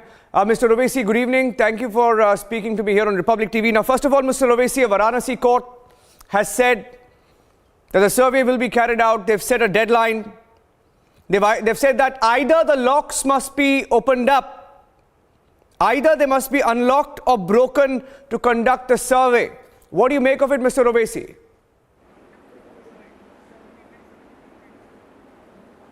Well, I have been saying for a long time, whenever this particular question was asked to me, that this order is a complete violation of the Supreme Court judgment of Babri Masjid, wherein the 1991 Act now is part of the basic structure of our Constitution.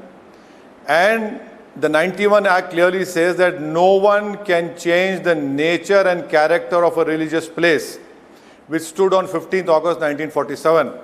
So, and also thirdly, in 1991, for this particular Gyanvapi Masjid, the High Court stay was given. So in 2021, you come and go to the court. So I hope that the Masjid Committee would immediately go to the Supreme Court, and the Muslim Personal Law Board should also go to the Supreme Court and stop this order, which is blatantly violating the Supreme Court order and the 1991 Parliament Act. And believe me, that I, as an Indian Muslim, I have lost a masjid. That is Babri Masjid. I don't want to lose another masjid in my lifetime. Never in my lifetime again. Mr. Owaisi, you've been saying the order to survey Kashi's Gyanvapi Masjid is open violation of 1991 Places of Worship Act. I heard your news conference over the weekend. Now, if Daily Prayers, it's interesting you say what you just did, but if Daily Prayers were performed there until 1992, until the Babri movement, what is the problem in resuming it? And don't you think the court would have considered the 1991 Places of Worship Act if it has now ordered for this survey to be conducted again? The 91, are you talking about the Gyanvapi Masjid or are you talking about the Babri Masjid? Which one are you talking about? Gyanvapi. Then in what is the 1991 order? Can you please read out the 1991 stay the High Court had given on Gyanvapi Masjid issue? No, Please read out that order for the sake of your viewers and for the sake of the nation. No, I am requesting you that please read out the 1991 High Court order on Gyanvapi Masjid. Please read that out. I have the order that has been passed by the court. How is it that in 2021 are you saying you the come court? in a... No, are you saying the court wouldn't have considered that today when they gave the order? I am of the opinion that the present Survey Commissioner order violates the 1991 Places of Religious Worship Act. The order also violates the Supreme Court judgment given in the title suit of the Babri Masjid issue.